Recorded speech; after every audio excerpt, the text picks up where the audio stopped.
Wow, that's a lot brighter than I thought it'd be. Okay, it's super fucking bright. All right, I'm gonna have to pull down the shade. A lot brighter than I thought it was gonna be. All right, anyway, thanks for being here, everyone. Much appreciated. We're gonna do all black everything round table in just a second here. Holy shit, that's super. Got a halo around myself. That's nice, right? Heaven's not a real thing, so this is the only time that will happen. All right, so thank you for being here, Handy Heathen, who is pro and arming teachers. Hello, hi, hello, Cottontails. Been streaming early now. Oh, I literally stream at the same time every time, like every time. But anyway, thank you for being here. Thanks for coming around. All right.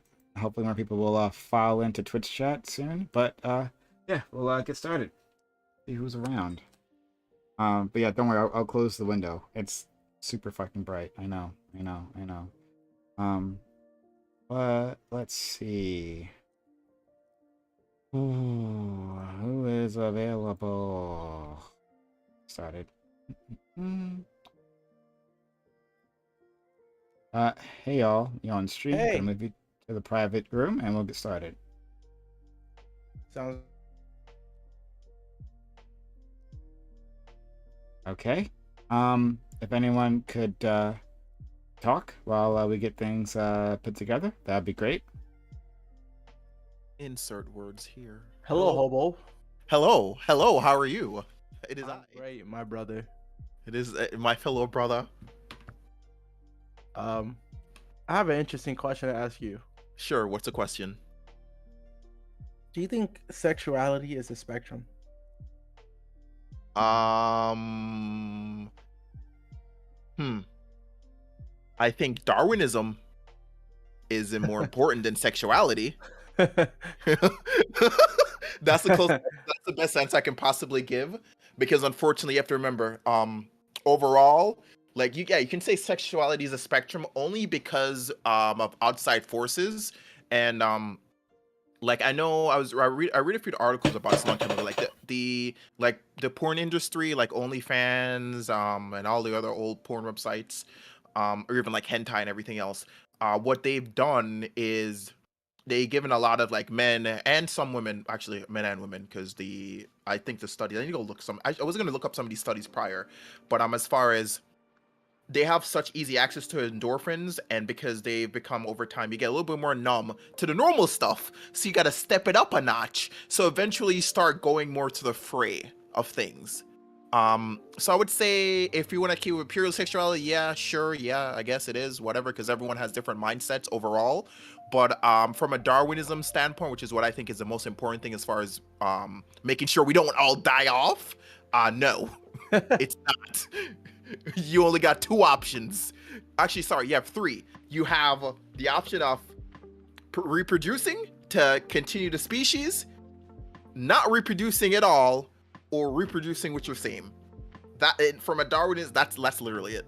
Like or reproducing with your what? What's the last no. No, only one's reproduction based, which is men, women. That's it. Unless for the last option. And just reproducing with your same. So like same sex. That's it. To keep everything super simple. I don't like complicating things. We can expand upon things if need be, but keeping it super simple for everyone overall is the best. Because in my head, the way I think about it is like I have to be able to explain this to a random person in like a minute. I can't explain the world to them, so I choose that.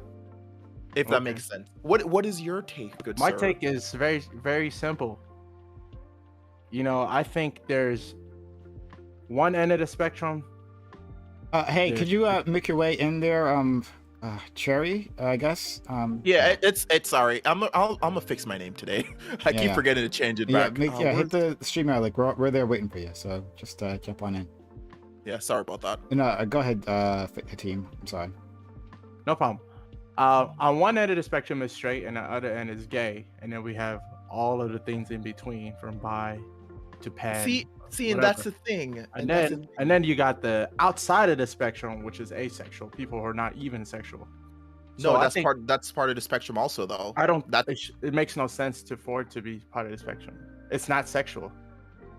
So why is it in the sexual spectrum if it's not sexual? it really depends on what you define as sexual in comparison. Because Well, I'm just talking about it. yeah. Oh, sorry. My mistake. This is your I'm definition. talking about and Yeah, this what is I yours. define things as Yes, is yes, like exactly. Sorry. here's a kiddie pool or not. Let's say here's a pool that people want to swim in, and it's a sexuality pool. So people want to have sex swim in the pool, and That's then growth. I think of asexual people that don't really like to swim, don't really know how to swim, don't really care about swimming. They just kick back and relax and just enjoy the sun. That don't want to swim. So that's why. Just so the audience knows, we're waiting for people, so we haven't gotten started yet. We're just talking about random stuff, but we're just just talking about talking. random stuff. I'm gonna rejoin because apparently I misspelled my own name. I'm dumb. English. You don't have to rejoin. You don't have to rejoin. You can just change your name now. Yeah, like hover over your window and then click the 3 buttons. Oh, see, this is why they pay you guys the big bucks. All right, so that's good. Let me turn my lights on so my thing can start focusing. Light 1, oops. Light 2, light 3. All right. And I think there's such a thing as 100% gay, 100% straight. I don't think anyone's 100% anything. I That's do. one thing. That's one I don't think is a feasible thing. I think it's possible. It may not be common. It may not be common, but Yeah. it is. I think it's possible. I think it's extremely rare. And I feel like self-identify. look, Well, if you get to a point where like someone can't be 100% straight, then that means that these phrases start like stop You ready? having any actual value. Do you Because, want me like, to? How do you define straight then? No. Here's the argument I make against why the reason why it's not 100%. I can say I'm 100% straight. I say but here's the reason why no one is. Because here's the thing, if you're 100%, like 100% Superman straight guy, you won't be able to properly assess competition. That's not. That is not what straight is, bro. Yes, it is. And that's exactly why I was asking you how you Yeah. define that. Because it sounds like what you're saying is that a straight person shouldn't be able to look at another person of the same sex and be able to see that this person is what we would consider to be conventionally attractive, right? That seems like your mic has to warm up because I can barely hear you now. You're at 100%. I don't know what you guys do. Me, Fanatic? There we go. Yeah. There we go. Oh, Much Okay, better. my mic wasn't close enough to me. Move my closer. But what you're basically saying is that yes, and that straight men can't look at someone of the same sex and be able to say this person is what would be considered conventionally attractive, and I just don't think that makes any sense. even conventional without being sexually attracted yourself, which we can use statistics for that. But when we go to unconventional attractiveness versus what is generally, like me, I can't see myself sleeping with a dude. I can't. I can't. I make very inappropriate jokes all the time with my gay guy friends because they be saying some crazy stuff all the time. I love it, but like I can't see that. But I can assess appropriately. I'm like, okay, cool. There's a dude over here. My attractiveness versus his attractiveness. Let's go. Who's gonna win? Me versus you. That's the way I think. I think about it in a competition standpoint. Now That's just being called. That's called being a good judge. right? Well, but that doesn't mean that you're gay. Yeah. No, I'm not saying you are. I'm not saying you are. Not that you're gay. It doesn't, and it also doesn't mean you're not 100% straight. Exactly. Right. It's very vague in comparison. So Yeah, that sorry. doesn't mean that you're gay. So you're agreeing with me then? So yeah, then it doesn't make any sense to be able to say that straight people couldn't do this. Well, please answer the question of why. What's stopping from somebody being 100% straight? Oh, hold on. All right. I'll do this. Sorry. I'll throw my hat in the ring. And guys, we're waiting on our last participant. We might just get started like in a few minutes, right? But just wait around and yeah. So why can't people be 100% straight? I think that there might be someone somewhere who is 100% straight, but it's like it's like the speed of light, right? It's like an object trying to approach the speed of light. Like you can get there like 99%, but like actually getting to the speed of light is impossible according to our current physics.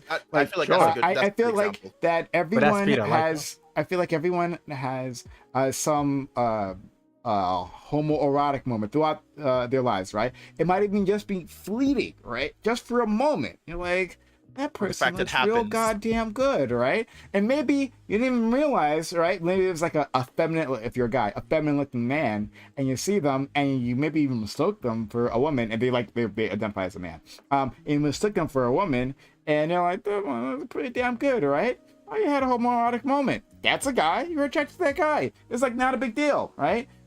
It's that trapping ourselves in this dichotomy of being gay or straight. That's the problem. Like that's where the friction comes in. But in a society, I didn't really care about that, where we wouldn't even be asking this question. It's like, well, yeah, you just had a moment where you were attracted to femininity, right? And that femininity, in that case, was wrapped in a male package, and it's like not a big deal. But yeah, so I'll leave it off there.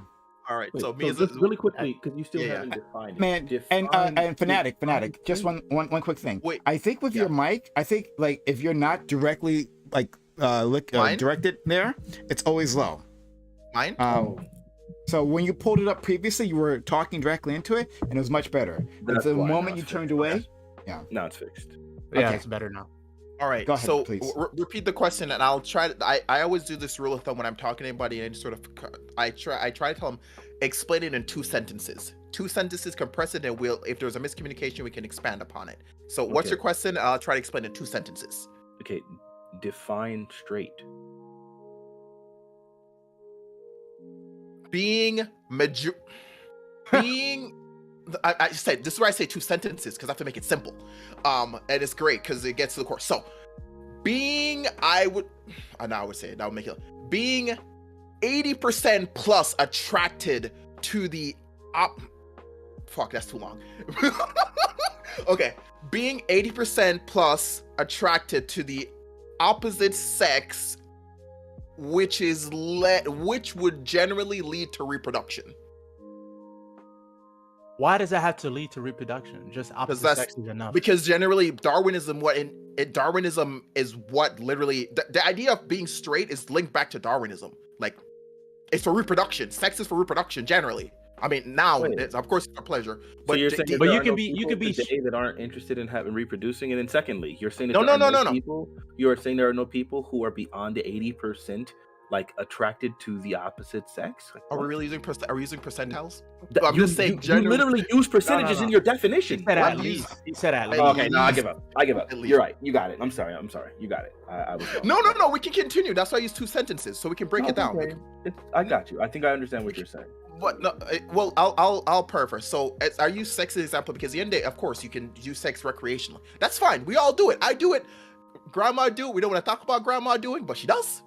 That's how all of us are here. But generally, the reason I said because that's the actual purpose of it. It's to continue civilization as a whole.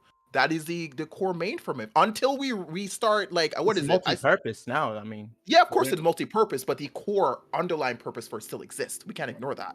And we're all of us, because of how Darwinism, we've all grown up, like it's built into us. Like, well, not all of us, but a good amount. Enough for us not to go extinct. this is in what I think. comparison. Yes, Nasir. I know for a fact that 100% straight people exist because I am one of those people. But I And love you, Dream. Being 100% straight does not mean you have never experimented. You have never done anything homosexual. That's not what 100% straight means. What? It is about currently, your current feelings and current values. Okay. Like I mean, you doing something when you were 6 years old, So 10 years old, to find I got- out. wait, then, I got then this. there's I got barely this. any bisexual people. Hatim, Wait, I got my this man one. Dream, there's barely any bisexual people then, right? Because Why? if you are bisexual, but you're having one partner, and this is your focus No. and Wait, Listen, so if you're you telling heard me what I said feelings. You can So- be bisexual and feel. No, some attracted- bisexual people. No. I heard you. There are some Okay. people who have like you'll ask them like how attracted you are to like either gender, right?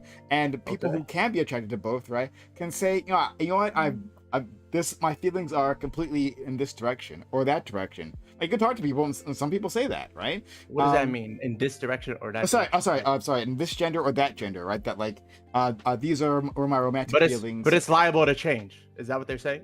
All right. Yeah, but you're saying it's Okay, in the then moment. You're So saying in we're all that born again moment, Christians. they're But straight. no. Okay. In that moment, they're saying it's liable to change. Correct? Yeah, but it hasn't. Okay. So, but that moment, It's like they're a feeling- traffic Hold on, light's hold on. liable to change, but they're- it's green no, now. I'm saying in that moment, their feeling of them being liable to change which gender they like is feeling enough for them to identify as bisexual. 100% straight person, in that moment, they will tell you, "I will never like anyone else other than this gender opposite sex." That's how you know they're until they 100% straight. do, Comparison, or until they Ready? did. in comparison, Ready? which okay, Can and I- until can they I do, say then they're no something? longer 100% straight. That's the point. In And comparison then after, to a bisexual person, where in that moment they will tell you, I have wishy-washy feelings in terms of gender. I like both genders. At this point, this is what I'm focused on, but I do like both genders compared to only one gender for the rest of my life. Never change. That's All the right. difference between 100% and bisexual. Very clear. So Very you clear. can have it's not. homosexual. You can It's have not. sex with men in prison, and then and love it. But then when you leave prison, Then you're not 100% and straight. you're back with your That's woman, like, right? You're 100% straight. You're Okay. not. You're like 99, but not No. 100. My current feelings now. No.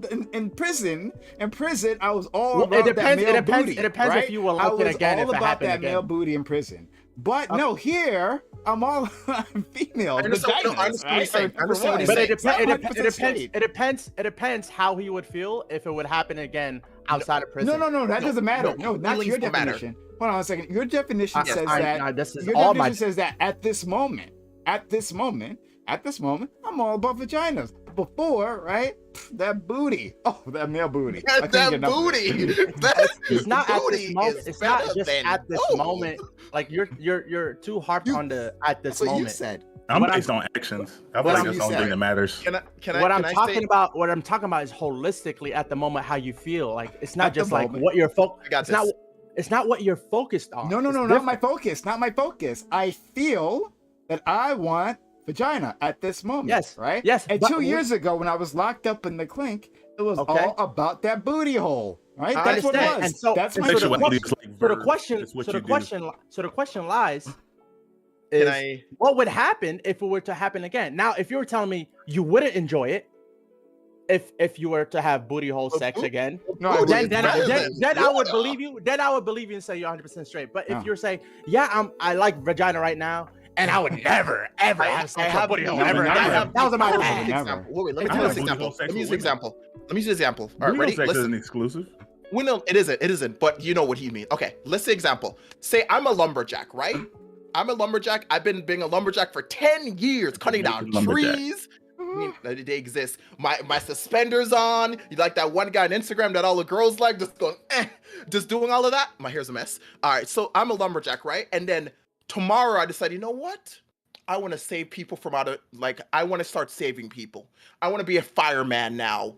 Does that negate the fact that I was previously a lumberjack and I have lumberjack experience and I can still be called a lumberjack? Please, this is not sexuality. I'm really confused with what you're. Look, You're- I'm telling you, you're I'm breaking it equating- down. This is it. You're This is the quitting ultimate thing. actions. Just what do you do if you who you have sex with? That's it. Sexuality If you is not about action. It's have, about no, feelings. it's about 100%. That's the only thing. You that don't matters. have. No, it can't be. If you- Right. if you- Bam, I'm bam. telling There you, are What virgins. if There not? are virgins. There What are if- bam, If you're virgins. not a There are virgin, then virgins. you're asexual to me. No, that's No, not that doesn't. Sorry. Yeah. Come on. Okay, he's not being. He's not. He's Don't not do actually it. genuinely Come on, engaging. bro. You can tell by that statement. Never mind. I'm gonna let Yeah. you have that. You're right. You got it. not, That's you're your- not serious. Talk about. He's not Bruh, being serious. So don't. You Don't telling me I engage was that. asexual until I was 18. Yeah, you was ace. Come on, you was bro. ace, bro. I Then like you that. evolved. I mean, I like And you I like evolved. girls. I like girls. No. That doesn't make me No, asexual, no, bro. no. Come The team, on, bro. no. Dream Look, evolved too? guys, this is the message. The team got his dick wet. He's evolving as we speak, right? Dun, dun, dun, dun, dun, dun, Exactly. And he flashes. Share this on Instagram. I'm gonna share this. He's straight in team ass up here. Team evolved too homosexual. Oh, Listen, it's a Pokemon Listen, reference. just let you know, the best dating demographic in the world is actually 2 gay guys, apparently. Like the best one. in which terms is of hilarious. what and what to what? Give me a second. I think Nothing can be financially. nothing can be better than pussy. I'm sorry. I said didn't break it to you. financially. It has nothing. Then I'm not looking in finance when it comes to relationship.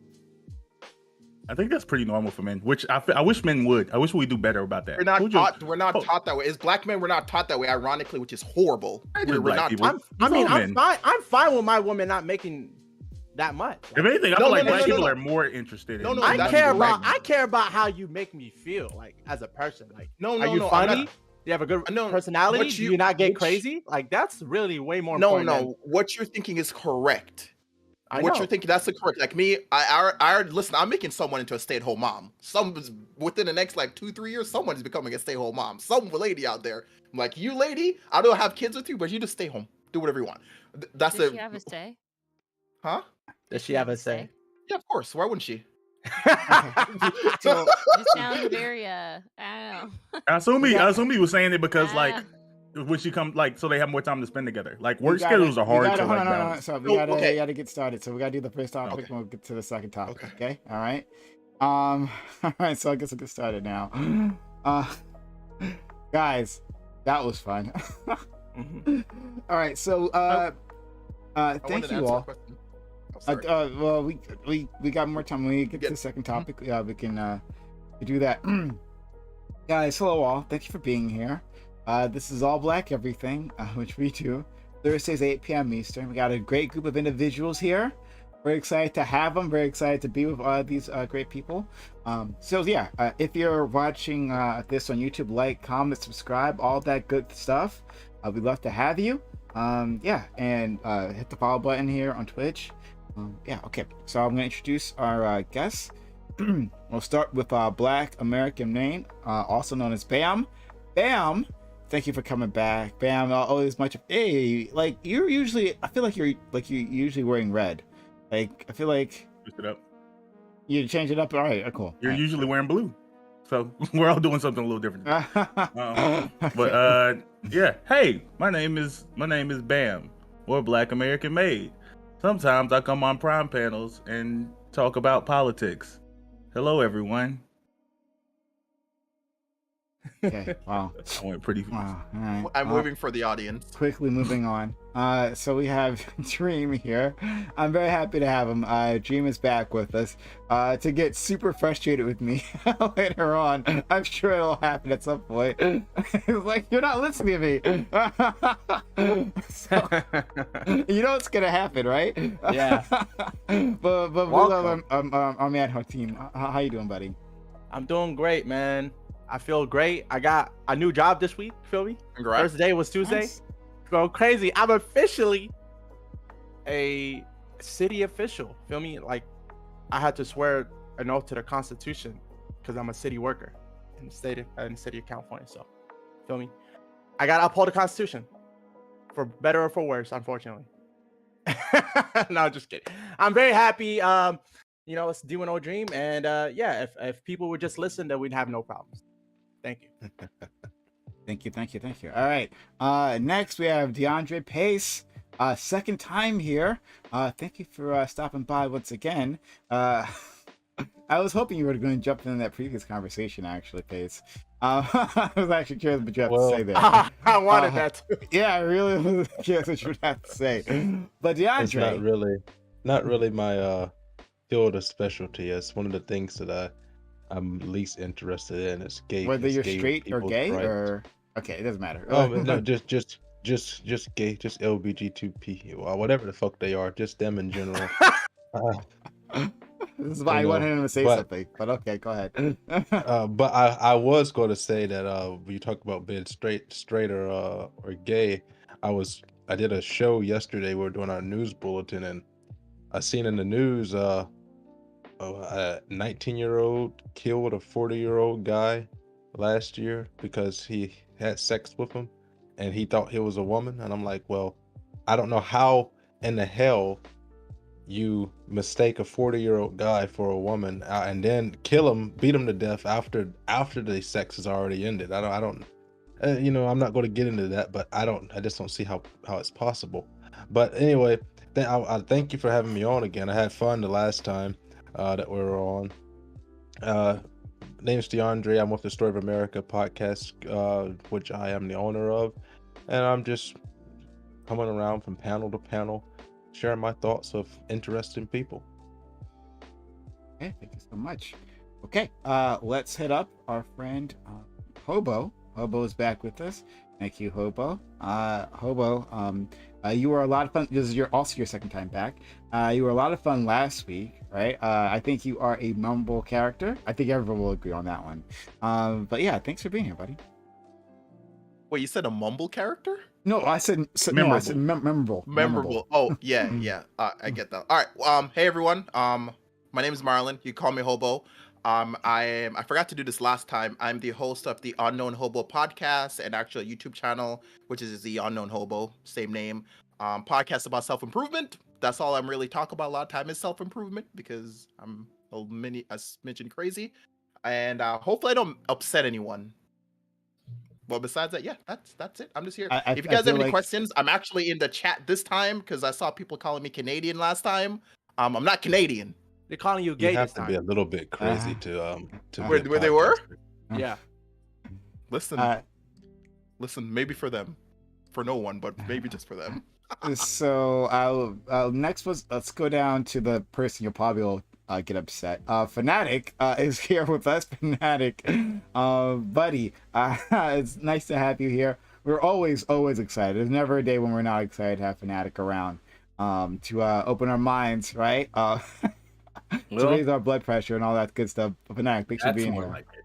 I don't know about opening your mind, but I'll definitely raise the blood pressure. My name is Fanatic. I'm really glad that you guys had me here on this thing.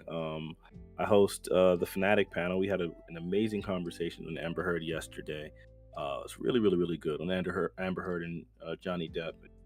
Seeing a white woman actually get what she deserved was crazy to me because, typically, how well the criminal justice system works to protect white women. But the thing that we know for sure with the criminal justice system, that the court systems will work even more so to protect is white men.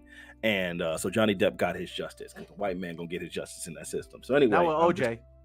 OJ Simpson got the absolute justice because he clearly didn't murder that person. Any person saying otherwise is 100% uninformed about that case, and I would gladly debate you on that. 100%. I know you didn't follow the case if you think OJ Simpson was actually guilty. To think that a black man back in the 90s would be found by majority white folks to be innocent in a crime just sounds crazy to me. I don't know what universe we're living in, but it's clearly different. Anyway, twitch.tv/Mr. Fanatic. All my music can be found under the name Fanatic, Fanatiq. I can't wait till we get into these conversations. You are tempting me to change the topic. You are tempting me to change the topic. I don't know if everyone will be prepared for that, though. We can't do it now, but let's make that a topic. Let's relitigate that. You can see how you millennials fail, because if you look at poll data on like OJ Simpson's guilt, like black people 100% thought, not 100%, but it was like super majority believed he was innocent. And then just over time, those numbers have degraded because the media has never stopped the onslaught on that man's character, even after the trial was over. And now black people today more often think that he's guilty because they didn't actually, the people who are living today that are actually paying attention didn't actually follow the case, weren't, whatever, they're young people, and all they have is a media story. It's gross. Maybe it was because of the book, If I Did It. The book that he didn't write, you're talking about the book that he didn't write, that he only signed his name to, that he had literally nothing to do with? That book? That was literally made after the trial already happened, where a guy just says, based off of what the prosecutor's ideas were, let's make a book based on that? That book? Yeah. Why would he sign his name on that? Okay. For money. For money. But money. Okay, let's... We're not going to get back into that. I love you guys. We'll talk about that another day. Okay. All right. So, last and best, right? It's time. I was so excited.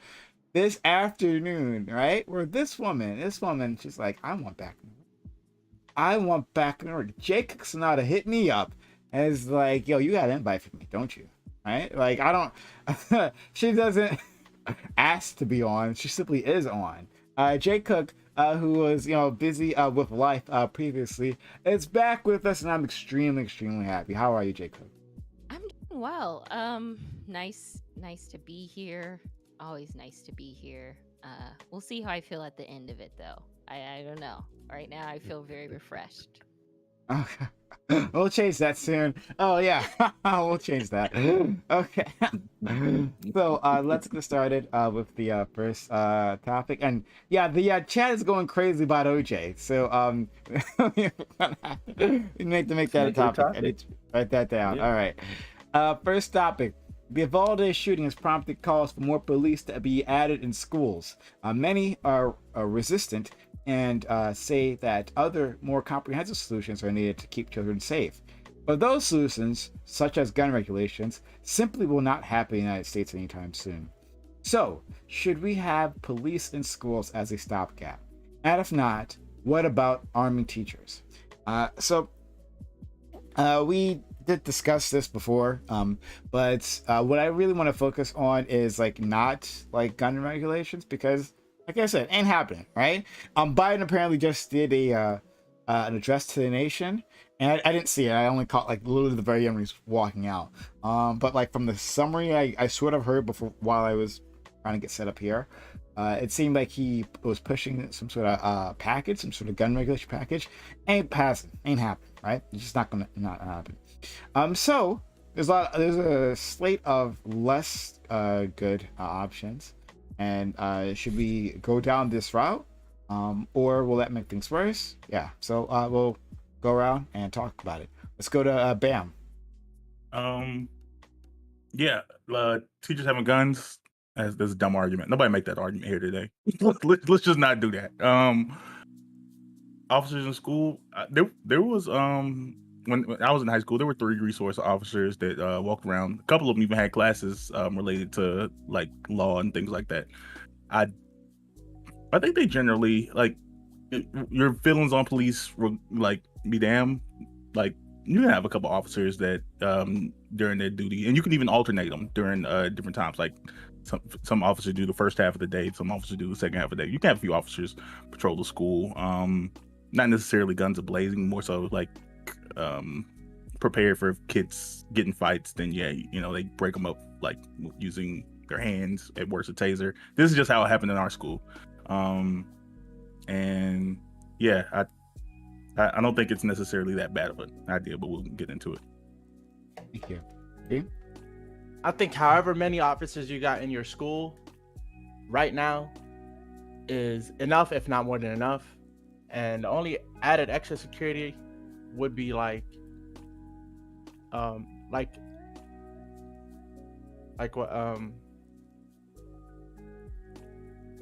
we were saying last week about having ways to limited entry points in the front of the school, back of the school, every entrance.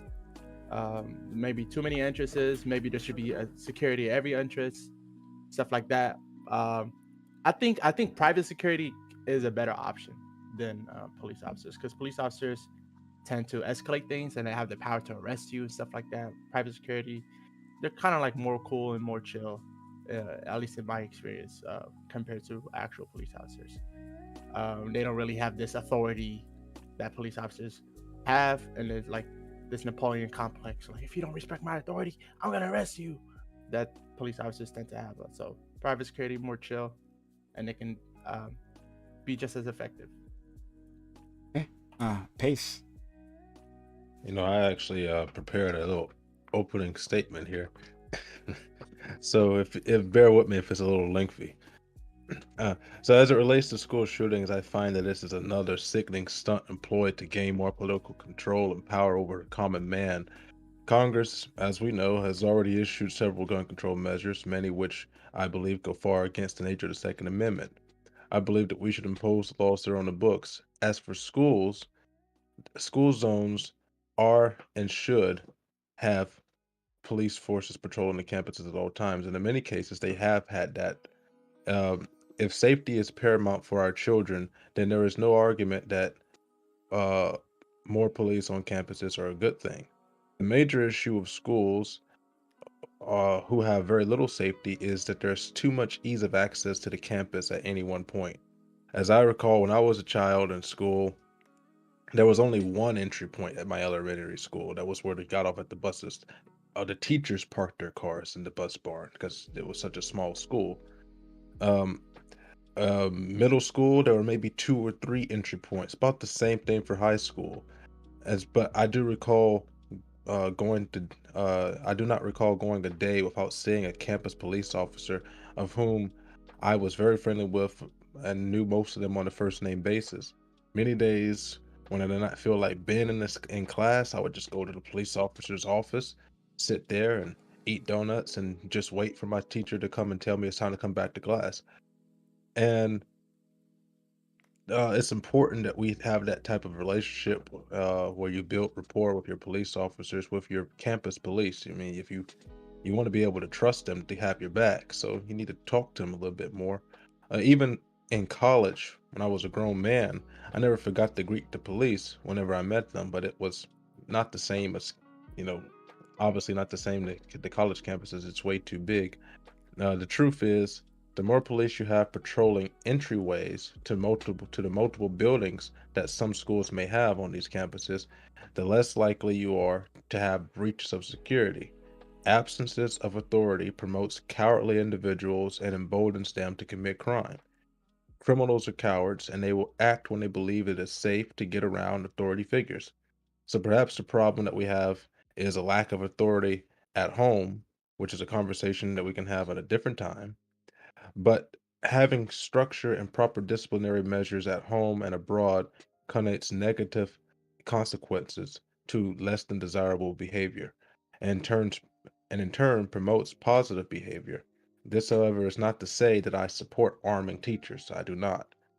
While I would not disagree with the right for teachers to bear arms if they are properly trained and licensed, I do not believe that it is the role of the teacher, nor do I believe that any amount of firearm training will prepare a teacher to take the law into his or her own hands. And if anything, this promotes vigilantism, which is never good in civilized society. My thoughts are that if they are licensed to carry, let them do so, but do not incentivize or encourage teachers to become more armed and ready to do battle with these possible assailants.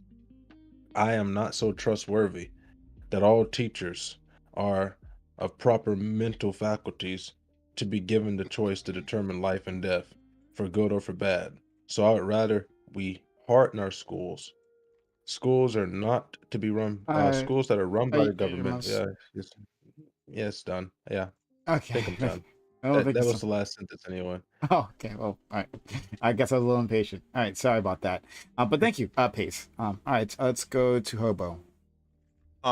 So this whole argument for me is split into 2 halves, and I'll start with the arming teachers solution first of all, because that's what's in front of my head. So I don't personally think arming teachers is a good decision at all, and the only reason why, it actually falls not on the good teachers that, of course, if they were armed, they would do what they want. It's actually based on the bad teachers in comparison. We all have had bad teachers, and unfortunately, I personally think the education system in America as a whole, because corporal punishment isn't a thing. If you're willing to arm teachers, let's talk about corporal punishment.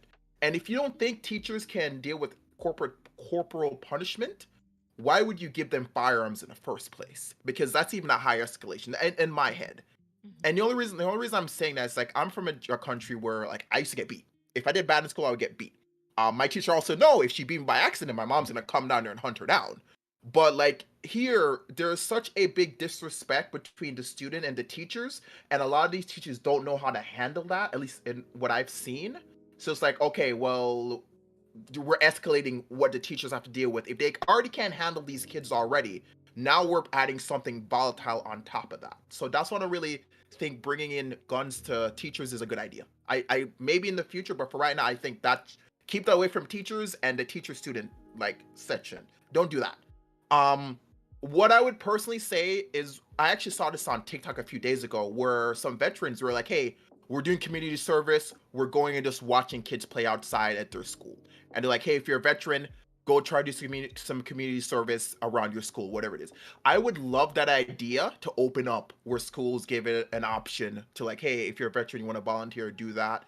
Or even police officers, they get paid, I think, like 20 something dollars an hour.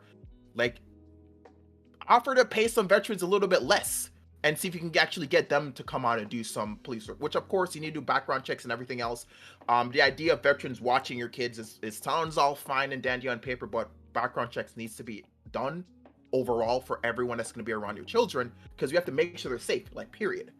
But as I said, for me, I don't condone teachers getting guns. I don't. Like, I've had amazing teachers in my life, but I've seen some teachers just sit there and get Sure. Let's try to speed this up, guys. We gotta move on. But thank you so much, Jake Cook. Yeah, I don't think that there should be more police in schools. I think that's Yours sound low, Jay. Do I sound low? Yeah, you sound a little bit How better about now? Yeah, much better. Go ahead. Okay. Yeah, I believe I'm trying to pull up some data on it, but more police in schools doesn't sound like a good idea, because there's already an issue of racial profiling with police, and Black and Latino students are more targeted with police in schools already. So I don't think that's a good idea. And same with arming teachers. It just sounds like, I don't know, does that come with a salary increase? I mean, it doesn't make any sense why we would give a teacher a gun. I think there are other ways. Okay. And Fanatic, please. Everyone else had a really, really terrible long take, so I'll just say I think arming teachers is awful, and we can get into the open. Okay. All right. Open to it. So like, it's not just arming teachers. So like, that was just one idea, but there are plenty of ideas on the table as to what to do. I won't explore them with the rest of you guys, but it seems like the biggest disagreement was in terms of cops and whether we should have them on campus. Some people say yes, some people say no. Let's explore that. So here's the deal. When it comes to arming teachers was also stupid, and then of course arming cops. I mean, having cops on campus is also equally stupid. So like, I know that there was like a crazy uptick in cops like being armed specifically for Columbine. That shooting happened my freshman year in high school. I know I'm an old nigga. Anyway, so when that happened, like they responded by thinking, oh, we can put more police officers in campuses, and that might like somewhat address this. Now there were already police officers in campuses at this point, and what we discovered is that didn't actually fix anything. That wasn't like the solution that we were hoping it was going to be in any capacity, because all it did was if we already recognize, first off, that police officers can't handle, they couldn't handle the situation as it was, right? Like they didn't feel comfortable going in there, like and confronting the kids. They went in there to get their own kids and all that kind of nonsense. I don't know why we're gonna be like dumb enough to think that like teachers, non-trained teachers are gonna be like the people that are actually significantly more able and more capable of doing this. It just sounds kind of ridiculous. I like. School police have not stopped a single police shooting since they have existed. So if this is what we're talking about, and they've been in existence for over 100 years, and they've never accomplished their task once, then they're just 100% ineffective. So we shouldn't even be considering this as a response. I'll say it that simply. Wait, or is there like a number of, like, do we have a long history of school shootings where there were resource officers in place? Like, I don't even know if that's necessarily, like, if the data is there. Let me ask you this then. So let's say if we completely remove, like, the officers as a whole. Let's remove them as a whole from the school. I Googled it and it says literally armed SRO stopped MD middle school shooting, 2 students shot. Link. I'll link it. I just know well, I'm saying, what would be, while you guys looking up, like, what would be a solution if we, what our current climate, what's going on, if we just like say, all right, police officers, you're all gone. Then what? We just leave them open, because as I said, like Pace already said, these people are cowards. I mean, I agree this also. They go for environments that they think they can get away with these things. So I unfortunately, the argument that can be used against, which I hate using this argument, is like the whole like bad guy with a gun stop a good guy with a gun. Why you don't see gun shows getting like shot up is because they know they won't go there. Is the same reason why who knows you don't these places. There might have been a ton of places in existence where they know there's guards on campus where they don't go, but unfortunately, that's something hard to quantify. So it's just me just talking on my ass at this point. I wouldn't even appeal to the quantify. good guy with a gun argument. I'm Yeah, just I thinking, don't like using it. but I'm saying there's a lot of there's a lot of preventative things. Like we do know that, and this isn't because of people with like political and radical ideologies trying to shoot up schools, but we do know kids get all the time like in like, oh, they brought their dad's gun to school to show their friends off or brought a knife, like. And having people in place to like we actually be able to handle these situations with some level of training, even though, like I said, I'm not too high on police. Like it seems to be they're the best people for the job. The majority of teachers in America are women, and that's not to say that women are unable to use firearms. That has nothing to do with it. But we don't want people to have to jump to that situation because two kids got into a physical altercation in school, and there was no one there to break it up, and she tried to get into it, and like the only way she. And not saying that most women would do this, but like the only way you would stop this situation because you don't have the training and because you're not actually like you didn't even want to be in this position is to grab your gun and try to shoot up in the air and try to make them stop. That Like I sounds just don't want to. dangerous. That's extremely dangerous. That sounds so in a room full of children. That sounds so dangerous. So like if we can't expect officers to do these things like really, really simply, why would we think teachers are going to be able to do a better job? I don't. In what universe? Who do you expect to do the better job? I don't think that's the job that needs to be done. What I Not think on needs teachers to, for sure. what I think needs to be done is actually looking at some more evidence-based ideas of what we can do to prevent these measures. That's also why I get so frustrated whenever we start talking about gun control, because it's like, well, every time you hear people say stuff like that, it's like, okay, can you name something that you would have preferred to have happened? I mean, like something that would have been in place right now that would have prevented this thing from happening. And like 90% of the time, that there isn't an actual answer for it. Not that there's never, but 90% of the time, it feels like there isn't an actual answer for it. So for me, what I would say is that we probably need to start doing some more, some larger expansions on like mental health checks and, like providing the necessary means for people so that way they're not feeling desperate in these sort of situations. I think that would probably prevent a lot more stuff that we would actually, we can all agree. Because let's be real, no sane person is going to commit a mass shooting. It just doesn't happen. If you're sane, you just wouldn't do it. Sane, But you might have sane just means that their that. arguments follow. Yeah. Like you And can be also- sane without being like sociopaths are things stable. too. And we're also Huh? talking But- about children, right? We're talking about kids. Their brains aren't fully developed. They're not thinking Well, the ahead. fact is that the Saying kids kids is are not good the to ones go that are commit a mass committing the shooting? shootings. The kids are not the ones that are doing the killing. It's usually some adult that comes in out of the picture, and usually it's if it is a child, it's usually somewhere in the middle of high school, probably 16, 15. There's just a 10-year-old the age. other day That's not arrested like- for Yeah. plotting But even if shooting. you use age range 16 to 18, your brain's still developing. Even at an 18-year-old, your brain is still developing. Yeah, your Like, brain's still developing, but You could the be problem is different. they have this hormonal imbalance. But the problem that comes with this is that a lot of these people, we always like to toss to mental illness. Mental illness is a symptom. It's not the underlying issue. We have to understand that you cannot blame mental illness for all of this stuff. A lot of these shootings happen because there's just people who are just evil people, and they just want to go kill people, and they are completely sane when they do it. I'll use the example. I hate to use the example, but Hitler was completely sane. Cap. He was probably in history. Before we get this, we might be using different definitions. I agree with Pace. When I think of sanity, that means that you're rational. That means you have a logic that follows behind Thank your you. decision. But that's what Pace is saying, and I agree with that. You're appealing to a different. You're colloquially You're not- sanity. you're not- You're saying that you're no. not doing like you're saying that you're doing something that's not what you want to do. No. Like- No. That's not what irrationality is. Irrationality means irrationality isn't just doing things that you don't want to do. That is not irrationality in totality. Irrationality means the logic that you're using is illogical. Your world system is illogical. What you believe in doesn't make sense when it's explained to others. right? That's what being irrational is. So when you're saying Aryan race is a superior race, that's illogical. And you believing in that makes you irrational. It's not illogical. Especially when black Not people illogical. exist. Nah. Black people existed, and he was making this ridiculous statement. Come on.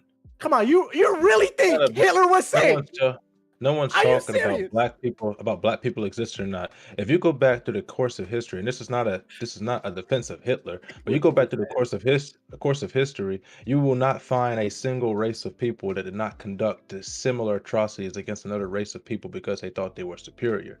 Hitler was completely sane when he did what he did. He had a vision in his mind for why he was doing what he was doing. He believed that he could scapegoat a certain sect of individuals, and he believed that by getting rid of these certain individuals, it would make his nation economically superior to the rest of the world. He was completely sane in doing that. An insane person cannot develop thoughts with that level of detail. And for all of Hitler's faults, he was probably in our, I won't say our generation, but in the history of mankind, probably the most genius war general in the history of the world. Really? Just I'm not sure about that. Just I'm not on sure about strategy. that. I use. Just I on mean, pure not a strategy. genius. No, Absolutely I don't think he You guys are was. putting- I I think think he Lu- lost He was just the a war. populist radical. You guys are- I think No, losing but- disqualifies him Revolutionary. as that. Uh, Losing definitely disqualifies him. I'm not sure if it disqualifies him. I just think like if you actually look at his record, and the things that he did, and he was just the But guy I'm on not saying, top. I know no one's saying that the things that he did were good, but when you're No, talking No, about not even that. That's not what we're not talking what I'm about. when arguing. you're talking Nobody- about strictly warfare, what he did through warfare, fighting, I mean, let's face it, the Axis powers were, it was basically just Germany. The other two didn't do hardly anything. So taking on the rest of the Allied forces practically by yourself and winning up until America got involved, and he would have still possibly won if he didn't have a coke. This is the conspiracy part, but if he didn't have a coke out um, on cocaine or whatever it was during the Miracle of Dunkirk that caused him to lose that battle. And if he didn't try to, like Napoleon Bonaparte years before him, invade Russia during the winter, which is the Wait, this stupidest is a thing that different anybody. conversation. I don't want to Yeah, I have was this. gonna Yeah, say, yeah, can we yeah, keep yeah. And it was That's- messed. I'll I could go an hour down I'll this. just leave. Yeah. You can go on. They were on say meth. one. I'll just say one point since I didn't. We can say the exact same thing about every leader of every country in the past because we can bring up Caesar, we can bring up Rome, we can bring whatever we want. That's my point. It Yes. doesn't matter. We can That's just what go I'm saying. back. You can say that. You can say that if you're just going strictly by warfare. He had a tactical. Yeah, we can go. We please, can no, go no, talk let's about. not do it. But Let's anyways, not do it. anyways, Let's yeah. not- I Let's don't go care. back to We're the main moving on. topic. We're moving Yeah, on. back to the main topic. Yeah. All right, so good old Mr. Trill over here. You were saying 99% of the options, because I walked away for like 2 seconds. I know you were saying there's some option you could maybe propose because you're the one that's saying about like just completely removing the police officers from the school. He's talking to you, fanatic. Fanatic. Oh, wait, I'm sorry. What were you He asking? called you Mr. Trill, but Oh. When I hear Yeah. fanatic, I think of League of Legends, so I completely like blank it out and just I got say you. the I rest got of the you. No name. problem. So I'm sorry. Say, ask it one more time.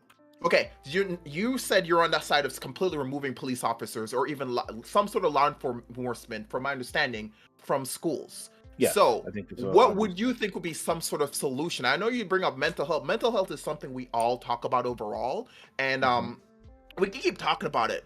But unfortunately, there's still a stigma for mental health, and the only way I can think maybe mental health would be able to even be implemented in some cases is giving the school like a counselor or something. But unfortunately, like school districts mismanage money a lot anyway. So outside of mental health, because that's something we all bring up all the time, mental health, we all understand mental health is something that's a big thing that comes into play. Outside of that, what's the Sure. solution? I think that and like securing the entrances and exits to school. Who? The security guards that we already have doing it. That would be the police. No, Yes. there's No, that's not. no, that's there's separate. Yeah. I hear what you're saying, Fanac. There are separate security officers that are hired by the school that are not okay. associated with police departments. Yeah. Yeah, Oh, the Those are vast majority usually of campuses. private schools, though. No, No, no, it's no, not no, that. not No. true. Public I'm sorry. schools do. So here, Public let me schools do just break this down to you something. guys. So, like in all Mhm. schools, like they have campus security and police. Typically, they have both. Now, the campus security, like they serve their own functions, but the police are typically there to investigate more serious things, right? Like drug possessions and things like that. Because the campus security, like if they spot something, they can deal with that, but they're not really supposed to be dealing with that. And so you can have actual prosecutions from those people. So when I'm saying like security, we like almost every school has security in it. Like the vast majority of schools have security in it. And so then if there's already security, that their job is supposed to be to like protect and make sure that like the borders and like people can't come into the school, whatever. They lock them. That's the way my schools were. So then they had really controlled points of entry, and like you should be doing those things. You can actually install more metal detectors in schools to prevent like those points of entry and things like that. You can do that, but I think the idea of just putting police officers at school has obviously been proven to be ineffective, considering they've been in schools since like 1800s, literally the 1800s, and we have more mass shootings in our country than like pretty much everywhere else combined. Like it doesn't make any sense. Like they're just not doing their job. Okay. I mean, Since this the may be something. This 1800s, may be we something didn't. very particular. Like it's maybe because I'm from nowhere. Like my school just had officers. They just had police. But Sure, like I there's said, plenty of places in the South that Mine that's not had how they both. did it. My school had both. I've been in extremely bad schools. So down here in Florida, we had this one school named CEP, which long story, say it for another time. I ended up going to this school by accident. Literally by accident. So this school was packed with police officers, ran like a prison. Actually one of the best schools I ever went to in my life, ironically. But I went to schools where there was on-site security and there was police officers stationed outside of school grounds, just parked there. And that was it. Literally. And our on-site security was always just one guy. And I was in a massive school. Like our school is doubled in, my school that I went to is doubled in size. This was like, what, 15 years ago. So they had that one guy for the whole school. So if we're gonna increase anything, like even if we don't have police officers, we're gonna have to increase some sort of security in the school. Which we can use those guys. Protecting a point of entry is something I think we all talked about it last time. The same thing. Making multiple points of entry so it can be controlled. But if you take police out, if police are undertrained, which the argument I like people saying police are undertrained, so you think these guards inside the school are more trained than said police? Like what No, makes it's them not. special? It's not that the guards outside school, just protecting points of entry and like doing the security guard thing, like of like making you go through metal detectors. Like they have that all over the country, right? Like we have like in a Staples Center. Those are typically not police officers. Those are just like your private like hired security guards.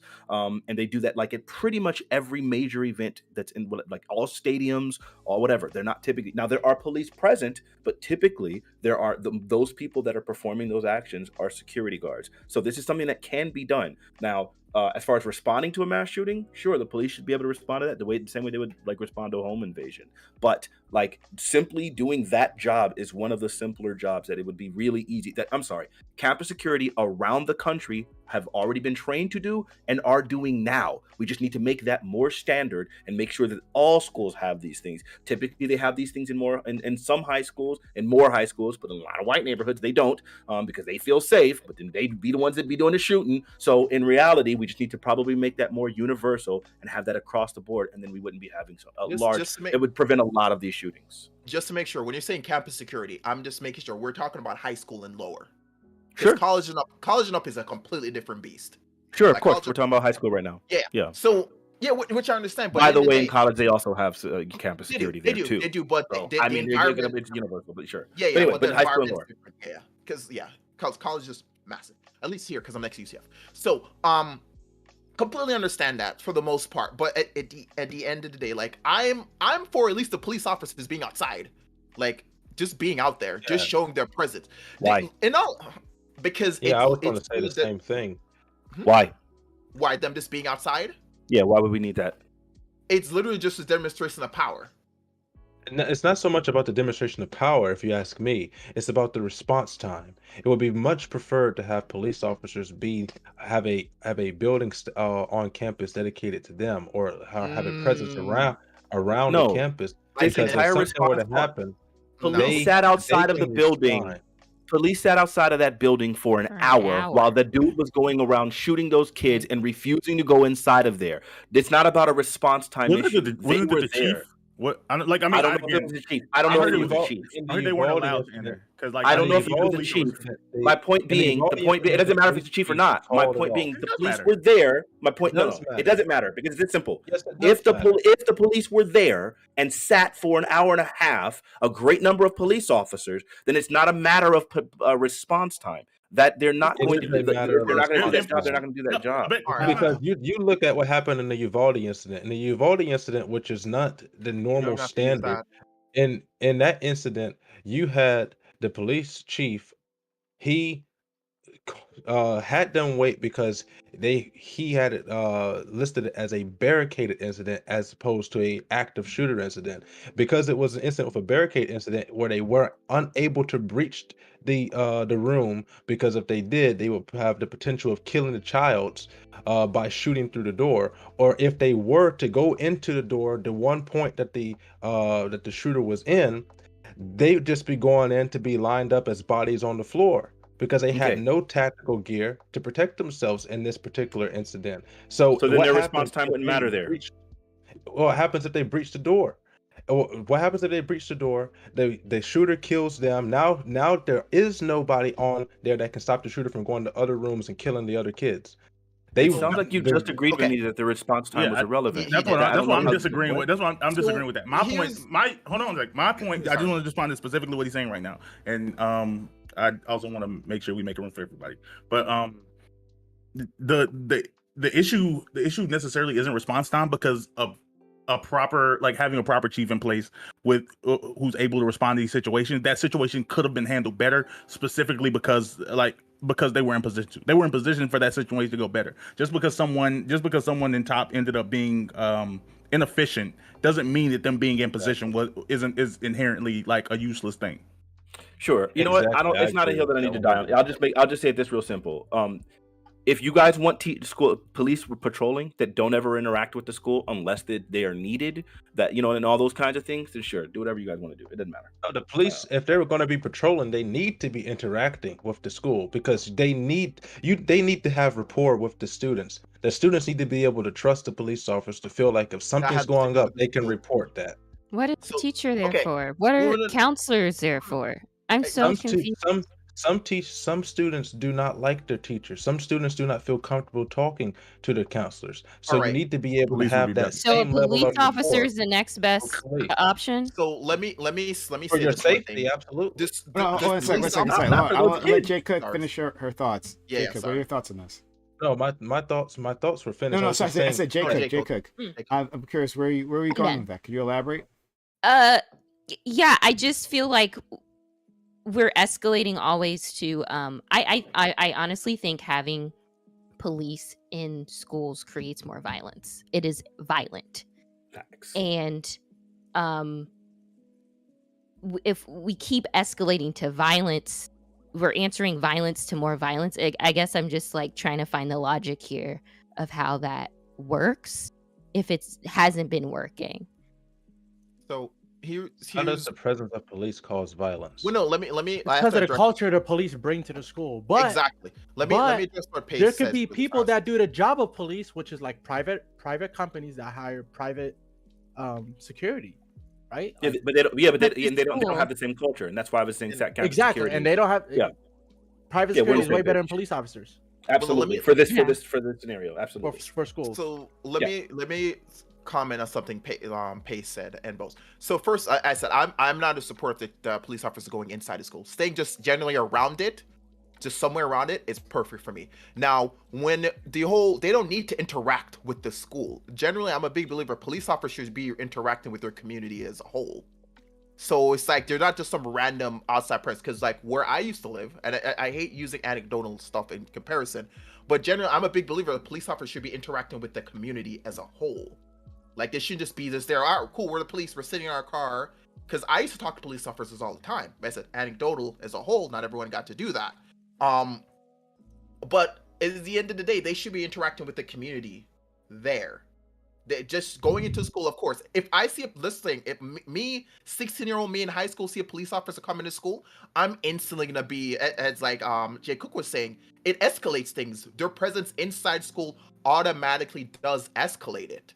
Because someone's kids are nosy, The same way how when car accidents happen, another car accident might happen because people are nosy and they go on edge for the most part. So if a police officer comes in, they're like, "Oh, what's going on?" Everyone's gonna be nosy. Everyone be on edge. So it's gonna automatically escalate. That's why I think it's okay. Police officer being outside, just a car parked, just there. That at least that. I would say at least that. Everything else past that point, at least it should show they're there.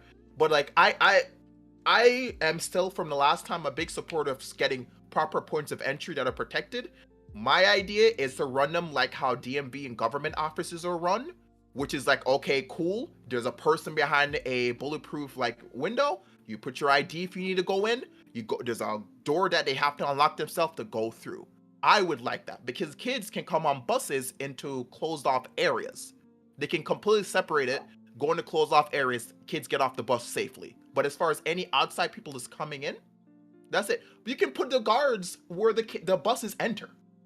And so then you're just basically saying the same thing that I was saying. Yeah. No. I wasn't agreeing. You have to understand. I was not disagreeing with you. I was just asking for your opinions on other things. Like at the end of the day, I have accepted the fact we all want to find solution on this topic.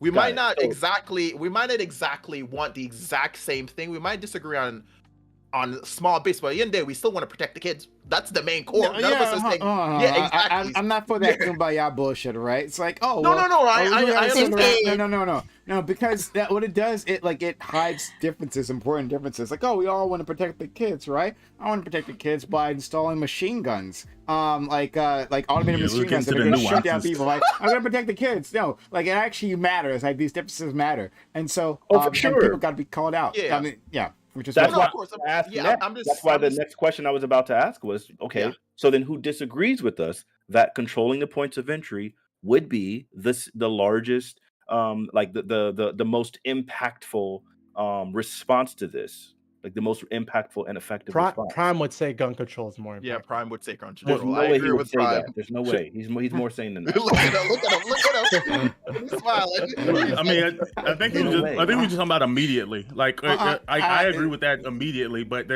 it's always like one door's left open, when the window's left cracked, whatever. The point of this conversation is talking about like a immediate solution, something that could actually happen. So in that case, yes, I would agree with you. In the end, no, we have to have massive gun reform to actually make a dent in this. And it's gun reform on multiple levels, right? So not just like talking about the guns themselves, but the culture around the guns, about creating a whole system in which people are more encouraged to store their guns safely. There's like a whole thing that would have to happen, but we're not talking about that because none of that's gonna fucking happen here, right? So if you're talking about controlling the points of entry, yeah, that would be a very impactful method. The biggest thing, like I'm big into the concept of like mental health checks and like getting more counselors in schools, but someone challenged me on that, and it's making me and I guess I don't know the feasibility of it. Like, it's not feasible. Because someone, well, they walked me through it. They were like, say a small school, you can buy in all grades of high school. You can it's really easy to find a school that has 1,000 students in it. Like that's what 300 students a grade, 300 per graduating class. That's really easy to do. So now let's say you put down the budget. How many counselors would you need to like get through each of those in some reasonable time? Because you don't want to talk to each student once a year. You would want to talk to them like reasonably at least once every other month. Wait. Like, pause. Were you thinking that we were in like suggesting like mental health checks specifically at the school level?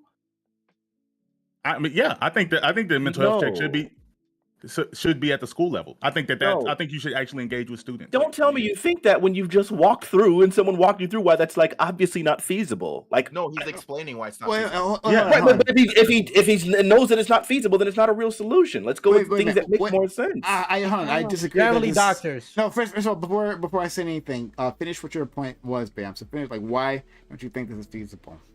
Well, no, like I said, I think, like, I actually do think that it would be like high school, and just like I said, we already said kids are going through a lot of like stuff, mentally, emotionally, like, and literally physically. Yeah. But why isn't it feasible? Oh, just from the number of students to the number of counselors that would be necessary to actually have any. And like, what did this person tell you? Like, what would be the number that they say? Crap, I don't have the math on hand. Like, it would, if let's say you have a 30-minute session per each student, and you can do like in an 8-hour day that equals like 20 or 30 students somewhere in there. Again, I don't have the numbers on hand. Like you would need like 20 counselors. But Yeah. teachers It's do an the same exorbitant- thing. it's That's an what exorbitant amount of like. money. That's exactly what a teacher does. Sure, but They a have teacher, what do you hundreds mean? of students.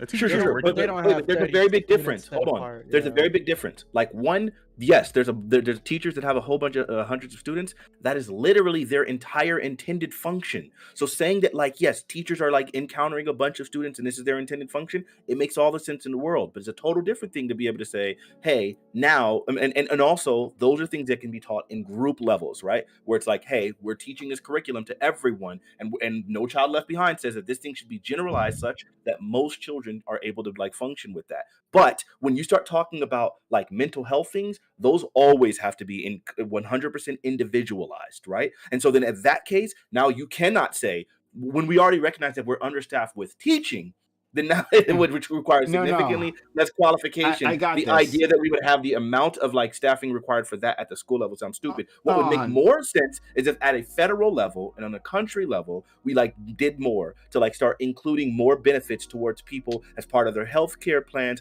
and we reinstated all these things that the Republicans took away as far as mental health places, like the facilities and things like that used to be federally ran, and take these things away from the state level and make this back federal the way it used to be when it was significantly more functional. If we did all of those things, that would be a lot more effective. Okay, all right. So I'm gonna I'll handle this, right? Because I think we could do this, and I think we should do this. I think you're saying that we have we don't have enough teachers, right? We have a staffing problem with teachers. Absolutely, because we make being a teacher fucking miserable. Yep. Like if we're talking about keeping schools safe, yeah, it starts with the students, and the students are the ones who are murdering people. Then we should definitely start. There's something going on. Like Jay Cook said, Jay Cook. Sorry, I always get your name wrong. Jay Cook said, sorry. Said like teachers are already doing this, but they're doing it poorly because not only they have everything else on their plate, right? Now you have to like worry about like the emotional well-being of each of these students. No, we should. I acknowledge the amount of individuals we'd have to hire. Yeah, let's hire a lot of fucking guidance counselors. Let's hire a lot of fucking school nurses because, unfortunately, because the way we've designed our society, schools have so much on their plate. Yes, let's invest a lot in those schools, and so. Prime, please. That's not effective. It's not effective. Oh, Prime, you cut out. got But I was muted. gonna Cut out. add.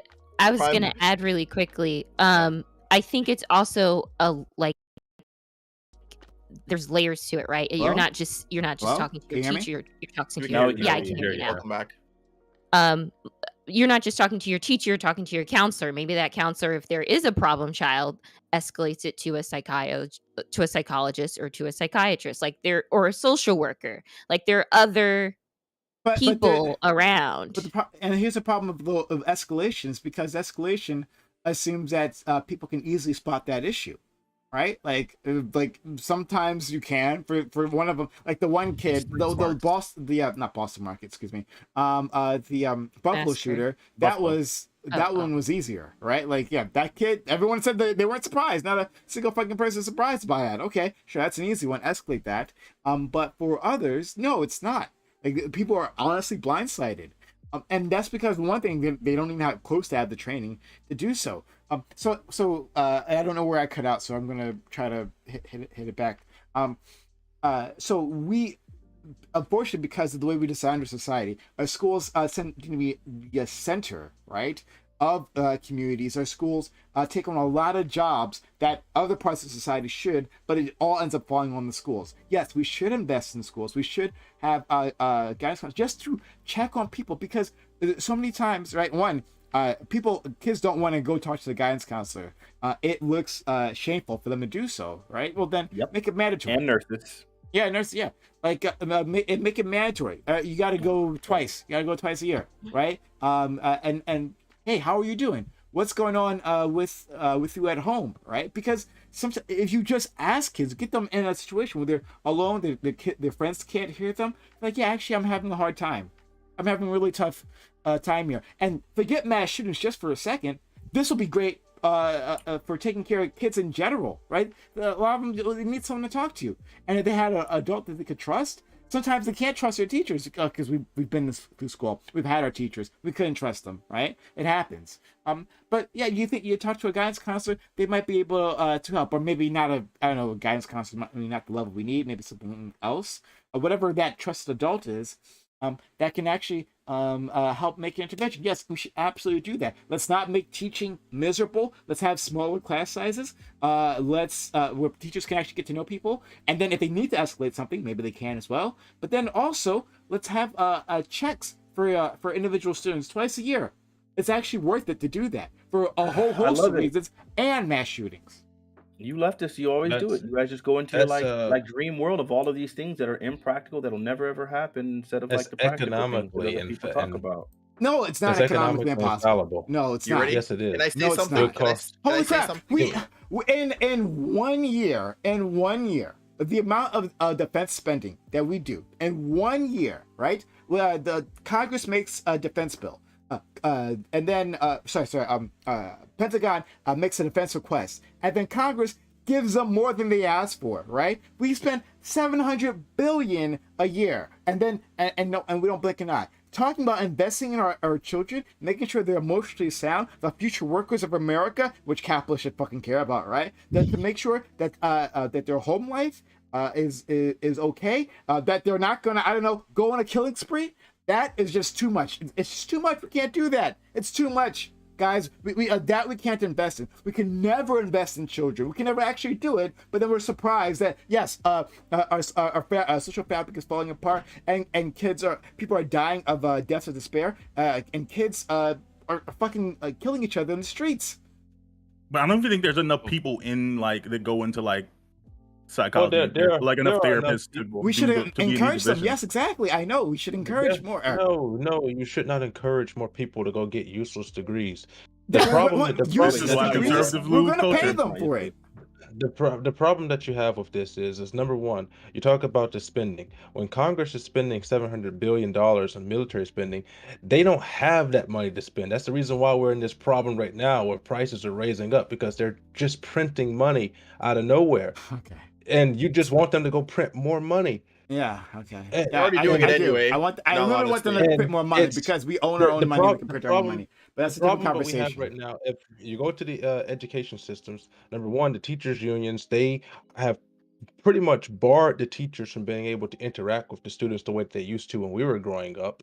Before this Common Core bull crap came along, teachers were able to teach you in the 3 different types of teaching styles: kinetic, auditory, and visual.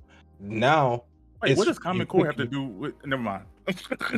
now you pick one and you're just stuck with it. The teachers don't have the time to actually have one-on-one interactions with their students. We're not talking about the teachers though. Well, they were talking about the teachers, about having the teachers be able to do this type of thing. Now, I happen to agree with Bam on the idea of psychology, but I think the idea should be to find a way in our campuses where we can destigmatize the idea of seeing a psychiatrist or a therapist, because that's the problem right now. I think it's a societal problem as far as destigmatizing therapy. It's been getting better, but it's more a problem amongst young people though. Older people, once you've reached a certain age, you're like, hey, nothing that you say, nothing that you do affects me. Young people are the problem, actually. I think it sounds like you're agreeing with Prime, because the easiest way to destigmatize it is just make it mandatory. If every student is doing it, don't make it mandatory. I don't believe in mandates. But I'm saying if you make it mandatory twice a year, then people become normalized with it, and students that need more therapy can request more sessions. No, because the problem is you make it mandatory. For example, everything in school is mandatory. What's mandatory? Lunch. You have to go to school. That's mandatory. I had to go to mandatory sessions in order to get my flexible spending money with one of my old jobs. I went because I was getting paid. I went because they told me if I don't go, I'm gonna lose these benefits. Children in the same vein, they're Everything going to they do is go and mandatory. they're not going to get anything out of it because they're going to go just because they're been told to. You have to find a way Yeah. to encourage kids to go because they want to go. You're not exactly not right. force Some them to people go. are going to go and they're going to get pissed off and they're just going to sit there with their arms crossed and they're not going to want to talk. That's fine. They're not going to be pissed. They're actually going to be excited that they get 30 minutes out of class or Oh, an hour out of class. that Yeah. might happen. But yeah, some people aren't going to want to participate. That's okay, right? And hopefully they'll participate in the future, or hopefully, like maybe if they, let's say we do this, like starting in like I don't know, middle school, right? So up to college, right? Well, that's like 7 years, right? 7 years. Maybe 6 of those years they sit there for the twice a year mandatory screening and they do say nothing, right? But in the last year, hey, I'm having an issue. This is a big problem for me, and I need someone to talk. I just don't know who to talk to, and that counselor is that person. Before I can get he gets away from it, I really want to engage with Fanatic here. Fanatic, like you have big disagreements here, and I want to hear them. Yeah, I think it's really dumb. Like, because obviously, like, logistically, it's just way more unrealistic. I don't know. We had a system that was in place that Republicans defunded, and it seemed like that would probably be more effective. Like instead of like making it part of the education system, I think the idea of just like encouraging more mental health checks, as part of people's healthcare plans and like beefing things up in that way, creating again the independent programs. The federally funded programs that like whose whole jobs it was to like check on people's mental health, having those facilities, like making mental health more of a federal issue as opposed to a state issue. I agree with you. I agree with you. Effective thing. I'd agree with that. I would do that. You know I would do that, right? As a progressive, of course I would do that. All right, so I would do that. So that sounds like a good solution then. But but in terms of actually identifying kids who are having issues, right? Who are going through problems, like that system doesn't necessarily identify that, right? That takes a proactive step to say, like, I'm going to go to use my mental health benefits, right? Like, or the parents doing that. One, the parents could be the problem, right? The parents could be abusing kids or something, right? Or the kids are having issues at school with like other kids, and they didn't want to tell the parents. So again, and I saw for all the parents knows this kid's like maybe he's just a moody kid. He's a moody kid's a kid like that. They're moody, right? And so my kids certainly need a strength, so I'm not going to take them. So like there's all these steps that are barriers to people actually using those benefits. Instead, if we make it mandatory that you have to go see them, you have to go talk to them, then you can actually you have a better chance of finding these kids. In a perfect world where we find some way of getting all the funding for all of these individuals, people, and like start making it mandatory and expect them to be able to do a good job, like I think maybe we'll find that would be effective, like possibly. But I think that so many ifs that just are all completely unrealistic. It just seems. I don't know. Like, I guess my problem is that like the reason why I wanted to have this conversation, we had a similar conversation last week, right? And B More was here. B More and I had a big issue with each other, which we usually do when we talk about guns, right? We had a big one, but that fell on gun regulations, right? And the gun regulations I wanted aren't going to happen, right? It's a fair criticism. They simply aren't going to happen. So okay, this is me relenting, saying that there might be another path here, right? Other solutions that might be on the table. But it seems like the only thing that anyone is willing to fight for is to turn our schools into fortresses. That's the only thing. I'm not here doing that. And I don't feel like most people here are actually doing that. Like most people here don't seem like that's why I was going to ask that question earlier. So it sounded like when me and Hobo, when we had that agreement, that my next question was to ask, is there anybody in this panel that disagrees with us that campus police are probably not a good idea for high school and under students? Is there anybody that disagrees with that statement? No, this isn't a disagreement. I just haven't seen it. I've experienced specifically campus police, and they seem to do the job. It just depends on if schools have funding for these like private security that y'all say. Like, but yeah, if the funding is there and there's not better things that money could be used for, then sure. I just know the state we already pay the police. But I happen to disagree. We have to pay them more. The thing is that the city can form contracts with private organizations to fund schools to have private security, which would they already do. Sure. I'm just saying. I just like I said. All I know is what I've experienced. I don't have like I'm not appealing the data here or anything and saying this private security wouldn't work or anything. Obviously, y'all are saying it does. Right. And so then let's make it very absolutely clear. Bam. Do you believe that hiring private security versus putting more officers in schools is a better idea?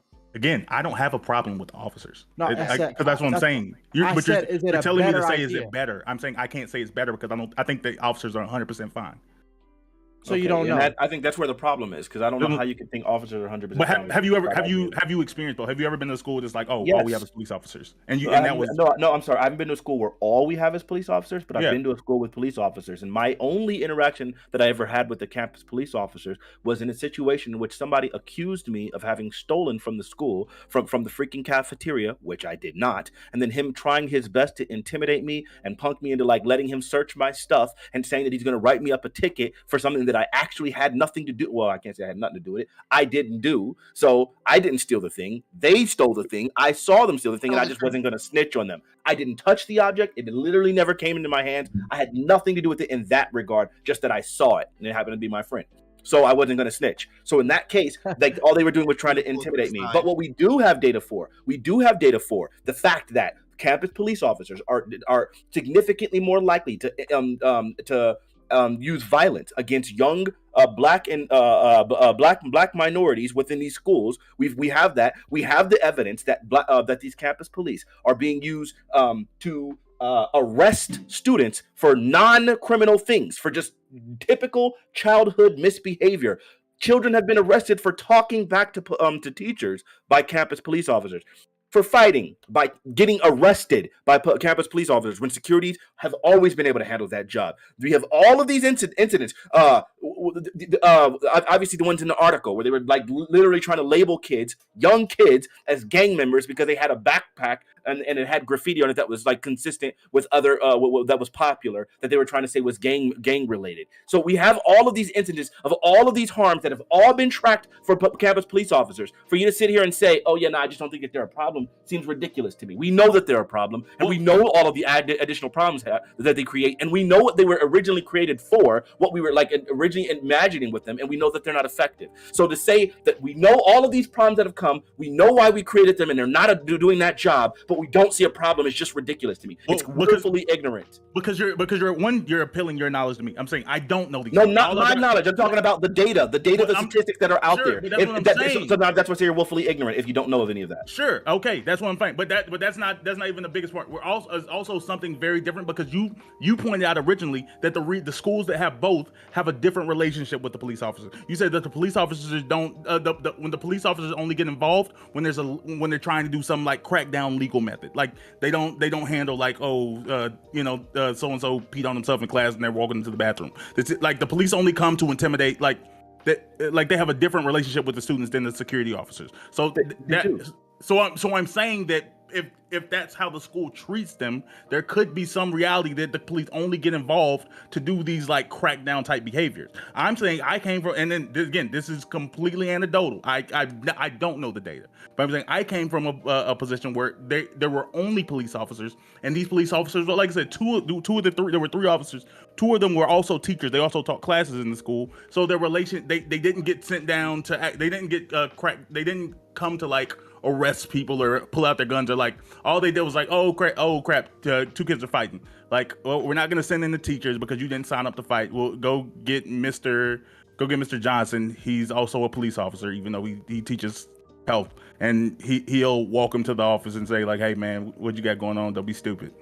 Like, so that's what I'm saying. Like there's probably some reality to the expectations you place on the police officers you put in these positions. There probably has to factor in. Okay, we can bridge the gap here. So we could say that in your specific scenario that would work, because your police officers were directly engaged with the students as And it's not even teachers. because they're good No, people. it still wouldn't work. Again, I'm not going to use his anecdote. I don't care about his anecdote. We have a large amount of data. Him talking about like his personal experience and what he witnessed does nothing to do. Does nothing to That's what I contract was gonna the say, bro. actual data. So okay, good. So then So I'm what you saying said, there's You factors use to the that. you data. started out with like, well, I can kind of see what, and you No, can't. no, no. because I'm we're saying that talking about in the his data. specific. I'm saying in his What very source- specific scenario worked for him. And What I was source gonna. are you using for this data? That's what I want to know. What source are you using for this data? Jesus, I mean, Lord, Actually, I I've seen something I to you could guys just look it chat. up. Hold Yeah, on. it's weird. It's because I'm not even stepping for cops. I'm just saying that like this data is without context. We Because know I data needs see- context. I see data what- that goes in the opposite direction. Particularly, well, I don't want to get on a policing debate, but particularly when you see what happened in New York We when they actually had a started policing debate. instituting. My Well, bad. I'm not so much a policing. I mean, police as it relates to schools. I don't want to talk about. You're not police talking about data. You're talking about an incident. That's not data. And that. But when you talk about what happened in New York, That's not that's not data. That's an incident. You said you had It is- data. Are you talking about an incident or are you talking about data? I'm talking about a period of 30 years of data that was tracked in New York as they began to crack down with more police officers in New York by the end of the 90s, even under Michael Bloomberg, who I don't really like that much. New York became the safest big city in America because of what they did with the police and having the police become more involved in the community, which they need to be Involved? more involved, and they need to be more involved in the community on a. Is stop and frisk Yes, involved? I'm not from New York, but I quotations, don't think police put in is involved. quotations. They're just Put the everywhere. I mean, put stop. the quotations there, Stop but and you need frisk to have did that. reduce But the gun fact crime.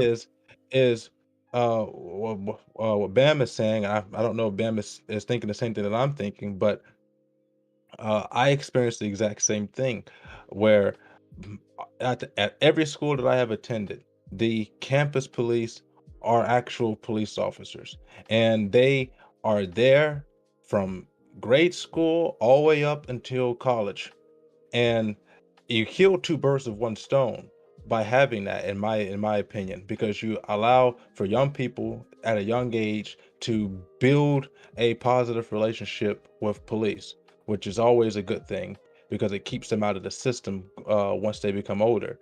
And you also get an area where you can see where the police are able to cause a significant amount of authority, or as Hobo said earlier, where it's just that power presence on campus that deters the criminals from being able to come in and conduct violent acts.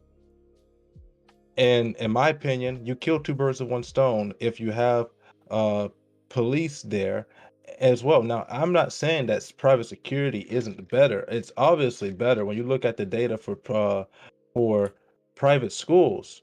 They have the money to be able to afford much better trained and much better qualified officials. But in public schools, we don't have that amount of funding. We don't have systems where the money follows our kids the way that we want it to. It's just a big slush. So you have to be able to use the bet we, as in everybody else that's not going to a elite private school. No, I was commenting on the we want the money to follow the kids comment, but yeah, never mind. Well, when I say the money to follow the kid, if you look, if I send, I don't have any kids, but if I had a son and was sending my son to school, I would want to know that he was going to the best school possible and that my money was going to get him there, regardless of how much I had to pay. I want my kid to go to the best school, to the safest school, but we don't all have that ability when we're part of the public school system. So you're for increasing taxes No, for never. schools? Never. I'm never So, going to. so you're for allocating taxes from defense to schools. I'm not for allocating taxes to anything. I really think we should be cutting taxes on everything and reducing. But you want more reducing money to spending on schools. everything. No, I don't want more money to school. I want parents to be able to have their money follow their child. If my child gets transferred from one school to another school, I want my money to follow my kid. I don't want to continue paying taxes to a school that my kid's not going to.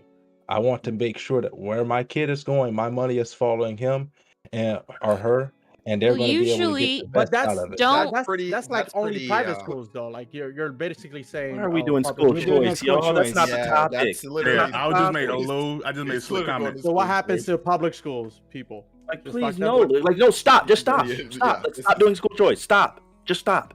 That's not the conversation. Stop.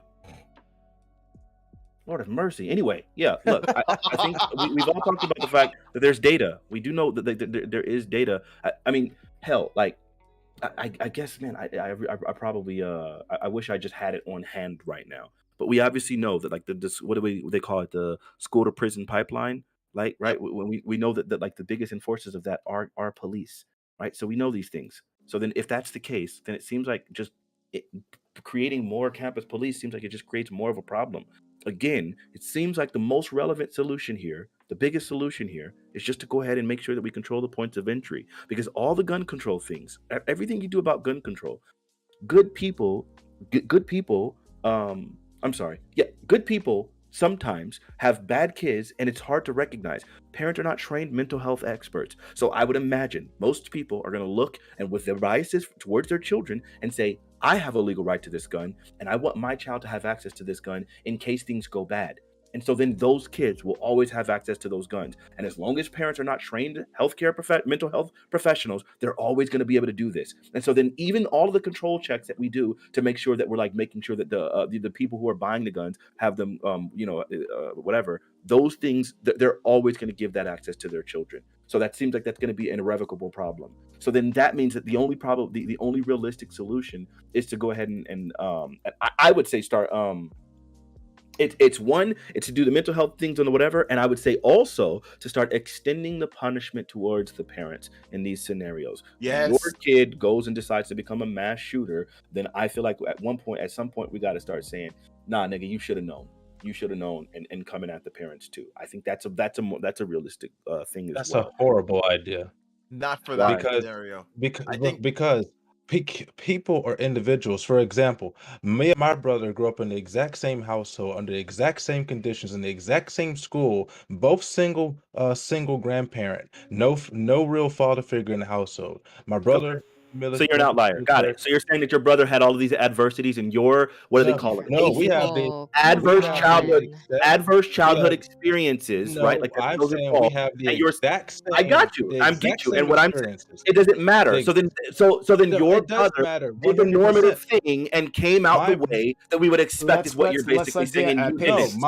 I said that we had the exact same circumstances. My brother goes to the military, gets kicked out of the military, goes to jail on a drug charge, goes and with his own actions rob somebody, steal their car, wind up in jail.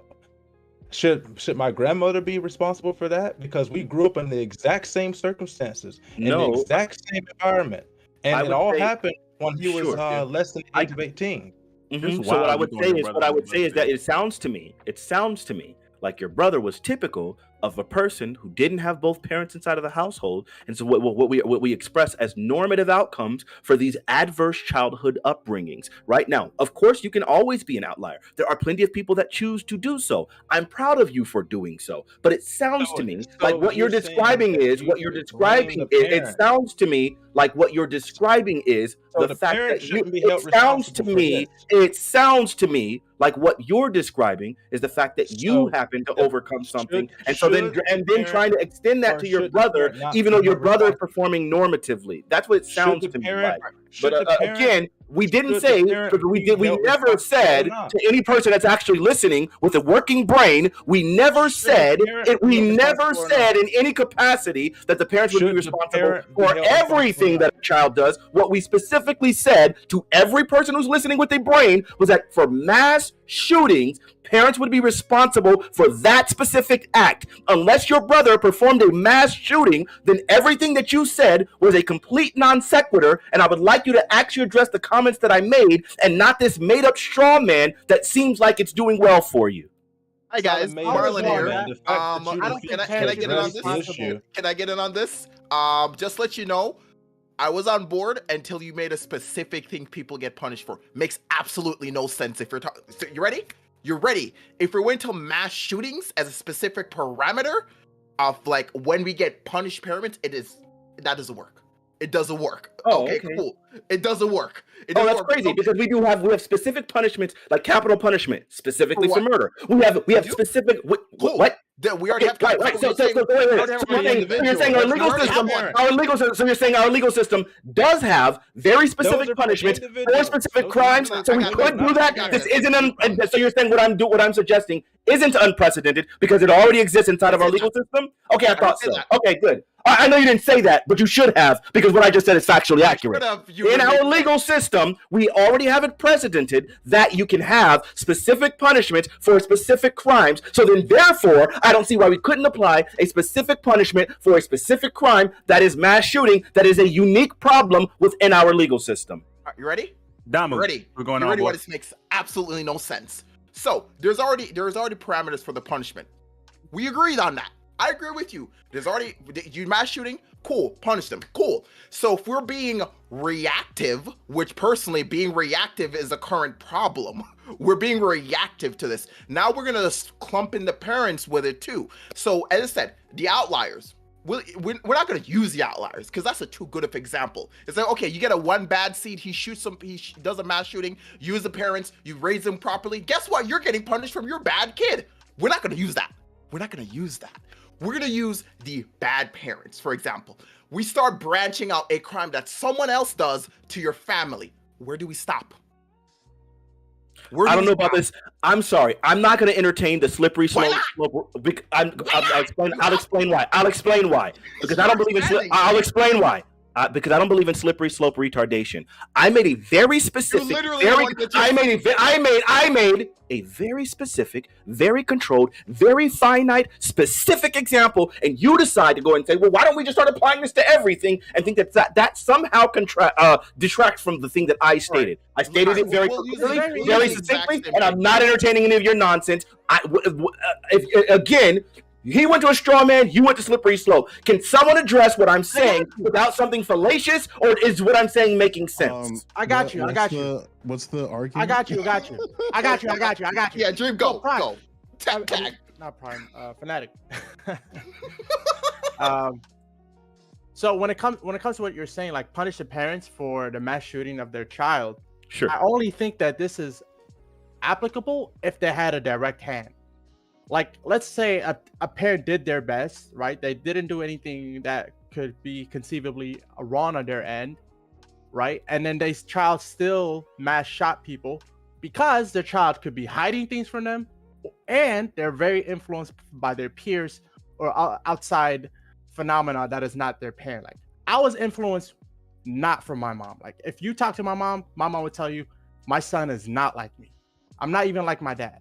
I'm like, a lot of times, like, my teachers taught me how to be a really good person. My friends, how to behave and stuff like that.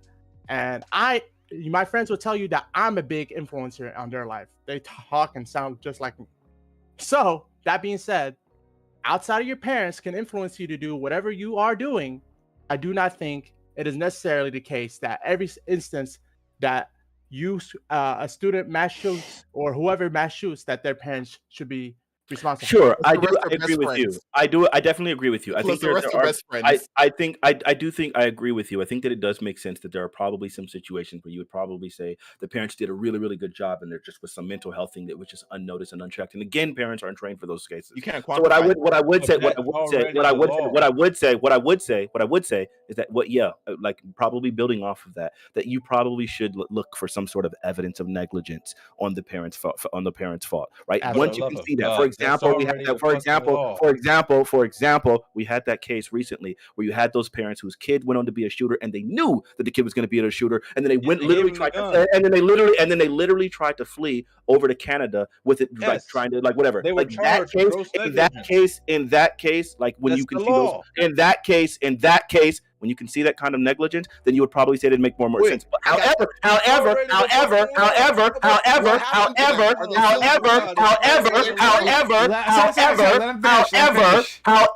thank you. However, There are plenty of situations that we've obviously witnessed where that hasn't been the case. When you look at like Columbine, or you look at obviously the vast majority of mass shootings. In fact, to date, that case in which they tried those parents is the only case I've ever heard of in the history of the country. So while you can say it's already the law, it's clearly not the law in most of the states in the union. So I would say that when something needs to be expanded, if something needs to be built on, and it should become the norm, is what I've been saying. Are you gonna charge the fucking Uvalde grandmother? She was the one that was there. The kid had the gun. But are you gonna charge? I don't know enough about that individual case to be able to make that statement. Wait, can I use an example? I didn't answer your question. I don't know enough about that case to make that individual like assessment right there. What I was talking about is a broader perspective. That's what I would say. You said we should do it for all these parents that have. I'm sorry, everybody that's listening. I said if you can prove some obvious negligence. I'm sorry if you're not keeping up. I specifically mentioned negligence that can be proved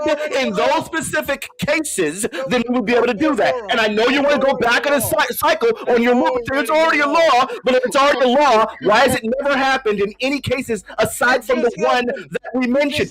I'm sorry, the question, I'm sorry, the response to that is not it just happened. I'm sorry if you're too idiotic to follow. What I just asked was, why has it never happened in any instances aside from the one case?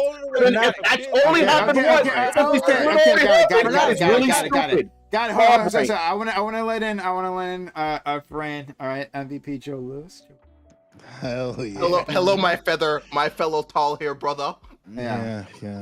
Go Golden State. What are we fighting about?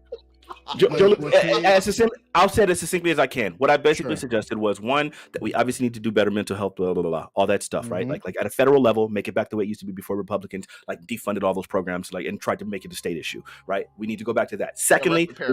Secondly, we need really controlled points of entry. Like, I mean, security, I think metal detectors at schools and things like that. And like having security there to like make sure that all those kids are safe, because America's really, really got a problem with these white people shooting up these schools. So we really got to do something like that, right? So that's the second thing. The third thing that I said was, I think we could actually start looking more into punishing specifically parents when it comes to these school shooters, especially in cases when we can see some obvious signs of negligence on the parts of the parents that are leading towards these things that they could have avoided, and holding the parents responsible. Okay. Those were the three things. What's the problem with, I guess the problem with the third one, right? What's the problem with the third one now? I know you'd agree with me, Joe. I love you to death. All right, boys. I agree. I just don't know if the third one. I don't know if the third one leads to like anything more people turning on their kids. Like, oh man, you saw what happened to those one parents. Like, they got in trouble. We better turn in our kids. I just don't see parents. Yeah, we better not have any kids. They're gonna get us arrested. Oh, but you are going to, as a parent, you don't want to be the parents of a kid who shot up a school. Right. But right? do people want to be there today, like without punishment? Well, I think that I think that's it's the whole argument. I'm saying you're going to get your kid help, is what I'm saying. I think it's reasonable to say that if I, as a parent, had some level of negligence when it came to the handling of my legally purchased firearm, and then my child ended up using that very firearm to commit an act of violence, and let's say they caused death, I should be culpable of manslaughter. That's like, okay. Is this like from a punitive perspective, or is this like from like? I mean, from a punitive perspective, it makes no. But I'm saying, like, do you think that do you think that we should do it because like the parents should be punished in that situation, or do you think you do it because it's gonna like lead to like less parents doing it? Like, I don't think this. Both. Like, if I have a weapon in my home, it is my responsibility to make sure that that weapon is secure. If I leave that weapon in an unsecure manner, and then somebody uses that weapon to commit harm on another person, I'm responsible for that. Yeah, but I don't think you should be arrested for it, depending on the situation specifically. I mean, what do you do? I mean, I'm sure Fanatic agrees with that. Okay, I'm sure he said this very specifically. Okay, so we don't wait, but someone said something about like, what was that? Like, you don't feel like there should be punishment? Like what? No. He was yelling the actual opposite. I was actually about to get a little bit aggressive. Anyways, what are you saying? What are you saying? I'm trying. No. So what I was saying is, like, as far as he's saying, if a kid conducts a mass shooting, the parents should be. This is make sure I understand before I start saying things. If a kid conducts a mass shooting, the parents themselves should be looked at and be assessed if they were neglectful to this kid, and if they were, they should go to jail also. That's the understanding I was getting. Just Yes. reiterating. Okay, Yes. cool. I was saying how ridiculous that is, and I had to use you always have to mention the slippery slope, because when you got specific, when you're branching out things to other people, like I understand, like you have accessories. Accessories are physically there. If you're right there, I understand they're involved. There are so much variables you can use when it comes to parents, because at the end of the day, a lot of us have had parents that had no idea what the hell they're doing in the first place. So if they did something that was neglectful by accident and they didn't even realize what they're doing, well, guess what? They're getting punished now. So that's what. Innocent until proven guilty. So the question I have for you then is, well, we're if going off you- guilty, so we're stopping. Like, but let's like do a realistic situation. If you have a Yeah, sure. firearm that is yours, you legally purchased it, and you leave it unsecured in your glove box, and your child goes to school. Let's say your child is an 18-year-old senior, high school senior, and then that weapon falls out of the glove compartment and shoots a passenger in that vehicle. Should you, as a parent, be held responsible? Yes. So same question. Oh, I was. Wait, Joe. I gotta go. Let me just give a quick outro. Listen, at the end of the day, I think obviously I've suggested a whole bunch of systems. Look into how Republicans dismantled our healthcare and made it a state's issue. Like, I love how Republicans always do these things and then hide their hands. So in that case, that's what they did. And then when it became a state's issue in certain states, crazy populous states like California with the best weather, the best state in the union, when that state gets overran by homeless people because homeless people would rather be there where it's warm and the state is doing everything in its power to actually take care of the homeless and things like that, then when we get overwhelmed because the other states just do literally nothing, Republicans, and when they do nothing, and then now we have this overwhelming, then Republicans can say, see, you Democrats are the problem. You Democrats are the one with the homeless issues. And it's like, it's not that yes, it makes sense that homeless people would want to live in, obviously, California. It makes sense why everyone would want to live in California. It's the best state in the union. Secondly, obviously, the thing about mental health, like, is clearly one issue, but I think part of the issue is also religion. I think it's crazy that we got religion completely out of schools, and we can't talk about faith and all of these things, and we're becoming more and more secular, and it seems like faith could be Finally, one of the things we that agree discourage people, like that would be discouraging more and more people from these sort of vile acts. But you got these atheist people that say that their moral system is just as valid, when clearly they be the ones that be shooting up these schools and all this nonsense. Now, I know that there are these white Republican evangelical idiots that be out there saying complete nonsense and doing complete nonsense and backing Donald Trump and all that kind of idiocy. But obviously, we understand that like religion has been like the moral compass and the moral backing for a lot of what this country was founded upon. Clearly, like a lot of our laws were completely puritanical. Some of that stuff was nonsense. Some of it was absolutely basic. You guys all know it. So at the end of the day, get more religion in schools, allow prayer back in schools, do more mental health stuff like that, and we got to address that the problem is a white problem, and instead of just sitting here trying to obfuscate it by talking about mass shootings, which are really, there's a nebulous term where you got random black people that are shooting up, that are shooting in altercations, and trying to compare that to these senseless acts of white rage that are these kind of violence. You guys can find me at twitch.tv/FanaticFanatic. You can find me on YouTube under the name Ask Fanatic. I think my takes are normally the best. I'm willing to have like completely sensible conversations when the time calls for it. I love you guys. Fanatic. Wait. You do it on purpose. You do it on purpose. You drop that, right? Because you know what it's gonna do to me, right? And then you try to fuck off. Don't worry. I'm gonna take care of you one day. One day I'm gonna take care of you. All right? Fanatic, when'd you go bald? I went bald at like 19 years old. You got a good head shape for it. I know God is good. See? God is good. He let me go bald, but he gave me the good head shape. You can probably grow a giant beard. Normally, people that go bald can grow big beards. I can't. I don't have almost any facial hair. Too much American. This is months. Nah, enough testosterone. I'll talk to you later, buddy. I got all the testosterone. All right, I'm out. Peace. Love you. I'm over here trying to develop a chest over here. It ain't coming out of nowhere. I want to get back to Joe. What Joe was saying before. I forget. Yeah, Joe. Yeah. So we agreed that, okay, if I have a firearm legally purchased as a father, and then my son or daughter takes my vehicle, that gun falls out of the dash, hits somebody in my vehicle, we're held responsible. We agreed there.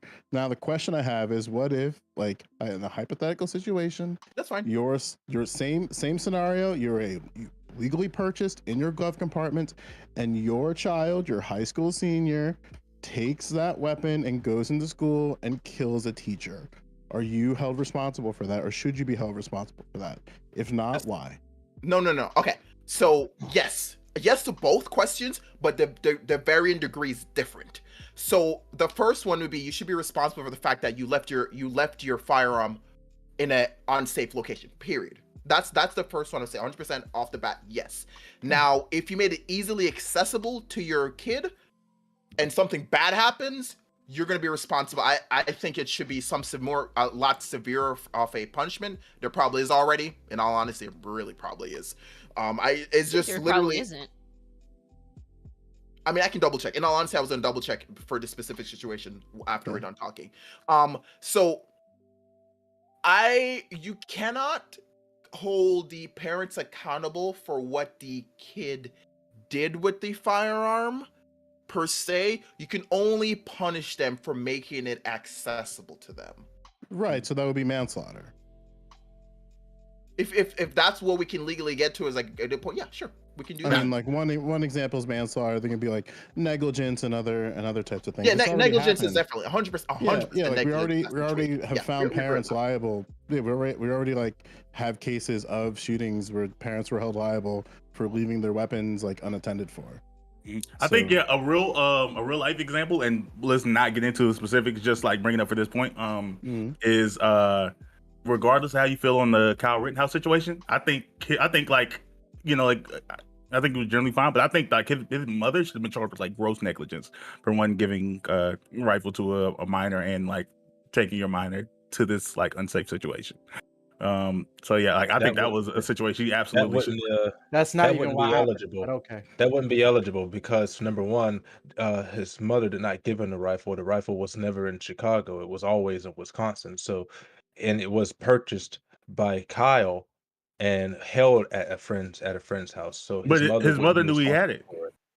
His I mother didn't guess, purchase like- it. It's not licensed to her, so that wouldn't be. It doesn't matter if she's an licensed. instance She of knew he had it. I'm negligence. talking about negligence. I'm not talking about. What would It be still wouldn't negligent on be- our part? Everything still that wouldn't happened be. was illegal on his end. Then the Yes, purchase. it and everything. was. Something that It was. something I purchase find was legal. really interesting is that the conversation about safety in schools always pulls to a national conversation about guns without really having a deeper talk about like the conditions that lead to people committing acts of violence in schools. It's just, I don't know, it's kind of interesting to me. No, because we talked about this the last time when we were having a conversation about this overall, where it's like poorer people are more likely to have gun violence in comparison. So if you raise the standard of living overall for like people in general, the likelihood of crime in general, like going on, is less Yeah. like, oh, that was a horrible sentence. Anyways, poverty and crime go hand in hand. Sure, but there's students that are in poverty that interface with well-funded schools. So what do you do Yes. there? Well, their view on reality is different though, because yes, they might be poor at home, but if they're in a well-funded school in general, kids spend the majority of time at school for the most part. A majority of time is spent at school. So for them, their perception is these people are rich around me. These people have money. Their perception is like, oh, no one's really struggling around me. They're not doing bad stuff. It's information for the most part. They'll get information from these kids around us. Because if you think, there's the whole big thing that we are like the 5 people we surround ourselves with. If everyone around you is a bunch of poor people and they have no idea what to do, and then they're like, okay, we need to make money. We need to find this. We need to do whatever it is. You might get off those bad habits. If you're in a situation where everyone's like, okay, we have a bunch of money, we can provide for ourselves, you might get some habit from them overall where you're not thinking, okay, I want to go rob someone, which is a very drastic jump in comparison, but you're less likely to think about negative things, at least from a finance standpoint. From a finance standpoint, I'm kind of, Sorry. I'm like, again, I'm kind of lost. Like, we understand that, or maybe we don't. I don't know. Do we think that shootings in schools is a epidemic problem, a pandemic problem, a small issue? Like, where's our heads on that? I think it's. That actually is a very good question. In all honesty, It's an I don't think it's epidemic. I don't think it's I don't think it's a pandemic. I don't think it's It's pandemic. it's exceptionally rare, but it's more a cultural problem than it is anything. How is agree it with a- that. How It's exactly definitely is it a cultural. cultural problem?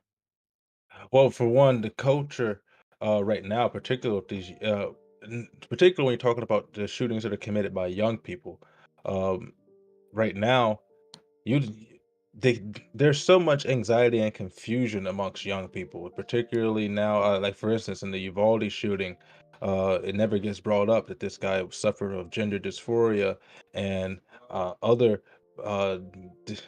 depressions and drug. His mother was a drug addict, and so there's a culture that's caused these kids to have some type of underlying level of confusion, and I'm not sure where it correlates to I need to go shoot somebody because Well, we've tried to no, do yeah. that data before with media because I believe in the 90s and in the early 2000s they conducted several surveys and several studies to try to find out if there was a correlation between violence amongst children and video games, and they found out that the exact opposite trend had happened with the rising of video games. But the media now, I'm not sure where the numbers are showing. I don't think they've actually conducted a proper study since then to see where the numbers are showing what this relationship between the culture that these kids have and why they are going to commit these acts the way that they're doing. So a question I have then is that we know the shooter in question at Uvalde didn't have a criminal record nor a mental health record and dropped out of school. How do you interface with a child like that? It starts at home. It starts with the family. It starts with the parents. You look at his Okay. household. It was a broken household. How do you know He that?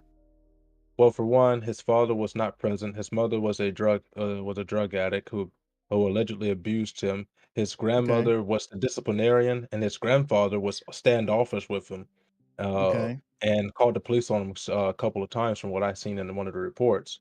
Hmm. So But his still, that family, doesn't. Those are true, but he doesn't have any documented mental health issues, nor does he have a criminal well, record. So how do you interface with somebody like that? he's He's 18. do? That's what I mean. It starts at the home.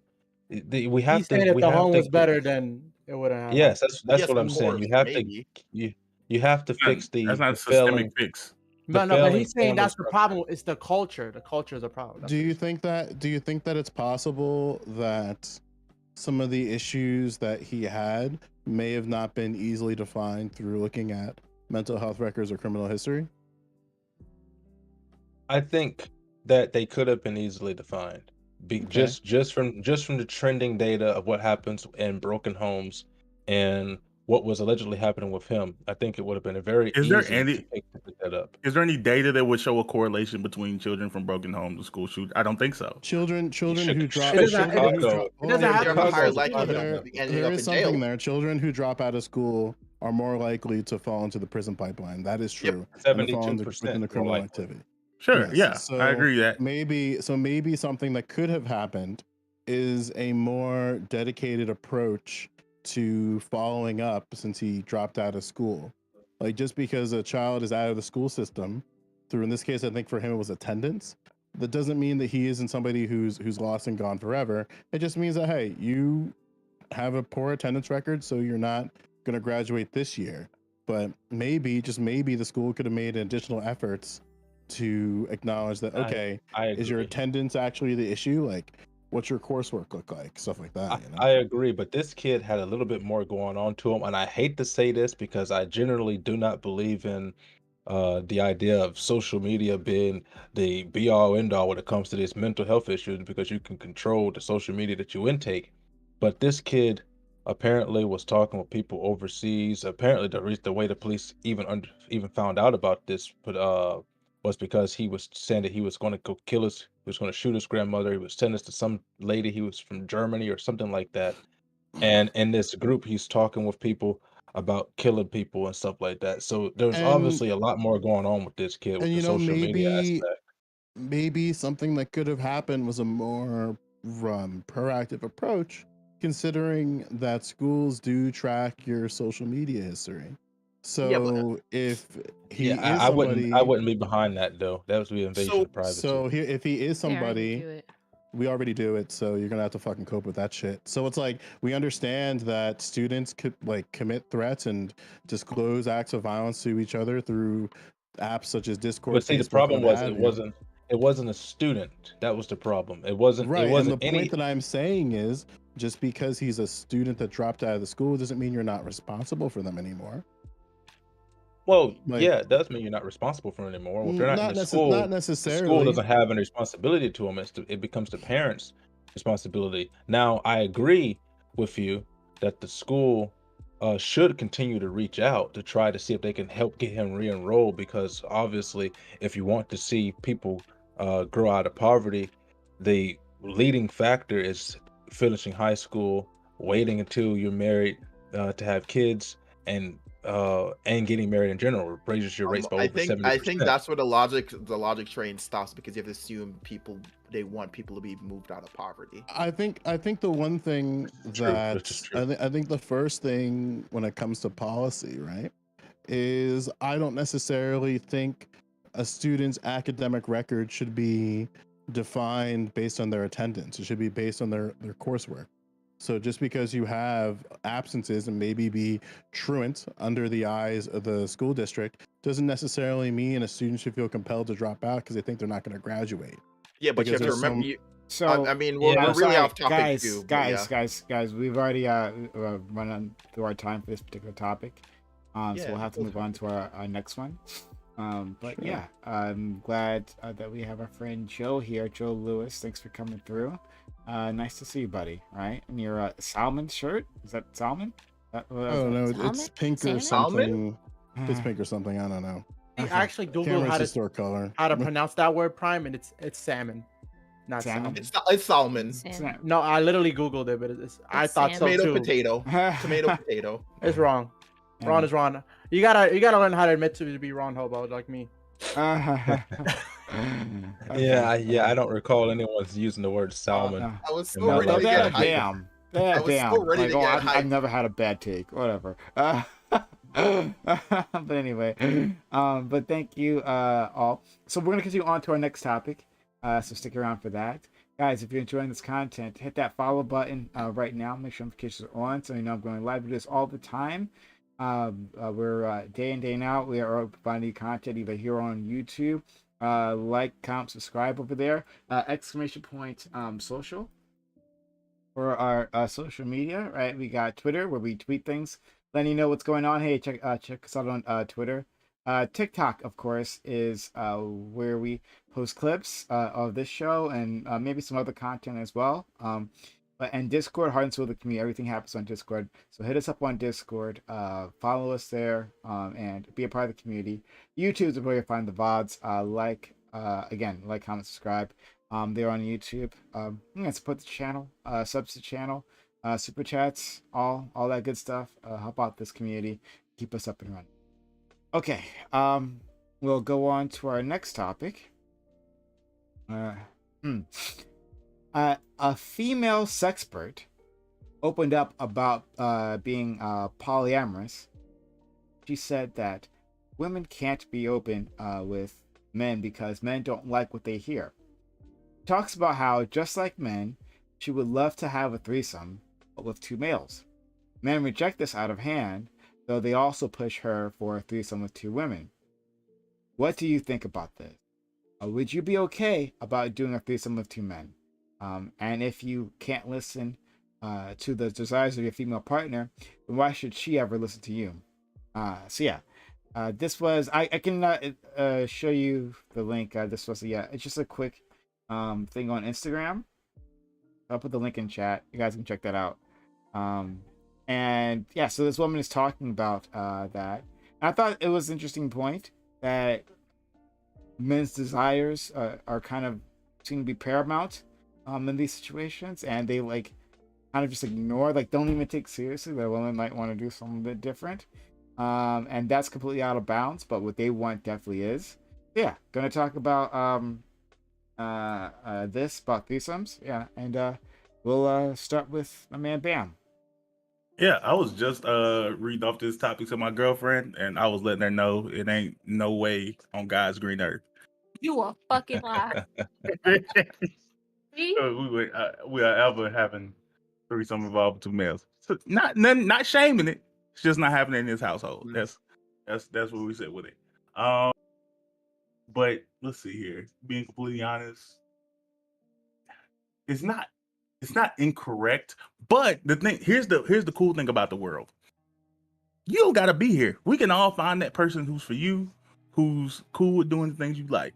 So I found my beautiful woman who is potentially okay with like threesomes, girl threesomes, and I'm not gonna be okay with male threesomes. So it works for us.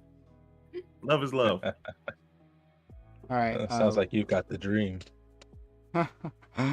Let's go. Dream. This is so easy. I don't know. It's like just don't do what you don't want to do. It's that simple. And so you don't have to do everything your partner wants to do, and you don't have to be interested in the same type of things.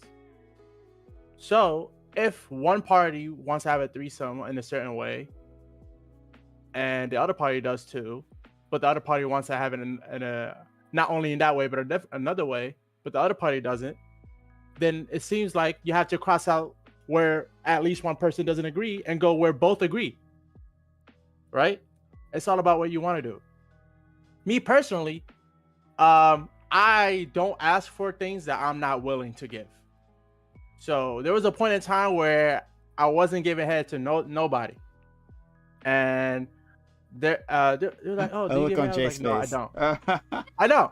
I wasn't comfortable with it. I wasn't ready for it, so it doesn't make sense for me to force myself to do that.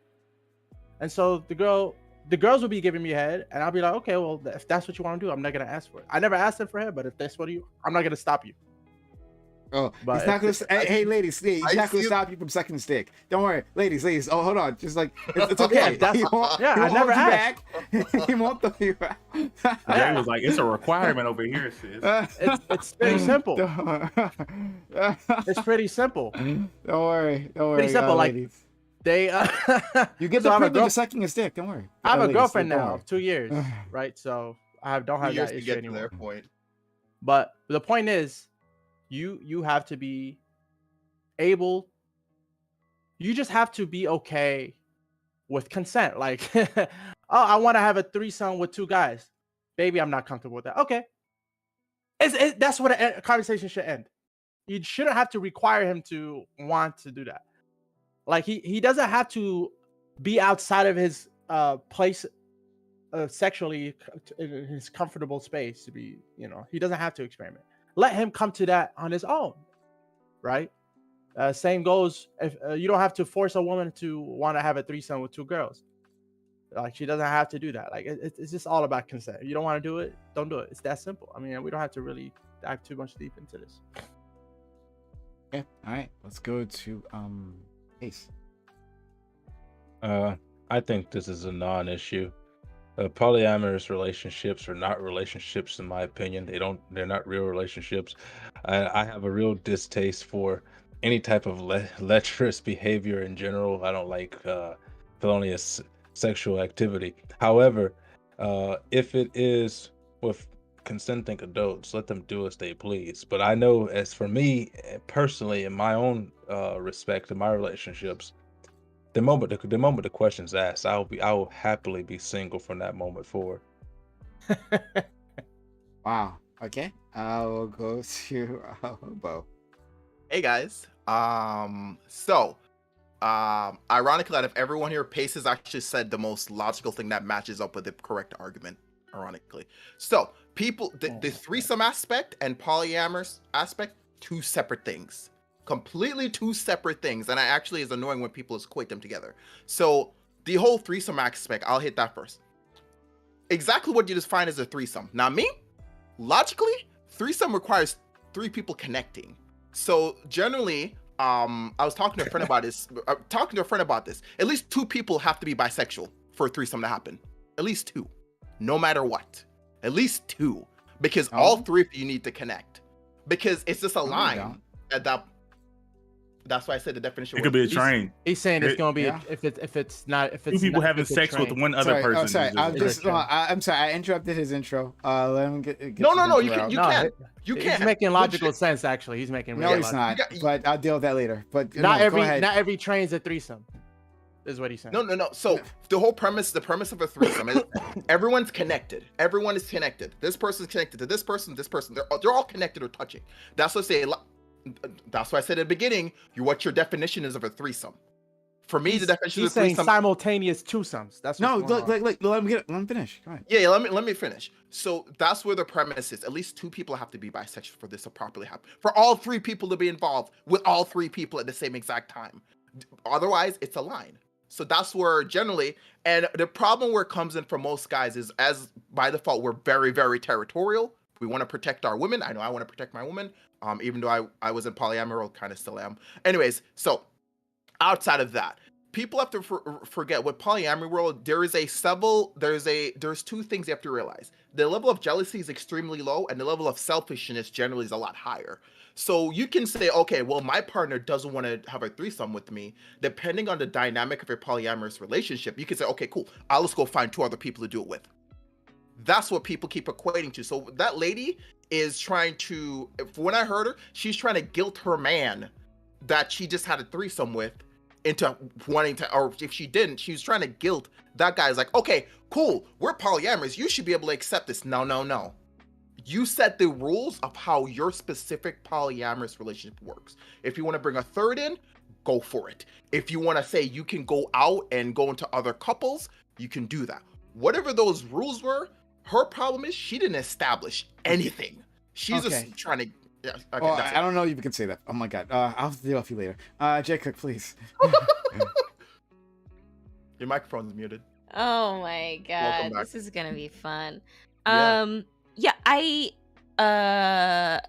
think the last question actually should be. It sounds like I feel like Joe was gonna say something similar, but it sounds like everyone is willing to listen to their partner's desires around having a threesome or having a polyamory relationship.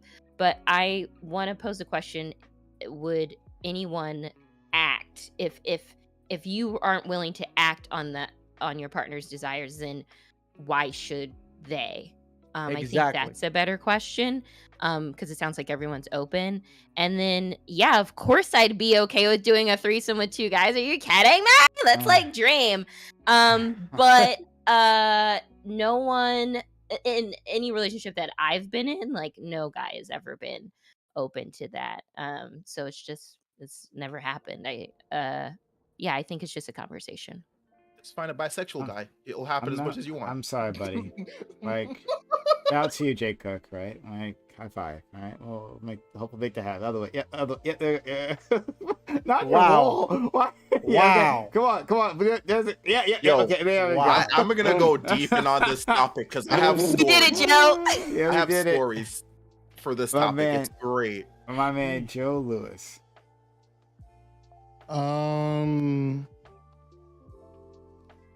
Men are homophobic and dickphobic, so it kind of prevents them from exploring their sexuality. I mean, it's fine. Like, I don't know, man. If you want something with your partner, you kind of want it in like the totality of it, right? So it's like, I don't really think it's fair to say that, like, okay, I want a threesome with my partner, and it's like, okay, what kind of threesome do you want? And I think a lot of times men dictate that conversation of what they want for them and not necessarily for the partner. And that's not always the case. But I think that most people who take these sort of hard lines of being okay with threesomes with caveat, I don't think that's kind of how it flies in practice. Like, I think that you need to have like a full exploration of the conversation. Like, are you just okay with a threesome with 2 girls? Are you just okay with a threesome of 2 guys? And if you and your partner are in agreement of the parameters of the sex act that you're currently doing, that's fine in the instance, but that could change over time.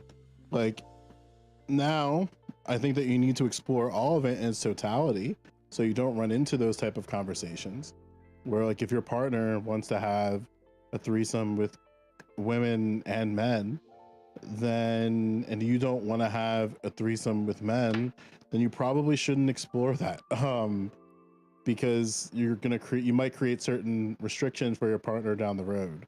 And I'm not really all the way down for that, but That's all I got. I don't. Women are also I don't, homophobic.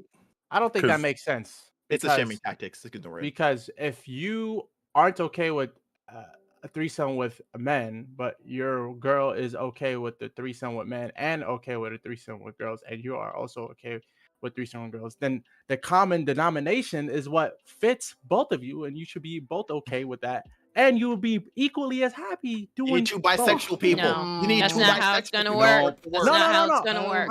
I'm saying that's what logically makes sense. No, That's that doesn't. not how it's That's gonna not work. how it Hold on. works. Hold on.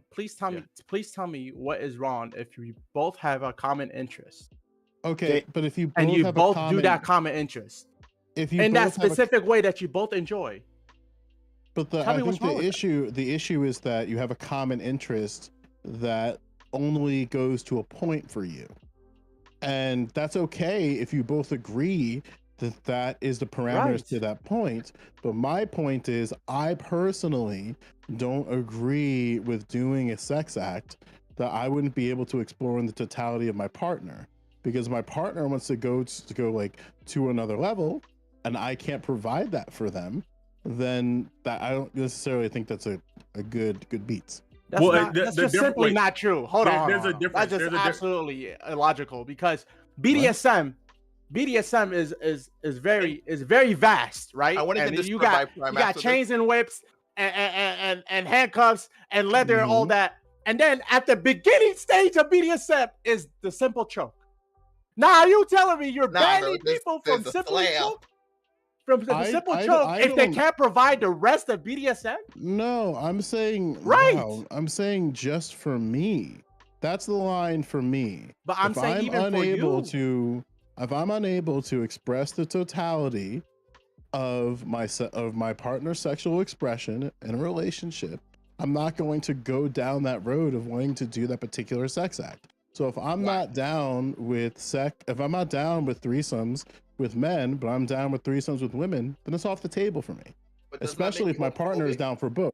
Well, Hold on. I think there's a difference. Hold on. Like, hold on, just let me say this. I think there's a difference. Like, it's okay if both people are actually interested. If there's an actual investment from both parties, versus doing something like I wouldn't ask you. Wouldn't be fair to ask your partner to do something for you. Like, it's not that they hate it, but it's like, oh, it's not really their thing, but they're willing to do it for you if you're not willing to return that. But if it's something that like, oh, I really, really want to try that thing. I would also really, really want to try this other thing. But I'm super down to try this thing if you want to. Like, I think that's what Dream's dealing with. Like, two people are like actually interested in doing something. But Then I when think you down should the do it. road, requires. she- I'm sorry. No, go ahead. No, you haven't talked. No, a lot. you should Talk, finish woman. that. Yeah. Talk, woman. Go. Jesus. Yeah, whatever, dude. Okay. When down the road, right, she cuddles up and asks you that question, like, hey, you did this thing for me. Can we try this thing? A threesome with two guys. You're gonna say no, right? If you don't want to, you shouldn't have to. Can I answer? That's the point. So then why is it okay to have the threesome with two girls? And Because she's okay yourself? with it and she wants to. Let it finish. But And- you're not. and- But okay, sure, right? She's okay with it, right? Not just That's- okay that's with well it. She wants to established. do it. It's for her. And she wants to. And Yes, but she also wants to do this other thing, and Now, you you not don't- doing this other thing for her, right? You're doing it for her. Yes, Are you- and that's what I'm saying is you should do things for each other. And so if it's Can- not for each other, don't do Wouldn't it. that be- And so yeah, having but- sex with two girls is not only for you. No, It's also for her. you're And not if it's getting only it. for You're you, really don't not do getting it. it. can I It's can I a clear the slippery confusion? slope, There's in confusion. the words of Hobo's Can I- language. No. It's not. Yeah, it is. I've dealt with the situation. No, It's steps. So let's first. We have to set parameters.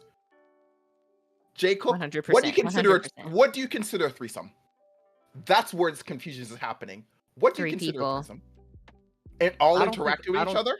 Oh, I don't think this matters. In this doesn't matter. context, It This does. doesn't matter. It- No, it doesn't. doesn't. Look, Tell me how. We'll Okay. define it Okay. generally. Okay. Sex act, three consenting adults. Okay. Right? So Yeah. okay. So we'll ignore that. All right.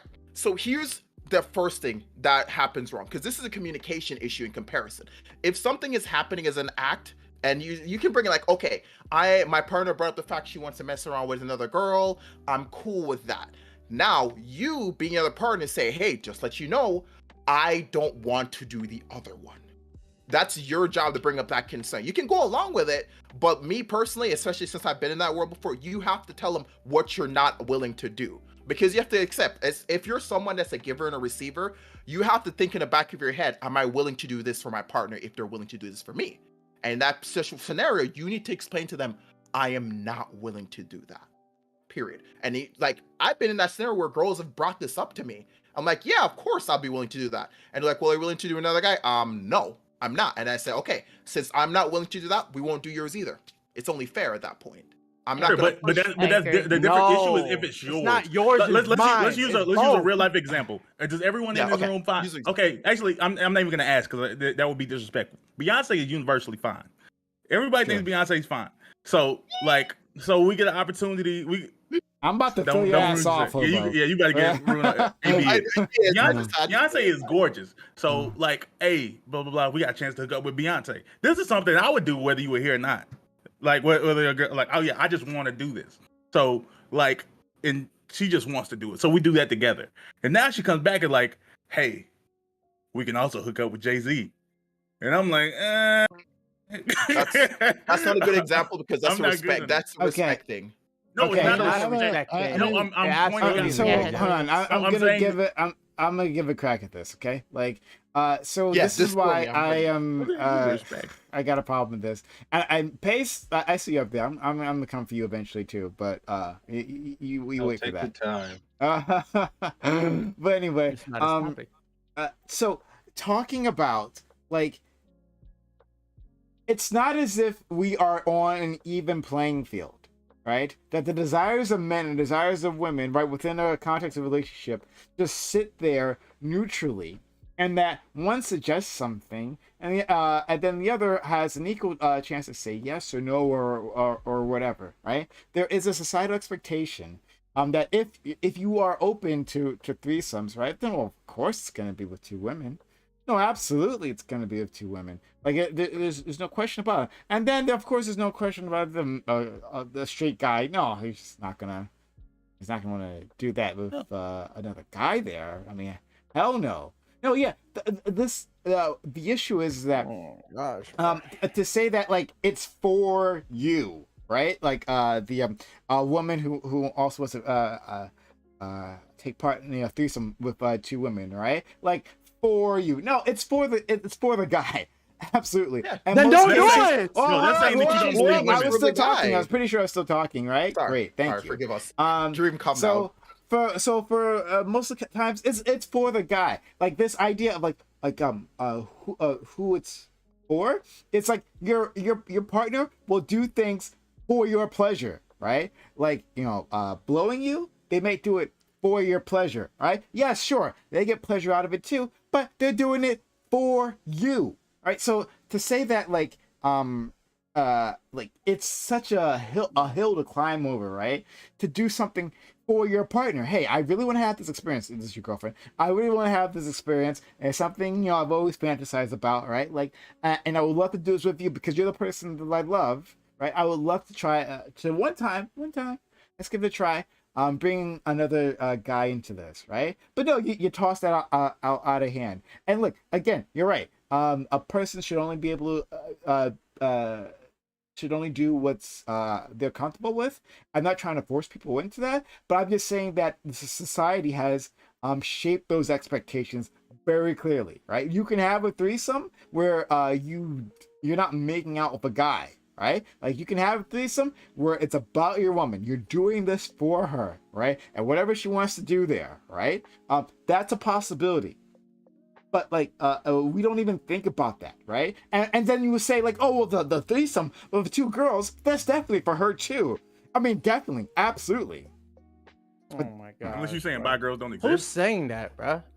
You saying bi guys don't exist? Yes, I mean, no, I'm not bi one. girls. But yes, still. bi women exist. Okay, moving on past that, First, right? But then straight let's- women will have a threesome with another a girl as well, right? I would never put my. That's because partner through that. society is I would never make homophobic. my partner. Let's do be that. real. Including and not just men. No, let's women. get that out of the way. Straight women will have we're putting bisexual women aside. Straight women will have sex with another woman. For Then they're not for a threesome, 100% correct? straight. Sorry. Right? No. Sorry. So I'll They're not 100% straight. Well, Sorry. let me finish, No, let me finish, oh my let me god, finish, let me team, finish. sorry, I can't get distracted by your nonsense Gotta about make it, understanding what 100% straight means, okay, right? But like, look, Yeah. will straight women engage in that act again because you don't have a make out with other women? Right? I'm not saying they're not Engage straight. in a They're just not threesome. 100%. Yeah, They're no, like whatever, 90. whatever, It doesn't whatever, matter. who cares, It doesn't whatever, matter. who cares, It doesn't who matter. cares, who cares? I'm not gonna matters. deal with that. But like, straight women.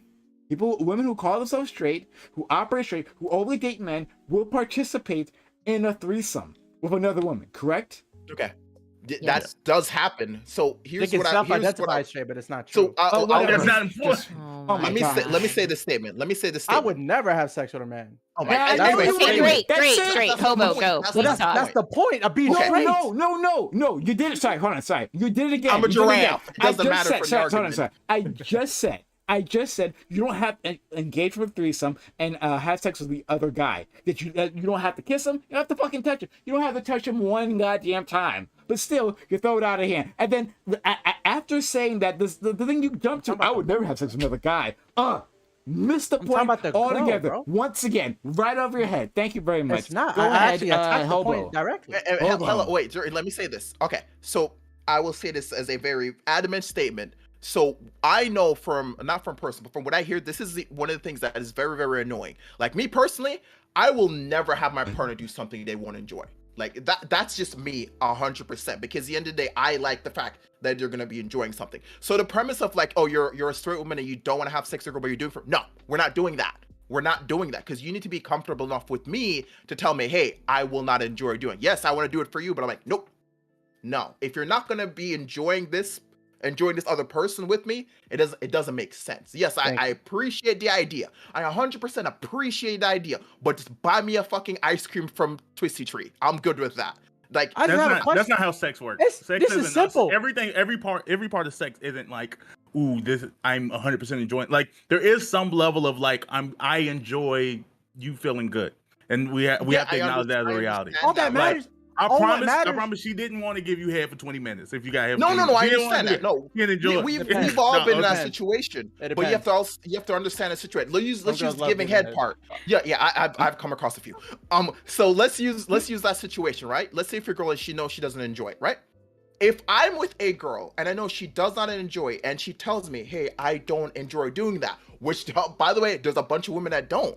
You say, okay, cool. I like it, but I understand you don't enjoy doing it, and I'm not going to enjoy the fact that I'm making Exactly. you. Well, not making you, but sitting here having you do something and I know you don't enjoy. Like, how am I going to get into this? But So- you're It's using about- you're using enjoy weird. Like they Yeah. enjoy that you feel good, and Yeah. they want to because I think you're not getting God of the I know pleasure the, same from way. I know Yeah, the word. exactly. I know the word that Hobo wants I get to negative use. pleasure I know, from knowing they're not getting pleasure.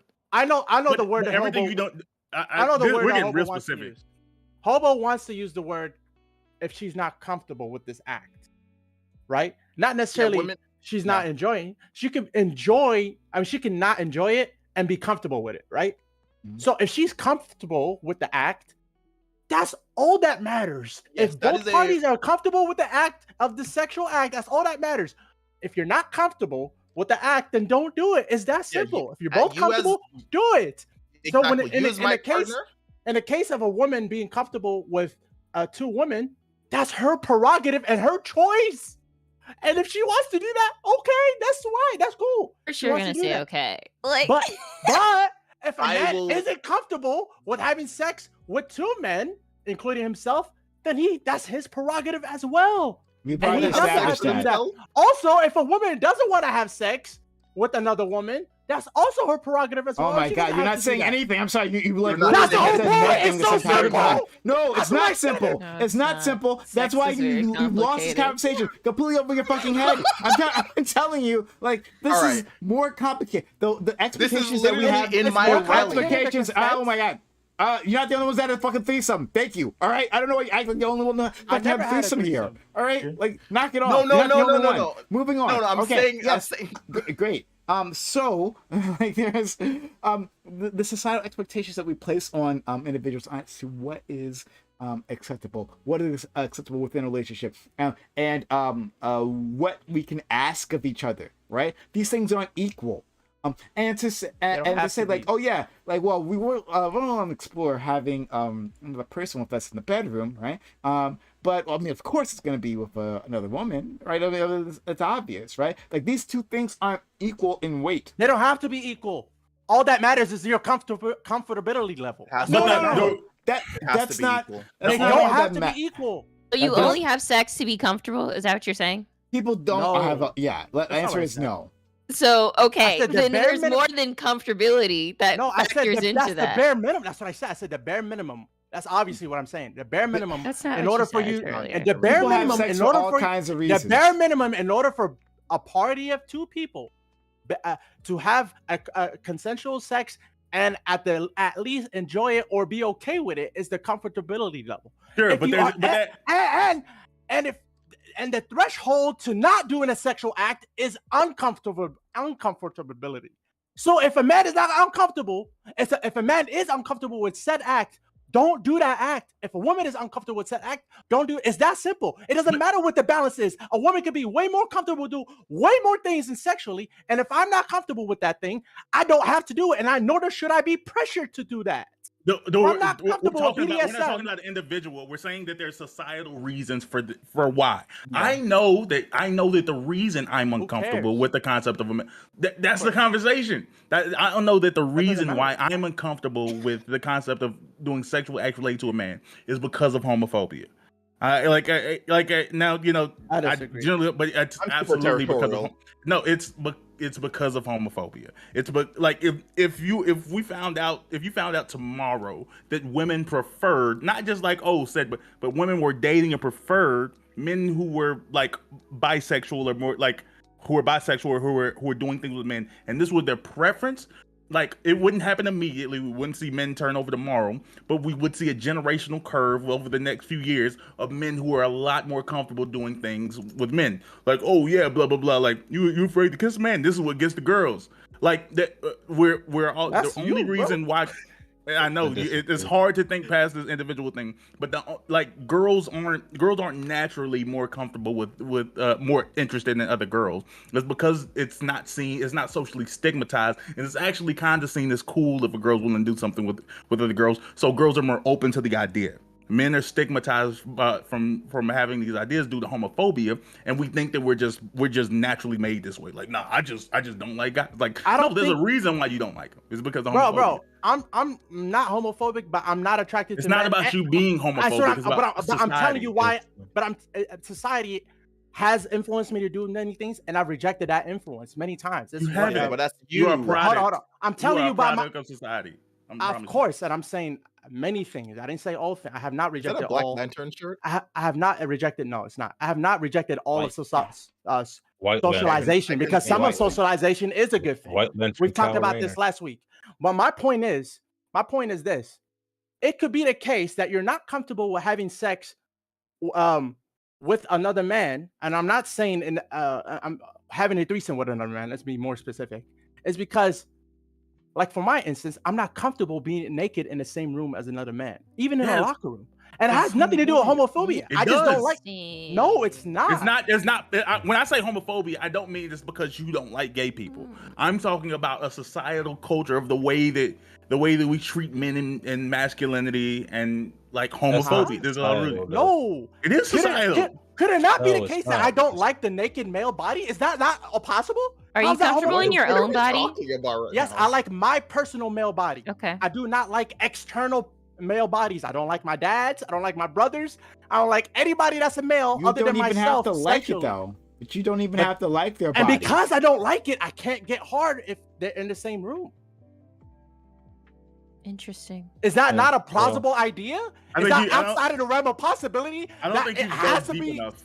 No, but I'm asking you the question.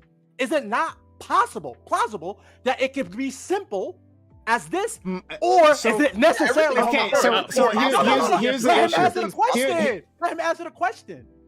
For Is an it individual- necessarily homophobic? No, it's not about asking- you. It's not about you I'm being a asking person. you to answer the I'm question. answering Is the it- question. I'm answering Is you it the question. necessarily homophobic? Yes. Now, yes, but so just be quiet for a second. It's not about you as an individual.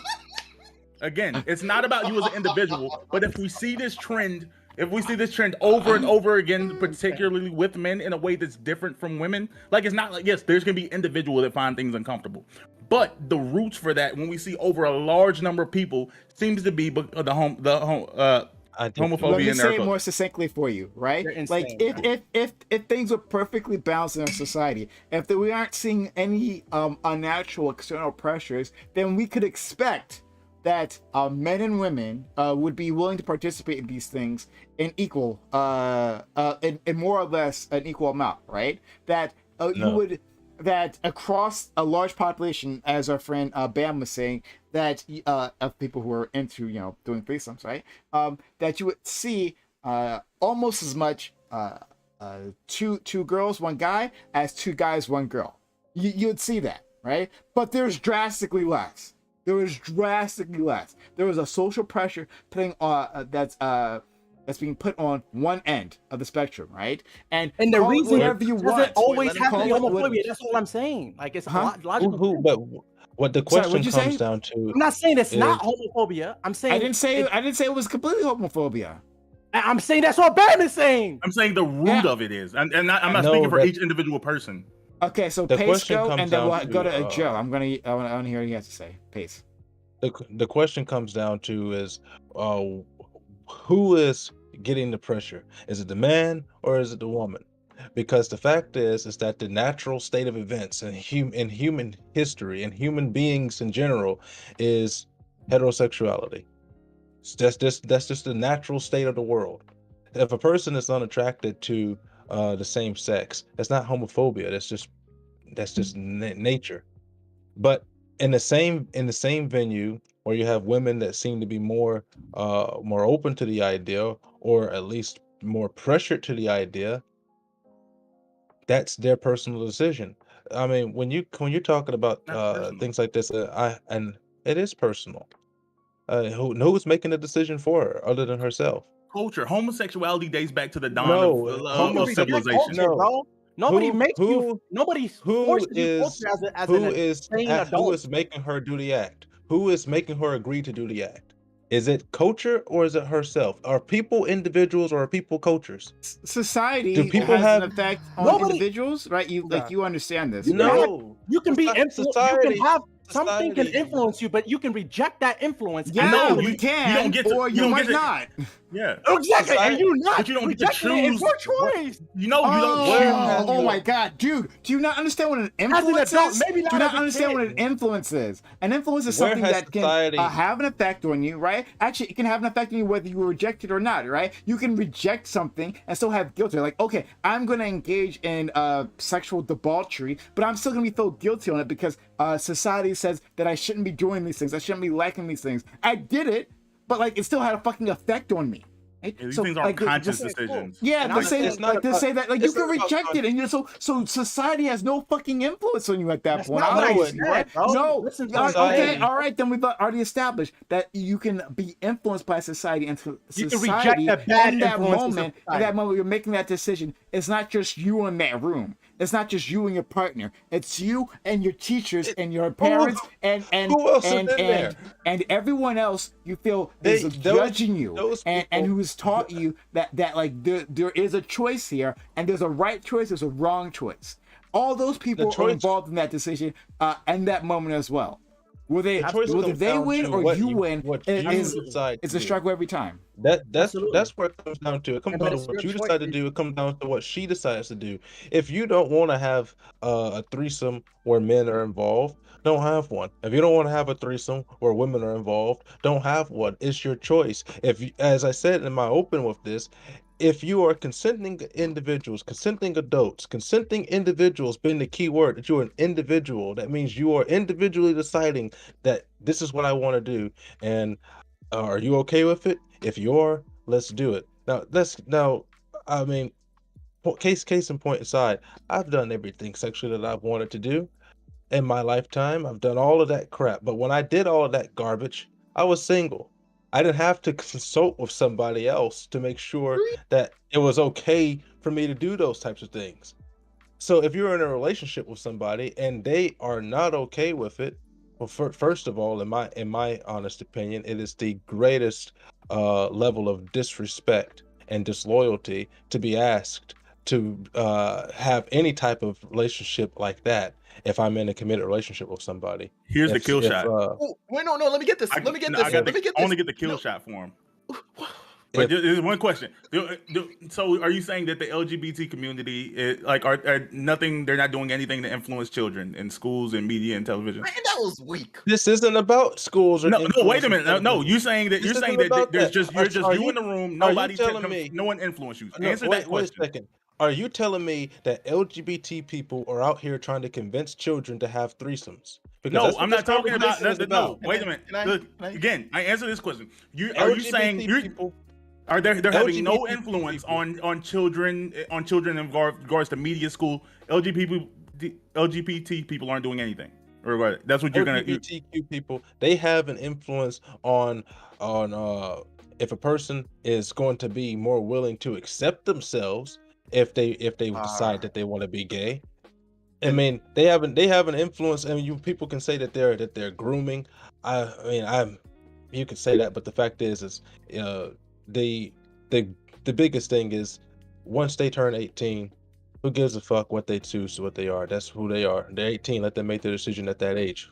Who gives a fuck Okay. about that? So But that when was a they're real mature whether question. Let's No, go no, to no, before let's you go go. to no, let's go to Joe and then you Popo. Okay.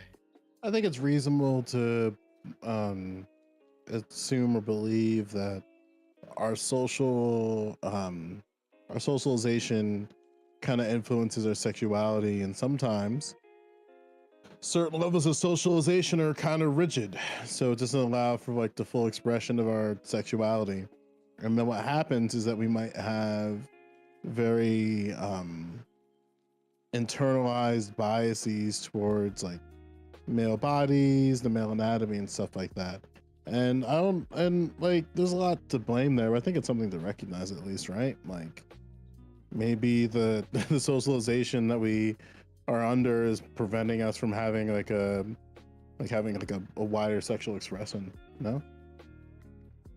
Think that a straight male not liking a straight male body is akin to a gay male not liking a woman's body.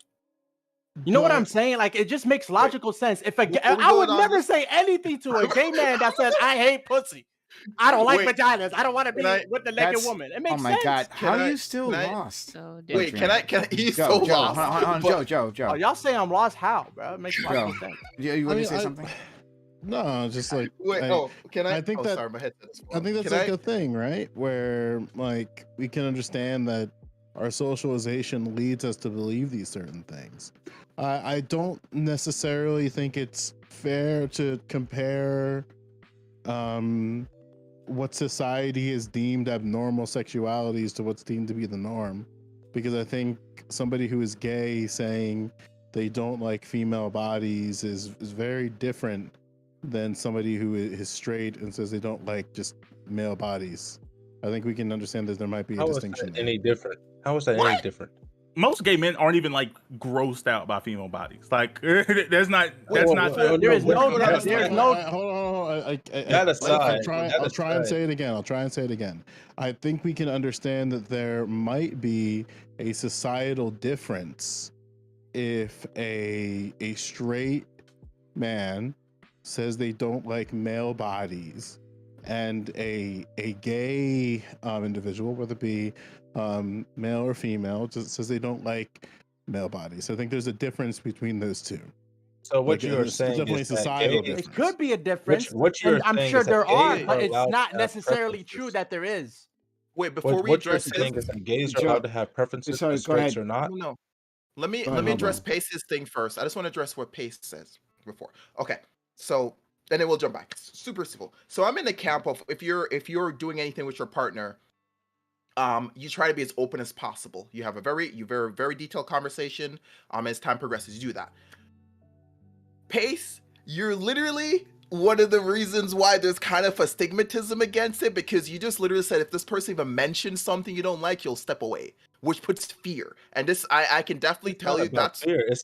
It's about if I'm in a committed relationship with somebody, I have chosen that you are the one person that I want to be with, and you come to me with the Mhm, question that you want to bring somebody else into my bed, get the mhm. fuck out. No, If I but wanted, if I wanted to sleep around with more than one person, I wouldn't be dating you. That's how I so think. That's how I look into it. but here's the thing. You're assuming they can read your mind. If they're coming with Oh the idea no, that I'm not assuming that they read my mind. They know my mind because I chose to date them. If no, I people, didn't, if I wanted to sleep around with more than one person, I would not be in a committed relationship. But there's you're people in literally committed relationships you're I, that do that. describing. Another thing I'm Let kind Hobo of talk. My bad. Yeah. So no, let me see. So no matter how you're wording this, unless you have a conversation, it is mind reading. Unless it's been pre-established, like, hey, at the end of the day, if you're in a relationship with someone, it needs to be a safe environment for both of you to openly communicate and grow. Like, it has to be that way. And if you're shutting off, I understand you can say, hey, I don't want to talk about anything extremely sexual. That's the bar. No, it's not Really, about talking about extremely sexual stuff. You can have as much sexual conversations you want to, but the but you're moment turning you off decide, one. no, I'm not turning off one. I'm telling the individual that I'm dating that the moment you decide to insult me and insult my honor by saying that you want to have somebody else in my bed and have sex with the both of us, Okay. that tells me that tells me that I am not good enough for you and I no longer need you. So go find somebody else that will agree to do that with you, but it won't be me. Which is fine. Now, so you will have the converse. Just let you know, you won't even get to that conversation because by your logic, if they even bring it up, they're gone. So you can't Yes, even they use it. would be because that conversation, the moment you bring up the conversation, the moment let's say we're just So sitting they in should be bed. gone by their logic. The moment you bring up the same conversation, say you're not willing to, they should be gone too because you even brought up the conversation. Yes, they should be because the fact is it would never come out of my mouth that I would Then ever how are they question supposed ask to that. know? If they ask me that question, There, you're then gone. that question signifies to me, oh, I'm not good enough. You want something else. Go be with those people because it's not Just working for the two of us. well, So all right, go. all right. So Be here's gone. all right. I'll Be get a little gone bit from more. my sight and don't come That's back. fine. So let's get a little bit more deeper on this. The premise of you thinking you're not good enough has only to do with you. Has nothing to do with them. Has nothing to do with No, them. it has everything to do with the fact that they decided that they would rather get more enjoyment out of having two dicks at the same time than just one. And what that means is that my one dick is not good enough. So bye. See you Aw. next time. Okay, well, but that's what I'm saying. tell you. You are not creating a. As I said, at the end of the day, I don't this have to. It's my preference. See, it is your preference. They have no idea what your preference is. That's They the don't. They know what my preference is because I chose to date them. As I Okay. said before, when I was doing felonious sexual activity, I was single. I could do whatever All I right. wanted to. I could fuck as many people at the same time as I wanted to because I didn't have a commitment All to right. somebody else. Let's use something Yeah, simple. you're Let's just use such a something super Chad simple. that like you could. No. I want to have as much sex No, as I so I'll want, use something and super I'll just simple. have it. I'll destroy this argument. This is because this. I don't think you realize you're making no sense. So let's say you date a girl, What's right? not making sense? No, that's what I'm gonna use. I'm gonna use the simplest argument. You date a girl, right? And you want to have sex with her. You're not allowed to bring that topic up. If I want to have sex with her, I'm going to have to ask her eventually. Otherwise, it's rape. Oh, no. You can't bring it up. Same way she can't bring up topic about anything else. It is not a safe If environment for you to bring it up. Period. if you want to have Because you sex knew with her, you have to bring it up. Mm-mm, Otherwise, mm-mm. it's rape. When you But you started dating disrespected her, her innocence. yeah, when you dated her, you should have knew she doesn't want to have sex already. You shouldn't have to ask. That's We not don't how talk sexual about relationships work. Bruno. No.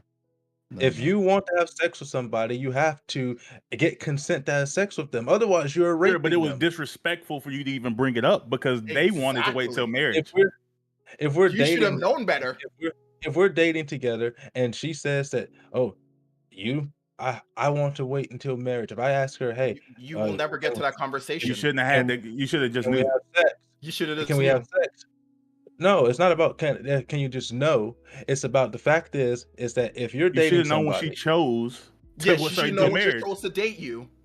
if you're dating somebody and you are in a committed relationship with them, This is actually sex great. after a while, You guys sex are not getting his argument. It's really annoying. Like he's saying sex that. I know what he's saying. He's saying. What No, he's no, saying I is know what dumb. he's It's saying. but it's a huge difference. But what with the Okay, and okay. that analogy Let's that hear let you me tell you the explain. You difference. explain. It's a You easy. ex- It's a huge difference. They don't make each other analogous. You're saying, oh, but if you ask that to have sex with her and she wants to wait for marriage, then that's the same as if she were to ask for a threesome. The difference is you don't know if somebody wants to wait for marriage until they speak, but you are implying that you want to be only with one person when you enter a monogamous relationship. No, because people in monogamous relationships do threesomes. Yeah. Right, but I'm saying people in monogamous relationships do not do threesomes. People It in is- polyamorous relationships do threesomes. You don't No. invite somebody into your household to have sex if you are monogamous. Having more than one person is poly. Mono means one. No, it being I'm only in a relationship with one person. That's It doesn't mean I right. can't have sex with another person. You're I'm in a monogamous monogamous relationship. If you're in a That doesn't mean monogamous I'm. relationship and you want to have sex with more than one person, you are not monogamous. That You is are a poly- sexual The number of relationship. people I'm in a relationship with, it didn't change. I'm only in, Sexual relations is still a relationship. no. You don't have- Monogamous. but we're talking about romantic. No. Monogamous is not just romantic. It says involving marriage to one person at a time, having a sexual relationship with only one partner at a time, having only one Exactly. mate at a time. That's the definition. were You of have one the root of partner the at a word time. mono. Like Mono I means don't. That, one. what definition is that? Nobody uses literally monogamous. that way. I literally Googled it, and that's like Oh the, my Well, God. then I Google can be The wrong. on that difference one. here is Okay. definitions are wrong, bro. He's but- not willing to have a conversation about it, and he's gonna banish his partner just for bringing up a topic. No, he I might wouldn't. not be That's- comfortable Okay, Well, with. so yeah, you- but are we talking about That's time not or are we mandatory. talking I'm about telling just you like a it's over. one-off? I- Like what's the He's sitch just here? he's saying he's not. If you bring it up in general, you should already know that I'm dating you. Don't bring this topic up. If you bring it up, He's in gonna general, banish you. You are Let's go Golden insulting. State. You are I am insulting. in. I'm in the You are camp telling of. me that I am not good enough for you. If you want to So believe if that, hold that on, is let the him. case, He's if not that is the harming case, anyone from believing that. then, Hold then on. if that is the case, then you should date somebody or be with somebody that expresses the same value. My Okay. value is that But I've wouldn't- chosen to date one person and one person only. And when you decide to bring somebody else into the relationship, then that means that I am not enough for you. You need more than one person, which means we're not going to work. So Couldn't it be That's- seen as even that's more bad. insulting that you would That's want to an have sex, internalized that you thing. would That's want to his have like perception. devious, like premarital sex? Couldn't that be seen as even more insulting?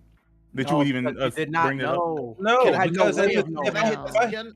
Wait, no. So You have no way saying- of knowing in either case. No, No, so that's here's not the you are- true. The implication exists in one where it doesn't exist in the other. There is no Okay. implication. In Okay, a hold on, monogamous so, relationship, the I implication want is to. that you have I want to one bring partner at a time. Joe. You were saying something previously, and we got Yeah. lost in this. Yeah, I thing. was saying 79, 92 Warriors. Okay. No, I guess like what I was trying to get at is that I think that like in society, and it's gonna go back really far. I'm sorry, but Hello. I think that like the socialization that's around being cis and heterosexual is pretty intense. Like I think it's intense so much so that men might have it's possible that men have like really weird relationships not only with their body but with other male bodies. Something that I don't necessarily think we see manifest in the same way that it does for women. But again, I'm a dude, so I could be wrong there. But and I think that might have an influence in our likelihood to accept a threesome that would be a threesome with two men if a partner were requested. It's also super common. It's really hard for like women admit to this daily. They're like, oh yeah, I wouldn't feel super comfortable like dating a bi guy, and they can say in the nicest way, and they mean it, but it's due to socialization. So if that's the case, then you're gonna have less bi guys in general. Like people who are bi aren't gonna be open about it, and people who may have considered the idea when they were young don't want to be cast out. Like people who, well, first of all, and again, this Well, I is mean, just like, going. there are people who like unironically believe like, well, if you suck dick, you're gay. You're like, it doesn't matter if you're bi, you suck some dick, you gay. And it's like, I don't think that is like, true though. yeah, it's like, and it's like in society that never works out like that, where it's like I drink Coke and Pepsi, but you're just a Pepsi drinker. And it's like, what? No, it's like you can like two things and not be like put in this sort of like weird box. But again, that comes Or a with, girl like, sticking a finger up your butt. It can or be even girls that, doing it. like, or even just like the idea of like of anal anything. Like there are some men that, like, I've been in conversation about this where it's like, I don't want anything near there at all. I don't want. It's like, I mean, okay. I don't know why it to be so like. I guess the Aggro point. about it. Yeah, that's the thing. Like in Aggro. all the spaces that I've been, it's always really aggro Maybe some about. people just don't want shit on their dick. I mean, this is a very. You have to be this is mad true. about that. You can No, say but, that in a like, calm manner. That's like why you what need I to have make- is like. You mess with It's like girls that when don't wipe people, good. like, let me give you an example. It's like when we talk about certain, like, say, movies, right? There's I guess, an expectation that the conversation isn't going to get heated unless you're talking about Morbius, which is the best film of all time. But outside of that, it never gets like overly intense. Like someone could just say something where it's like, and I'm going to do this like in a sexual example, right? Like they'll say something where it's like, yeah, just anal's not my thing. And it's like, okay, like totally normal, like, you know, and like there's no like sort of question of elaboration. But then there are some spaces I've been in where like people are really aggressive about like no butt stuff. It's like, I don't want to put a finger over there. And it's like, okay. And then there's like that like additional information that you don't need, where it'll be something where it's like, I would never fuck a guy. And it's like, okay. It's like, just dicks are weird, bro. And it's like, I didn't ask, but okay. I've had this exact conversation with my girlfriend. Like, I've literally said that. Like, I've said this to multiple girls. Like, I was like, I don't do stuff. I don't do anything. I don't do butt stuff. Like her butt, sure, not my butt. And the reason isn't because, oh, bro, that's gay. The reason is like, what happens if I like it? What, like that, and we don't work out. No, that's what I'm saying. Like, you can never ask a random person that. Of course, you can fit literally, but you can't. You can't just ask the next girl like, "Hey, you know, how do you feel about that's the stigma. finger?"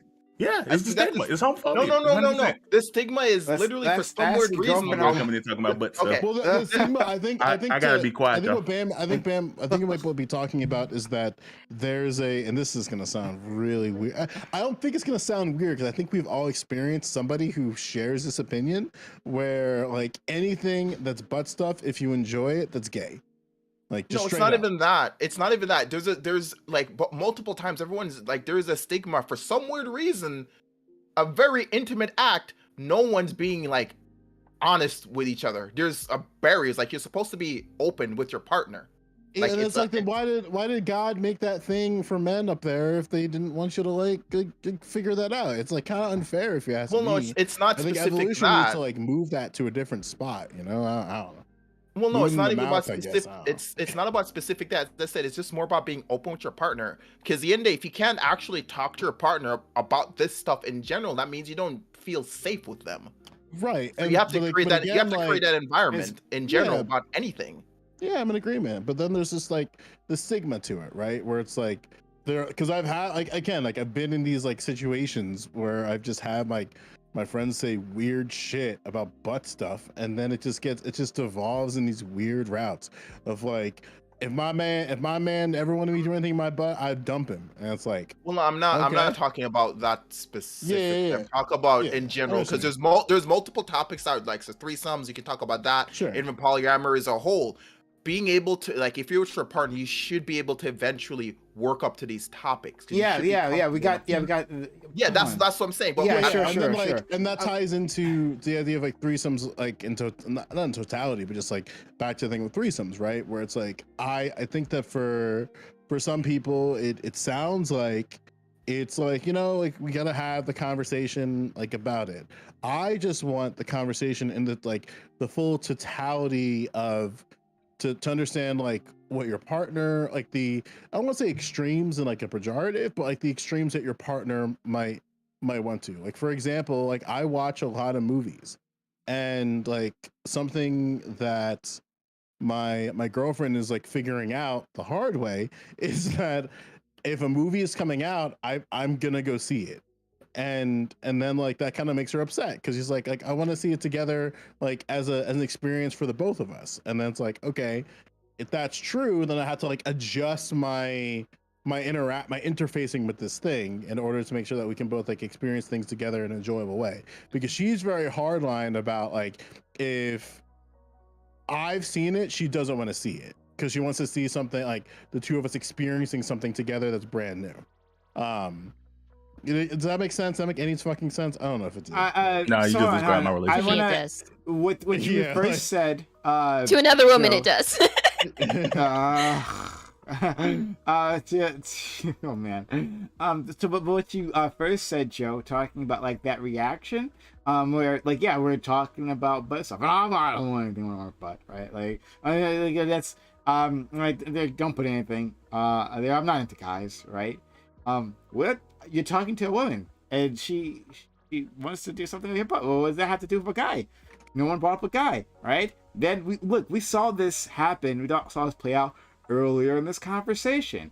I specifically said, hey, you could have a threesome and you don't even have to touch the guy, right? Like the entire time, don't touch him, right? And then the team reacts like, I wouldn't have sex with guys. No one said you had to have sex with guys. We've already defined talking about this. a different situation, bro. No, Oh we my were God, talking bro. about this situation. I we were was talking about a different situation. I'm allowed to address something that you didn't say specifically right before I said it. It seems, but like and it wasn't just that one time. It wasn't just that one time. Your reaction to this whole thing has been the exact same. You're freaking Yes, out like, I'm not comfortable. Excuse me. And I explained to you why. It wasn't because I don't want to have sex with another guy. It's like I'm not comfortable being naked in the same room as another guy. I'm talking about the vocabulary that you brought out. I'm talking about that. Like, what words did you use to choose to express that? Right now, and I'm not saying that you have to. I'm not saying that you need to be forced to. I'm saying that there's clear societal influence working here, whether you want to admit that or not. And I'm just and that plays out in individual relationships across the world. When they were having this conversation, right? When they're like breaking it up, right? Or even just fucking fantasizing about it. Like, hey, let's fantasize. And in my fantasy, me being a girlfriend, right? And in my fantasy, I want 2 guys. Let's role play that. No, that's too weird. I don't want to do that, right? Let's make it 2 girls and 1 guy, right? Like, because no matter what, this influence, like, the ideas, what we find sexy, aren't our own. They aren't individual acts. These things are constructed, and this is where you see that happen, where it plays out in these fault lines. Yeah, just the type of sex we have, even in today's society, is like different. Like, realistically, your granddaddy probably wasn't eating booty. Positions. Exactly. I thought there was only one. Yeah, just the wheelbarrow. that's the only one. Wait, Your granddaddy used to wheelbarrow your grandma around the room. The wheel. What the fuck is the wheel? I'm asking the wrong questions. Keep going. But no, like the types of sex we have, the things we have normalized. Like if the reality is like more or less. I mean, maybe some girls don't. It's cool if you don't, but most girls suck dick now. Or a lot of if you like, you suck dick. We gotta get Brookings on that. We gotta get the study out. Yeah, we do need that study. But it used to be highly stigmatized. That wasn't a thing. The facts are against you with this one. The facts are against you with this one. We already have data from the Etruscans, which was over 7,000 years ago. The Etruscan Empire, they were an empire of people that were they were so over sexual that when the Romans came to invade Etrusca, they were shocked at just how they were just having open orgies out in the streets. That was how sexual these people were. Ancient Egypt, there are literal catacombs where there's literal Egyptian porn on the walls. I'm not disagreeing with any of this. So, I said the type of sex is shaped by culture. No, the type, which you're actually agreeing with. The type of sex has never changed. It's always been the same. I'm saying that the same sex that we have today, they had then. The only difference is today is that we seem to be in this second Etrusca where nobody is ashamed of having open and obvious sex out in public domain, well, just like it was back in Etrusca. Whereas It's legal. after that period Etrusca of may have had a culture that was sexually open. I'm saying after it's that period very of shaped by the time, culture. But we're not well, even. I mean, I don't know. Okay, can I make a hypothetical? Quakers Like, wasn't just eating booty. Oh God, I know. It was eating grits. I know. I say, oh God. And oatmeal. Oh, it's just like eating. I would imagine. All booty. My I man, imagine Bam. it's kind of like no, it's kind of like it's like high pulp orange juice, you know, that's like kind of frozen, and I'm getting a little gross there. All right, so like okay, I don't understand. I know. Analogy. I want to understand. It's okay. It's okay. Once you realize it, it gets really gross.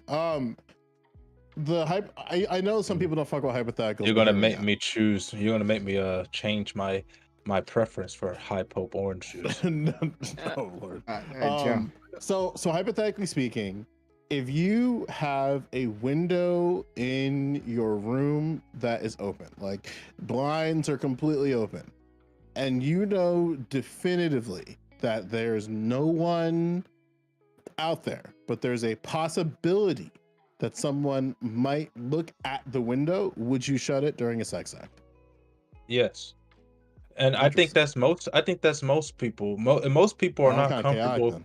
Okay. Or most people are not comfortable walking outside to the beach butt naked, even though there are nudist beaches. Most people would not go to those types of events. So in general, most people are just more reserved about who they want to be naked in front of. I know for a Sure. fact, like myself, I do hell, my mother, she's seen me naked when I was born, but I would not stand naked in front of her. I won't stand naked in front of anybody that I'm not sleeping next to. It's But just do you like, understand there's I just cultures don't of want people anyone that to walk see my around lady. naked? Like even yes, like those are called nudists. But No, those not- people not- make well, up I in like my even there's people like there's one thing that when I was in college, one of my old roommate told me about like his super chaotic first roommate who would have sex with the door open. Like it wasn't like well, I know people who do it that, was but just it was yeah, go for it, people sir. people do that, but those people represent a vast minority of society. Most people would prefer to not be naked in front of people that they are not bedding with. That's just most people. Most people would prefer not to walk around naked in their own house if there's somebody else in the house that would see them other than their lover. Like most people will not walk around naked in their house and go to the door and let the mailman come inside. Most people would put clothes on before they come to the door, or at least put a robe on and tie it shut. Most people would do that because of a general respect for other people. And some people just aren't comfortable undressing in front of people. I spent my entire high school and college years in the gym, and never once did I take my clothes off in the locker. I Well, always wore yeah. my gym clothes underneath my clothes while everybody else is undressing. All I had to do was take my pants off, take my shirt off. I'm in my gym uniform. It's right there. When I get ready to go to the next class, I have a different shirt up in my locker. Grab it, go to the bathroom, put it on, and then put the rest of my clothes back on. Right, You but see then how we these also, extra we also steps have when you could've just we been also have dick Charlie swinging? Roses though, right? Like Charlie Rose just answered his door, just That's like That's what I did. bathrobe open. Yeah, Charlie Rose Wait, is not speaking- the majority of people. Listen, I mean, this is listen. true. He is an old white guy, and there are a minority in this Speaking- country. So Speaking Just on like closing Hugh that Hefner is window- the majority of people. You know, we would all love to be Hugh Hefner. listen. He's Speaking on dead, closing, I don't think know. you would. Yeah. I think you But made he it What got I'm his saying- life. I mean, he's like He kinda died of dead. old age. I say, speaking on closing that window, I'm not closing that window for me. I'm closing that window because like that's my lady bits. Those are mine. Get out of here, everyone else. That's why I'm right, closing but that like window. even in because like I guess like the reason why I asked that is because like I've been The in potential of situations. children walking around too. I mean, like for me, Sure. for instance, if I open my window, the school is There's right one across the person street. in there. But like say okay, same question, but let's say you're like in a high-rise building. Let's say you're in a hotel, like top floor. Like you'll like go like would you shut it in that situation? Yeah, because you never know if the scaffolding guy's out there cleaning the windows. Wow. This sounds like I guess like the point I'm trying to make is like yeah, like we have like certain like faux pas about like just like how we express ourselves in society. You know. I'm Yeah, scared. like now, I'm just scared. now Has if no one if here I'm had at home sex up in against my a own hotel private window? property, What? What? I don't do Has that. no one here No, had sex no. up against a hotel window? I'm scared What of is this? heights. What is this? All right, Usher I'm I'm not video? deviant. Like, Jay Cook, I know Jay Cook's always older than me. All right, Like, high are we, five, like, is I'm gonna go Jay Climax Cook. playing? Is Climax by Usher playing in the background? Like, Actually, Uh, no, I don't I got a understand. bunch of stuff to unpack. Like I don't show my girl my back after sex. I don't like it, Whoa. like my butt exposed. It scares me. I don't know if like something gonna jump in there. I legit, Something's I gonna like back out the jump in. room. I will like. Oh, I'm gonna rub this Just up my walk nose. Hey, you're like that And we've been- JoJo guy. We've been You like together. that Like we've been JoJo together villain. for 4 years, and she has never seen my back naked. I don't do it. No. Yeah, legit. I got some Oh. deep stuff That's unpacked. insane. That's insane. Mm. Bam. I do. Your It's, girlfriend don't it's touch That's your butt, terrifying. bro? autobiography. That's like fun fact worth it. Even if we like we take showers together, I'm like, all right, turn around. I gotta Bam. watch. Wow. I don't like Hey, don't stand Bring behind your me naked. girl on the Wait a cam, minute. bro. Wait, she doesn't I mean, give you in back your- scratches? In Yeah, she your gets back defense, but I'm not gonna be. I just But Yeah, not well, bare. naked. He's Yeah. saying he has not shown his bare back. yeah. in Bam's This man's defense, living we all like- have And you our guys- weird kinks. You guys You live know We all what, have bro? our together. weird kinks. This And man that's is your white beard. prerogative, and that's your prerogative. And if you're not comfortable showing her back, that's okay. But I know it's not just. I know it's rude and something. That's what I'm saying. Like you're just Is it a okay with safety saying thing? like, So oh, this is how I sad. feel. But it's definitely But definitely rude and But something. what's it that safety? rooted Sure, in? it's rooted in for- something, but it like doesn't for matter what me- it's rooted in. Hold That's on, what we I'm gotta saying. we gotta like for break this me- down. So we gotta break this down so Bam can tell his therapist this. Okay, so do you think it's like a security thing, like a safety thing? Mm. I don't know. Like legit. Like it's a sphere of like, oh my god. Yeah, I but don't what know. if- Like I what don't know if what's you're gonna happen afraid- if she's back there. Something's gonna happen. What are But you afraid- not just like- her, as anybody. But don't I you just- trust her I not to do anything? I defend you on this because I I have my didn't own sound like a confident yes. I defend you on this. I have my own kinks. Like for me, This girl seems I hate I hate spit. I don't like spit being anywhere near me during sexual acts, and I hate sweat. Nah, I'm So with it. if all of, Wait, if all of that if all of that happens, you know, I'm like, okay, you gotta go spit. Can't finish until the spit's gone. So I have my own kinks. You got your own kinks. You don't want somebody looking at your back, but I don't think that's rooted in homophobia. I don't want my I don't want them slobbering on my. over But let's here. be honest. Like Because what I is don't that? like Sweaty during And sex? We're all What? clean, And we're all two. mindful in here. But And girl, turn like, the you air can be as down, open the as you towel want. down. Somebody Breathe wants in. none of y'all want your girl to catch you with your cheeks open, letting the water run through your butt. Even if you can be as in charge yourself, but you don't want your girl to open up the shower and catch you mid spread. Me and my girl take shots together, bro. So You be spreading your butt cheeks for your girl and letting Or the my water run girl? through. Yeah. what do you think? Hold Or on, my girl. I told you. Or my It's girl. crazy. Hey, I've already said this on this panel, or I've talked to many panel. Yeah, I had a girlfriend who was into guys, into rimming guys, right? And she wanted to do it to me. Pegging? So yeah, I did. Did she do it to me? Yeah, she did. You got pegged? Well, he said Rim. rimming. No, rimming, not pegged, not pegged. Wait, Rimming That's how? mouth. Like, with their mouth? Mouth, yeah, licking. Yeah. it. That's what rimming is. Oh. Yeah. So yeah, What else would you? so, Hold on, yeah, I I want feel- to explore this question. Like, what? It, what no, other let things- me answer well, this no, I'm question. like, Joe, no, I'll answer the because- question. I just want to answer the question. How did it feel? Sure. It fucking tickled, right? I was terrible at this. Like it was a weird sensation, and I would laugh constantly. It didn't feel bad. I just like kept fucking laughing because it tickled like nobody's business. So is it something you would ever Did you have the request? anal clean? You had the anal cleaner thing? Imagine if Listen, like sex is supposed to be fun. Yeah. We're having fun. I So don't good know. job. It sounds it for me. It sounds a little chaotic. Like if I was having sex and my partner just started laughing. Yeah. I know. Like And then I I felt felt so bad. I just see, and then like I see the ghost of Kevin Samuels in my window. And it's like, are you gonna take this from her? Did you have to With hold his it little open, or did she fucking- hold it for you? What? Did you have to hold it calm open? down. Or did she have to- Hey, okay. And would you request it again, like from someone else, not her?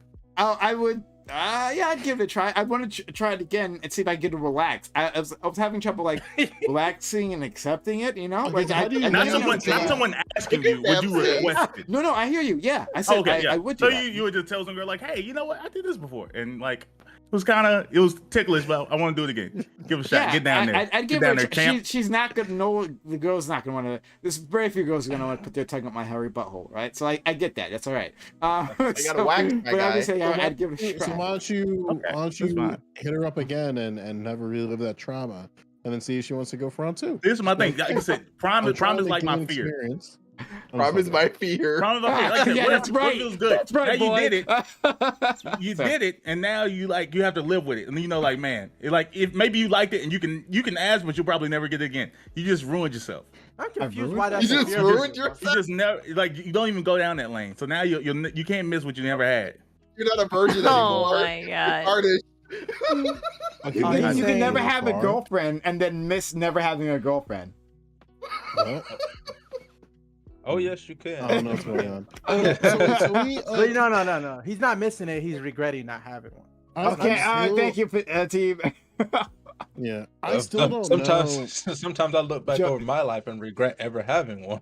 Oh Lord, Fair enough. I agree, don't bro. know. I don't know, man. Yo, look, They are an How is expensive it 111, chore. 103? What the fuck is happening? Who called Vegas? Joe List, concentrate. You were trying to say something.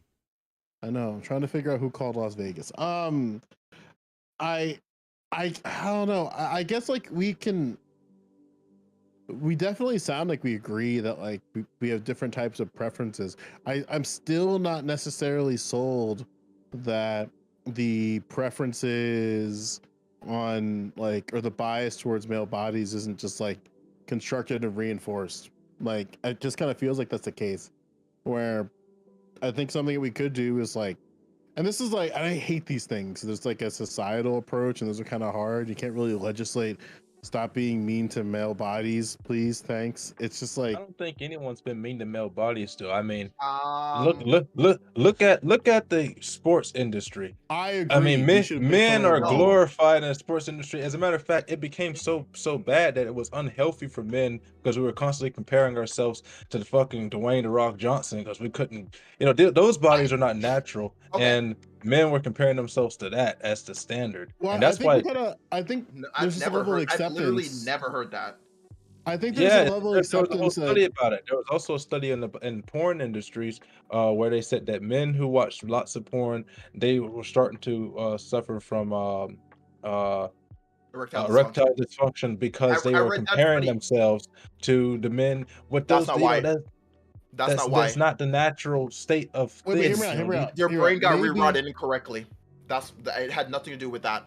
They weren't comparing the body. It's literally the stimulation and the endorphin that were released from their brain.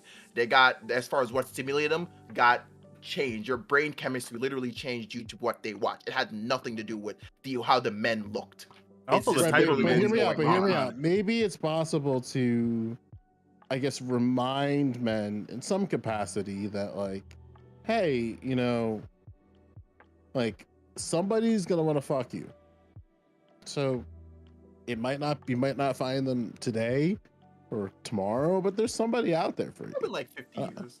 And I believe it. I personally believe that, where it's like I think that men are sometimes like it sounds like a personal responsibility thing, but it's like maybe it's possible that you need to like reach out into new spaces to find like if you're really like Why? actively trying to pursue. Why would you need to do that if you already know what you prefer? See, the thing is, men are more you do know what you like. Men are more emotionally secure than women are, and I say secure in the sense. That's wrong. Men are No, listen to what actually- listen to what I'm Finish, saying. Okay, I want to hear I'm this. saying they're more secure in the fact that men are more emotionally reserved. They're more they're secure like a safe. Men keep their emotions sort of bottled up. So when men You have no finally choice. find that woman or guy or whoever it is they like, it takes a while for man to unravel and You should never become do it. fully comfortable with himself, with his selected mate. Never And- unravel. Yeah. Why do you think suicide? I agree, Hobo. Something I'm extremely adamant about. Okay, This hold on, this specific, I'm extremely adamant about. If I actually anything, agree with that, Hobo, because when we unravel and we let somebody get into our mind, it fucks with us for the long term. okay, so I'll explain two things. First things, Men generally, we're not taught how to properly process our information. We're taught to literally shut up, and we're taught to take care of people. That's generally what we're all taught for the most part, for majority of life. We don't get to unravel. That is what we're taught, and unfortunately, we don't get to deal with it correctly. That's why now I'm very happy the topic of like how men deal with emotions overall is being brought up more, because a lot of us aren't taught how to deal with it. So when we do unravel, it is never in a good way. It's never good way. It's an explosion or whatever it may be. Now, as far as technically men are actually more romantic than women, just to let you guys know. Yes, that is true. You And said that's what? Say because that again? Men are more tend romantic than to women. invest more into it than women do. And it's What's actually standard? What's the metric for that? Invest. it's So I'll actually a explain. natural thing. Why Men, I'll explain. men have to do a lot to get a woman's attention. Yes, we can use Damn, that you're not example. even That's a good gaming example. tonight. This is So the great. reason why men are generally more romantic than women. When's the last time a girl did something romantic for you guys? Never. Yesterday. Jay Who just said Cook never? hit me up in Never. the DMs, right? She was like, "Hey, I want to come back on," and that was the most beautiful thing, right?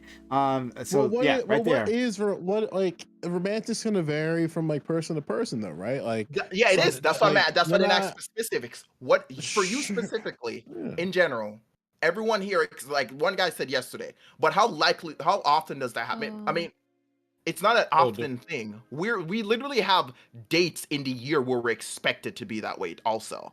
I think this is also socialization. I think It this is is more. socialization. Yeah, that sounds sad for you 100%. guys. It It's is not- all socialization. I- It I is a dis- whole I disagree. socialization, and I hate it. I hate it. disagree with that. I think it's there's a lot of social aspects to it, but it's also biological. You compare human men to any other species of animal.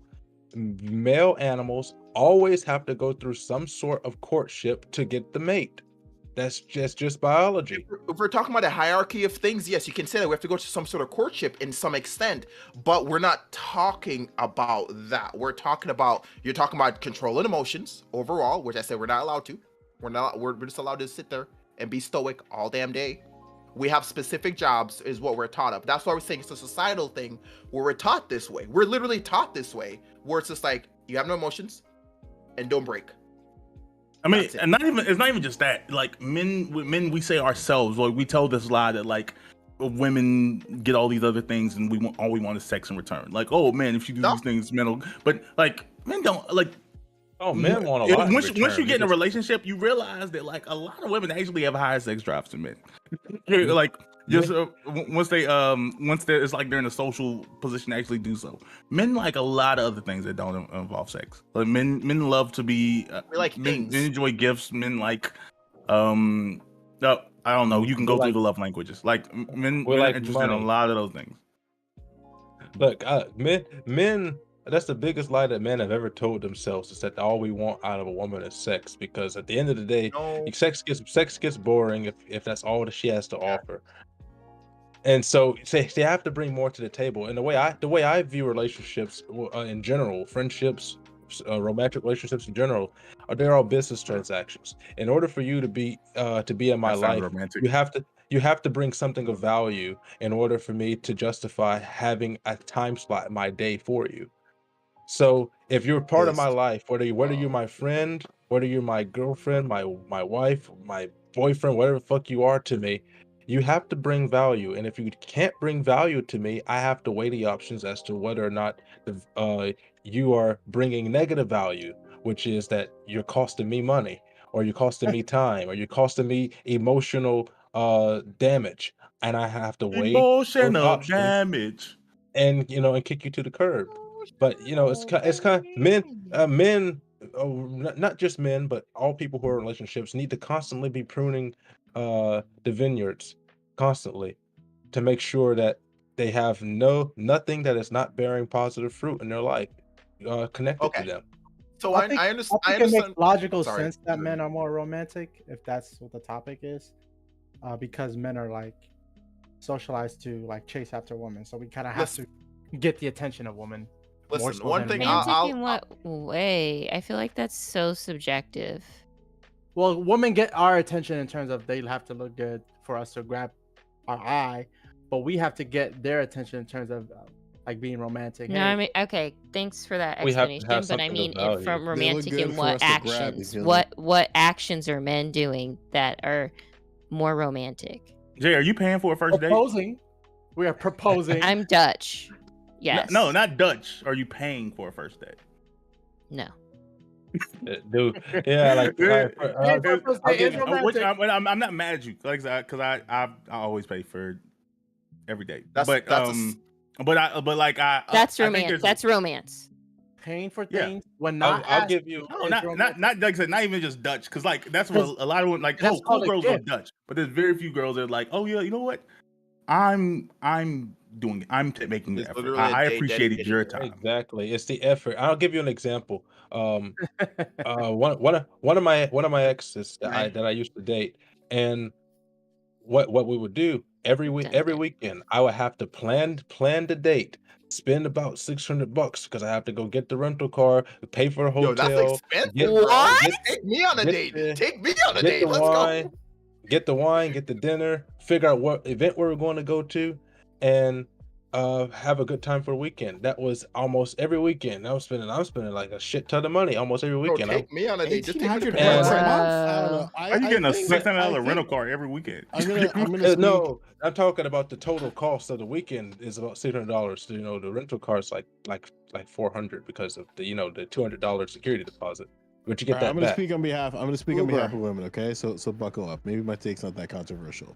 I believe that women appreciate when men do things just because they know that it's the thing to do. Spontaneous. Yeah, It's 100%. gonna 100%. and it's gonna vary from 100%. like it's Love gonna that vary answer. from thing to thing. And like for example, like maybe your girlfriend or partner or whoever just like gets a little flutter in their heart if you just remember like to say good morning. Like maybe that's the thing. Maybe it's like remembering like something about a family member, even asking about a family member. Maybe it's eating their scrum. Like maybe that's the thing. Wait, what's a scrum? You know what a scrum is. Pom pom. I pom, don't. pom. You know what a scrum Pom is. pom pom pom pom. I think the good question to ask is what do Wait, I'm women actually gonna do in Google this. return for men romantically other than offer sex? Well, I don't think there There's should many be any. there's many things, Like there's many sometimes there things. doesn't. Sometimes there doesn't. I don't think needs to be like some type of like return of it. Sometimes it's just like I'm gonna do this thing. No, I'm not because I know talking it's- about in reciprocal. I'm talking about we've been saying that men are generally the more romantic of the two sexes. Well, what do women do spontaneously that men should acknowledge as being romantic? Shutting Anything? up. Am I right? Anything? I will Yeah, acknowledge shutting up. anything. You give me a That's head something- pat. That is We're something a best friends. misogynist would say. That's something misogynist. I will acknowledge anything. There is, I think there is a culture of like, I'm We're- showing up and that's good enough. I think there is a culture of that. That's But- that's lame. I think that's lame. That is absolutely lame, and that's why I'm not But attracted to that's- those types of women. Yeah, That's you. why I, I but yeah, actively pursue women who do more than just the bare minimum. yeah, and I'm a believer of like you are what you attract. That's one thing. But anyways, folks. I forgot where I was going. Yeah, I was about to Yeah, say. I was gonna say that. so I was gonna say it's dramatic. really. I knew a girl. Well, actually, I didn't know a girl. Like, there's a big thing around women who like saying don't have sex for free. Like, sex is something that happens to women, not something that they experience that they're a part of. And I knew a girl that took that like very literally. Like, and she was like she was cool with her, but she was like she would get desperate. She would make a guy. She would like stop. Like, hey, can you give me a 4 for 4? Like, she needed some type of transaction before she had sex with a guy. Like, What's a 4 for 4? just like if she From met Wendy's. up with a guy after a club, like from Wendy's, like she would like there. Oh, They You were get, you going get home to chicken hook up. nugget, you get a 4-piece nuggie, a burger, fries, and a drink. It's all 4 for 4. Yeah, but Or she te- like, or te- but she was like, oh, I want to go back with this guy. But if she does that, she had, like, I haven't gotten anything. He didn't give me a drink. He didn't get anything. So even though she wanted to have sex, she had to like, I gotta find something to make sure that he didn't win. He didn't get over on me. This was You make it this sound was- like But it's very transactional. Yeah, You that's make, right. it, you make Oh. it sound like really chaotic energy, where it's like Technically, you wanna it's come true back to the though. house, like, That doesn't can we go sound like a somewhere? relationship, though. That doesn't sound sustainable. Yeah, Technically, I mean, it's Well, true. maybe- I'm maybe- sure maybe I'm that's sure a just the boyfriend would anything be in a different, but she sexual was just relationship. saying like the I would- concept of like having sex with free is like real. Like she thinks that like if a guy has sex with her and he didn't do anything for her, like she was just attracted to She him, lost. that would be like she lost. That would be There's bad. some really cool people in this world, huh? Like really cool people. Well, technically, It's just out technically, there, you're not cool lying. lives. Technically, you're not lying. You're more technically like true. if you live above like a 7-Eleven, like that'd be a very easy thing. Like, but I just feel like that'd be really chaotic. Like you're attracted to someone, like you have a good night, but then what if everything's closed? Like, what do? You just go home? Like, And McDonald's or something that's open 24 hours. Does nobody know how to cook? Anyways, So, did you? what are we talking about, by the way? Okay. We gotta end Anyway, it. yeah. Yeah, we So- gotta end it. It's time to go. So, thank you all for coming through. This has been a lot of fun. To my audience, we will continue on. We're not done. We never are, right? We're not done. We have more content for you. And we'll walk on panel where you, yes, who's staying at home, may participate. So stick around for that. We're just gonna give these amazing people an exit. But yes, then we'll have an open panel. So stick around. We're gonna have a great time, and we love to hear your opinions. All right. So right, and then follow the channel if you've been enjoying this content. If you liked what we were doing here, right? We take you on a bit of a roller coaster, emotional roller coaster today. So if you enjoyed any of that, follow this channel, subscribe to this channel, help out this community, right? Hit that like button, all that good stuff. Help out this community to keep it around. Hit us up on social media, @social. Hit us up on Twitter, where we let you know what's going on. So, like, in case you ever don't know, Twitter is the place to find out. Discord. Apparently people don't seem to realize, but I guess I have to say it more often. Hey guys, like I have a schedule. Like I have like a literal schedule. I have like a calendar on my Discord and on the Twitch page that you're on, right? Like down below. There's a calendar. We're like, oh, I don't know where Prime is coming on. I've had that schedule for 2 years. I updated. Here's what's happening. Even when I'm doing something that's not on not on my channel, I put it there. So in case you're wondering, something's happening, hit up the Discord, right? Or where you can find that link easily, or the Twitch page right here. There's a schedule, a Google Calendar. It shows you everything. So apparently people don't know. TikTok, follow us on TikTok and like our videos. We're putting up great clips there of the show, things you might have missed, and maybe some other content. And then of course our YouTube, like, comment, subscribe. Consider becoming a YouTube member, hitting that join button. All right, I'm gonna give these people an outro, but stick around. The stream is not over. Stream is not over. Just giving these people an outro. We'll start with Bam. Right? We want to get no, I'm not gonna say it. Look, that's fine. Exactly. No, that's fine. That's fine. That's fine. Look. Look. All right, my man Bam. I'm always happy to have you around. It's just a blast having you come through. So thank you for often saying yes. Often being part of this. It's much appreciated. I want you to know that. Oh yeah, I always appreciate the invite. I'm gonna come every time I can make it. Love being here. Y'all, message chat and anybody, don't be incel. That's lame. Like, there's people out there for you. Just be normal. And you don't have to be like normal in like a societal sense normal, but just don't be weird. And we know what creepy. weed means. Just Yeah, get don't a be creepy. haircut. Yeah, what? Give yourself a wash. Like, you can't be like be like your favorite streamer who makes hundreds of thousands of dollars and can afford to wear sweatpants every day and still get girl. Like, you don't got that position. So like, straighten yourself up. Go find you the person that's for you. I'm not even gonna say gender. Find the person that's for you, and getting them guts. Thanks. I'd like to add on that and say this excludes all the autistic and non-able-bodied people. So if you're an able-bodied person, you have no excuse to get some pussy. No excuse. And if you're not, then you truly are a creep and weirdo. Wait a minute. Okay. Wow. Is that not true? That's true, right? You made What? it weird. Oh, See, don't be like Dream. Don't be- Dream is don't one be- of them. Yeah, Don't be I was weird. a swing and a miss. I'm sorry. I was a swing and a miss on my end. Anyways, I already got a girlfriend, so I don't got to do anything like that. Gotcha. Dream's a handsome guy. He's already got himself taken care of. But Dream, go ahead, please, with that outro. And Dream, you always appreciate too. Just want to make sure you know that as well. We're always glad to have you around. Absolutely, and I feel the love all the time from Prime. I love you so much, man. You make my Thursday nights really enjoyable. Appreciate you, my man. Thanks for having me, and I appreciate everybody else here. Bam, Pace, Hobo, Cook, and Joe. All great people. Very enjoyable conversation, and they're not absolutely out of their minds insane. So that helps as well. There's no however. No, that's just it.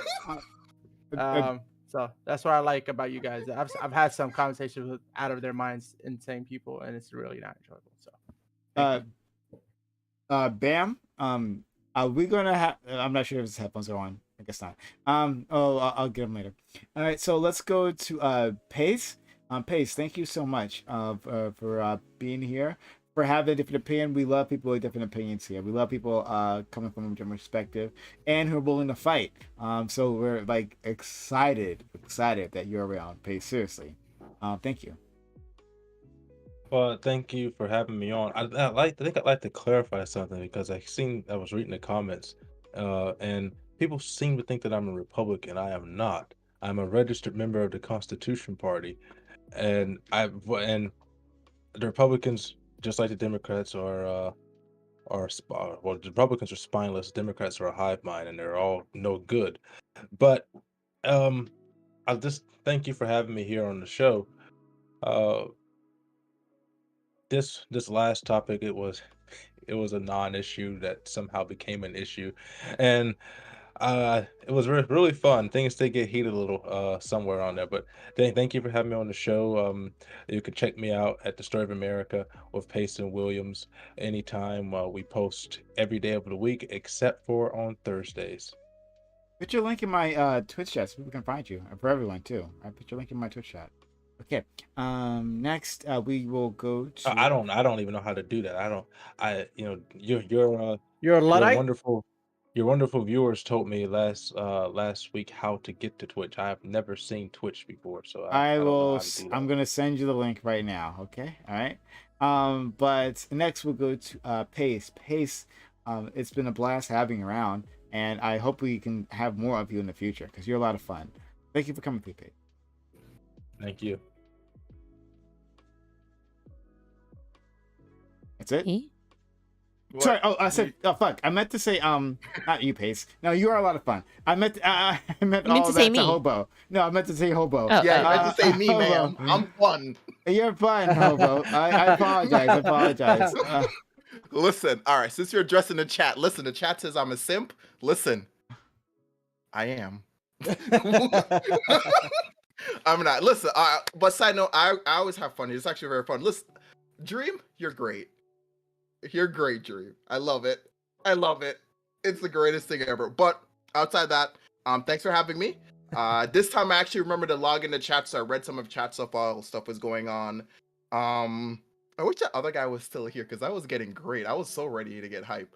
But I'm gonna link you said we could put links in the chat. I'll put a link to my Anchor page that has where my podcast is if anyone wants to listen to that. And I don't really have much to say. Hopefully I get to come back again. I don't know. Hopefully I learn to stay on topic as best as I can. And yeah, that's it. That's all I gotta say. Whoever's next is we got readjusted. Next we'll go to my man Joe. MVP, we call him that for a reason. Joe Lewis. Thank you for coming through. Thank you for just popping in right in there. But even like for the one topic, you barely got any time, right? You're high impact, right? That's why we call you MVP. Joe Lewis, thank you for stopping by. Yeah. Thanks for having me. I guess I'll make my first topic statement here in closing. And that way you guys can't argue it. I'm generally in support of school infrastructure as it relates to problems in public schools. I think that expansion of surveillance on outside of school grounds is very important, especially since we know that like most acts of violence in schools actually happen in parking lots and what's defined as school grounds, which are buildings or structures that are outside the main school itself. So I think like expansion to security and surveillance there, and then just mechanisms. Like, so if something, for instance, if a door is propped open after a certain amount of time, an alarm sounds, and then certain triggers come from there. Obviously the expansion of guidance counselors and stuff like that. I'm also generally in support of class 3 officers as opposed to SROs. And that's a little bit more complicated because the function and purpose of an SRO is different than the function of a class 3 officer. And the funding is significantly different. I think most school districts can probably afford a class 3 officer before they could probably afford an SRO.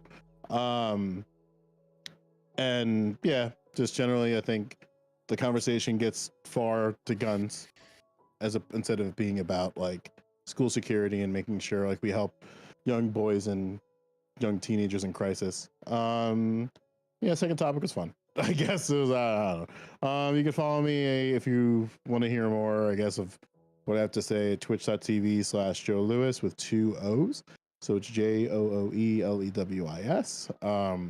Sorry for the late call. I had a lot of stuff going on. It's marching band season, so my time's a little spread. But yeah, either way, I'm glad to be here. Much. Yeah. And then we have Jay. Ada. Jay, I was really happy that you came through. I'm glad, and when you jumped in, you had a lot to say on this topic. It was just really great to have your perspective here. It wouldn't have been as great without you. So I'm super glad you're back, Jay. Right, save me from all these men. Right, the chat's falling. This all falling apart without you. Right, Dream's never been the same since you've been gone. So thank you, Jay, for coming back. No, it's always great to be here. I gotta say, I almost didn't come, but then I was like, you know what? I haven't been in forever, and I had a free night, so I thought, hell yeah, brother. Yeah, if you guys want to follow me on Twitter or on Twitch, I'm under J Cooks Nada, or Schnada for some of you. I don't know where it comes from. I don't. Snada. Yeah. I don't know, man. Yeah, we don't really do cooking streams anymore, but I'm working on that. Right now we're going through Tomb Raider, Rise of the Tomb Raider, and I hate it so much. It's the worst Tomb Raider game, I gotta say. But yeah, I will see you guys. I think I'll see you guys next Thursday. I think I should be free. Thank you so much. All right, so like I said, we're going to turn off our content, right? So stick around. Yeah, thank you all for coming through. Much appreciated. This has been a really fun panel. So anyone here can join us for our next one for open panel, but if not, that's okay. Thanks for spending your time, your energy, your knowledge, and your passion in my community. You know they appreciate you so much. I do. Have a good one. Bye.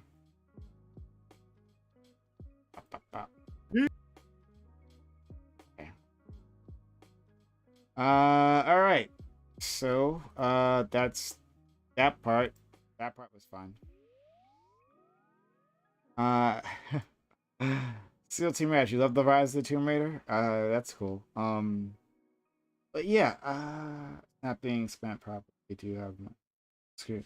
Okay. Yeah, thank you all for coming through. Guys, this is a lot of fun. Again, we have more content for you, right? We always do. But I thought this was a pretty fun panel. Something a little bit different from what we usually talk about here, at least in All Black Everything. So yeah, I hope you guys really like that. If you guys enjoyed the content, be so kind, help us out. Subscribe to the channel. It's only $5, but it goes a long way. Subscribe to this channel. Keep us up and running. Keep this channel firing on all cylinders. Subscribe to the channel. Super chats are appreciated. All that good stuff. It does a lot for the community. It allows us to keep going, to keep finding interesting people to talk to have arguments for. All right, people with weird sexual hang-ups. That's the thing we are discovering about each other. This is the great thing about having some guests who come through back again and again, is that they get comfortable and they'll tell you about their real sexual hang-ups. That's great. Like not showing your girlfriend your back, your nude back. That's weird, but we can let people all the same. guys, yeah, guys, gals, if you're enjoying what we're doing here, sub to the channel, use your Amazon Prime/Prime Gaming on this community. If you got one of those, use those here. Goes a long way. It's free for you, and it gives us the same amount here. It supports the community, allows me to do all the fun things that I do, right? Like all that content, right? If you like the Reverie, which we have on Mondays, sub to the channel. If you like the All Black Everything, which we just did, which from the chat, you guys are pretty into what we were talking about, then sub to the channel. If you like small accounts, which you do on Saturdays, sub to the channel. Nair Socks, thank you for resubbing for 15 months. Shout out to you, Nair Socks. Nair Socks actually been a huge support of the community. Thank you, Nair Socks, for being so kind.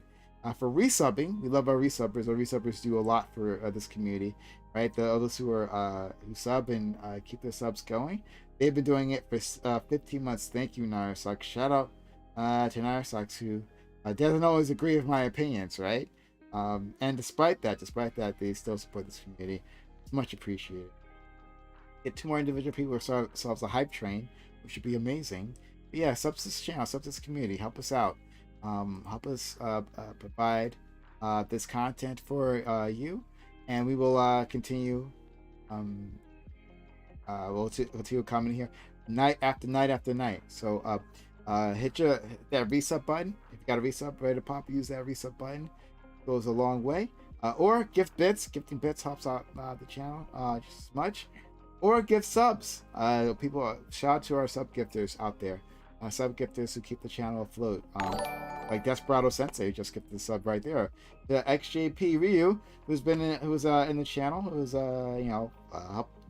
being a great participant in the Twitch chat.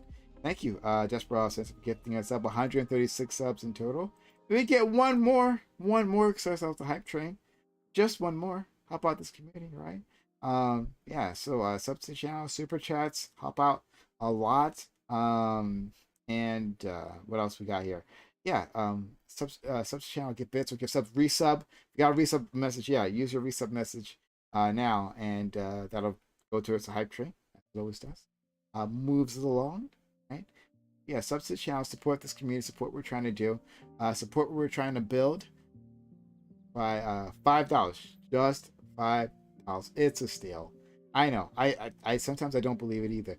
Or just giving away only $5, only $5 for all this content that we give you, day after day, either on here or on YouTube. We've got you giving content for all of you, right? So if you like what we're doing, like the content that we always have, if you like the guests that we gather, if you like the faces that we have, the perspectives that we can assemble, which I'm actually really glad that we're finding more people that heavily disagree. That actually is really kind.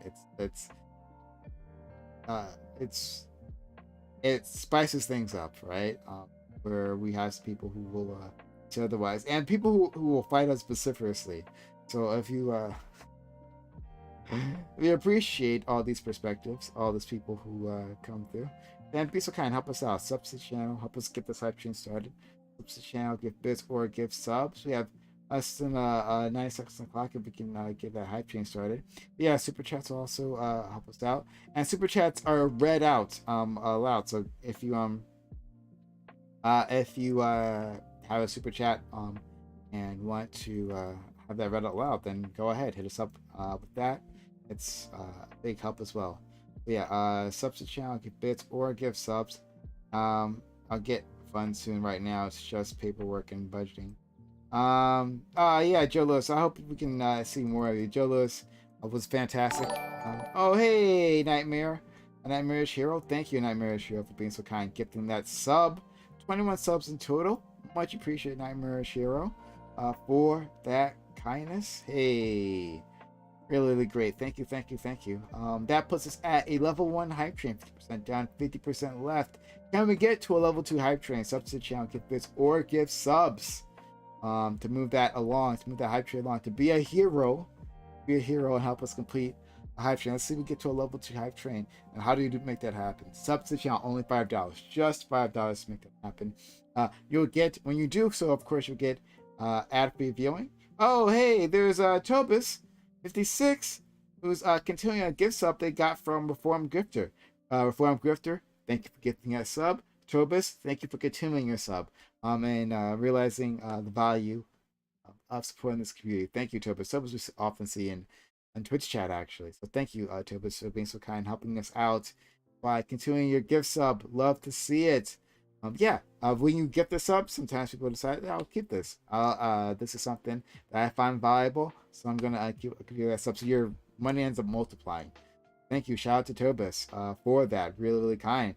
We're at the level 1 hype train, 67% done, 33% left. Can we get to level 2 hype train? Sub to the channel. If it's a good sub. Yes, it's a new month. Yes, it's a brand new month. So if you've got that Prime Gaming sub, use that Prime Gaming sub here. Also, like if you want to get to the top of the leaderboards, right? Now's the time. There's no one there. There's like 2 people or maybe 3 people now at the leaderboards. Help us out. Hey, Kosh FV, thank you for following the channel. Hey. Thank you. Thank you. You're welcome here. And look and say hello in the Twitch chat if you would. Right? Okay. We have less than 3 minutes left. Less than 3 minutes. Can we get to a level 1 hype train? What is polyamorous threesomes? Right? Well, you just missed it. We just had a great conversation. We could talk more about threesomes in a second, actually. So we could do that. We're gonna have an open panel.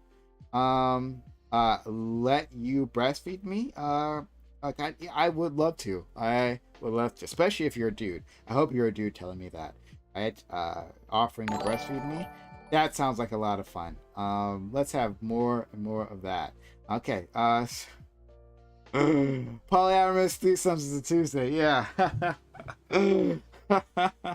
But anyway, yes, we are a level 1 hype train. Can we get to a level 2 hype train subs to the channel? Gift bits or gift subs to get us there. We're almost there to a level 2 hype train. 33% left. Can we make it? Can we make it to a level 2 hype train? Subs to the channel, gift bits or gift subs. What is polyamorous? Yeah, like we like just covered all that. But caution, if you stick around, we'll have more conversations, and we'll have conversations you can jump in on. So if you want to join, we'd love to have you. Paul Sheffy. So anyway, yeah, 90 seconds left on the clock. 90 seconds left.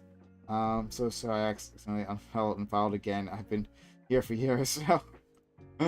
Oh, that's okay. That's okay. But thank you for being here. Hey, thanks for being around. And hey, we loved our longtime viewers. Shout out to you, right? Yeah. So anyway, we have less than a minute left. Can we make it to level 2 hype train? Any more heroes in chat? Move on that hype train. Of course, super chats are also something that are appreciated. If you're out there, you want to help out this community. Goddamn right, these big lips can do some damage, right? They'll do some damage on your mom. Like, ask your mom. I have what the things I have done to your mother. Oh my god, they're fucking illegal. It's fucking illegal. But yeah, let me tell you, I'm all about that. Okay. So thank you, Desperado Sensei, a great hero of this community, gifting another 2 subs, moving things along. Gifting a sub to Puzzlemino. That's an interesting name. And Young Zaxi. Thank you. So yeah, we are at a level 2 hype train. 0% up. Excuse me, Benjaby resubbing for 10 months. Let's go, Benjaby. Thank you for that. Benjaby is really kind. Jay Cooks Nada here with 2 subs. 11 subs total. Yo, let's go. Thank you, Jay Cook. Jay Cook, really kind, right? Individual. She's been a part of the channel, been a part of the community. She's been a fantastic guest. We keep hitting her up for a reason, right? And she hits me up. She'll like, she doesn't hear from me. Like, where's my invite? So be just nothing but love to our friend Jay Cook. Okay, yes, and because of that, because of her kindness and everyone else, We have level 2 hype train, 38% done. 62% left. Can we make it to a level 3 hype train? Moving along. It's moving along. It's happening. It's happening.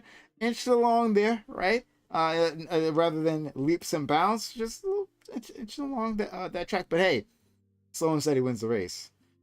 Assuming it's in the next 3 minutes. Yes, you do win the race. Can we get to a level 2 hype train? Can we level 2 hype train to the third station, right? Can we get to a level 3 hype train? Subs to channel, gift bits, or give subs only $5. Hit that resub button if you have resub. If you have been gifted a sub, or for kind gifters, consider continuing your gift sub, just like our friend Tobus did earlier. Shout out to Tobus. Thank you again for that. Yeah. Or if you got a Prime Gaming Amazon Prime, help us out. Yeah, by using that one free sub per month, right? You only have one. There's only lots of places you can use that.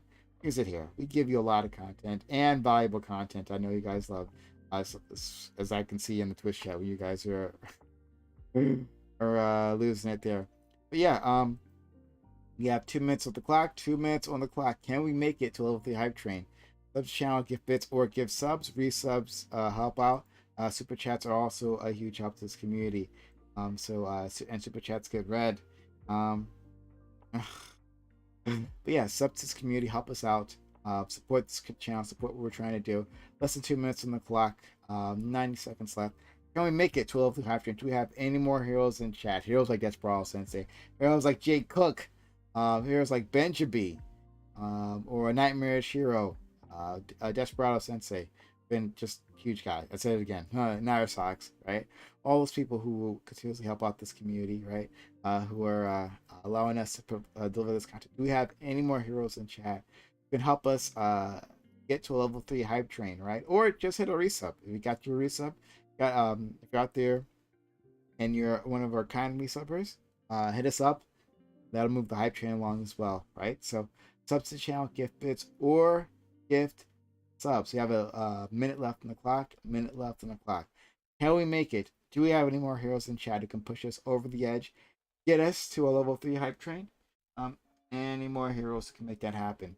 Support this community, support what we're trying to do, support all the fun stuff that we do, like night and day, for you. So if you like the open panels, like we're about to do, like having that space open, support this community. Now is a great time to do so. Anytime's a great time to do so. We won't stop you. I can guarantee it won't stop you. No matter what time you do it. But support this community. Sub to the channel, gift bits, or gift subs. Help us out. We have less than 30 seconds. Less than 30 seconds off the clock. Any more heroes in chat? We will make it to a level 3 hype train, right? We're all on the edges of our seats to find out. I'll thank again the people who've been helping out, like Jake Cook, like Benjabi, Desperado Sensei, Nightmarish Hero, and Naira Socks, right? Diamond Hands Naira Socks, excuse me. Forgot your name there. But all right. So we will we'll thank our top 5 gifters. I don't think we even have 5 yet. It's the first stream of the month. I'm pretty sure we don't have 5. Thank you to the ones who are supporting this community. This community doesn't exist without them, right? So shout out to the people who are doing their part, trying to help out whenever they can. Like, it's seriously appreciated. Shout out to every single one of you who are trying to help the community. And you have to keep the community up and running for everyone else, right? So shout out to our resubbers out there. We much appreciate our resubbers. Shout out to our sub gifters. And shout out to people who, sub for a month, right? Desperado Sensei is at the top with 4 subs. Thank you, Desperado Sensei, our number 1 gifter so far. A little bits with 2 subs. Jake Cooks Nada with 2 subs, and Nightmare Shiro with 1 sub. Thank you. And then Friday Living with 300 bits. All right, those are our top 5 gifters. But thank you to the people who are helping out this community. All right. So we'll get started with our open walk-on panel. Let's make sure open in chat. Lets you know this is an open walk-on panel. Wellness members like you, guess you, sing at home may participate. Join the Discord server and go into the robot waiting room so you be let in and Discord link for your convenience. Love to have you, right? Discord link there or in the description if you want to be a part of the conversation. So, all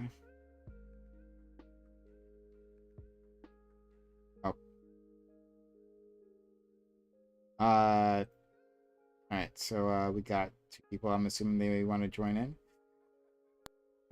So I'm gonna pull them in. Right. I'm assuming you 2 wanted to talk, so you're in the waiting room. Yeah. Okay. All right. So yeah. Thanks for being here, both of you. Jay Cook and Desperado. Are you there, Desperado? How's it going? Hey, thanks for being here. Thanks for supporting the community. Much appreciated, dude. Yeah, of course. Yeah, both of you. Yeah. Okay. So we were talking about lots of things. So many things. So many things. Desperado coming with that. Jacob, you got a camera? Oh yeah. Of course. Okay. Let's put you on screen.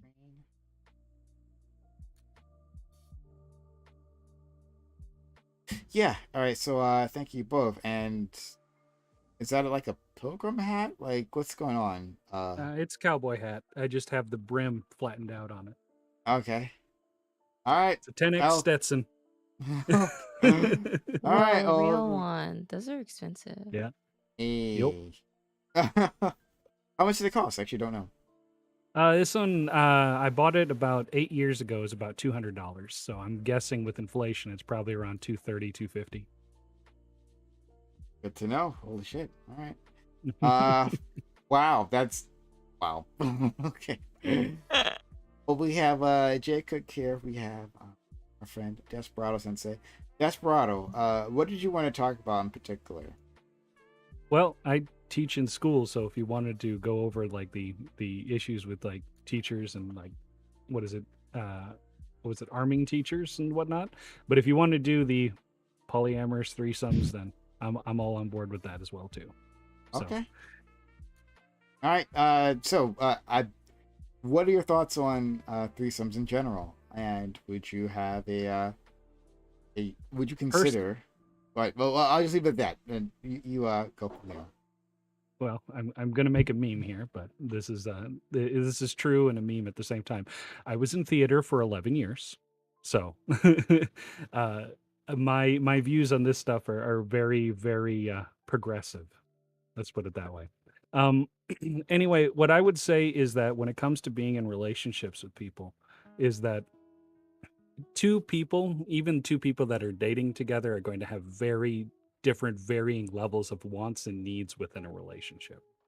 And knowing those individual wants and needs is very important.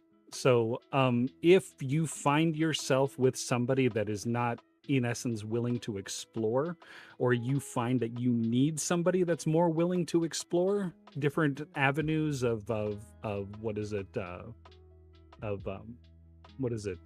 sexual adventure, if you want to call it that, you need to definitely either vocalize that or see if you might need to see other people, if it is if it is like a linchpin inside the relationship itself. Yeah, I feel like sorry, Prime, are you gonna? Yeah, I feel like that is almost what Dream was trying to get to, but I think where he failed short was that on his part it wasn't a compromise. Like what you're describing to me sounds like a compromise. Like if you have a conversation with your partner, you guys both say that you both want to explore the same type of threesome, or a polyamorous relationship, right? Then, and you're on that same page, then I think that's fine to move forward. I don't think it's okay, I guess, and I really want to find the words to articulate it. But I just don't think it's okay to go down the road of like, yes, I, the guy, want to have a threesome with 2 girls, but sorry, like I know you want to do this thing, but can you do this other thing for me? Like there's not like a 50-50 deal there, if that makes any sense. Like it's a very give and take, and that is not the way I personally operate in a relationship, and it sounds like that's how the other people on the panel operated. Not to just single out Dream.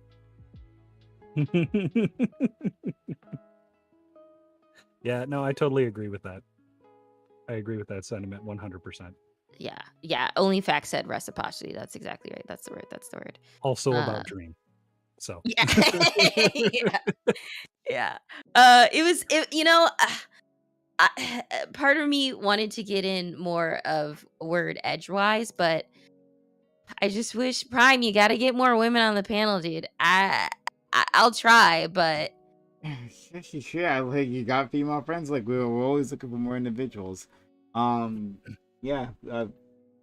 We love to have some more. Yeah, anyone, women in general, right? But like, yes, if you guys know African American women, we'd love to have them on, be a part of this particular panel. Yeah. But yeah, so I think that's interesting. Reciprocity, yeah, that would have been a good word to have used in that previous conversation. Is that it again? I think it's fair to say that you are uncomfortable with certain acts, right? And you shouldn't have to do things that you're uncomfortable with. Fair enough, right? But there's also stretching yourself for your partner. There's also doing things. Partners do stuff for others that like they may not necessarily be comfortable with. But it's my partner. I'm gonna. They want to make this happen, right? It's not something that like I would usually do. I'd be into, but you know what? Let's do it for them. They want to do, and I feel like the burden is on women. The burden's on women to conform, to make that adjustment, and guys get to say and guys get to say that like basically I feel like they start using this progressive language, right, of like consent against like women, like, oh, I don't consent to this. Yeah. So, like, yeah, it was like sorry not to cut you off, but it always went to the point of like, oh, I'm not fucking a guy. Like no one said that. Like nobody said that. I don't like it personally for me in that scenario. I don't want that I don't want my partner doing anything comfortable or anything that they're not uncomfortable with if we do engage in like 2 males and myself. But it's just it's just a little I don't know, it just sucks. Like it just sucks. It's an overwhelming majority of men that are not open. Overwhelming majority of 90% straight men. I should preface with that, since that was another factor that aren't willing to, I guess, make that compromise or extend themselves, like you said. I like that word. Should they be willing to? I'm sorry, Coconut, you sound low. Let me turn you up. Can you repeat that? I said, should they be willing to? If that's a discussion, this is me, so I'm being subjective, but for me, should they be willing to? That's I think yes. I'm gonna say yes. For me, yeah. I know that's not for everybody, but for me, yeah. Because I'm gonna do everything in my power to make you happy. Yeah, but 98% of women are bisexual. Wait, where is this stat? It's just true. I'm sorry. Like, no, I need. I know now. Okay, I am very good faith. I actually want a number for this one. I want data for this. I want a I number. don't know where the charts are. I'm sorry, I don't know. But Then I 98% of can't. women- That's not coming into play. 98%. Listen, I've never touched another guy's dick. How many times have you touched another boob? They do it often. Women do it a lot more often than you think. Maybe like once or twice, but I feel like these are out, right? Like I the don't penis mean is like not unclothed. out I willy mean, nilly. It's no, I usually it should mean- be in pants. It should no, be I in mean pants. even in clothes. Like I mean, even in clothing. In clothing. Then yeah, still like once or twice. I'm not I don't grab where I'm Would not you supposed dance to. with your girlfriends, like close, like touching? Oh You know, boy. like grinding up on each This is other. getting weird. What? No, I'm But saying I'm like not like you're trying to. You mean get a with them. graze? I'm just saying. No, I'm saying like you and your girlfriends are on the dance floor. Would y'all like be touching? You know, like. Yeah, but I'm an ass person, so I'm a butt grabber. I'm not for the chest personally. Like a good booty. Hey. The more I learn Yes, about it Jay, the has more to I be love her. thick with 3 C's. I love Jay.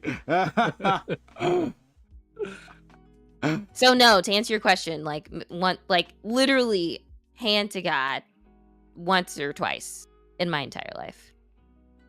Yeah, so I'm not saying like that, but, like, Intentionally. I don't know, unintentionally. I think you're maybe like being like too specific. I just mean the comfortability that women seem to have with other women's bodies and touching them and being close with them, even if it's not in an inherently sexual or purposeful manner, versus men.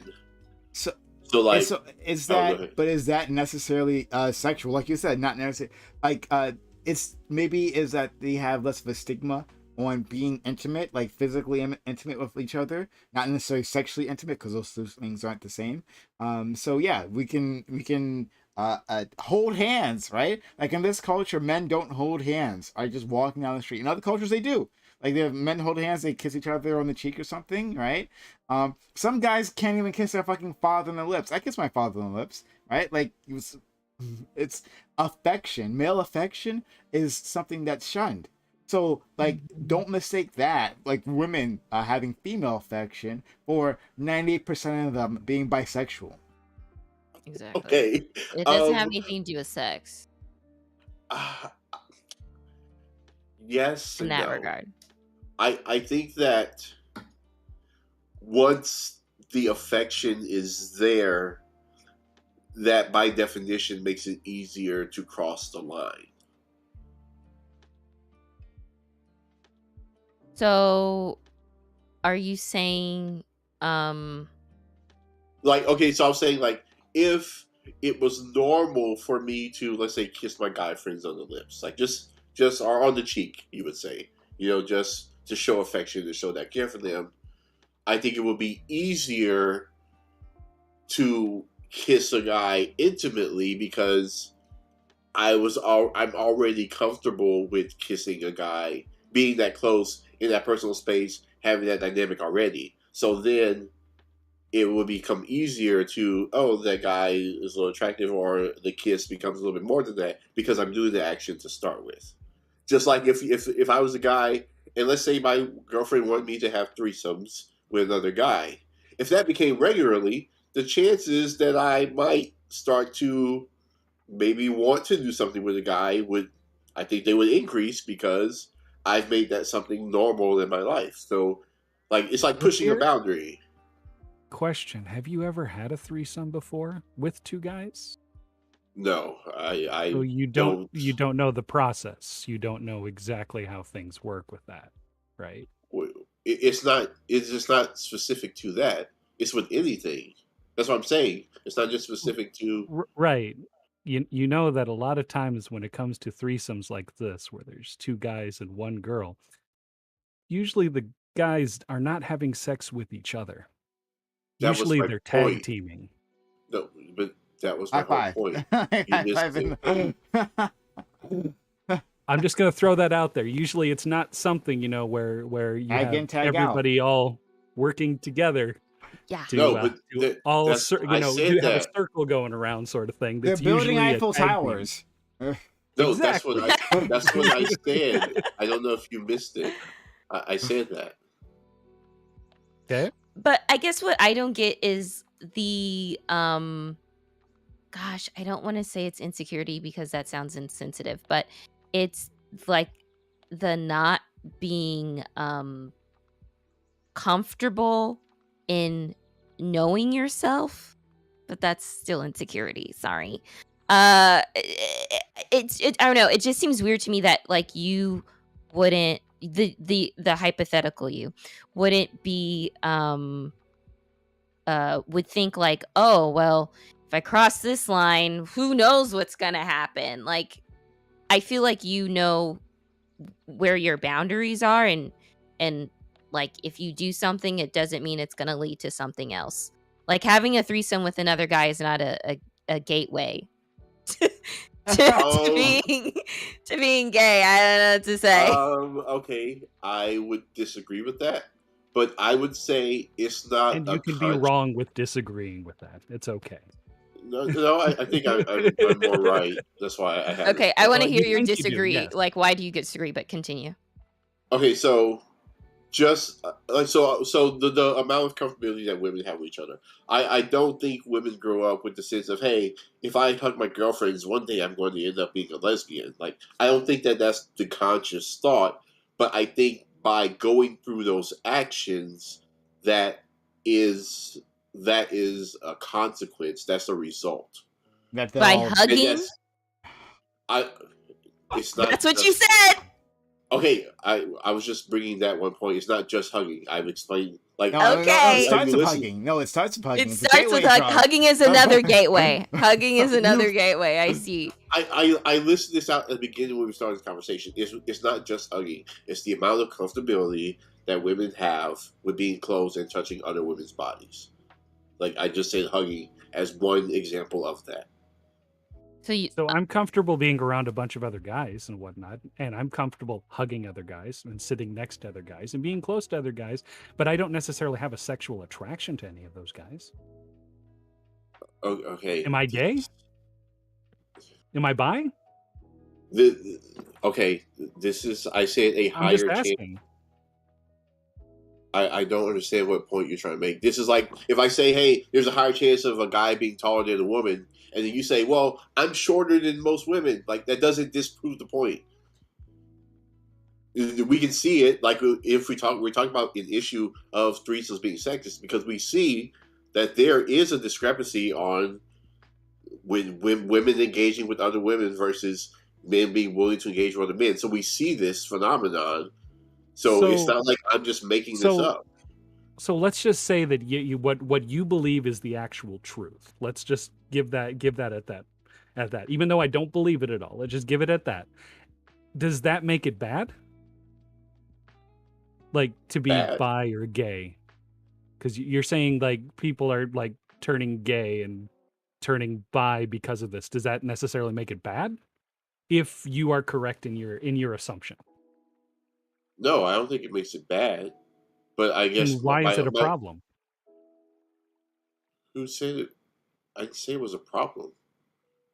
Well, you're saying that it's you're what is it like?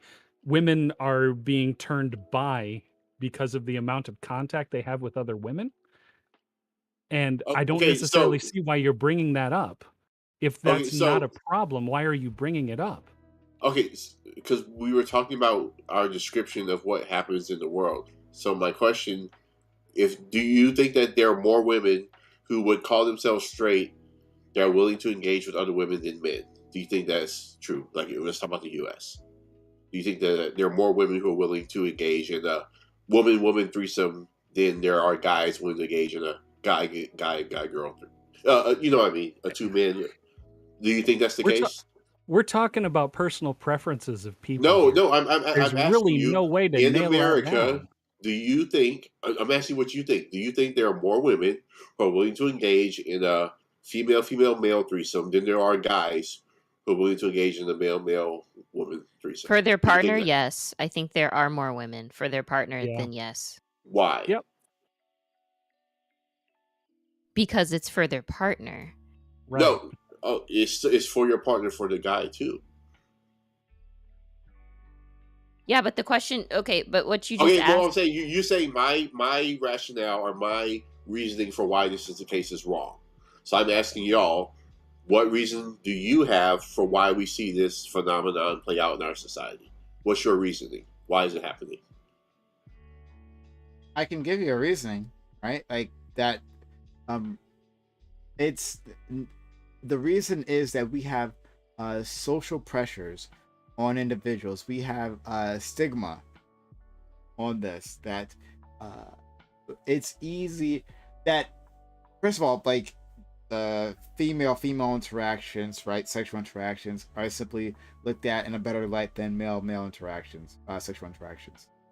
But beyond that, even in a threesome in which those two women aren't planning on interacting with each other, our society, like like when it's depicted in film and television anywhere, right? Talking about a threesome, like 98% of the time, like the ideal that's pushed forward is that, of course, yeah, it's a guy and two girls. Like that's the dream. We don't even think about the other way around. It's so incredibly rare. It's so, like, even just be filmed, right? Not in real life, not between participants who have to consent, right? Just putting actors up to it.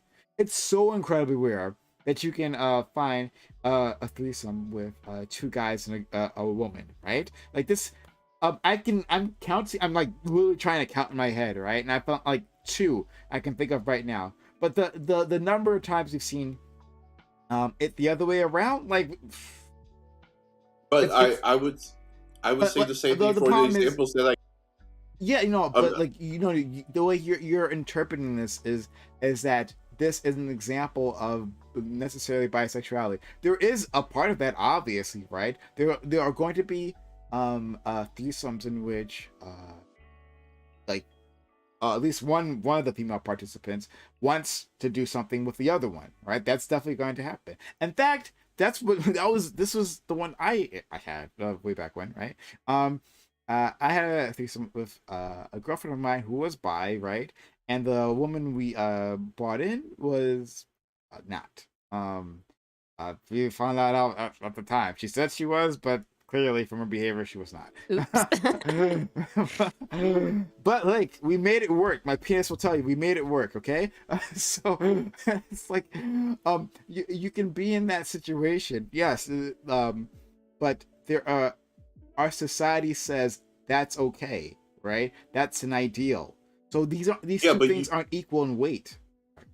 I think you're saying the exact same thing that I'm saying, because I would say the same thing in our society, like to see two like straight guys on the dance floor like dancing with each other versus the group of girls who go out with the party and they dance with each other, or like if you show me, it's just changing, we're 2022 and like more inclusive, but if you show me the amount of times you see a guy kiss another guy on film versus the amount of time you see a girl kiss another girl on film, like all these pressures in our society that you're saying cause the threesome situation, I'm saying also cause the situations that I was talking about.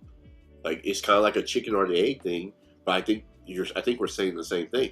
Okay, so maybe we're saying the same thing. Depends on what you mean by, like, I guess, like, people are bisexual. If you're saying that everyone is a little bit gay, then sure, right? Yeah, if it's saying this is on a spectrum, and that 98% of guys are also gay by that, right? But whether they show it or not, right? That society maybe suppresses them and any sort of desires, acknowledging those desires, then yeah, sure, then maybe we're saying the same thing.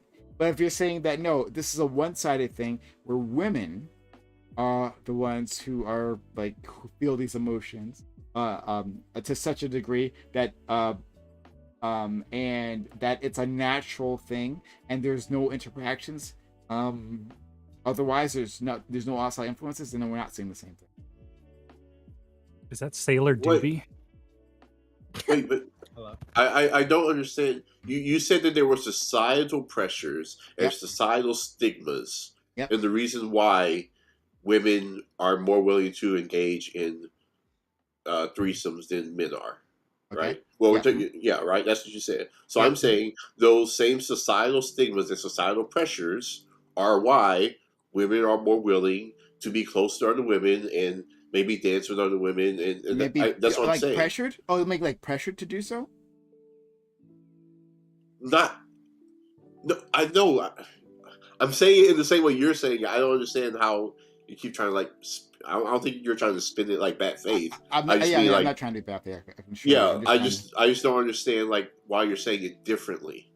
Like, I'm. There is Like, pressure.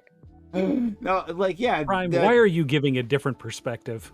No, No, I'm just saying. I understand, like the same way you're applying it to threesomes. I'm just applying it to non-threesome stuff, like the stuff that I mentioned. Like, but I'm saying that they could be more physically intimate. That society says that that's okay, right? Yeah. My problem is with your stat. Okay, this whole conversation 98%. is about the 98% number. That's the thing that's throwing us off here, right? Put that on a shirt. Because it I guess you didn't finish the thought, right? How many men are bi? Oh, okay. Are we talking about out of bi? We're Okay, talking about we're whatever you meant for women. Whatever you want for women. How many men are bi? Okay, I was talking about all women. So for men, I'd have to look at like what the percentage of men who actually identify as bi, and then look like, and then You mean the look at study the you got the straight men. 98% from didn't have men in Outta it as well? here, coconut. I have to look even. at that. I have to look at that to give you a percentage for men, but I'm sticking with the 98% for women. I'm sticking with that. Oh my! That's on principle. No, That's on principle. throwing it out. I'm not backing down from that one. But guys, I'll have to come back to you. And make up another number. But that 98% includes women who claim to be straight. Also, I want to be clear. Okay, so That's then, all women, yeah. Yeah, so then you're Wait, all women claim to be straight? No, you no. said 98% of all. Oh women. yeah. So yeah. that's yeah, like it's weird. I don't know where you're getting this number from. I don't know how you're saying like, oh, this 98% includes women who say that they're straight. Okay, well then you're guessing at their sexuality from there. Like if they say they're straight, then you're saying that they're not, then you're completely guessing at that, right? Correct? Guessing I would say is a little bit of a stretch. I would say from Are you trying to say you're formulating a hypothesis? Observed behaviors on willingness to engage with other women from women who claim to be straight. I would say no, I'm not. Well, guessing. then when you lock up men, when you put them in a pen, right, and you give them like they have no access to women, all of a sudden from observed behavior, a lot of gay stuff goes down. So like maybe there's more. Right. So do these women need to be locked away from men to engage in these behaviors with other women, or can they do it with another man standing right there? No, I'm saying I'm the pressures aren't the same. That's what I'm saying. But you're not doing a comparable scenario because you can all say the same thing for women who are locked up in women prisons. Yeah, no, but so absolutely, yes, it does happen. Yeah, but we're not talking. Those group of people don't have the access to the other sex, so that's not comparable. So, what difference does it make? What right? do you mean? You can just jerk off the entire time, or rub one out the entire time while you're in jail. That's your option. If you aren't at all zero, not one little bit into homosexual relationships, then you don't have to do any of that, right?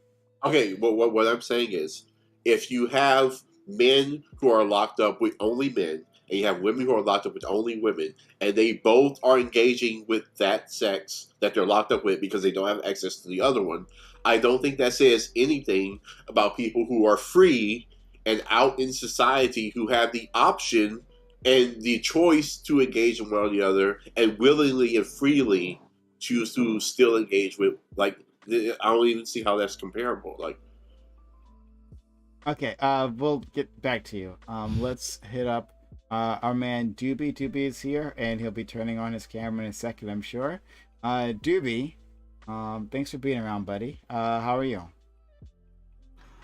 I'm doing very well. All right. So I'm really concerned about the things I've been hearing for the last few minutes. So it is true that like women are way more likely to be bisexual than men, right? I think there are lots of reasons for that. Clearly, I think that one of them is like the sexualization of women that exists in our culture, in our media, that women are exposed to from a very young age. I don't think that little girls are immune to that. I think some of that definitely comes from there. Some of it probably comes from the fact that women tend to be more sexually adventurous than men, which is probably related to the fact that they have much more sensitive genitals when it comes to that sort of thing. They have way more nerves down there, longer, better orgasms. It's just the truth, right? So I think that little hedonism is probably going to exist due to that. But yeah, if you go to prison and you fuck another dude, unless you're like just fucking him to assert dominance or something, if you're like actually trying to like get off, you're absolutely like bisexual bare minimum. Like, I don't think it makes sense to say that, oh well, I can fuck this other dude in the ass, come all over him, but I'm still straight when I get out of prison. Like, no, you're at least bi. Like, it's fine. No, I wasn't saying that you weren't bi if you did that. I was just saying it doesn't say anything about a conversation about these straight people who are free and roaming around. Because if women and men are engaging in that activity and doing the same thing, there's no discrepancy there. So I don't see what we're talking about. Because women who are locked up in prison are sleeping with other women. Men who are locked up in prison are sleeping with other men. That doesn't tell us anything about the conversation of women. I think if anything, it's evidence that other women. I think it's evidence if anything, it's evidence that there is some pressure that can be put on a person that might affect their sexuality, right? And their sexual desires. So if you lock a dude up with other dudes and restrict him from all the women he'd like to put his pee in, eventually, he's gonna be blue balled for so long. And if he's a weak dude, he might, turn to man ass. It happens. But I think when he does that, you basically have conditioned that man to be bisexual. Yeah, so this is the same thing that Prime was saying earlier about the social pressures that are on women that cause them to be more proclivious to be bisexual. Yeah, I agree with that. Yeah, absolutely. But he said 98% of women are bisexual. I don't know if there's a study that says that, but I wouldn't be surprised. Yeah. So then I think there's a ton of social pressure on women from the moment they're born to sexualize other women. Oh, okay, all right. So let's try to make a divide here, right? If we can all acknowledge that society has an influence, okay. So moving that aside, right? Let's say we were in a place where society had no influence, right? Or just literally didn't care. It wasn't even a conversation, right? So we had a natural number, right? A natural number of bisexual individuals. Do you think that women will be 98% bisexual then? Without? Oh, go ahead. Well, I think there are other factors, right? I don't think it's all social pressure. Like I said, the longer, more intense orgasms, the more they're also more sensitive down there than guys. I think that they do tend to be more adventurous, and I think some of that is probably going to lead to more of them, experimenting, that sort of thing. Okay. Because there's a bigger payoff at the end. Basically, I think a guy, being curious about his dick, might put his dick in a candle or a fruit or something, but if you actually come to doing either of those things, it's 3 seconds, 5 seconds of an orgasm, and that's it. With women, they get solid 20-30 seconds sometimes. The payoff is way out of proportion. My orgasms last a lot longer than your orgasms, it seems. maybe you're more you're more of a woman than I am. I don't know. I think the average male orgasm is 3 to 5 seconds or some shit. It's that's sad. 3 to 5 seconds?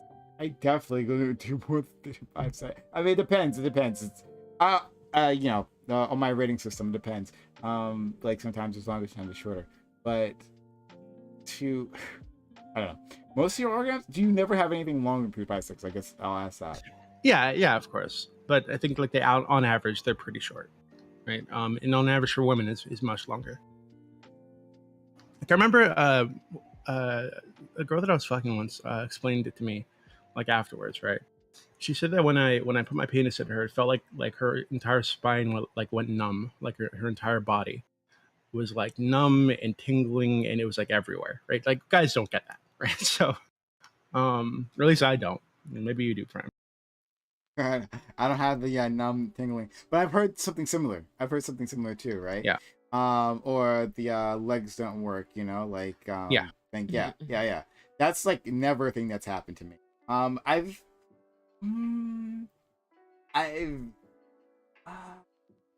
I guess I've had. I guess one time I had like this a tingling sensation throughout the body. Like it's so rare. It's like this is not a normal thing for me, right? That's like something extraordinary has happened. Go ahead. I think most of mine was mostly due to lactic acid buildup, like in muscles and whatnot. From yeah, maybe lactic acid. No, sure. That might make sense. Dairy and fucking don't mix. I think Doobie assumed there was something. I'm worse you were talking about about to say. lactic acid, the thing that gets into your muscles. So like when you're doing a workout, how you get that burning sensation inside like your muscles. It's called lactic acid. So what I'm saying is that while right before orgasm, I had an extreme amount of lactic acid buildup in muscles, and then after orgasm, it was released, causing the lactic acid to, in essence, burn. You just made this way too fucking nerdy. What I'm talking about is some women feel like or sound like they're having like an exorcism, like mid like fuck, right? Yeah. Guys don't get that, right? That's the point I was trying to make. Okay. I'm curious if guys, I don't have the experience for this, but I'm curious if a prostate orgasm elicits that same response. You know, a similar response. I don't I'm know. extremely surprised you don't know what that's like. I got to be honest. You seem like the guy that would do some shit like that. I would think that it does it because I think that for a woman to have that type of orgasm, it doesn't have to be the same type of orgasm that a prostate orgasm is. So I don't think it would be the same. I don't know. We have to find some people who are a bit more experienced with this. But and speaking of which, if you are pushing 40 or over 40, make sure to get your prostate exam. Okay. I'd rather get the cancer, honestly. Oh, I had I've told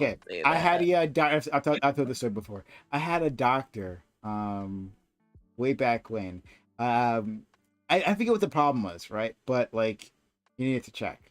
There was like a one-time thing, right? I was even younger than I am now, right? And this motherfucker had sausage fingers. He was a huge guy. This guy's like 6'7", right? And like it looked like he could have been a football player back in the day.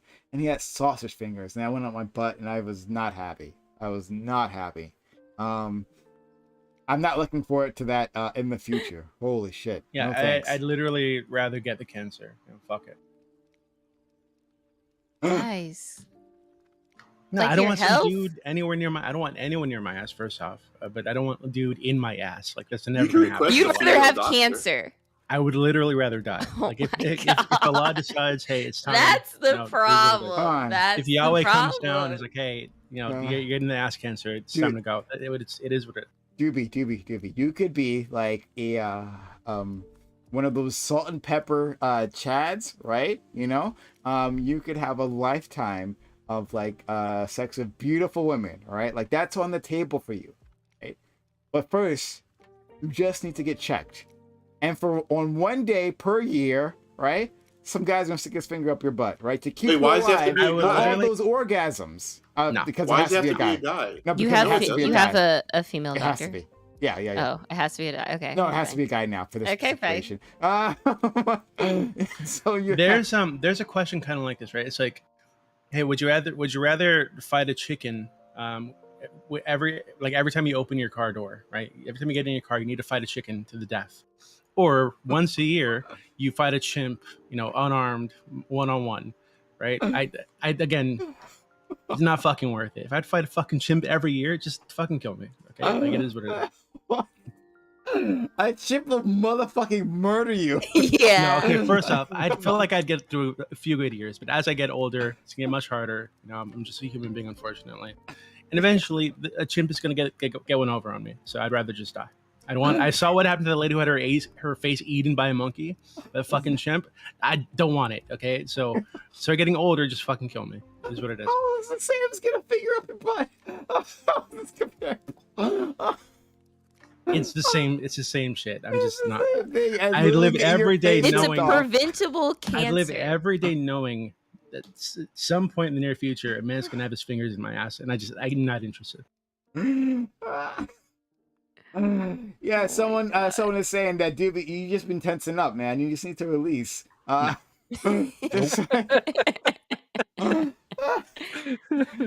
They lube, they do lube. I feel like that makes it worse somehow. Like knowing that he's got like lube on his fingers back there.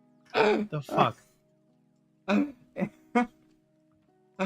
But yeah, wow, fine. But this is what we're talking about, like guys' reaction to anything but stuff, right? Like, it's weird. This is a weird It's very thing, squeamish. It's not weird. Very like, it's a little squeamish though. It's a little like That's literally like my a different type of Yeah, I pain wouldn't that do you it. just don't want to experience. I think that's what it is. It's like, not that. It has nothing to do. I can take plenty of pain. It's literally not the pain. It's the shame of it. The No, it's not. indignity. It's not the pain. So, like, if he wouldn't let a woman lick his butt, we've already established Fuck this no. before. So, see, it's not the pain. It's just that, like, do you think it'll? Do you think it makes you just a little less of a man? I think it makes me feel like it would make me feel like less of a human, right? It'd be like there's a line at which like the human dignity is lost, and once you get over that line, you're a little bit closer to being an animal, and I just don't want to go there. I'm a frog for you guys on here. That's as far as I'll go. Okay. Coconut, your thoughts? I don't have much to say about that.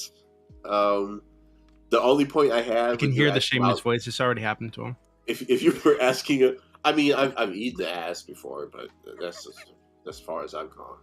But when you were talking about if the women and men were like on an island, and if we didn't have all the societal influences, I think the number would be a lot lower than 98%. Okay. But I think the women's number would still be higher. That might be the case.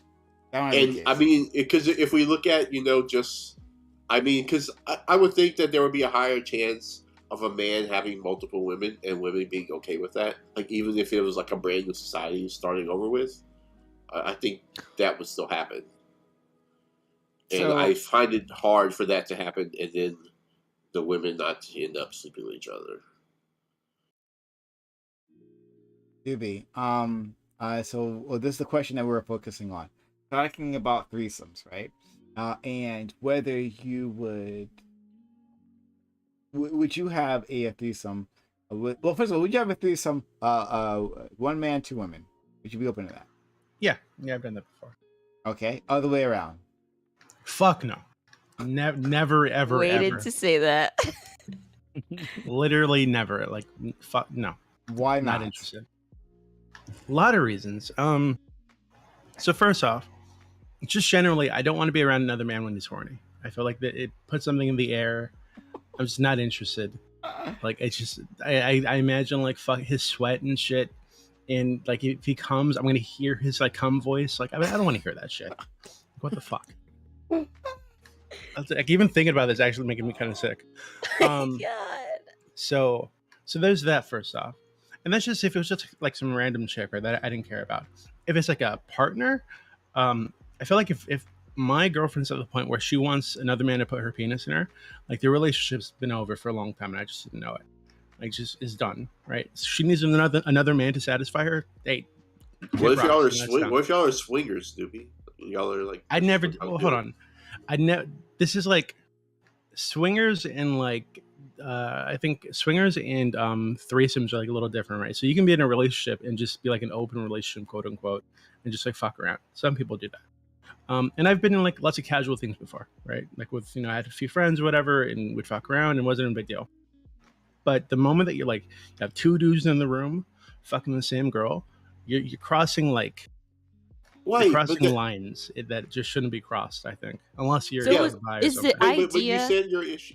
You said your issue was your woman needing another man's penis in her to satisfy her. So whether or not y'all are in the room together, if Oh well, y'all I are in wouldn't. an open Well, hold on. To be clear, I'd never been like in an open relationship, right? So the casual shit that I was talking about was it wasn't like a relationship. We're friends.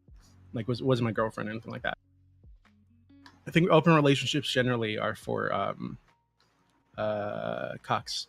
No, I would never do one. I think it's kind of gross. Of course.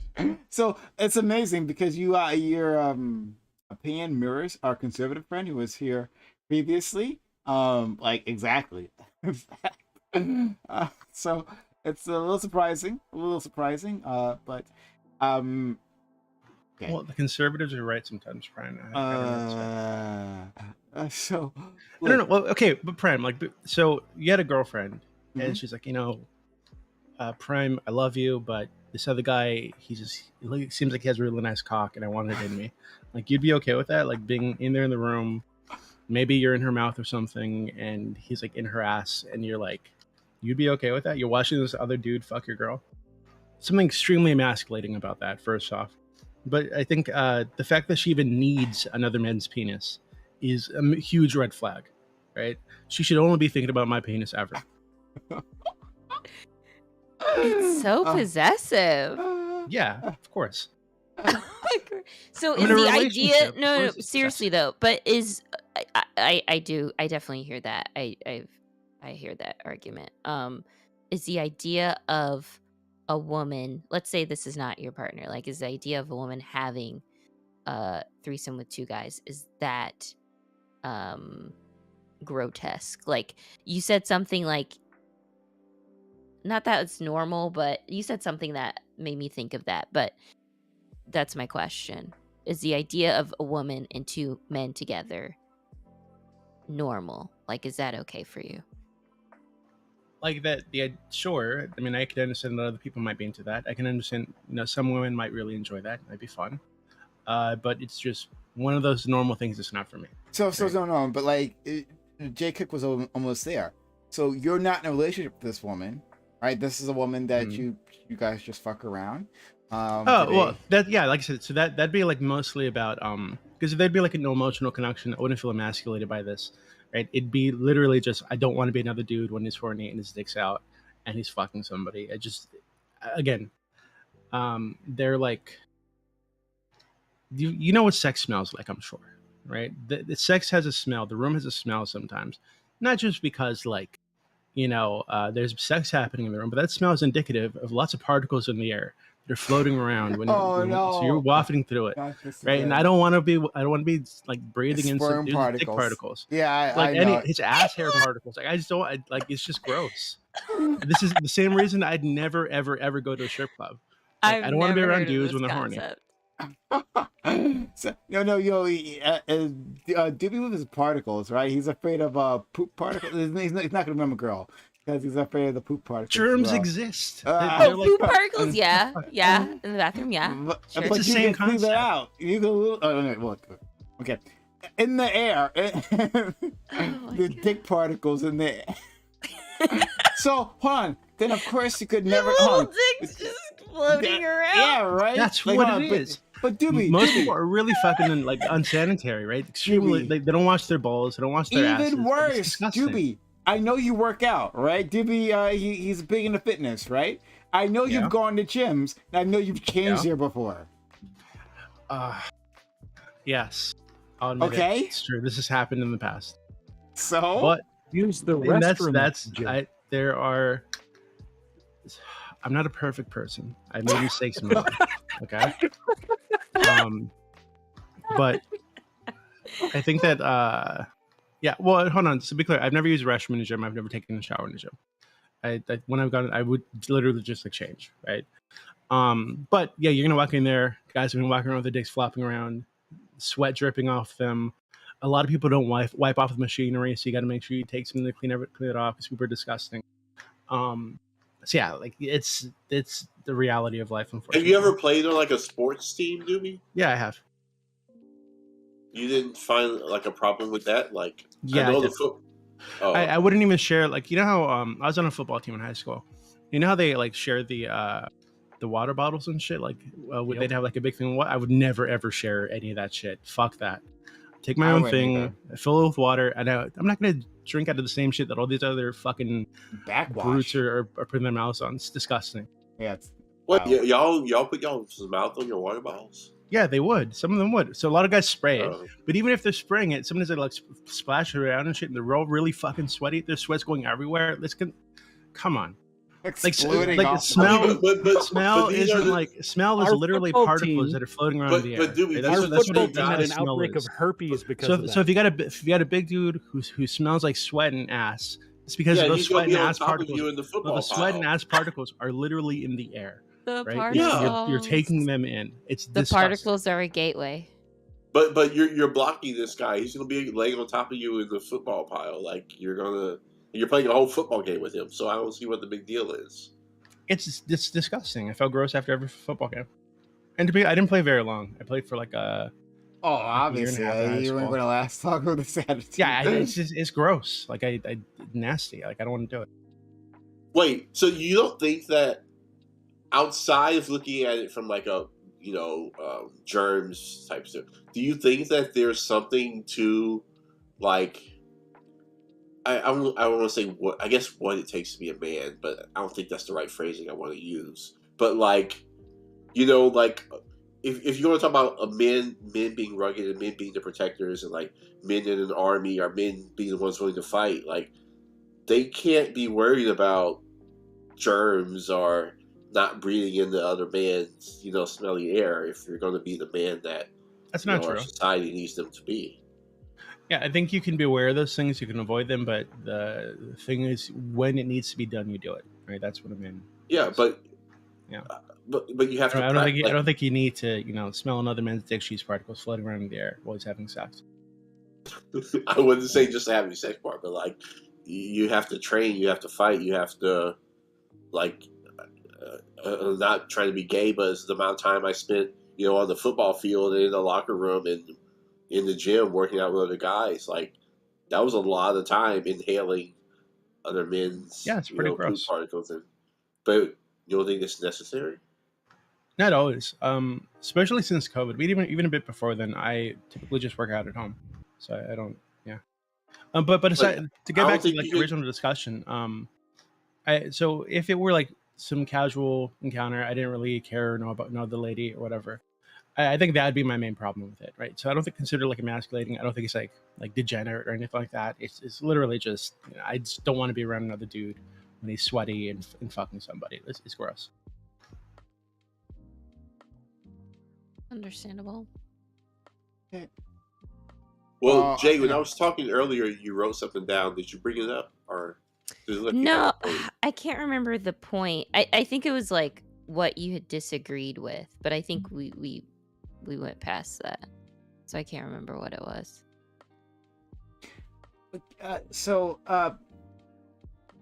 Your strong reaction to this, DB, mirrors, I think, what a lot of people would say, right? Especially, I think it's interesting how guys react when their butts are brought up, like at all.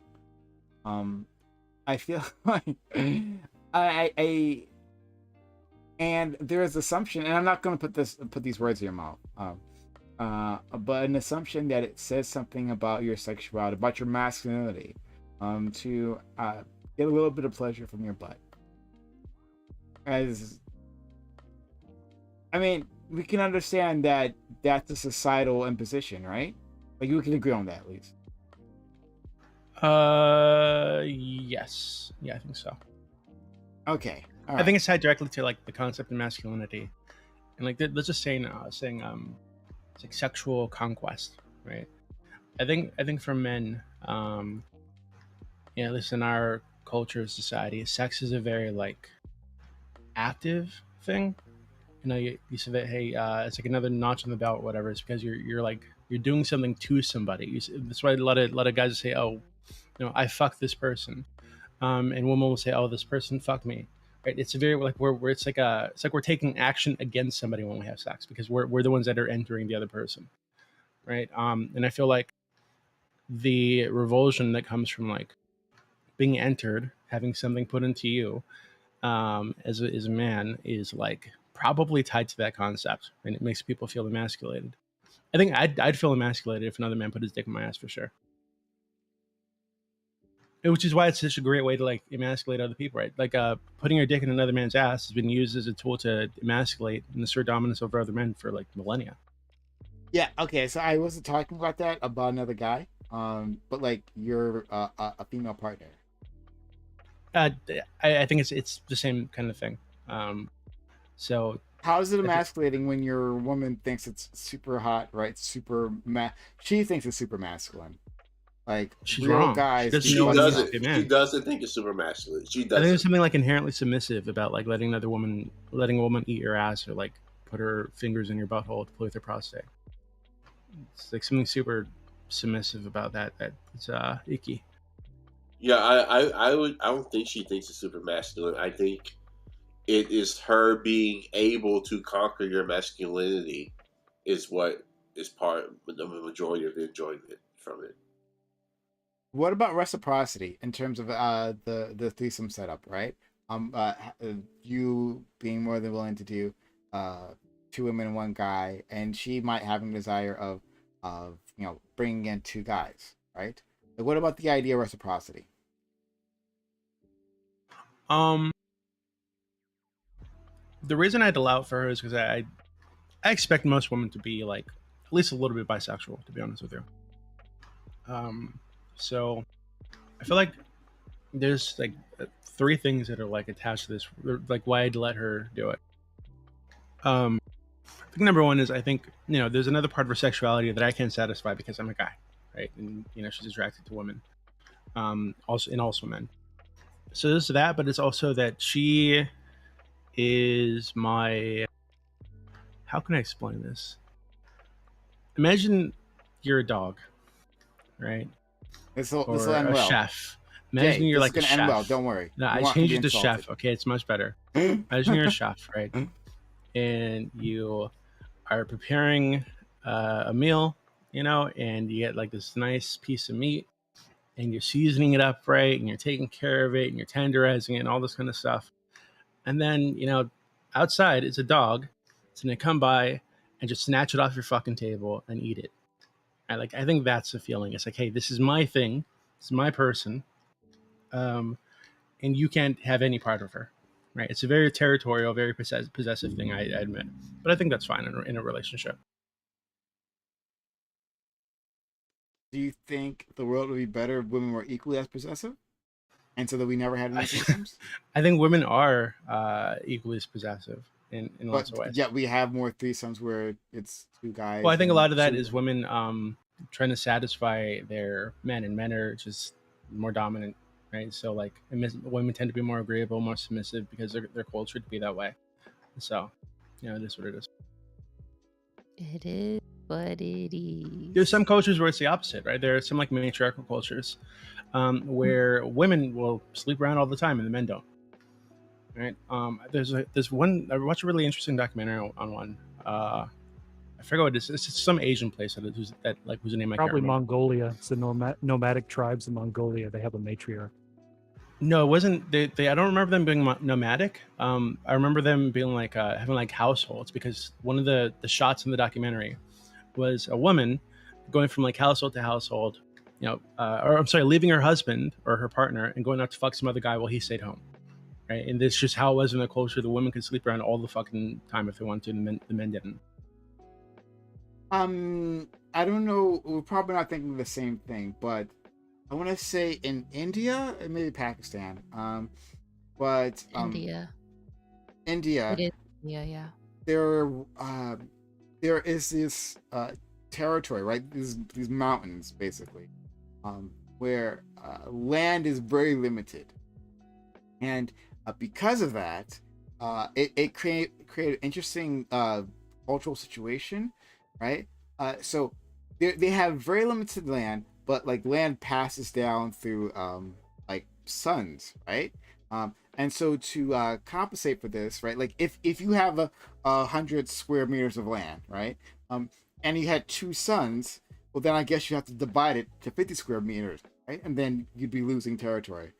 Instead of doing that, right? Like dividing it between 2 families, instead they'd have 1 family, right? So like your sons would have to like figure out a woman that would find a woman that they would all share, or she would share them.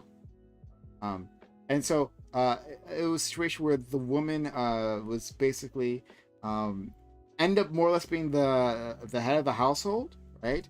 And she decided, who she slept with and how often and the whatnot. But like culturally, just end up being to a woman's advantage, and she would have multiple partners. And so like they could pass the land down to there. So like from all your sons work the same land because they're part of the same family. Thank you, Sandra, for the resub. Go ahead. Was she at the advantage? Because I mean, it sounds like she's just a tool so the sons can keep their inheritance. Like, well, I mean, she may like have the title of wife. And I'm sure there's some benefits that come with that, but I mean, couldn't you say the same thing of like, 3 rich men who like just pass around the same girl? No, she's not being passed around. Like, and that like,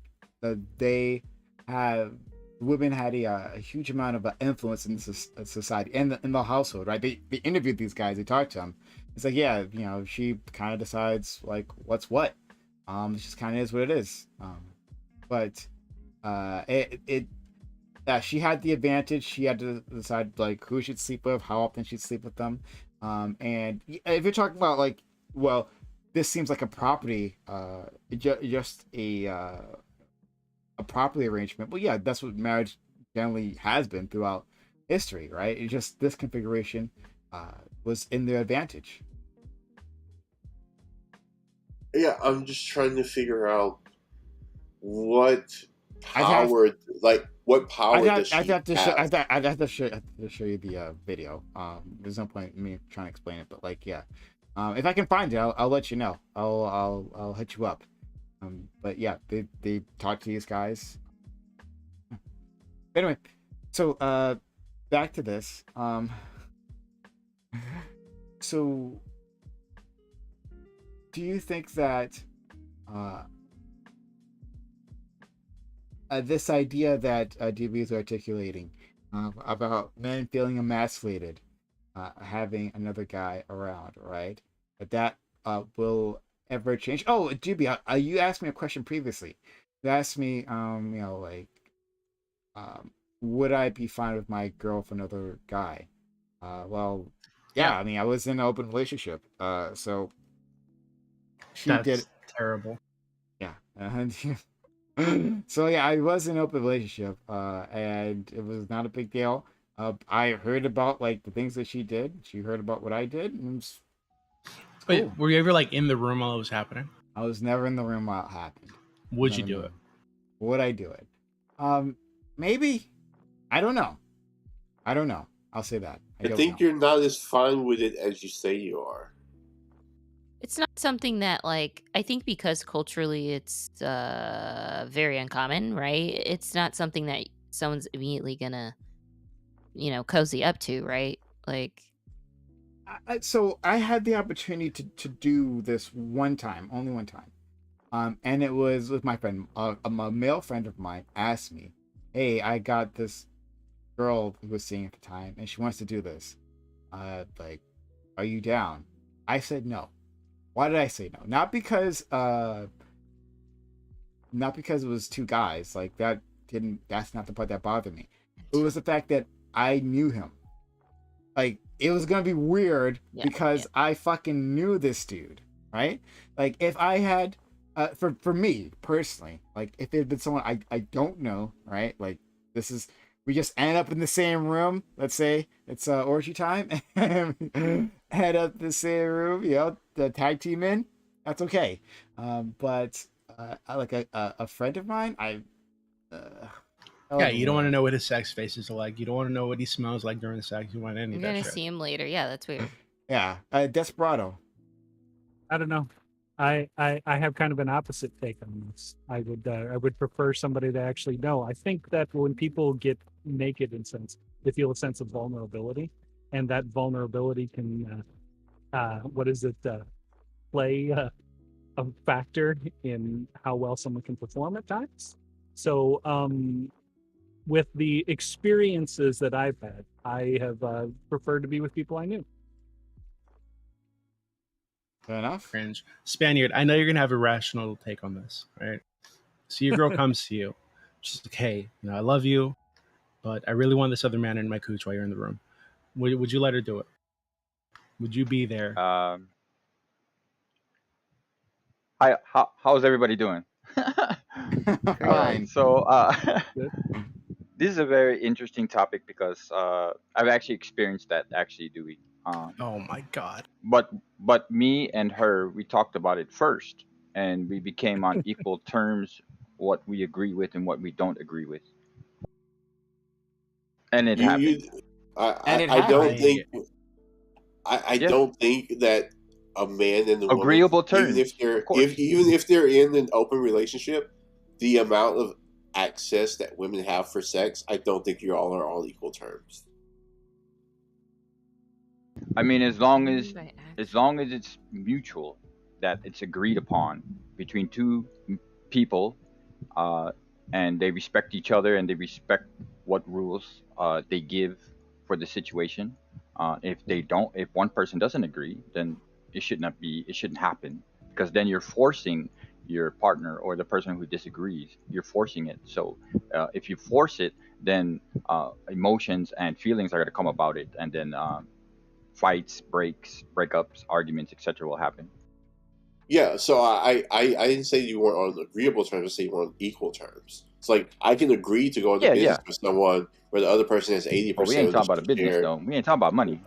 No, you're missing what I'm saying.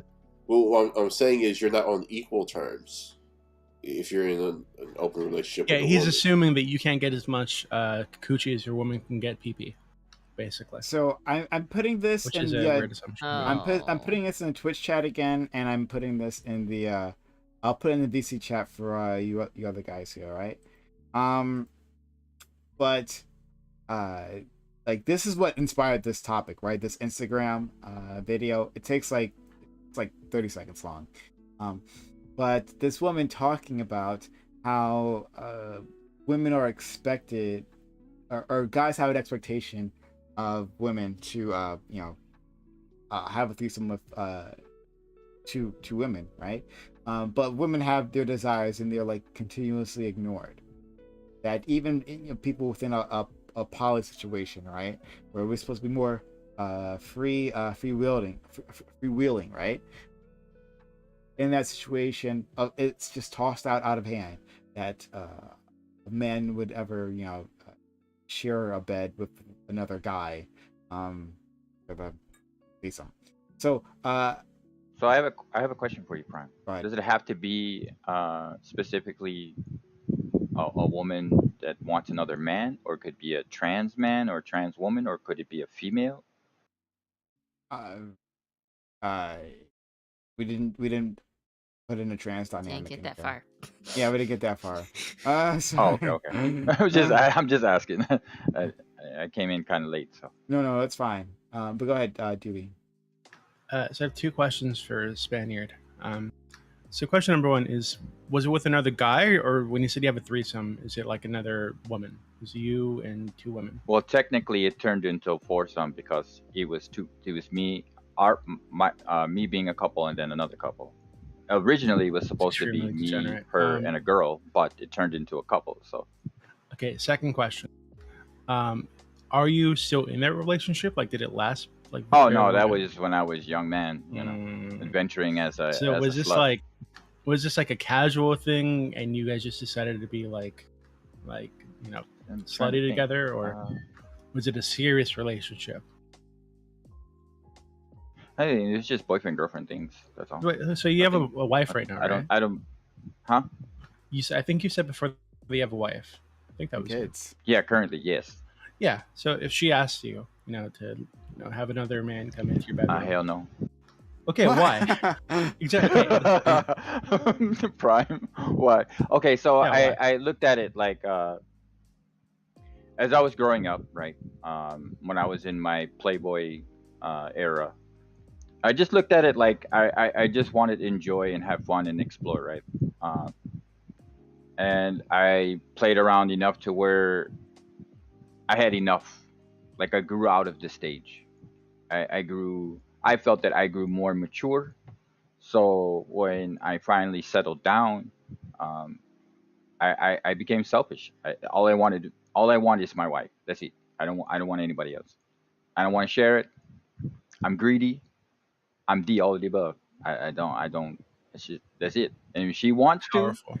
then there's a divorce paper and she can go explore. Yeah. Wait, but what if she wanted to have I a appreciate threesome that. with another woman? Nope. Mm-mm. I'm still greedy. I don't want to share. Do you agree with that? He planted his. Well, that's because on I'm married. and I he know says, it's been 9 years, so it's kind of different. You know what I mean? Like it's. Doobie, I know. I kind of take marriage more serious than I was as a boyfriend, girlfriend, or dating. Doobie, would you agree with that? That like, if your girlfriend, if you married your girlfriend, and she approached you wanting to buy another woman in the bed, that like you should break up? The woman, no. It would depend. I'd need to like. I feel like I need to also find the person attractive first off, but then secondly, I feel like I wouldn't want it to be like a very open thing where she's just looking for a woman to fuck all the time, right? It'd be like a one-off thing or a two-off thing, and get out of your system, and that's it. So like once a year, twice a year? Sure. She got like a best friend or something who's hot, and her best friend is not married to a dude, hasn't been with another dude in like the last 6 months. Sure. Last 6 months? What? Well, I don't want to be fucking some chick who's like, recently had another man in her mouth, right? It's gross. Oh, I've That's why been you get married tested. No, it's not the married for testing. 8 It's just years. like the fact that a penis has been in her mouth, and then I'm going to be near her mouth, and I just don't want that. I'm a rather open person, so I've been married to my wife for 8 years. I love my wife. I love my wife to death. I love my kids. I love my family. I love my life. She came to me and said, "Hey, let's explore things." I'd be like, "Okay." That's quite literally. I still love my wife exactly the same as I did when we got married. There would be nothing would change that in that aspect whatsoever. Yeah.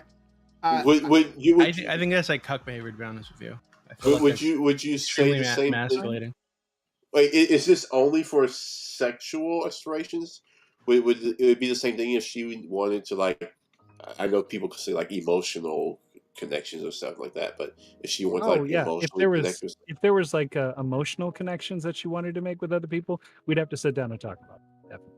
But if we're talking about just like sexual exploration and like going on a sexual adventure of some kinds, then yeah, sure, whatever.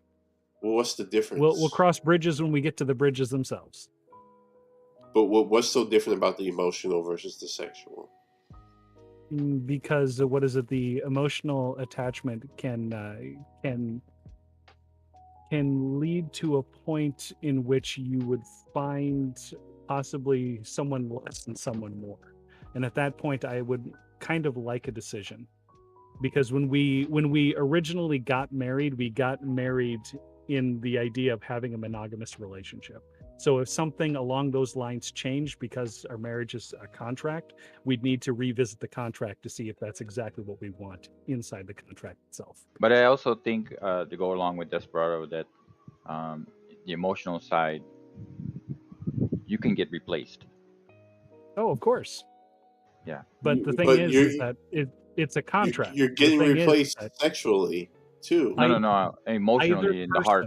It's a contract. Marriage is a contract. Anybody can tear up that contract at any time. And therefore, because anybody can tear up that contract at any time, if someone is unhappy with what's going on, that's their choice. Doobie. Do you think that your willingness to go along with her sexual adventures, being so open to that, is a product or like a symptom of the fear that you feel that she might replace you or get rid of you? No, I'm a rather open person about a lot of things, and I know that she's actually more conservative on things when it comes to stuff like this anyway. So, that if she were to come and actually tell me that she wanted to go and do some exploration of some kind, I would actually be like legitimately surprised and be like, oh, okay. But I'm not necessarily one to stamp things out immediately without actually like talking, conversing about them, having a discussion. Would you be willing to be in the room while she's getting fucked? Am I a participant or am I just in the room? Interesting. She doesn't want you to do anything. She wants you to watch. No, I don't think I would like that much. Interesting. Participant, maybe, but if I was just told that you basically have to be a voyeur, then I wouldn't want to participate in that. I think I would find that uncomfortable. Very interesting.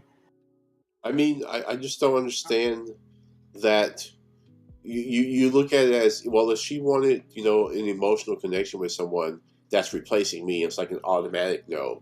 But if she wanted a sexual connection with someone, why don't you look at that as replacing you? Like, if she wants that from someone else, then how is it any different from her wanting an emotional connection with someone else? Because I separate, sexual need, sexual desire, and emotional connection into 3 separate categories. That I can agree with that. That doesn't say anything. That doesn't mean anything. Okay, Yeah, if you have three different categories, if she wants something else in that category, then why is she replacing you in one category? But if she wants something else in the other category, it's not it doesn't really answer my question. Categories aren't synonymous with one another. That's why That's they're not- categories. That's why they're separate. You're not understanding. Y'all I know. laugh. I hear your question. I do hear your question. No, you don't. If you heard my question, you wouldn't. You're Okay, let me say it simpler. Okay, if you have 3 categories, category A, B, and C, and in All category A, a person says, "Hey, I want another type of A," and you say, "Oh no, I won't stand for another type of A because you're replacing my A." But then in category C, a person says, "I want a different type of C." You're like, "Oh yeah, let's do it. I'm okay with it." I'm gonna say the reaction is different. The reaction you just proposed was you're putting your foot down, you're stomping something out, you're not listening to the other person. The reaction that Desperado just gave is that you hear he's listening to his partner, he's listening to his wife, he is going to have a discussion with his wife, and they're going to discuss together what the next step is. The emotional category is non-negotiable. The B No, and see, C he just said it. B and C categories are open to discussion. Go ahead, Yep. DB. Do you guys think that there's, because I've heard a lot of women say things like they don't want to be seen as like an object or a thing to be owned or territory to be conquered, right? They're a human being and yada yada, blah blah blah. But I think, but what Spaniard and I expressed earlier, right? So it is very possessive. It is very territorial. And I think it's extremely common. I think it's what most men would probably feel. Do you think there's a something wrong with that, being possessive or territorial in that way? Well, for me, right, me saying that I'm selfish with my wife, she's the same way. She'll tell you that all she wants is me. She doesn't want anybody else. Plus, also, she is the traditional Asian woman. But I also listen to her, and she listens to me. We communicate on like every single topic, and especially when we have dinner, we sit down, we talk about everything. We don't hold back. We don't yell at each other. We peacefully talk about all ideas. So I don't know if you call it possessive. I would just say that we have a mutual understanding of who we are and what we want as a husband and wife. Yeah, one of the things you want is like sole ownership of her vagina, basically. She wants sole ownership of my Yeah. This deed is. Yeah, I'm very Jay. extremely wholesome. I mean, it's like we want sole custody of our cheeks. You know what I'm saying? Yeah. Yeah. But like a lot of mutual. people say It's there's something wrong mutual. with that kind of like territorial thinking. Yeah, right? but I mean, I understand your point, Doobie. I get what you're trying to say, but it's not one-sided. It's mutual. Yeah, no, I don't think it's one-sided. If it was one-sided, then yeah, that's a messed Well, hold up on. relationship. I think in some ways needs some it's counseling. like I think because Prime made a point earlier, right? So that women are way more likely to be open to having another woman involved, right? Like Jack, like that's the way it's kind of saying. So maybe it's not always one-sided. I feel like, and it could be just because women are like more agreeable, usually. But I don't really know where that's from. Well, I would say that it depends. As It resident depends on the person. representative of the femoids, Janata, where do you think that's from? I would say it would depend on the partner you pick, right? Yeah, but I was before asking you. I'm sorry, but I was asking the local, femoid representative. Oh, Jacob, sorry, I missed the question. Yeah, so, do you think that's an issue, the territorial thing? First off, secondly, why do you think it's like seen as like more common for women to be okay with like having a threesome with another woman than a man would be for like another man to be involved in the bedroom? I think it is as long as it's mutual. I don't think it is a problem. I for a long time didn't think I was a jealous person, and then I got into a relationship and discovered I am a jealous person. I don't think that it's mutually exclusive to be a jealous person but also want to be in a open relationship, but that's also not something that I would like. That's not something that I want. Like, I don't want to be in a polyamorous relationship. And then your second question was, correct me if I'm wrong, about if a threesome would be, why it's acceptable for a woman to be agreeable to be in a threesome with two women, right? That was your question. Yeah. That was the second. I think it's societal. I think it's cultural. I think it is the way that women are perceived in society and how we're treated. It's always that we're the prize and we're supposed to be chased and captured and swept off of our feet and this, that, and the third. And frankly, to be honest, like, men can impregnate multiple women. I can only get pregnant once at a time. So in that regard, I think it's a little I guess nature versus nurture in that way, that it's just it's less it's seen, it's less, or it's more acceptable to see a man with multiple partners than it is to see a woman with multiple partners, if that makes sense. Yeah, it does. Yeah, I think that makes sense. And so to see that like promiscuity in a woman, but like, oh, she's doing it for her man, like she's doing it for her partner, I think that's where it gets like, oh yeah, that's fine. It's for the guy. It's fine. It's for him. It's cool. Okay, this is like kind of a side thing. But BK Messiah in chat is saying that women don't like territorial men.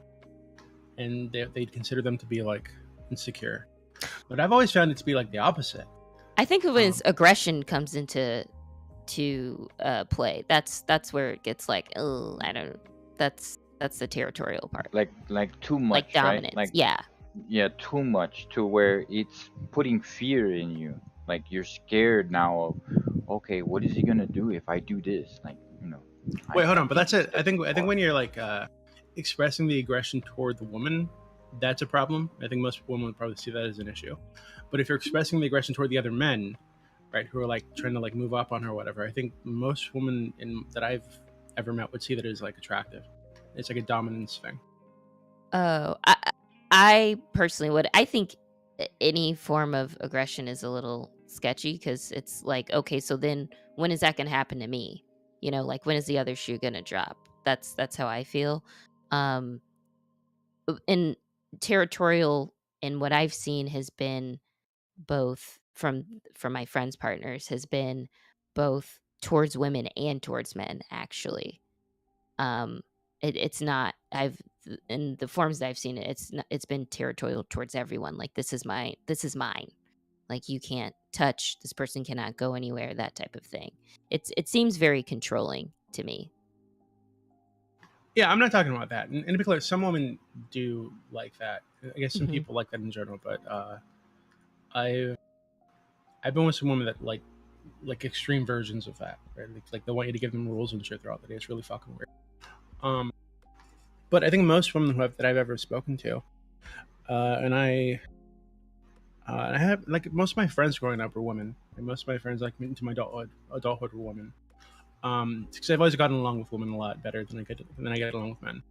And yeah, I've always been told that like men who are too agreeable, too submissive, Like passive? to passive are seen as like, extremely unattractive. Like I don't know. Like that's just always been my experience. Like I've never met a woman who would be okay with it. Like their guy not giving a fuck if she was being hit on or something. Right. Yeah, I guess in that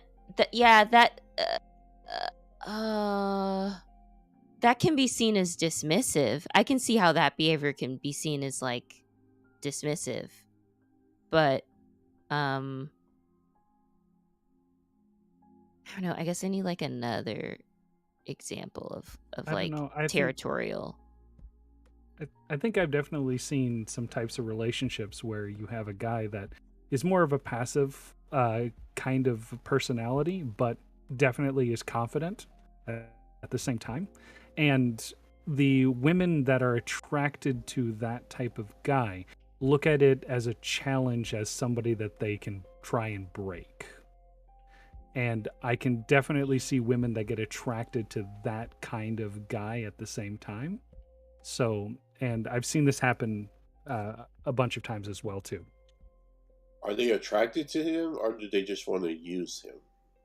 They're attracted to him. They are attracted to him, not only his personality, but also his physical features as well too. Well, from what I've seen most of the time, it's not an attraction. It's the knowing that, hey, this person isn't going to buck back against me so I can have my way. And that having that advantage means that, hey, I want to use that advantage, not necessarily I'm attracted to that person. I just want that advantage of being able to use them. There's a difference between being passive and submissive.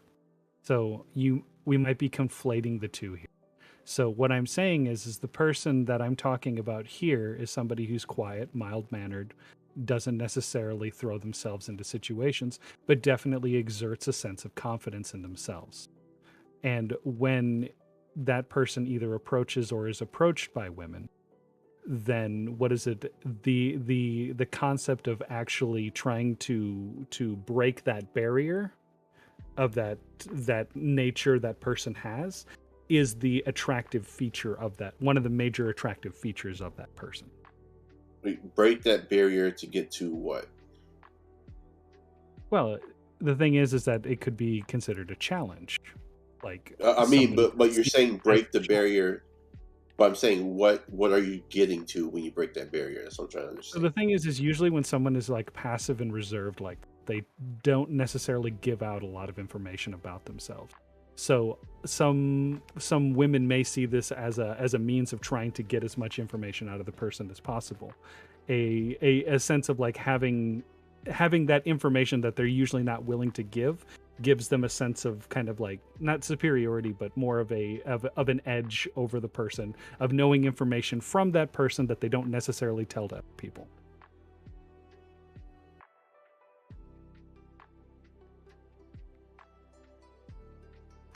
Wow. I don't know. I feel like I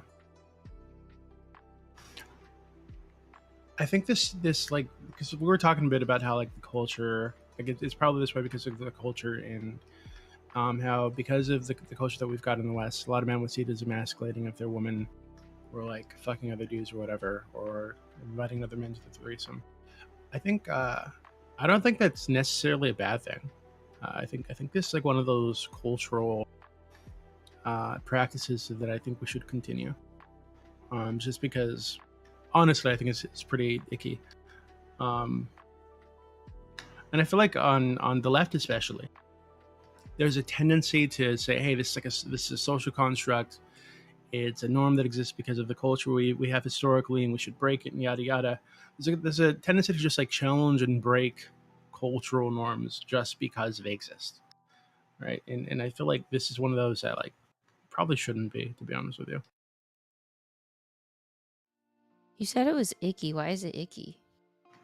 Well, all the stuff I laid out earlier, right? So the even if it were like a casual situation where I didn't care about the woman, I think it's nasty to be around another man when he's like, you know, has a dick in somebody and is hot and horny and shit like that.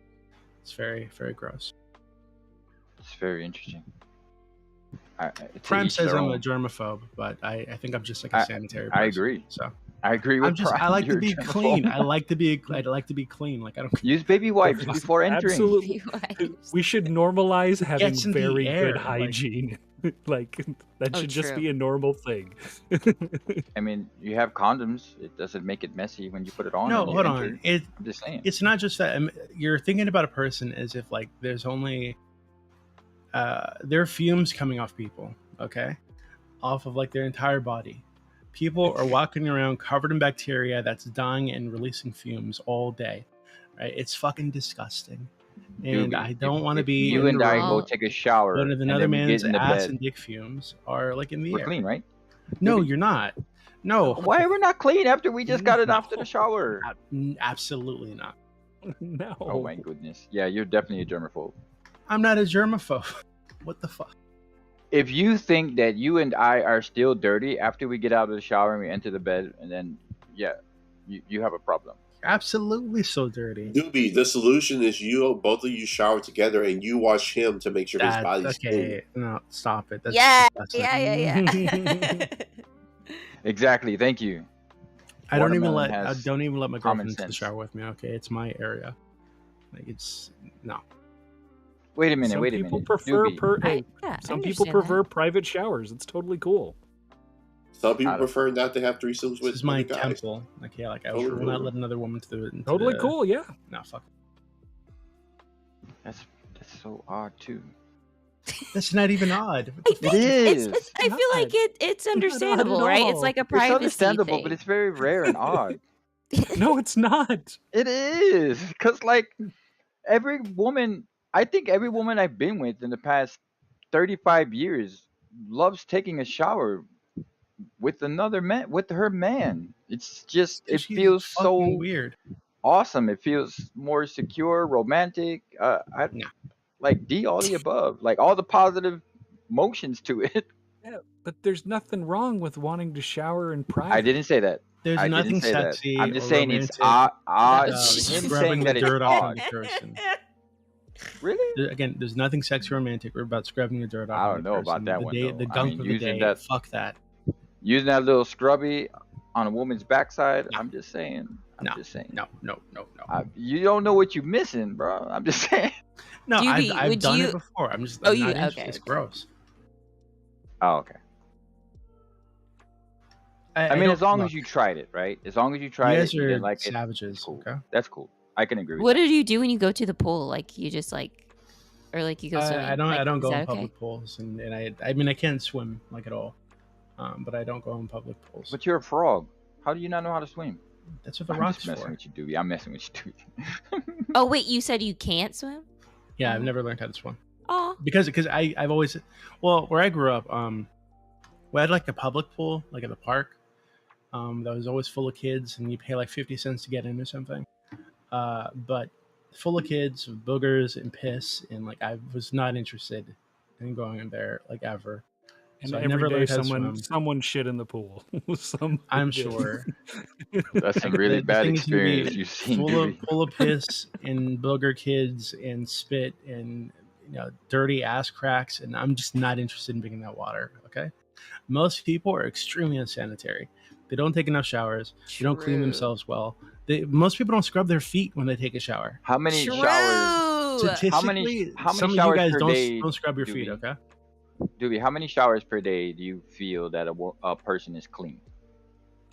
Well, my like typical routine is, so I wake up, I take a shower right away, and then but it's like a session, right? So shower, bath, and then shower, like all at once, right?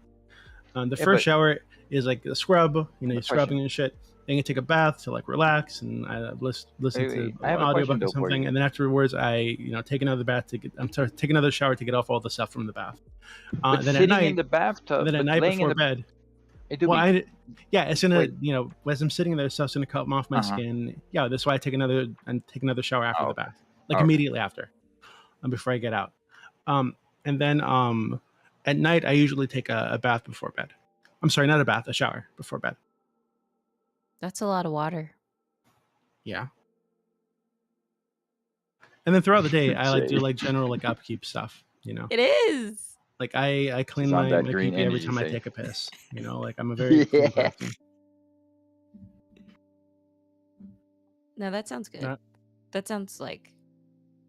I mean, If you're germaphobe, it's just not say that. reasonable for me because I just like don't like. I think max I probably shower like twice a day, especially now because it's like hot in New York. But yeah, that's understandable. I get it. Well, when I was in the army, I would take 3 showers a day. If I had the time to take a shower during lunchtime, depends how much time I had, because I was working on vehicles and I was surrounded by chemicals, exhaust, carbon, all types of crap. So, and I didn't want to go home to my wife looking like a grease bum, so or smelling like straight up oil and gas and exhaust. So if I could, I would, but if I can't, time doesn't allow it. But normally it's 2 showers, morning, evening. That's it. Mhm. Yeah. But Doobies, what is it? extreme hot water, like so hot that my skin turns kind of red, because I love the power of heat that can So- cleanse your skin. So the routine that Doobie was talking about in the morning, that's exactly what our family does every single evening. Shower, then there's a soaking bath. It's not any like bath like you wash or do anything in it. It's just a soaking bath. Yeah, I And you usually get use out like of that bath salts and yeah. shit. Mm. Or like Yeah. a bath bomb. And then after that, after you get out of the soaking bath, then you take a shower again to get all this stuff off, and then that's the end. That's literally what Wait, hold my on. family does every single evening. What do you get? Well, hold on. I said bath bomb and you laugh. Like, what the fuck? I Bath don't bombs use- are really I've- nice. I don't. Me? I've never. I didn't laugh. No, I did.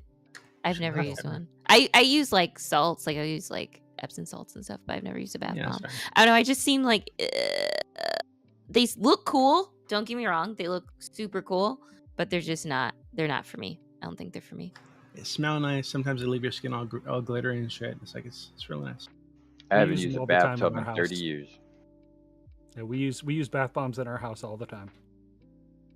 Maybe I'm I not a should try it. bathtub type guy. Nope. It's been like I would say about 30 years. I haven't laid in a tub. It's all been You should stand-up try showers. it.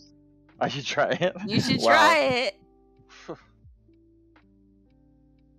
A good soak Yeah, will do but- you well. I gotta say. Like I can't do like just sitting in the bathtub. Like I try it after like 5 minutes. I'm like, what the heck am I doing? Like Gotta it's loosen just- up. It's a ritual. You got to like meditate. Yeah. But if you can't do that, listen to an audiobook or something. Get your mind off of everything and focus on yourself for a bit. It's beautiful. Well, Jay, I do the what do you call it? Scrub from massage therapy. Like Never. they do the full body scrubs. Mm, Yes, perfect. Yes, right. I'm talking about they wet you down, put the soap, That's they fucking grind it gross. on you. It's freaking amazing. It's awesome. And then you got the ambiance of the massage parlor and the music going while you're getting all of this done to you. It's just like meditation. Yeah, I think it's better than the bathtub for me. What's Do you think that? You, Oh, go ahead. you go first. Well, I was gonna ask. Do you think because like I would never go to a massage parlor like ever, right? I feel like that's really gross. But I feel like women are more likely to want to do that sort of thing. Like, do you guys think that's true, or am I like making that up? Because I feel like I don't know. I feel like there's something kind of nasty about going to a massage parlor and having someone rub their hands all over you, especially if it's another dude. Like letting another dude massage you is like borderline gay. To be honest. Well, for me, I go 4 times a month, once a week, due to the fact that my left arm and my left leg need to be massaged it's part of my therapy. My limbs have been injured while I was serving in the army, so I have to. That's But physical therapy, not necessarily no, just no, a no, no. massage, Physical right? therapy is actually going to a physical rehabilitation center, and there's no female or male therapist actually massaging my arm or leg. They're actually twisting it and bending it and moving it up and down, trying to get the muscles back to its normal or normality. Not actually massaging, like hitting pressure points and etc. like that. There are a difference. I've had rehabilitation for almost 4 years physically from a therapist, and then I've also had massage therapy. So it's different. Trust me, it's different. But Doobies, what you were saying about a man touching me or a female touching me, you're saying borderline gay. Well, a man massaging me has better physical pressure that can get into areas of my my injuries or my disabilities a lot easier than a woman can, and sometimes their stamina runs out. So I don't really care who it is, whether it's a male or female, as long as you can get the job done on my limbs. I don't give two shits. No, but I there's don't like care. that's different, right? So you have like a disability sort of thing that it's like Well, a medical, it's like a medical like necessity, right? I'm talking about like going to a massage parlor and letting the other man go to work on your muscles and shit. I mean, I think massages in general are a little strange. I don't like them. I'll give Doobie, them, I but want to take don't you like to a them. massage parlor. I want you to get it done. Would I you would go to a never- spa, Doobie? Like a hot rock or like one of those like I don't know if he'd want to do that, especially if you're gonna have like a sauna or whatnot. Can you imagine would sweating never in go a in a room with a sauna bunch with of you. people with all that particles with might water be in there? floating in the air. It's fucking gross.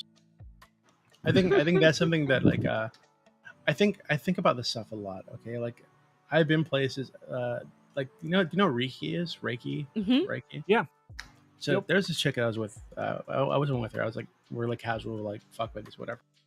And she did that on the side, right? It's like a side thing that she did, and she wanted to practice on me. So she pulled out this fucking table, and the first thing I thought of was, I looked at the headrest on the table. It's like, how many other heads have been on that recently? Is it clean? I gotta wipe it down. Is there lice on it? Like, I think about these things, and I feel like a lot of people don't. They just like throw their fucking body all over the place. I'm very aware of germs, just in general. Like a germaphobe? So if I were to Right. Exactly, Prime. Yes. So if I had a massage parlor, the first thing I would think of is how many ass naked bodies have been on the thing that I'm about to put my face on, and were they sweaty? Is it sanitized correctly? All this shit. It's gross. Doobie, have you gone into massage parlor lately? Even because the COVID, the companies actually are laying down. Like, they're changing stuff and they're wiping stuff down. Like you can actually just watch them do it. Like you can stand by the bed and watch them perform their cleaning routine that they're supposed to do now lately. Well, I don't know. So my girlfriend likes to do that stuff once in a while. Right? Like she'll have like a spa day and whatever. She does it like every couple weeks or something. But yeah, I don't go. It's just gross. If I ever meet you, Doobie, I'm taking you one. I'm just saying. No, I'm sorry. And even if it were women doing it, I would immediately wonder how many guys they've jerked off right with those hands. Like it's just, I can't. It's nasty. Then you shouldn't want any woman to touch you. Period. Right? This is why there's a 6-month grace period, right? This is why I require the 6 month grace period. Is that when she's free of all the dick particles on her hands, right? It's as close as I can get without like, doing a Why scientific not wait a study on it. year? I would if I could. But your dick it's hard, and you as far as you can wait is 6 months. Yes, as far as I can go. Okay. Wait, so yeah. during that 6 month time, are you not having sex with other women either? Well, this is for like serious relationships, right? So if it's like casual sex, sure, maybe. If it's been like the last couple weeks, I'm probably gonna avoid it. But if my dick's hard, we talked about the coon brain before Prime. Sometimes your dick's hard and you do things you shouldn't. It happens. It's a no. Yeah, that's what it sounds like. He's contradicting that one now. Your No, girlfriend. hold on. Like the 6 months You're is for breaking your her own not rule. to have. The 6 months is for her not to have sex with other guys, right? And Also, you're doing I the can have sex unfair with- thing. Hold on, it's a lot easier to clean my genitals than it is to clean hers. To be clear. But you just said after a shower, you're still not clean. You told me that because I asked you that question. Yeah, that's why she needs. Even if she takes a shower and she scrubs down her vagina, it's gonna take some time for all that man juice. So to get even out of after there, you scrub your thang, it's still, still dirty. I don't. Well, I don't. Wash according like to the normal person. according to your. I don't wash like the normal person. Okay, I wouldn't expect you to go into the shower with me and come out as clean as I am. No, I would. You just don't know. We need a doobie masterclass hygiene. every time like your girlfriend kisses you or your past girlfriends have kissed you, right? I mean, you think about how like we've had their mouths on another man's genitals before, right? Like Well, as this is why their you tongue don't is you don't kiss massaging like your tongue. you don't kiss casual like fuck buddies who are fucking around with other people. No, hold on, wait, making no, yours don't give me that, right? I this is mean, why you don't in do it. general. So like most of the way, unless you're dating virgins, I don't think you are right now. Unless you're dating virgins, that she has had a past, right? And her mouth, Yeah, has unfortunately. been all over, slobbed all over a man's chunk, and he might have even finished at her mouth. That's the thing that could happen. So, and then your tongue, right? Your very long tongue, like enters her mouth, rubs against her tongue. Uh-oh. Kind of Yeah, it's a little bit gross, right? This is why I prefer the 6 month grace period. See, you call it gross, I call it kinky. I don't. So yeah, if you're okay, this is why I said you're kind of gay earlier, right? So like, it's fine. You're bisexual. It's okay. If you think it's yeah. kinky to slob all over another woman's tongue, recently when she's recently had another man, You got to suck on the tongue too, then bro. that's You just your can't kiss it. that's like your thing. That's okay. Like, I'm not going to judge you, but I just think it's icky and it's not for me. Okay. I lied. I am going to judge you, but it's fine. It's fine. You can judge all you want to, but I'm the final decision, not you. I was just wondering, I don't know about so like you have a 6 month waiting period for the woman. Is there like a grace period you give yourself before you have sex with her? Fuck no. No, what do you mean? Like if you just had sex, like she's been waiting 6 months, but so if you had sex with another woman like a month ago, is that long enough for you to be clean to have sex with her? Grace period doesn't apply to me because it's very easy for me to clean my genitals. So there's no grace period for you. Of course not. I also have a question for you, Doobie. In the 6 months, do you actually really believe that the partner that you chose is really not doing anything at all? No hand, J, no BJ, no nothing. Like you absolutely, honestly, 100% believe. Yeah, not all women are like bouncing on dicks 24/7. Some people are pretty like. And you have a whole lot of faith, man. Apparently they are, because you're still having sex with them during that 6 month period. Well, like other ones. It No, depends. you just picked This the is right complicated. one. Yeah, This is yeah. complicated. No, I hear right? you. It's very. I hear you. It's He's very got like a chart. He's got a chart. He's got a chart. Like, another rule. Right? Stars Another for rule. each day. Another rule is I never, ever, ever, ever, ever want to hear about a girlfriend's like previous like boyfriends or sex associates. I don't want to fucking know. Like, don't tell me, like ever. You don't. Now wanna that I hear- can immediately- agree with. It I is don't want to know about the immediately history. gonna I can agree make with you less that. attractive. You're gonna You deduct 2 points like instantly. You don't want to hear how he's been heaving inside of her, right? That like is the nasty as fuck. thrusting. Literally, and out of then sight, out of mind. I- It doesn't happen. How she would roll her hips, like when she was on top. And you don't want to know all about that. Like Should be ashamed of yourself. you, but like that happened, right? I mean, that happened. Allegedly. If you're a Allegedly. current girlfriend. Allegedly. And maybe she did some things with him that she doesn't do with you.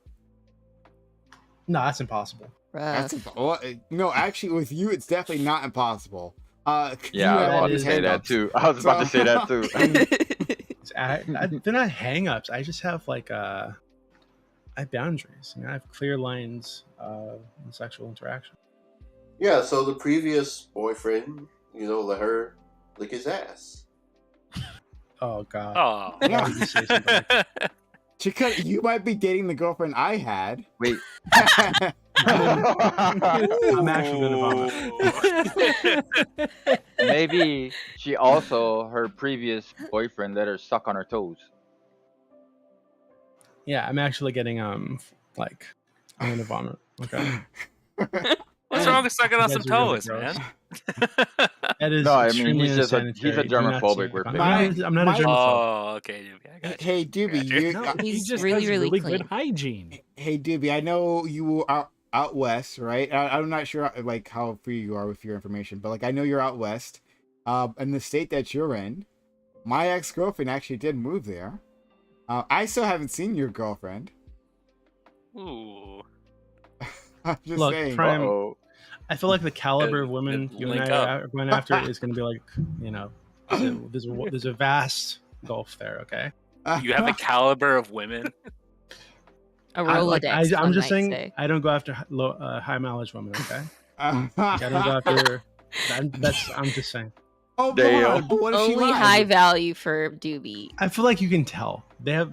You what can is tell. it? You can How tell. can you Red tell? Pill- How can you tell? Coach Red Pill did a video on it. He called it like the 1,000 cock stare, right? And I think it's a real thing.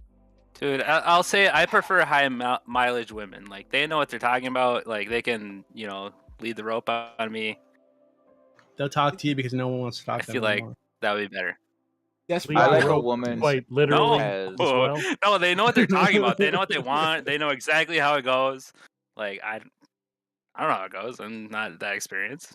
Fucking leave me on. Yeah, but I like a partner who has the mileage with 1 or 2 cars, not 10, 15, 20 cars. You get what I'm saying? Nah, 100 cars. 100 cars. 100 cars. No, Yeah, the same. same Yeah. car, the same, Yeah. the one or 2, 3, 4, 5 cars, right? Knows how to drift, knows how to drag race, knows how to go, the whole. I get what you're saying, though. I get what you're saying. Okay, Yeah. all right. That's Desperado. Okay. Is I've seen this in like I've been told about it from certain Japanese media, right? But that they believe that a woman's vagina changes color, gets darker when so I'm right. When she's Isn't it blurry? had too? a bunch of partners. Yeah, okay. Tell them about Yeah, this. Japanese women have like pixelated vaginas.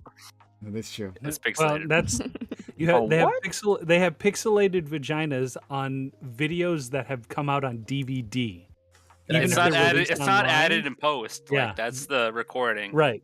But I Spatty looks think so what is it? confused. Yeah, I think a lot of Are that. you talking about has- censorship? Yeah. On He's porn just sites or joking. He's something? just joking. He's just joking. No, He's that's joking. not. It's not. That's actually how their vaginas look. Yeah. Wait, what? Are you Yeah, are it's you really okay, weird. Doobie? Are you Yeah, okay? he's just joking. He's literally just joking. Oh my god, that's what I said. So from what I know of this, a lot of that has to do with I think it was something like excessive blood flow. So sometimes it has to do with like having children, as well as what is it?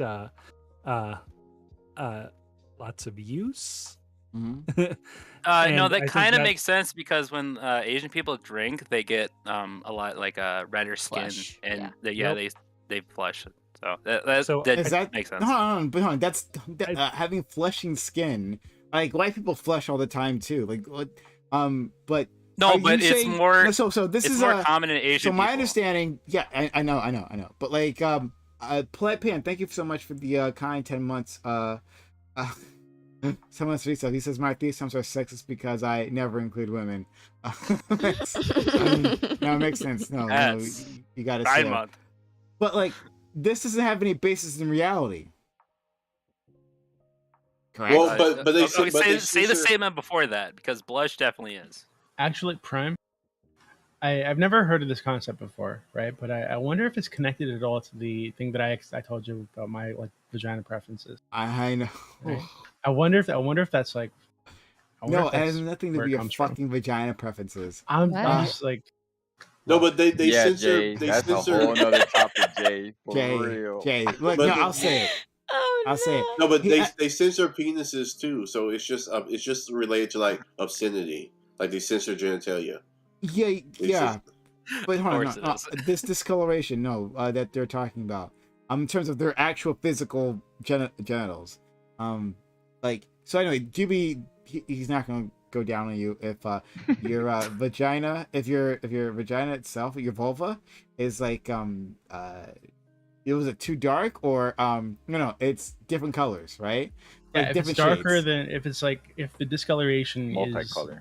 is if it's yeah, exactly, right. If it's too much darker than the skin around.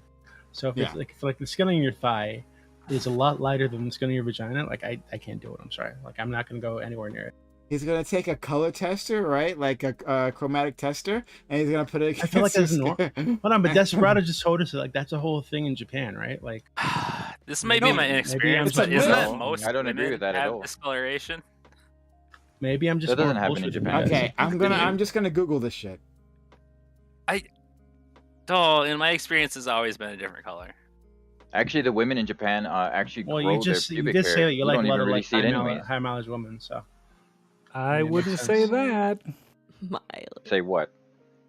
The women just grow their pubic hair. No, I said in Japan they do. The majority of them. Not necessarily. There's a large Well, I ain't majority talking about that go the that young bucks. actually. I ain't talking about like 18 to 21 years old. I ain't talking about those. 'Cause I'm too old for that. I'm talking about people between the ages of 18 to 45. Yeah, I've actually been I'm in talking Japan. about so, women. yeah. Yeah, Hey, who wants to live fly here me and out I to have a Japan? wife I'll do here a that scientific talks about test. Yeah, this you haven't been Scientific test. all the time. Okay, I you've have a been with little the bit more wife, but insight you than haven't you do. stepped outside of your wife boundary to go look at the other girls. Are you vajayjay. sure? Yeah, I'm pretty sure. Are you sure? Yeah. Are you poly? Yeah. I'm not poly, but I know that these discussions come up, and many of them talk about this all But the you time. just spoke from from your position of being married in your house that Mhm. you haven't. When was the last time you went outside the boundary of your marriage, went down the street, knocked on a girl's door, and said, "Hey, can I see your thing? If it's hairy or not?" I just curious. How about what is it, the absolute large number of clinics they literally have here that focus on that area specifically, and the number of businesses that are just absolutely booming in like the city that I live next to. Like skin Like whitening? quite literally, you throw a rock and you can find them anywhere. Like a skin whitening thing, like a skin like. No, like they call it Estee. Basically, what it is, it's a laser treatment that removes hair. Oh, you're still talking about the pubic hair thing. Okay. Yep. Well, yeah. Okay. That's pubic hair is gross. Oh my god. So that makes sense. You know that makes sense because there's a lot of there's a big thing in Asian cultures to be like more white, and I feel like a lot of that would lead towards being more trimmed. Yep. Well, it's not. They're not really. That adds up, just but be honest with you. I don't I think- fully believe it. I think you have to be clear about what you mean by like more white, because I think people hear them like, oh, they mean like white people, but no, they mean like No. literally like white. No, like like Snow White. Traditionally speaking, in both what is it? I know for a fact in Chinese and Japanese culture, from like long ago, it was perceived that people with fair skin were to be more beautiful, and this is something that has been inside East Asia even before white that's people true part. even That part is came true, to East Asia. Yeah, So it the had to thing do is- with them working in the fields, right? Or like working the rice Right. paddies. It felt like you're gonna be in the sun all day, so your skin's darker and yada yada. Right. It was basically the rich people were the people that didn't have to work, so therefore they had the fairer skin, and they didn't have to go outside, so therefore they were viewed as being the most beautiful. That's why a lot of makeup and makeup art that you see in in China and in Japan use like pure white makeup, and they also Not blacken just teeth those at the same countries. time. There's other Southeast countries that do the Yes. same thing. Here in the Wait, they Philippines, blacken I've been here teeth? almost 10 years. They do the same thing. They whiten their face more than the rest of their body. They look like a clown, to be honest with you. I'm just saying. I mean, I feel like it's also in just general U.S. culture too. Like, So white people have a general advantage over people of color, like myself, or No, anybody he's talking about darker. like. No, No, no. I We're don't think talking he's about connecting whitening that of the at all. skin. Yeah, but they do that in the U.S. too. I mean, they do. It's just in the U.S. is the top culture in the world, so I wouldn't imagine it's everywhere else too. Hold on. So look, I looked up vagina's darkening, right? And it can happen for all kinds of reasons, right? Like for instance, a hormonal change. That can happen for various changes in their life, like or just getting older. But it's not sex, right? And this is Or the point. high The point. mileage. Yeah, not high. Oh fuck. Yeah, it's not. Shut up. Shut up. It's not any of that stuff, right? But this is the thought that gets put into it, right? Like that you have somehow like all those all your time with other people has somehow changed you, has devalued you. That's the It issue that bruised it. Yeah, you bruised it, right? Yeah, like like but yeah, this is the thought. So that's why you had to push against this. Yes, like a vagina, it can turn colors, right? It can get darker with age or different changes in your life. But there's no evidence to suggest that it's the number of sexual partners.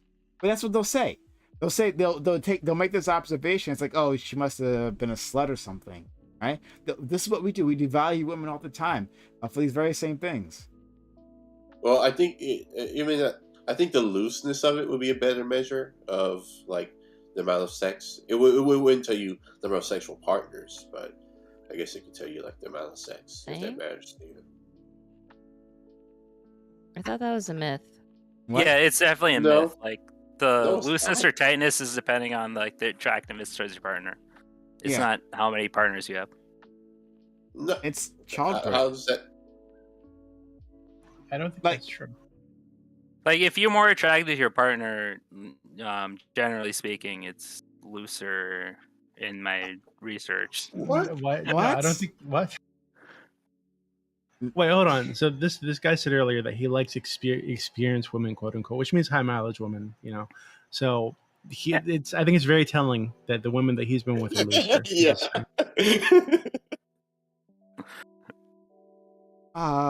But to be Okay. super clear, right? I don't want to spread fake news.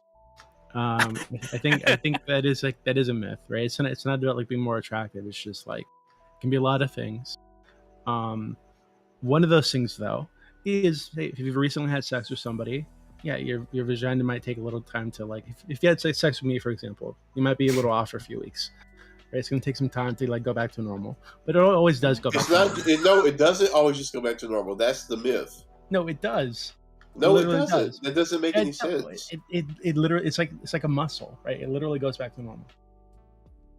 But with doesn't, like, stay age stretched out. and if you have have a kid, it's the elasticity changes. Yes.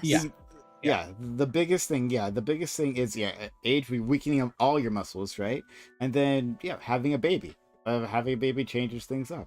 So it's not like having some massive awe-inspiring penis. Like that's the thing, right? Like, oh, my girlfriend was with someone who is bigger than me, right? Well, does that mean it won't be the same afterwards? Like, No, this is like any part of your body. Look, that's I promise I didn't repetitively ruin used. her. Okay, so go ahead. Sorry, go ahead. I'm not saying it ruins or make everything less value, but like any part of your body that's repeatedly used is going to change over time because of the usage. Like that's just basic. Like that's how No. humans part. It's Yes. age and it's childbirth. It's not having sex a bunch of fucking times. That doesn't.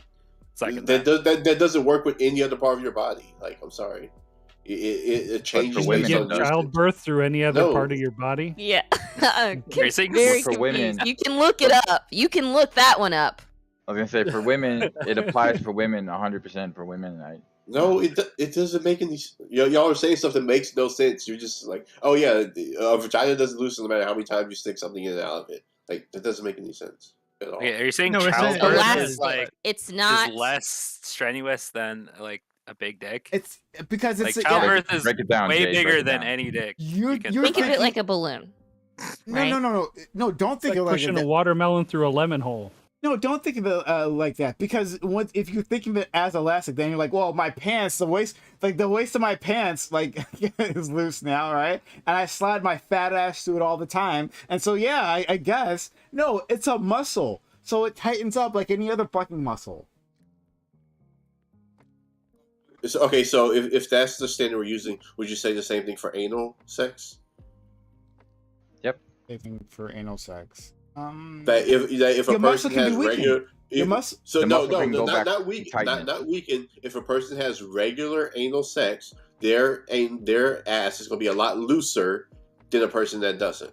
Is it Or actually? does I it don't- always just go back to normal? Don't know. Like y'all I- were saying. But the vagina is honestly- different I think from the No, Well, hold on, but but what So I'm saying okay, is so the what concept. he's getting at though is he's correct though. Like if you have a bunch of anal sex, this happens to gay men a lot, right? As they get older, I don't want to say a lot. It happens. It's pretty common with gay men that like as they get older, they do deal with like incontinence issues because, their ass muscles are loose, their assholes loose. No, I'm talking about even before you get older. I'm saying if you've been with a girl and if she hasn't had anal sex before and then y'all start doing it and you do it like for a long time, her ass gets a whole lot looser, like to the point where you don't have to do any warm up, you don't have to do anything. You can just like put it in because you've done it so many times. It's gotten loose and it just doesn't magically go back to normal. I can't verify that one because, well, my wife and I, we engage in that pretty much almost every single time, and it's tight every single time. I have to warm it up, as you so called. I have to warm it up. The heating pad on it. But no, I'm like just saying. yeah, like you can train yourself to be able to accept more easily, especially the first time people clench. Like it's a weird thing, but yeah, people will clench, so you can just train yourself to be able to accept it more. I'm not talking about the training. I'm just talking about it actually getting looser. Like, I know that's what you're talking about. I'm saying otherwise. Yeah. I don't know, man. I feel like I'm stepping into territory I don't have enough experience in. So I'll leave it alone. I don't know enough about butt stuff, right? I've engaged in it. I haven't been on the receiving end. I can't tell. I don't know. I don't know what to tell you. And that's the thing. I think we make these observations, like even if there's something to what you're saying, right? We make these observations and we draw conclusions that maybe we can't. So maybe I'm incorrect. Maybe I'm completely incorrect. That I'm drawing different conclusions, right? I'm looking at the same data and drawing different conclusions. But that's why we should just have a study rather than just pulling it out of our ass. I'm sorry. I didn't mean to go in that direction. No, that's something interesting. Your butthole? There is oh god, there was a big like hubbub recently, right, with that H3 guy, Ethan Klein, and this big YouTuber who's like this gay dude who does like makeup reviews and shit. I forget his name, but it was because during a stream that the guy was doing, he clicked on Amazon and he had adult diapers as a recent like purchase, right? It's like a very feminine gay guy, right? So wouldn't be surprised at all if he's like taking it up the ass sometimes, which is like what they do. And I think that like, and there was a huge thing where they're making fun of this guy, saying, "Oh, he's buying diapers and yada yada." But I think that's like, I've never been with other dudes, and I don't like talk to gay friends about the sex lives very often. But I can imagine that like, if you're a bottom in like a gay relationship, that's probably a problem you deal with all the time, right? Like, you know, if you're having a ton of like butt sex, you know, it might take a bit for things to tighten up again, and shit might fall out. You know, so maybe that's pretty common. But I guess we need to talk to a gay guy about that. But I think that was for me, that was really interesting because it was like the cis het, you know, world got like a little bit of a peek behind the curtain of gay butt sex and saw, you know, the diapers. And I wonder how common that is. But, I mean, it doesn't only have to be gay men. I mean, nowadays a lot of women are having anal sex too, so you don't only have to look to gay men. I'm gonna Google this, but I don't know what I'm gonna get back. But like, there's all kinds of reasons why you can have like, you know, anal incontinence. Yeah. It happens. Is a good reason. Yeah, I'm gonna. Oh boy. There's a few articles here, so I'm gonna take a look at this. But there's all kinds of anal reasons. sex linked to increased risk of incontinence. Pull this directly out of my ass, and I'm right again. I know everything all the time. It's not useful. So hold on. So, all right. So it's a slide article. Does anal sex cause incontinence? Reader wonders with their friends' doctors right to warn against too much anal sex. The following came from a G chat, I guess a Google chat message from an acquaintance. I have a question from a conversation I had with a bunch of gay men. There were 6 of us, and a friend said that he had a doctor who'd warned him that continued anal sex as the bottom over time could permanently wear out his sphincter and create all sorts of incontinence problems for him as he grew older. Half of us thought it was a crazy right-wing propaganda. I was in that camp. The others heard similar things. But then, all right, so then the response goes, I can't believe I'm typing this into a G-chat message. There haven't been any large-scale, long-term incontinence studies done on gay men who bottom. It's hard enough to get funding for studies in general relating to sex, let alone gay sex. Just imagine the challenges of adding in that favorite topic of toddlers. Oh, do I not get the whole... Fuck, I don't get the whole article. I can tell you, however, that the consensus among sex educators is that anal sex does not carry a high risk of fecal incontinence. I don't have the entire article because it's behind a paywall, but that's like the last sentence there. I will see if I can find the rest of this article.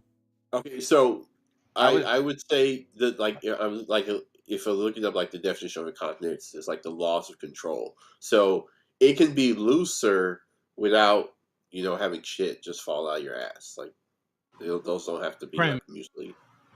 Wait, I don't think you were reading the. Were you reading the Reuters article? No. That one says, I'll post it in VC chat. Okay. Yeah, but there's no, like, Doobie, when I was reading the Reuters, the one you linked, right, there's no specific, like, how many times a day or a week they're actually going into anal sex to get to that point of incontinence. So that's true. It doesn't say like how you it just really says do a they, lot, like to get to that engage in point, it, right? But yeah, it does say that when they engage in anal sex, women were 50% more likely than their peers to report fecal incontinence how many times at least once a month, and men's odds of incontinence were almost tripled. So that's like, hello Stardust. But yeah, that's like a pretty big difference. I mean, unless the men are just taking dick way more often, you know, up the ass than the woman. So if they're gay, right? Maybe that makes sense, right? Yeah, but it's like it has to because the link you put, it has to show how many times a day or a week, a month, and then give that percent. But it doesn't show any of that. So like, what if I just do it once? It's all gonna just come out? Not even once. No. What are you guys talking about? Coming out of what? Talking about, okay, so we're talking about whether gay men or people who, no, we're talking about gay men. Whether gay men need diapers in old age because their assholes get worn out. Okay, let me tell you something. A lot of old people, if they don't do their Kegels, a lot of them have prolapse. Not just men, not just women, okay? Both, okay? So I always say to women, okay, and men, you should be practicing your Kegels. You should be doing that now, because you're gonna hit a certain age when you're older, and if you've had enough kids, like your uterus starts falling down, and like you start getting this prolapse, and like your uterus can start poking out, and so I always tell women that they should be doing Kegels, but it's good for men too. It's good for preventing the anal prolapse as well. And you want to do that before you reach that point, because once you reach the point where your uterus is starting to poke out, that's when you're probably too old for surgery, right? You probably I'm not here to fucking meme Wine Mom 4. This is like actual advice, you dumb idiot. Anyways, so if you reach that point and you're too old to get surgery, you have to get this thing called a pessary. And a pessary is this thing that they put in the woman. It's like a circular disc thingy. You put it in. I am right because I'm talking about an actual medical thing. What the fuck is wrong with you people? Will you stop fucking questioning me? Prime K's chat. Maybe sometimes I come in here, maybe I am memeing.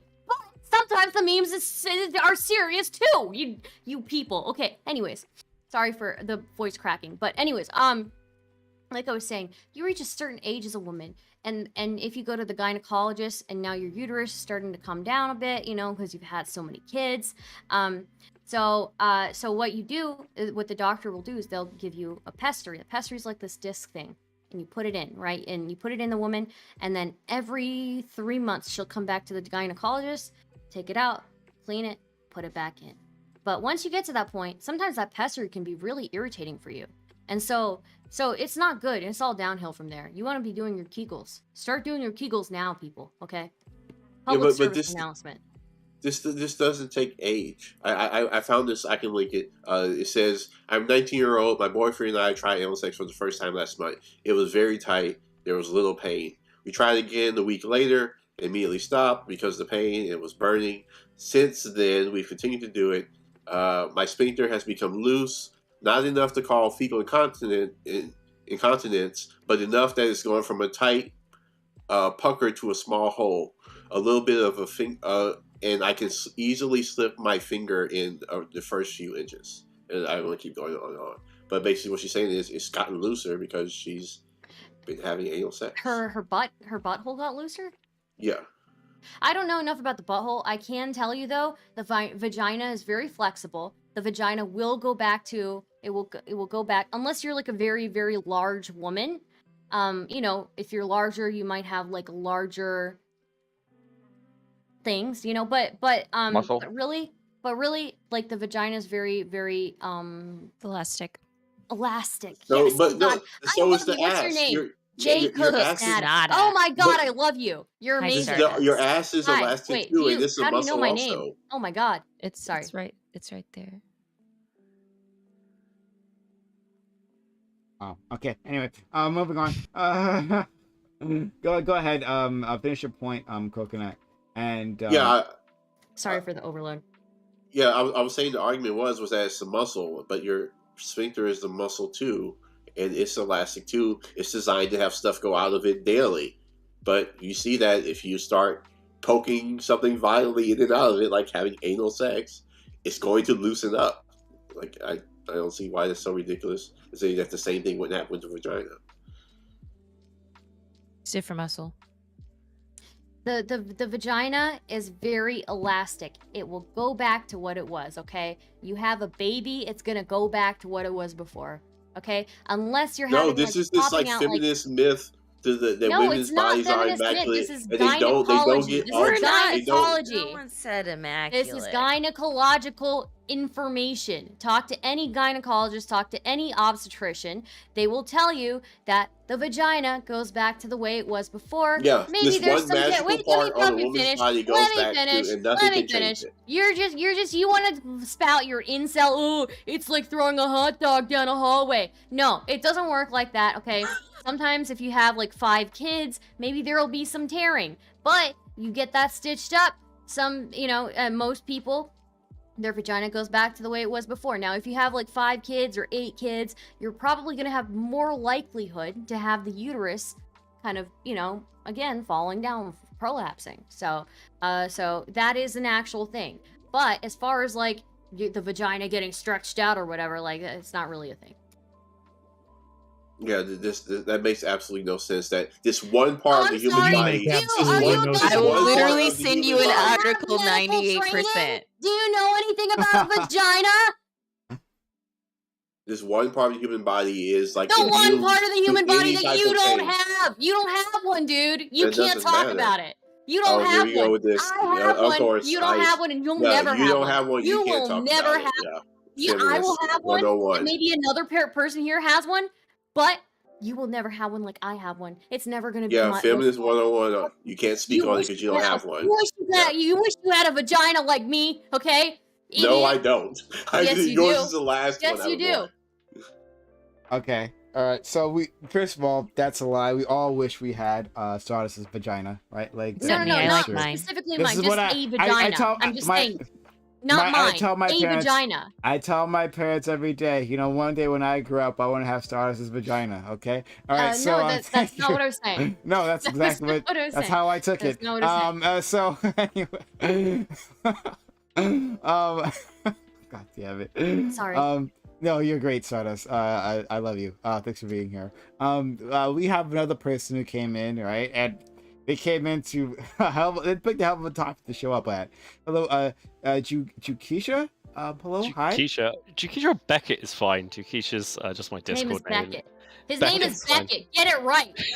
All right. Yeah, hello. I got dragged in with Star to whatever the hell this is. I'm so glad.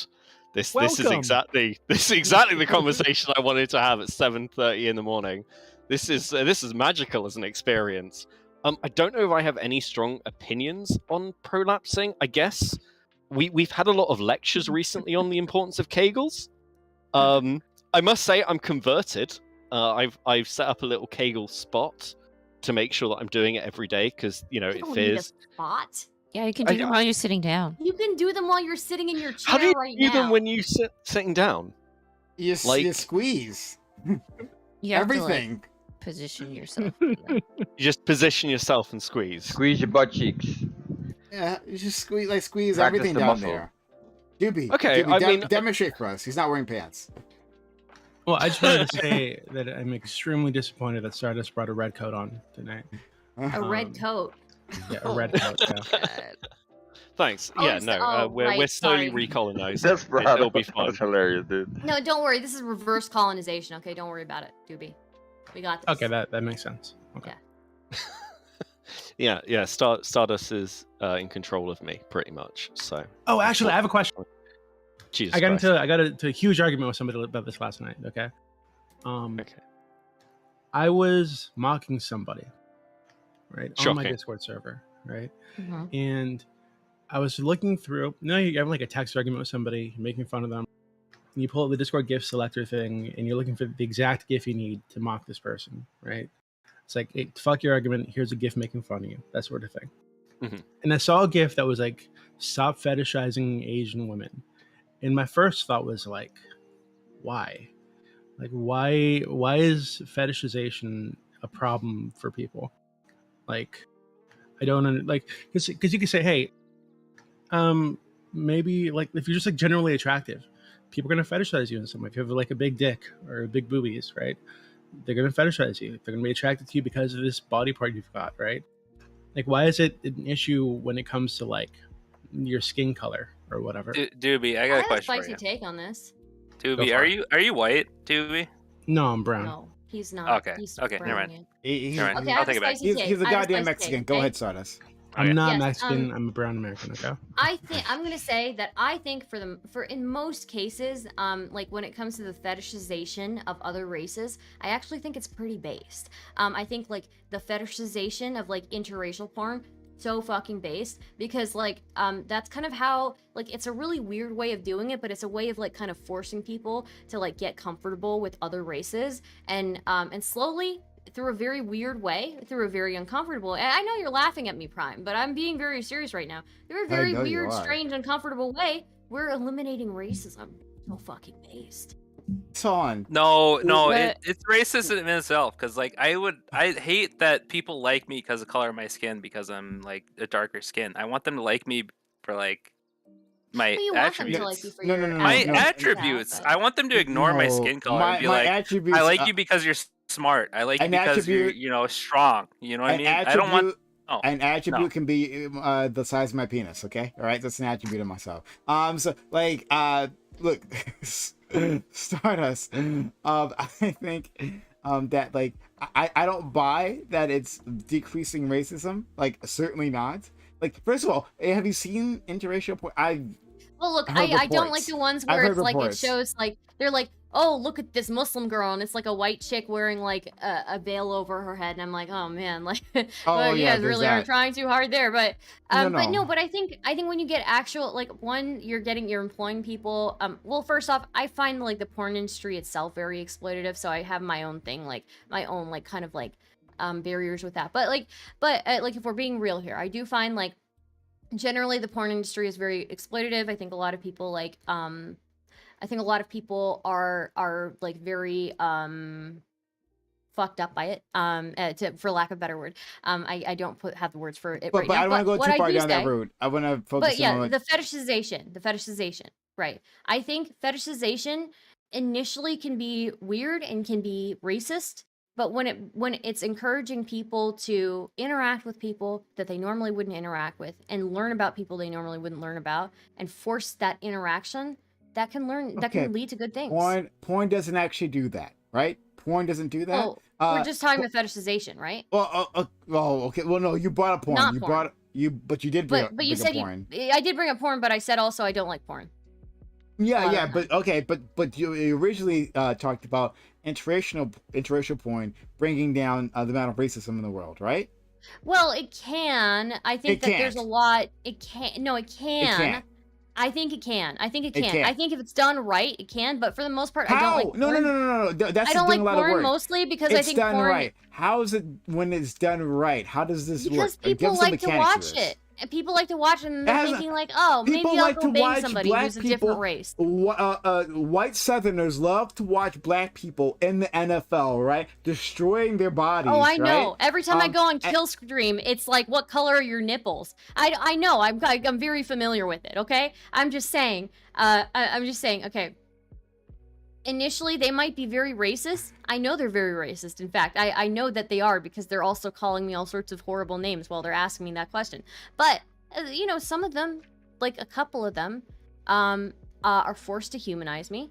Okay, and they're forced to view me as like potentially someone who's also capable of feelings and things like that. So That's different. That is different than what porn is. Porn isn't about like transmitting people's porn feelings. is bad. Porn is bad. I actually think porn is bad. So Okay, so if you reverse yourself on that particular point, then I guess I can. I drop it. reverse myself on the well, look, if interracial porn were ethical, I think it would be okay. But most porn isn't ethical. All right, I don't want to fight you on that, but that's fine. Like, Most I'll take porn the isn't W. ethical. I'll take the W. I'll You don't take a W on that. I'm Of sorry course that I take the- confused no, you. hold on, wait a minute. No. You're I confused take, and you think that you took a W, but it's a big M. It's an M for I for took the man. You W. really don't know what I'm talking about right took now. the It's not a fucking W. on this. It's No, an M, and it's the M stands for man. You were don't like, know. Oh, no, what I'm porn. talking about. So, hold on. You're saying, like, in a hypothetical world, if we're hypothetical porn, that porn is the porn that It decreases could be. racism. It But has- we're talking about racism in this world with interracial In this porn world, in this world. fetishization, And so, no, it disconnected doesn't. from porn. And so, no, it doesn't. Fetishization, I'll take the W, right? disconnected from. Don't worry. No, it's Don't not. worry, It's I'm not a taking W. It's it. an M. It's It's an M. mine. It's not a. It's not a W. Mine. It's an It's M. okay. It's an M, and it's M for man. I don't know what I'm talking about. Do the That's what YMCA somewhere else, right? I took the W. So It's, what it's happens mine. with feminist Let's go. There's no W. There's no W here. Dibby. Okay, because Porn is bad, dude. there's a yeah. I actually think most porn should be like outlawed in this current state. Yeah, exactly true. But beyond that, right? Spaniard's face. So yeah. So the fetishization thing, right? I think that like people even play into it. Like Prime here, for example, will take advantage of the stereotype that black men have larger penises, despite the fact that Prime might not be one of those guys, right? So people take advantage of that fetish, right? But will simultaneously say it's like a racist stereotype and shit like that. Like so what I don't know. That's why I don't understand like the issue with like fetishization of like a racial group. Isn't that a stereotype though? Like Yeah. black men have it's not a fetish, it's a stereotype. Yeah, that stereotype's bad Well, for people. hold on. And but taking it a step further, like connecting it and I guess Yeah, saying that you want to fuck GB a black guy because is like, the they got fetish. bigger dicks. Yeah. Yeah. Stereotype which bad. is bad. Fetishization can be good. Can be good though. They're different. Stereotypes are bad. So I think Jay, I don't what think, are the I think both- crimes think got a they're lot of both women bad. through that stereotype. No, but what tends to happen is people who are in the group of the stereotype, they like to use the stereotype, and they like the benefits of it, so they'll like promote it. But then when someone else uses it, it's like, oh my gosh, how dare you think that stereotype is true? But most of the time, they think the stereotype is true themselves. No. Desperado. Yeah, I You're living in did. Japan. You're living My in wife is Japan. Japanese. Okay, like for example, black people. If you're hanging around black people and you don't like rap music, your black friends would be like, "Oh, well, you don't listen to rap. You're not black, or you don't talk like this. You're talking like you're white." But then if those same group of people go around white people and white people say, "All black people listen to rap," oh my gosh, you're a racist. You're stereotyping us. But you believe the same thing. But when someone else expresses the thing that you believe, all of a sudden they're the offensive ones. So if black people themselves think that they have bigger dicks, but then when someone else says that they do, oh my gosh, you're fetishizing me, and most of the time these things people believe it themselves. Most of the times. Brian, if I what do you can have to say for say, yourself? I'll go for it. Sorry, like I missed it. What'd you say, buddy? You said something terrible to me. Explain yourself. Explain myself. What You take exactly advantage of the about- stereotype. I've heard you make references to your giant penis, your giant black penis on this panel before. you know that is true. I've heard that before as well. I hear it all the time. I- Fnatic does it all the time. You do rumors it all the about time. Prime's Gamma does it all the giant, time. black penis. No, yeah. Prime, why do you keep talking about your my penis? legend has spread. Okay. All right. Okay, but You're it's a like, legend. You're a but when you legend. guys, but when you guys talk about it, it's like linked to your your blackness, like intrinsically, right? It's like, oh yeah, I'm a black. And you did the same thing, like just the other day, right? Look, well, hold on, but I say my BBC, like my big brown cock, right? Like that's just true. Right? So like you talked about the 6 drops of black blood Yeah. in you. Where'd you say that? Say that's exactly, where it went. exactly. Yeah, exactly. No, but I'm saying that it's totally fine for people to fetishize other people based on like their race. I think it's just like another thing you're attracted. If you're attracted to someone who have like big boobs or like a symmetrical face or whatever, right? Like I think that's fine. Like I don't really see the issue with like saying, hey, I'm attracted to this specific racial group. No, the difference is that you said attraction, and attraction is fine and normal. A fetish, to me, is almost an exception. Like you are actively looking out for those people, and that's you're that's actively weird. looking for a woman with big boobs, so you're actively looking for a woman with a big help ass.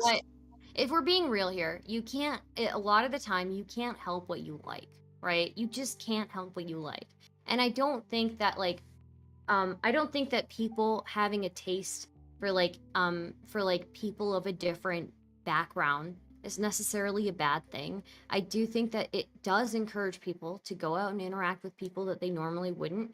And while I'm not like the biggest fan of the porn industry itself, if there were like ethical, like I don't know, like erotic pictures people were looking at that had these relationships in them, I don't see what the problem is, you know? So how do you tell the difference? Like genuinely, how do you tell the difference between what's a fetish and what's just genuine attraction? Because we can label things fetishes. We can say like, oh, I've got a fetish for like furries or like this particular BDSM kink or whatever, and say those things. But if you're saying like, oh, I've got a fetish for fat people, as opposed to, oh, I just don't care what someone's weight is, and I'm attracted to that particular weight. Like, there's a really weird line there, and porn's a weird one to talk about for it, because essentially you're going, oh yeah, I'm searching for this type of porn, but if you're attracted to a type of person, you're going to end up searching for that porn type anyway. Like, if I've got an attraction to people of a particular skin color, I'm not then going to go, well, just for equality's sake, I'm going to make sure that I search for like the opposite to that, because like, or if I'm like, I'm terrified of clowns, so I should watch clown porn as like exposure therapy. Like, it's just not something, because like porn's a reflection of our base desires. Sometimes really fucked up base desires, but base desires. Can I just say also, I think it's great for people of different ethnicities who typically don't see their ethnicity in porn or erotic literature or erotic pictures, right? And I know a lot of dudes get mad when they see like a dude who doesn't look like them and they're like, oh, I can't jerk off to this. I can't relate to this video game because the guy doesn't look like me. Well, you know, maybe the same thing's happening with porn. Maybe we need some porn representation. You know, so okay, I gotta say, if you're watching porn, if you're a guy, you're watching porn with another man in it, you're a little sus. You're probably bisexual. There's something inherently gay about Everything is watching fucking bisexual. jerking off to watching another man get a blowjob is really fucking weird. Okay, all right. Okay, no, but nothing wrong with actually, it. there's Nothing wrong with plenty of it. women It's who just look at, acknowledge that you're bi. there's plenty of women who look at woman on woman porn and are straight, 100% straight. That's the And look at women on 90% I women was porn. talking about. I wanted to back. Oh boy, I wanted to back up Stardust here for a little bit, right? Like after taking my W, I now You mean it's your time- M I'm for trying man? I don't to know what I'm doing. do- Yeah. I'm trying to reach out across the aisle. Look, you've taken a hard L, You- right? You've you taken a hard took the L, L. and I'm trying to You're reach out my L. hand. L I'm trying to for give you loser. a hand. What are Look. you? A loser. I'm Look. not a loser. I've never been a loser. I win all the time, Prime. You should know Okay. this. Okay. All right. Sorry. Look. I didn't mean to yell at you. I She's- appreciate you. Thank you for having me. I love you too. He's trying to give you a okay. W. Yeah. I'm trying to give her a handshake, okay? All right. Yeah.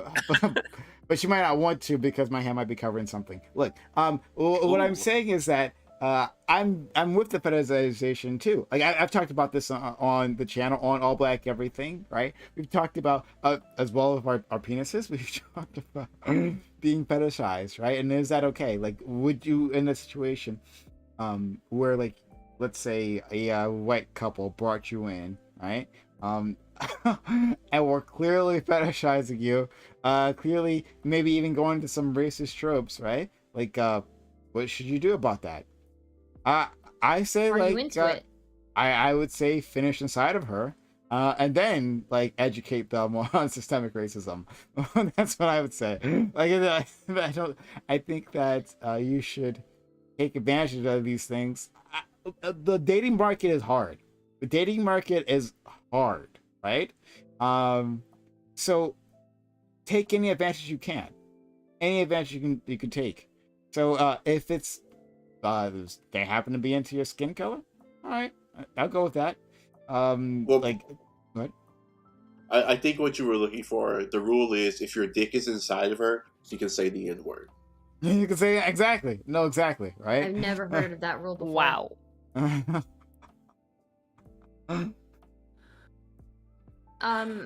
I think that you make a good point, Prime. I think I usually do. well, no, not all the time.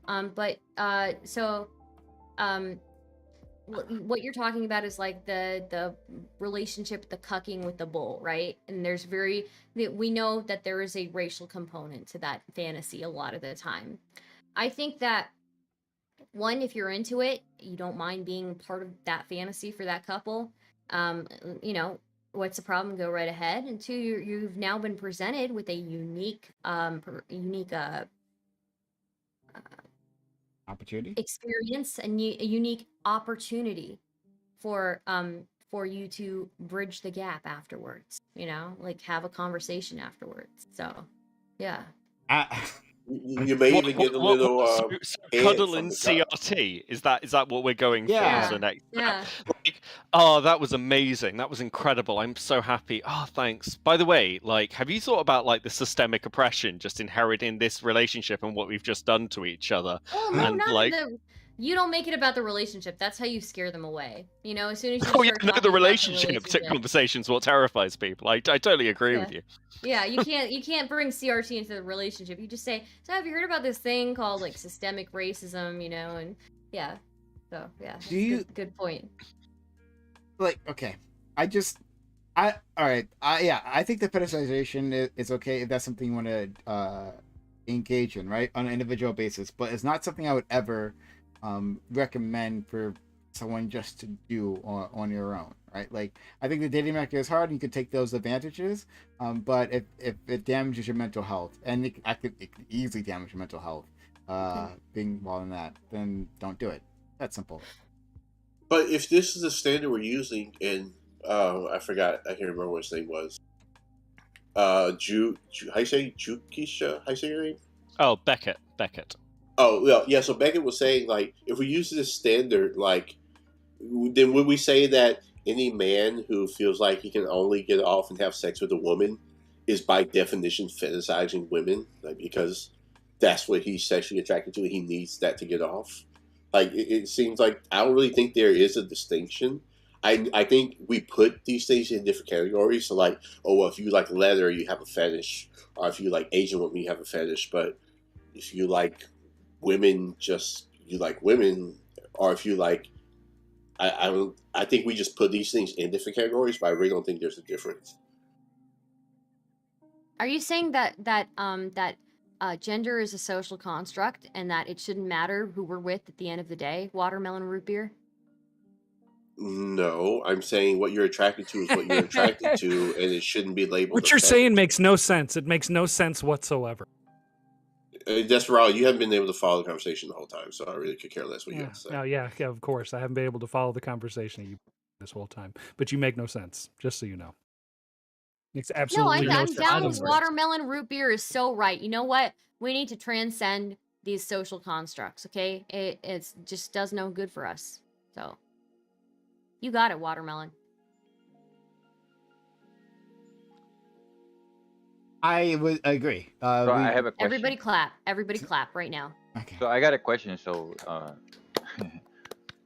about the fetish. I can't believe I how came here and did how far do we go as in healthy or unhealthy? That's a real question. Well, for fetishes in general, I mean, like, you can fetishize disabilities, for example, or mental health issues. I mean, we do that all the time. And I think that's almost become normalized and has been since Tumblr was a thing. No, I meant like, how far do you go mentally to consider that it's unhealthy or healthy? I didn't that's what I mean. Oh. Like, on a psychological level. When you can't recognize the individual, you can't recognize that there is a person on the other end, right? So if you are into Muslim women or formerly Muslim women, right? And for some reason, like, it's like you need to see them in the niqab, right? Niqab, right? And like, that's what gets you off, and only that, and like not the person underneath. That might be a problem, right? Then you're seeing them for an object, a sexual object, and literally nothing else. If you don't really care to have a conversation, don't really care to learn that, you know, this formerly Muslim woman is fucking insane, you shouldn't date her any which way, but you're focused on her status, I mean, that might be it. Or if you're a weeb and you think that your Asian girlfriend should wear a high school uniform for sexual play, and they're completely not into it. Why'd you have to go there? Just saying. Hold on. You want role play though, right? At the same time. Yeah, role play is fine if people want to role play, but if your partner does not want to role play, and you're kind of expecting this from them, okay, I don't necessarily. Oh, you mean like think forcing that's or something? A healthy thing. Like leaning towards the force side. Yeah. Yeah, I agree. Yeah. What about the rest of you? Where does it go into unhealthy territory? Doobie, you brought this up in the first place. Is someone saying they want to fuck you purely because of your Mexican heritage, right? Is that a problem? You mean my American Chad heritage, you mean? Yeah, if someone wanted to fuck me because I'm American, I think it'd go too far if they were ugly. But if they're attractive, like, I wouldn't care. Like, again, it would be just like them wanting to fuck me because, like, the way that my penis looks or something, right? Or my hair or my face or whatever.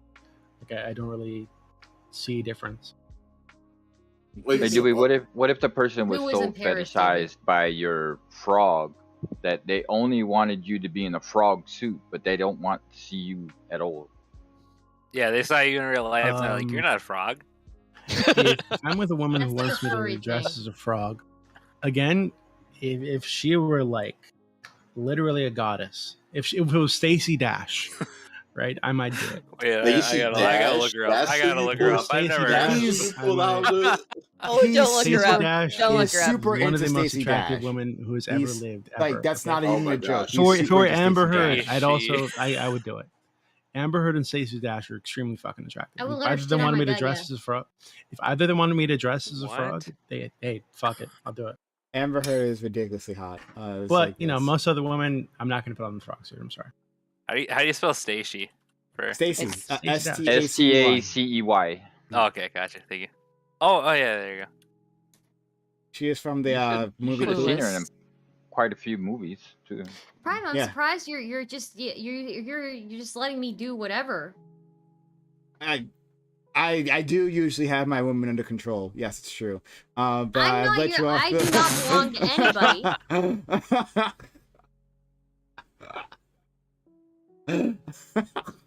SMH.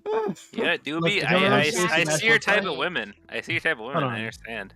I understand. Look, if look at it. She actually recorded a very special video just for you. Nope, I'm not looking that I'm up. going to share it with No. you. It's in, I'm not looking No. that up. it's gonna be It's a- DC No, show. she just says Doobie's name. It's harmless. Yeah, Look, it's she a knows I exist. cameo. My name has been on her lips. That's what matters. Along with the dick particles, right? Along with the I mean, fart. she is really That's hot, in the actually. future. Okay. She's attractive. I No, understand she's it. but I'm Stacey like, Dash is her hot. politics No, are trash. She's fucking insane. She's just fucking insane. Nah, she's just a little conservative. It's fine. Okay, that brings a better question, right? Like, rather than fetishization, bad politics, right? Like a person who has who believes vile things, right? Like basically mildly conservative, right? Right. Well, as just a as terrible- a British Brian, person, what's the everyone I meet context? What's has the context? What do you mean? They're a QAnon, right? They're a QAnon. No, Sure. Prime. Honestly, if it's a one night stand, I'm fucking anything with 2 legs. But like, if it's like a relationship, like I have a lot more requirements. Like, what's the context? Oh, let's start with a one night stand.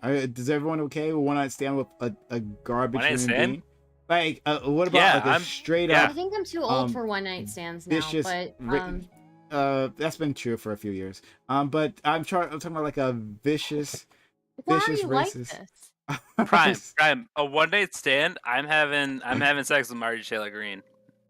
Oh, I'm going in. I'm That going in, escalated. Prime. That That's why I escalated. asked. You know what, I'm now like, that you you say gotta it, narrow it I down. actually might break the rule, the one night stand rule, for if it's like a really crazy conservative. I might have to do it just for that. Like if it's just a normal person, not really, but like let's say like it's like Yeah, if they're not hot. Tucker Carlson. not What was- Tucker Carlson. What was that? I can't remember his name now. But that really prominent white supremacist from a few years back, tall white guy. Well, that's all of them. I know.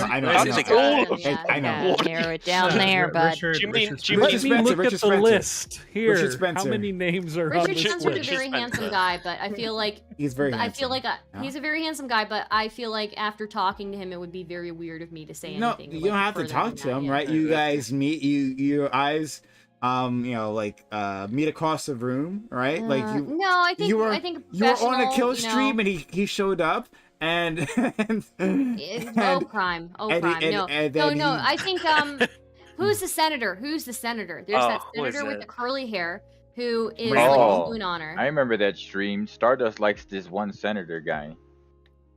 Who's that guy in the Rand- wheelchair? Rand Paul? Yeah. No. Oh no. yeah, He's actually the one he with is the the track. I curly- know who you're talking about. The wheelchair. Yeah, the one who's new. Oh. He's very new. He has a Madison spoon on her. Yeah, yeah. Madison Cawthorn. He's got a very, Madison he's got a very Cawthorn. shapely Madison face. Cawthorn. Yes. Yeah, he got tossed Yeah, out. that dude is fucking hot. Dude. I'm okay. Usually, I would say I'm too old for a one night stand, but if it were that dude, I might do it because he's fucking crazy. No, Madison Cawthorn? no. Yeah, that was the guy Madison you were talking Cawthorn. about one day on stream. I don't know Definite if smash. Madison Cawthorn is a racist. Yeah, I have you no talked about him idea, on stream right? I'm one sure time. he's racist. No, he definitely is. He definitely is. He's a wild yeah. guy. Okay, He's okay. a wild guy. No. But Richard Spencer, right? You've already said he's attractive. Richard Spencer. Wait, let me see it. You meet, right? Like your eyes sparkle, whatever the Prime, fuck, I right? don't want to go here. And he I don't want and to go here. you say no I don't want to go words. here, Prime. Okay, I don't want to go here. Not fine. Then not you. Then I want to hear from Jay, Ooh. right? Like I want to hear Somebody from anyone. else. No, I'm good. Anyone. All right, so fine. Then I would need to be a couple drinks steep for I Richard talked to the Spencer. guys then, right? So like a deeply racist woman. Candace. Candace Owens. Owens. Candace is Owens. awesome. Okay, first off, Candace Owens is hot and she's not absolutely racist. not. Fucking. Does Candace Owens is hot. I would have not. She's not hot to me, but she's not ugly. She's like in the middle. I think Candace Owens is attractive, but like She's okay, a big so brain and I find it very attractive. Yeah, she's smart, but she's not Okay, my top I would say list for beauty. sex would be okay. The only reason I'm leaning a lot towards no is the risk of having a child with this person, and then having that person as your child's mother, like that's the only thing that would bother You need me. stronger pull-out game if you're worried about that. This is why you support abortion. Or just use protection, doobie. Good God. Okay, all right. You know, fair enough, doobie. I don't like condoms. Nah. So Doesn't feel the same. It literally doesn't. Oh my god. Got it. I'm sorry, I forgot to bring the condom. What a meme. It literally does. I would not. I don't use condoms. It's terrible. Okay, all right. You know, Doobie, I'm with you. I don't use condoms either. Is Watermelon agree with us? There on is the a abortion difference. Point now? Watermelon There agrees is- with us on the abortion point, right? There is a difference between not using condom and a condom, but if my partner says use a condom, I'm gonna put it on. But it sucks. But beta. yeah. Oh, I yeah. mean, it's called respect Yeah, no, she for the doesn't other get your person's. dick unless it's uncovered. That's how it works. It's respect for the other person's asking you to put one on. Yeah, Well, she should respect my boundary of not wearing a condom. She's not going to do that. She doesn't get my penis. So we have Okay. a 6 month Okay, rule. that's where I disagree with you. That's where I disagree. 6 month rule. On top of no condom. Got it. You guys are weird. yeah. This is something weird. But yeah, so Doobie, I'd be fine. I love this I'd be totally conversation, fine by the way. fucking like a KKK member if she was hot like that. I don't care. And if you're talking about like relationships, I wouldn't go like as far as dating a KKK member because I feel like that'd be indicative of huge like disagreements, right? Like philosophically, principally. Like but, that you shouldn't be in this country. Yeah, basically. but if it's just like a one night stand, sure, like I don't care. But like in terms of relationships, my current girlfriend and I have like huge differences in like political opinions. She literally thinks women shouldn't vote. Like she's like extremely traditional. Like Doobie, I wouldn't even call her like conservative. Make Really? it happen. Ridiculous, Seriously, guy. Doobie. Like, I need to talk to your girlfriend. I need to talk to her. I need to please. Doobie, bring her on. Date for my Bring her on sometime, please. Yeah, Please. I'm not opposed to it. I just need to talk to her first. I promise I Yeah, won't we need to steal bring her, the okay? Mrs. Frog. Or We will steal be her nice back, to her. because she might be my I'm ex. so It's a surprised. possibility. But Okay, Prime. One of the first conversations we ever had, right? Walking down the street, and she points to a house like on like down the road. She's like, "Oh yeah, those neighbors. Sometimes you hear them screaming and shit. And I'm pretty sure the husband beats the wife and the kids and blah blah blah." And one time I was walking through here with my friend, and she was like, "Oh, we should call the cops." And I was like, "No, that's just how families are sometimes. That it's fine." And so she's like totally okay with the husband beating the shit out of his wife and kids, and she didn't want to call the cops. She's like super traditional in like lots of ways. But I'm gonna fix her. It's okay. Jesus Christ. That's the follow-up. It's like, oh yeah, no, she's insane, but it'll be fine. I'll fix her. Like, Look, she's a can you wonderful fix that? person. Okay, she has very traditional beliefs. In Number certain one things. rule: you don't fix anybody, man. You That's just absolutely not what fix people. happens. What are you talking about? No, I dude. I've fixed many people. I don't know if those views count as traditional or It's- just really fucking out there, to be honest with you. Like, there's a It's so difference hard between to fix traditional people, and, man. like, I think the 1700s were pretty great for everybody. Like, there's a range here. Like, Yeah, I totally didn't. I didn't mind the chamber pots. Didn't mind that at all. Well, she just has like very traditional like beliefs about like the role of men and women. in the household and relationships, about how family should be, that sort of thing. So how are you gonna fix her, Doobie? How are you gonna fix her? What's the Well, plan there's certain there? things I don't want to fix. Right? She's also very like submissive is the right word, I guess, and I appreciate that. So there's certain parts of like, and that probably comes from the traditional belief system. So there's certain parts that I don't want to fix, but you know, I'll work around the edges. Okay. So it's trimming rather than a full reshape. Maybe get her to be okay with women voting. You know, maybe that'd be That's a good. good start. Yeah, that'd be Yeah, nice. that's a good start. Great start.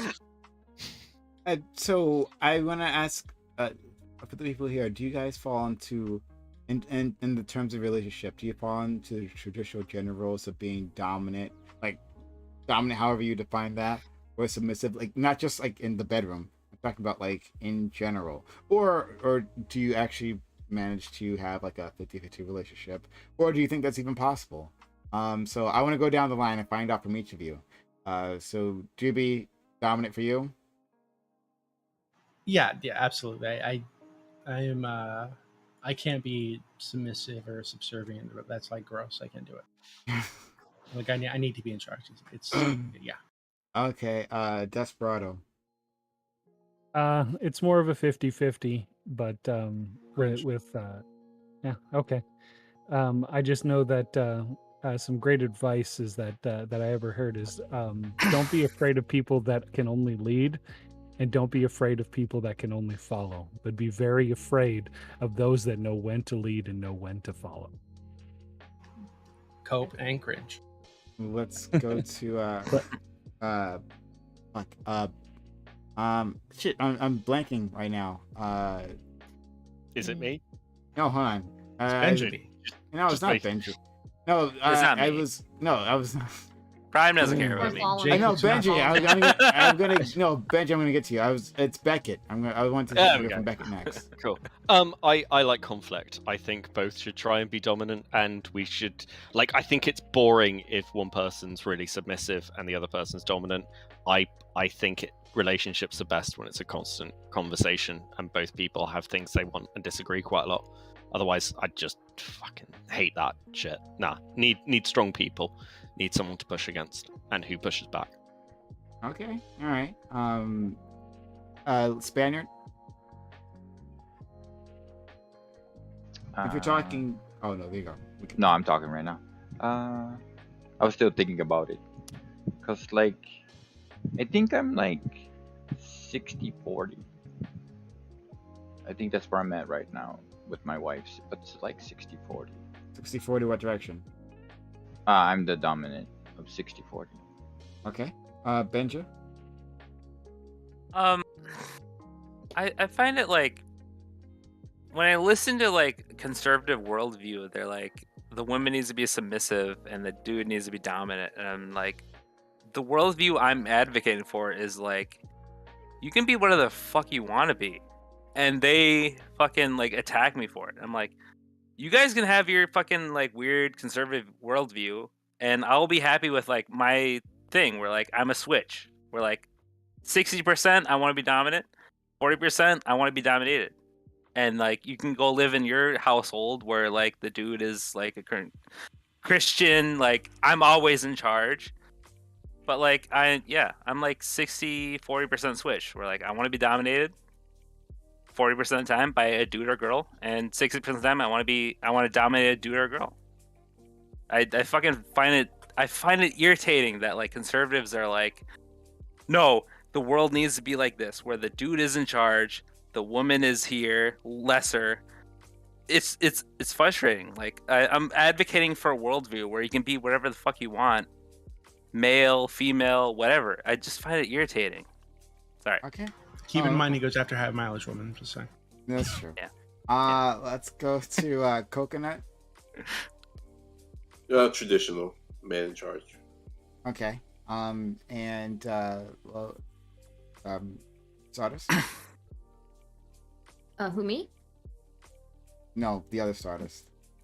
I didn't hear you. I'm sorry. I heard the beginning of your word. Okay. Stardust, please.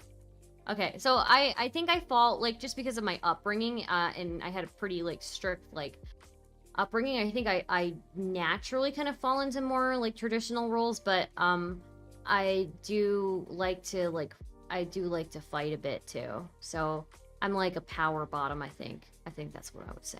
Power bottom. Yeah. Okay. Yeah, Stardust is a brat. That's what those are called. That's absolutely what it's called. Actually, I'm a switch, but I prefer to be dominant. It's like 70-30 for me. But I would also credit my upbringing. I'm like the oldest and very independent. So yeah, so I find it interesting Actually, I have that to hop off here, so have I'll a good one. talk to you Thank you later. for being here, Take care. Desperado. Yeah, thanks for Bye. stopping by. Goodbye, sir.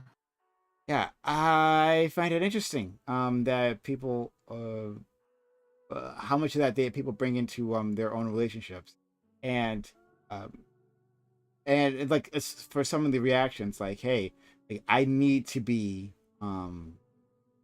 this person on top, or like I can't be in a relationship otherwise that way. But it's nice that some of you guys are maybe pushing against that, and I know, I guess you're individuals who might have your own ideas as to like which one to do rather what society tells you to do. Doobie, you want to say something to me? I don't think you answered the question unless I missed it. I guess I would, you know what, Spaniard.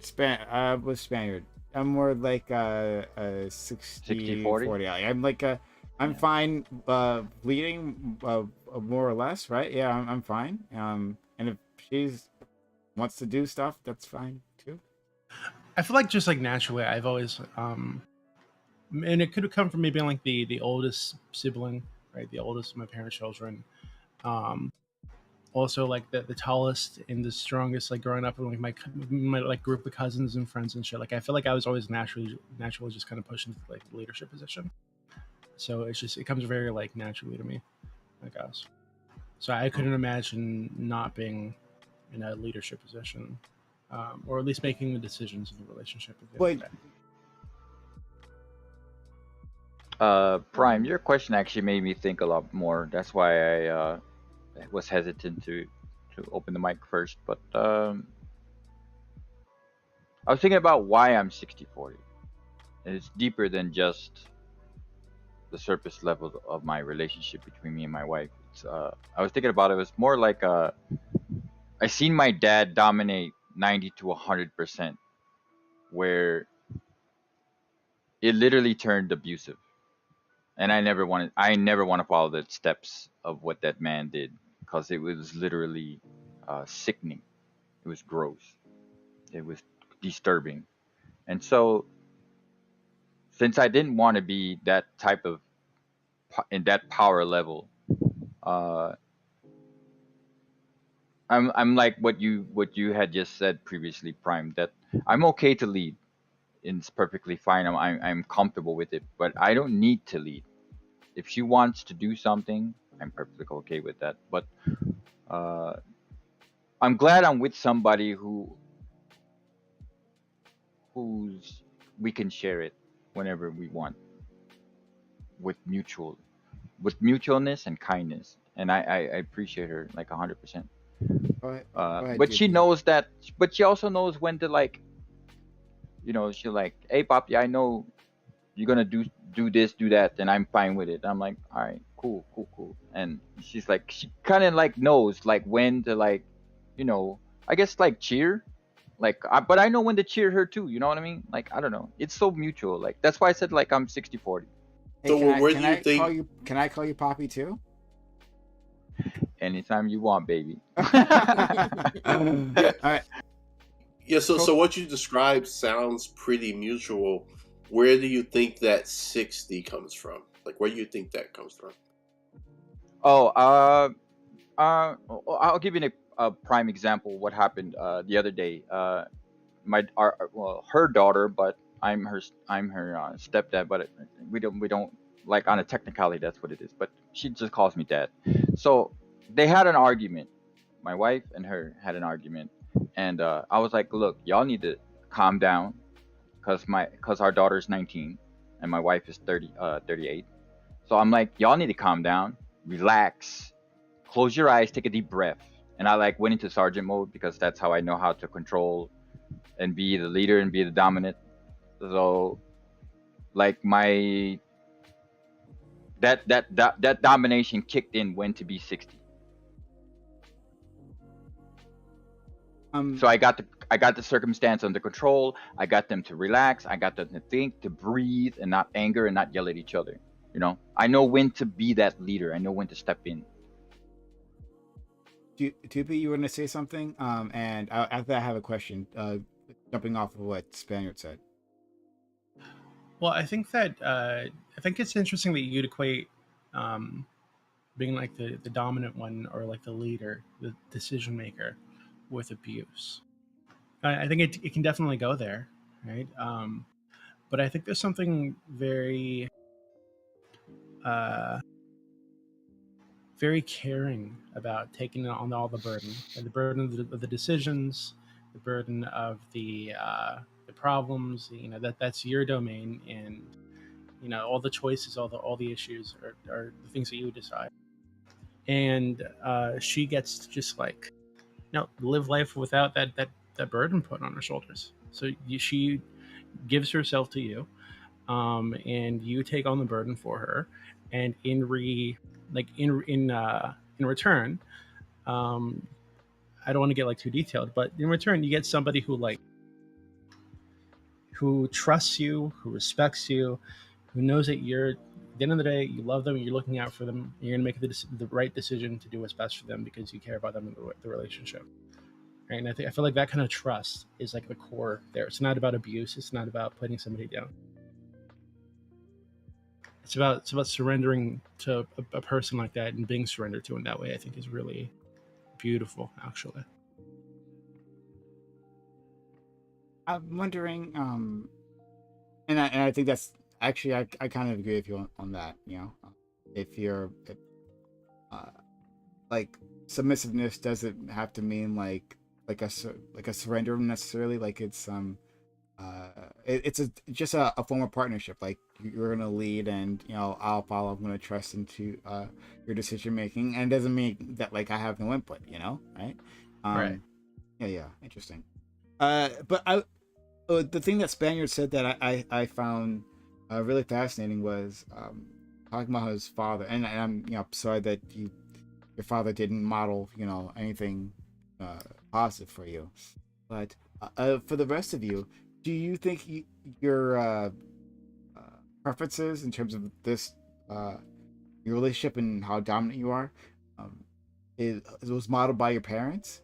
I can tell you that it was, at least I never perceived it that way for my parents. So I was at home, this is many years ago, with my parents, and like I had a few cousins over, and my mom and dad were arguing about something. I don't know what it was, right? But my mother turns to us and is like, okay, so who do you think is actually in charge of this relationship? Everyone immediately pointed to my mother.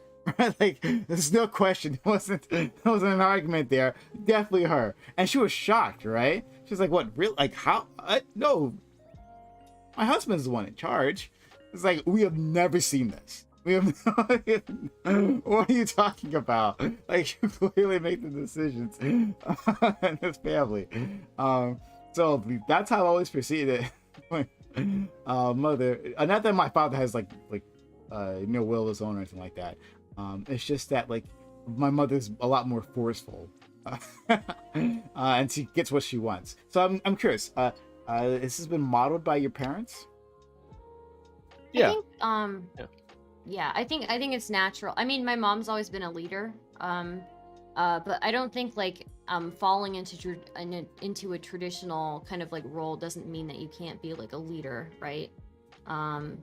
So I think I mean, people take turns even doing things like that. I don't know, but I mean, also I kind of fell in. I also like, she kind of instilled a lot of those traditional like roles for me. So in me growing up. So you know, there's also that part of it, I guess. So yeah, I think that's inevitable because we learn relationships from what we see. I mean, in my case, when I said that it's two forces pushing against each other, my parents got divorced when I was really young, which makes sense because both my parents are incredibly strong personalities. My mum was, the best way to describe my mum is she once got hit by her coke dealer boyfriend when she was like 17 and like 18, 19. When rather than like crying or anything, she waited for him to come back with 2 drinks and she knocked him out with a fire poker and stole his car. That was just sort of who she was. And while she was really successful later in life, PhDs, wrote novels and things, that sort of carried through. My dad, I think, had issues dealing with that. So you've got to have that push. In the same way, like I was sent to boarding school at a really young age, so I don't think I was like entirely raised by my folks.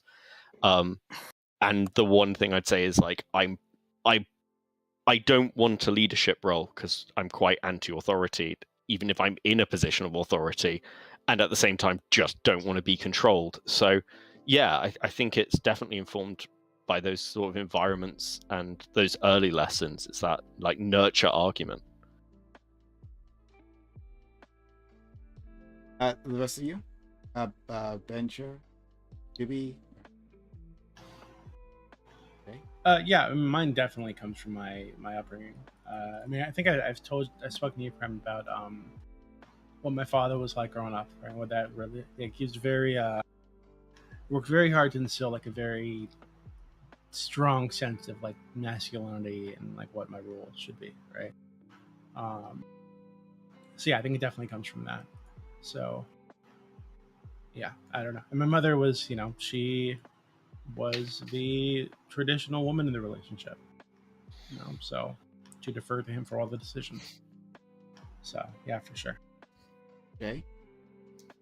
My upbringing was a little different. I was a military brat, so my like dad would be away for months at a time. So I think in that regard, I was mostly close with my mom, and she kind of had to do both roles at some times. So yeah, I think for me, it's mostly seeing that in her and seeing her like lead, but then also when my dad would come home, like they would, you know, they're a couple again, like their mom and dad, obviously.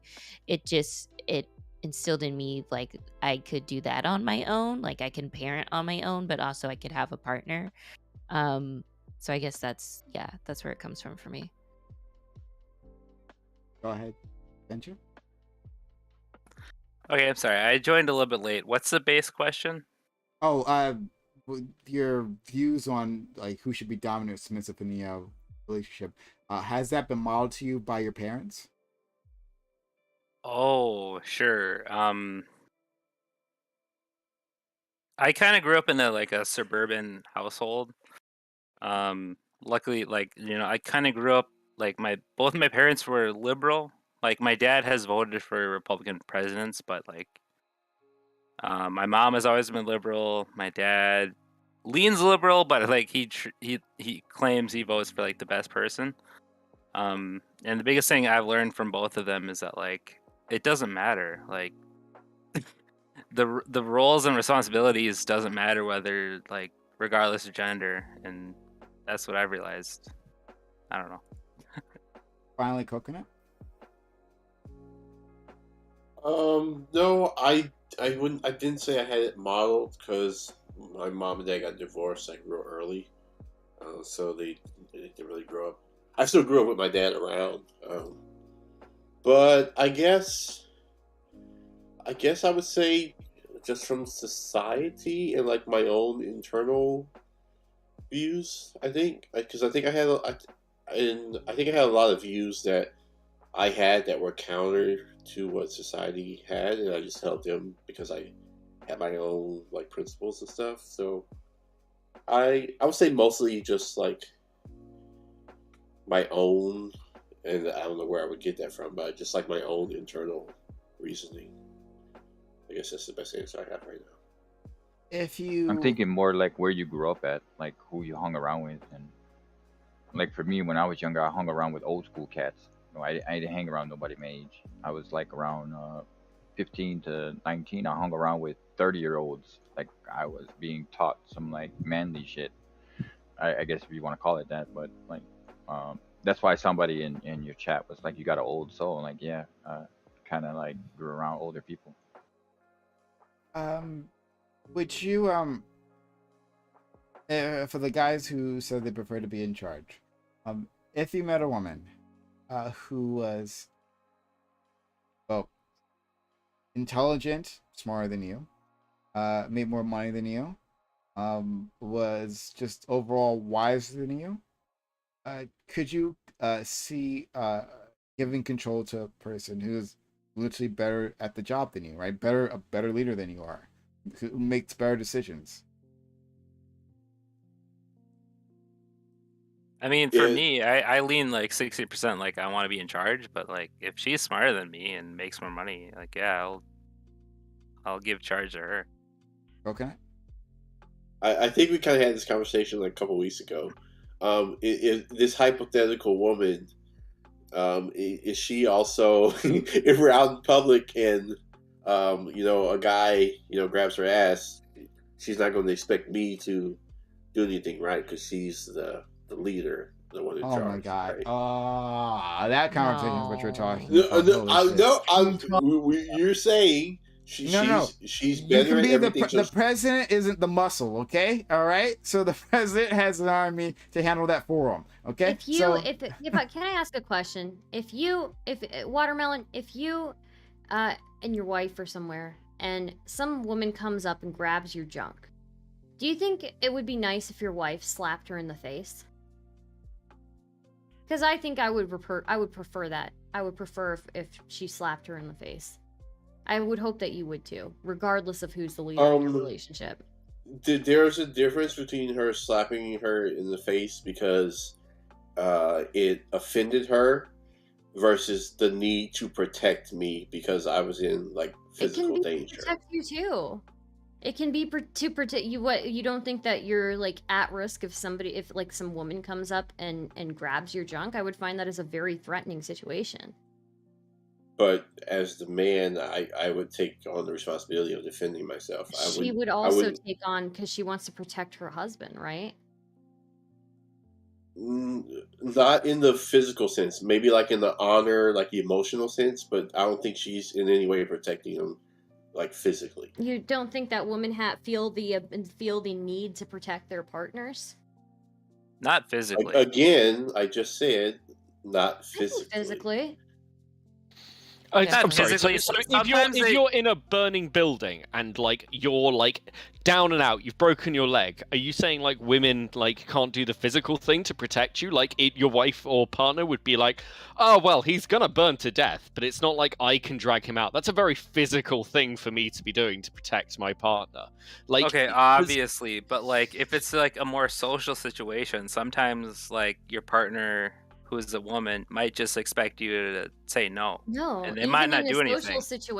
Even in a social situation, if somebody is violating, they might just say no and be like, "Oh, you didn't say no? No, fuck you. if somebody is violating if somebody's violating the personal space of my partner and violating like their boundary and reaching out and grabbing their junk, I am going to fucking slap that person, and I'm gonna do it out of protection. Even like more than like out of some social need to do something. Right. Yeah, I agree. That's no how sense you might. That's how you might feel. But like, I've had partners where they're like, women "Oh, would. you didn't say no to that advance. Oh, fuck Well, you. I'm out." If she just comes up and grabs you by the junk, it's not like you had a chance to say no. I would be backhanding her. Yeah, So, I'd be I don't upset know. if my partner didn't slap somebody who did that to me, to be honest with you. Like, because I can't hit back against Yeah, that. it's If not we're in a like you public can hit setting, her. I can't be like, what the hell are you doing? Why not? Sucker punch. If you hit a girl Why who can't you grabs hit a your female? junk, Well, if you hit a girl, because obviously because I'd be arrested You're instantly sexist. because Yeah. that's the system. No. Because like even regardless of like the opinions of whether like we should have equality in response to aggression, it's still the case that if I took that action, So if it I'd wouldn't, get arrested. if it wouldn't It's get you got much more arrested, serious. so if it wouldn't get you arrested, you'd hit the woman. Is what you're saying? That's a difficult Yes. one. I don't know. But at the same time, I probably wouldn't hit a guy who looked particularly weaker than me if I thought I was going to do severe damage. So it depends on the person. You know, if Ronda Rousey came up to me and grabbed my junk, you know, you could yeah. probably no, you could probably kick her ass though, but you shouldn't because she's a woman. Oh my god. What? You think you can kick Ronda Rousey? I'm getting my ass beat. Like I get. Let's bring it to here. Yeah, I get my ass kicked. Let's bring it to Ronda Rousey. That's not even a strength thing. That's just a pure training thing. Like I don't have the physical training for like MMA and like grapples and everything else to take out Ronda Rousey. Like what? No, of course I don't. It just depends if you're a big enough guy. Some guys are just so big it doesn't matter. They're just big and they can just like push anyone over. Okay, well I'm not. I'm not Ronda afraid to Rousey say could that. beat any of us on the panel. I'm looking at the panel. Ronda Rousey could beat any of us. I would literally fuck up Ronda Rousey, but I wouldn't. I'm a gentleman. Okay, Doobie, I've never seen you, but if I were not, Ronda Rousey would probably beat your ass. If I were a leftist and I believed in egalitarianism, right? I would. Dude, not even if you're a leftist. If you're a fucking like fascist, like she's gonna beat your ass. I do have a question. I have a genuine question here. We talk about like when we talk about women in these traditional roles, like we talk about women being these nurturing, protective people over their children and over their families. How does it not make sense that if that she would be also protective of her husband in the same sense that she's protective over the rest of her family? Some women, in my experience, like they expect the man to be that in that they expect the man to be protective of the family. No, because it's still your duty as the woman to be protecting the family and nurturing the family and making sure that they're safe too. You're not doing your job if you're not doing that. And then if some lady comes up and grabs my husband's junk, I'm gonna backhand her. She deserves it. Sure, but not against like I don't think. I recognize that's your men. experience, but in my experience, my past ex-girlfriends would have been like, "Oh, you didn't fucking like." If she grabbed you without giving you a chance, to say "get away from me," like I feel like there's clearly no space for you to say "get away from me." I think you need to date punk chicks more, because their response would not be, "Oh, you didn't say no, thank you." They would be like, "Where is she?" Yeah, like, I recognize. I recognize. Do I find her? Like, I recognize. I'm gonna give you a compliment. You're a strong woman. A lot of the chicks I've dated are not strong women. They're not gonna fight off another girl. They're gonna expect me to do that for them.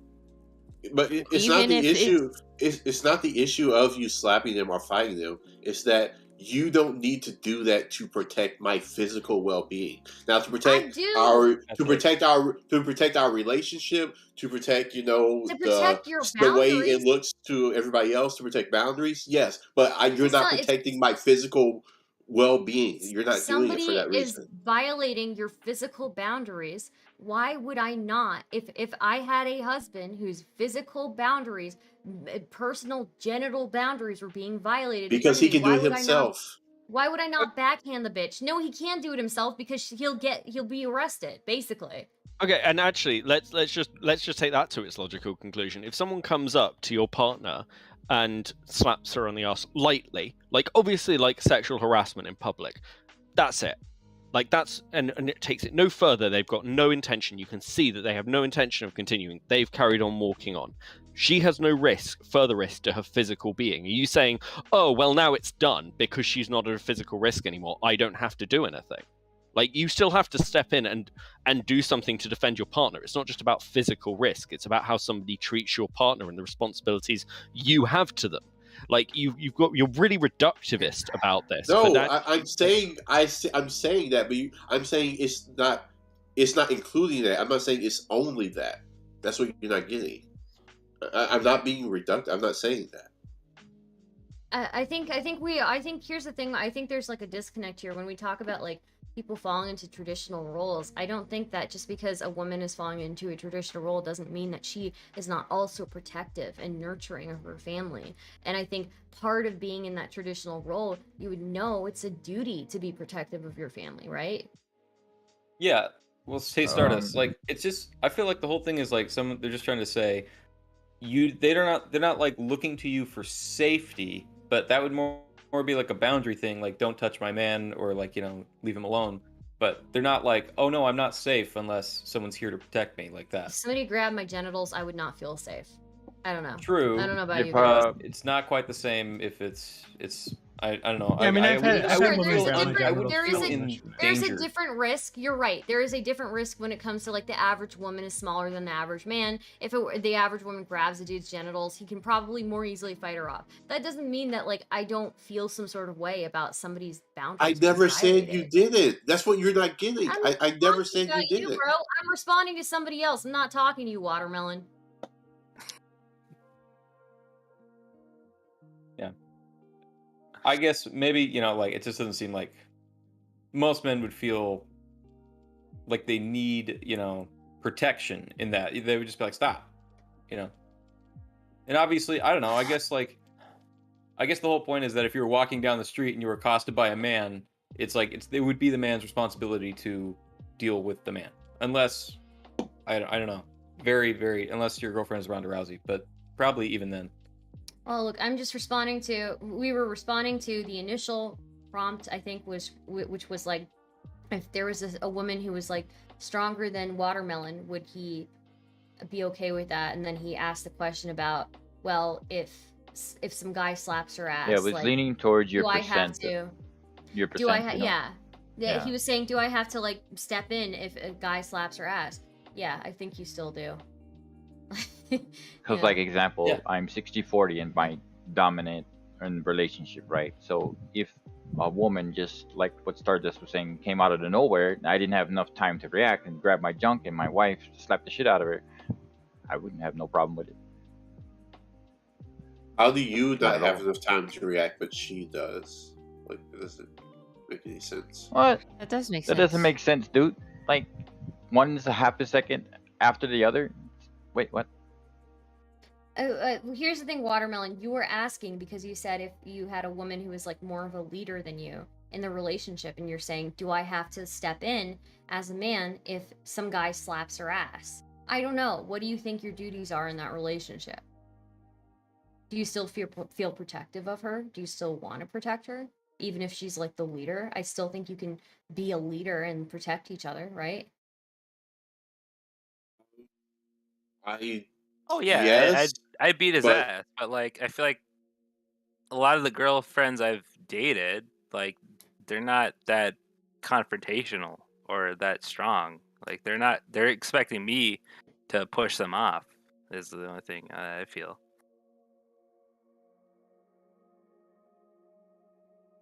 Benja, I wasn't asking you. Okay. I'm sorry.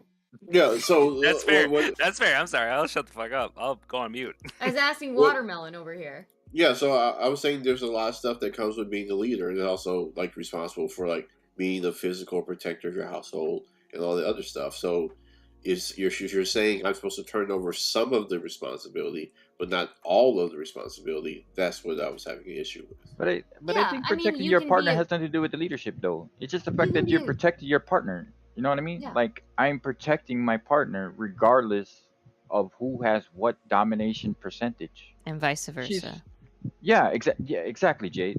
And it's the fact that I love my significant other. She wants to protect me. Go for it. I'm gonna protect her.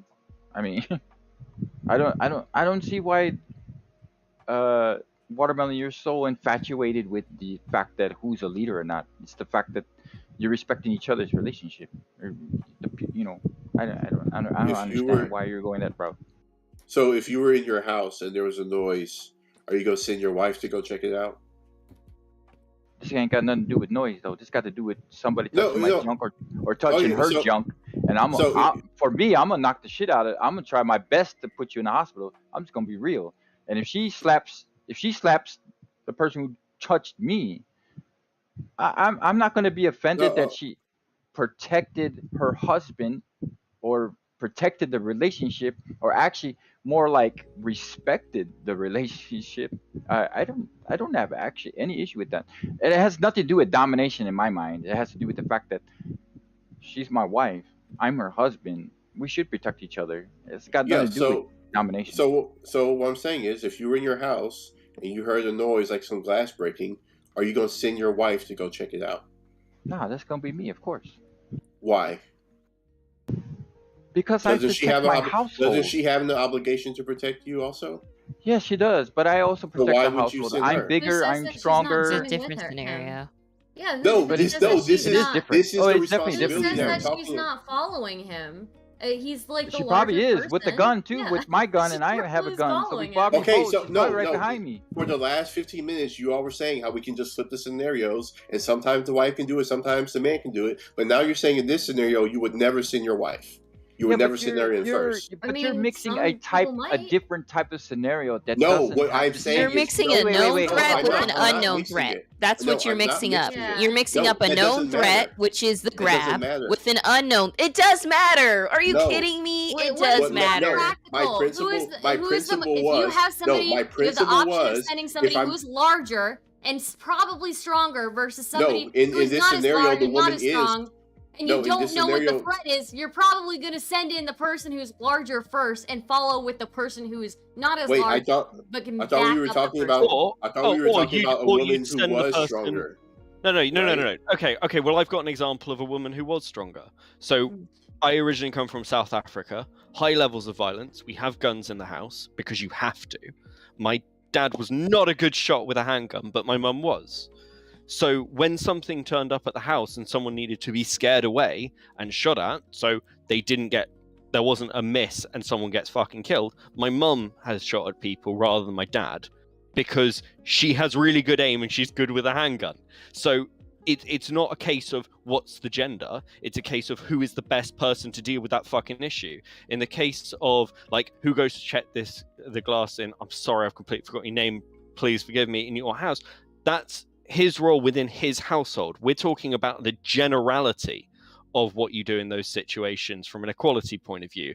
And you're just going, well, it's all the same because all women are the same and all men are the same. Well, there are differences. No, I never said that. You're completely missing the point. That's what I'm saying. Yeah, I don't remember hearing him say that. Well, no, but Well, that's it's the definitely what generality, isn't it? Because if you're saying, well, in my case, I can see cases where you hear glass smash, and in certain relationships with certain people, you'd send the woman goes because the woman's the one who's best able to deal with it in those cases.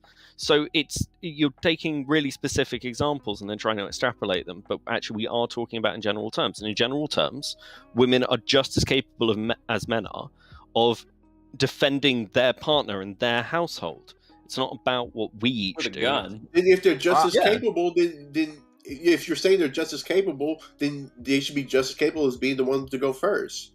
But yeah, you just I'm say on you the wouldn't same go point. first. Sure, they are. I'm on the same point with Jay because the situations, one is absolutely gonna cause harm. The other one is not violent at all. It's just somebody grabbing your crotch area. That's what I was one saying. Is breaking glass and entering into my home. That's what I was. That's the point that I was making. The saying- point that I was making was that when she was grabbing your junk, you weren't in any We're physical saying that danger. if That's a the point guy that I was slaps making. her ass, that you don't have to Yeah, but- protect her then, right? You don't want to have to protect her. But why wouldn't you allow your significant other to? I never. Any this is type why of reaction. y'all. I said this like 10 times, and grabbing y'all you. keep saying I'm saying something that I never said. I never said she. I'm shouldn't asking you. slap No. her. Wait. Slow down. I'm just asking you. I don't remember anybody asking you this question that I'm asking you or how your response was to it. So that's why I'm asking you this question. Would you allow your significant other to push the girl away or slap her arm or face or whatever if the woman touched your junk and you didn't have enough time to react? If the girl just was walking right behind you and she just reached around and grabbed your shit and you don't have time to react, that's what I believe Stardust was. I mean, I'll just ignore it. Don't have time to react. But yes, it would be fine if she did it. But like you just said, in this situation, your life isn't in physical danger, so she's not doing it to protect your life. And like you said, in the situations where your life is in physical danger, you said, "Oh no, I'm the man. I got this." And that's what I was saying from the beginning. The opposite. Okay, That could I be guess the you could opposite add example. man, but I'm more like trained for it. I'm ex-army. I have a lot of background, and before the army, I also did a lot of other crap too. But yeah, I'm pretty more trained than my wife is. Actually, But okay, so if we're talking about the general population, most people didn't go to the military. Most people aren't That's correct. They or have me, it. or Yes. so. But even in those situations, the man still has the responsibility by default, and I think 90% Yeah, I would of say the the people would agree with majority. this. The The majority of man, men would okay, step up. that's his responsibility that we put that on him. So if the scenario we're talking about, where this woman is smarter, she's the leader, she's more equipped to do all this other stuff, I'm saying, okay, if we're going to transfer those responsibilities over to her, I'm saying she should transfer all the responsibilities over to her. Why? Why are you putting it into responsibilities? Is what I'm curious about. Why? That's because you're someone has to be responsible for your responsible when family. things happen, man. If something comes No, up, but it's like, but oh Brento, wait, I Somebody's think a that. who's in charge? No, But you know. Brento, I think if me and my wife are married, we share the Yeah. responsibilities of protecting each other and caring about each True. other and Right. showing the respective boundaries, It's a not partnership. allowing some other outsider to like touch each other's junk and not say anything. I think that's not. I don't feel that's a responsibility. I just feel that's called respect for each other in the relationship. Right.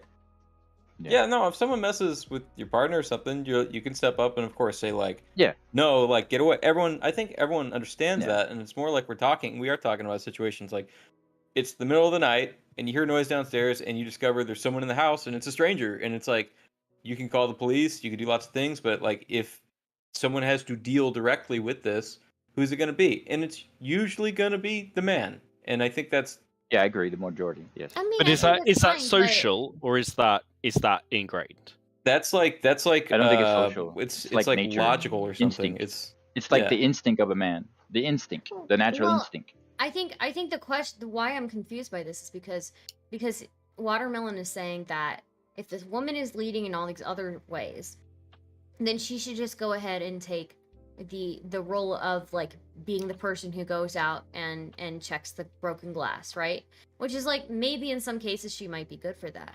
But why does that have to equate? Why can't these individual duties be like split up based on who is best at them, right? If somebody's physically stronger and larger, that doesn't mean that they're going to be the best leader in the relationship, but they will definitely be the best protector, right?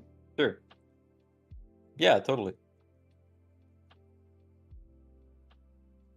There is a fluidity to it that I think we're kind of touching on, but I think it's also getting to semantics. I'm gonna say goodnight also. Thank you guys. Bye. Nice to meet you. Nice. Yeah, so and shout out to my man Doobie who apparently had to go. But let's I want to hear from Brento. So Brento had Sure.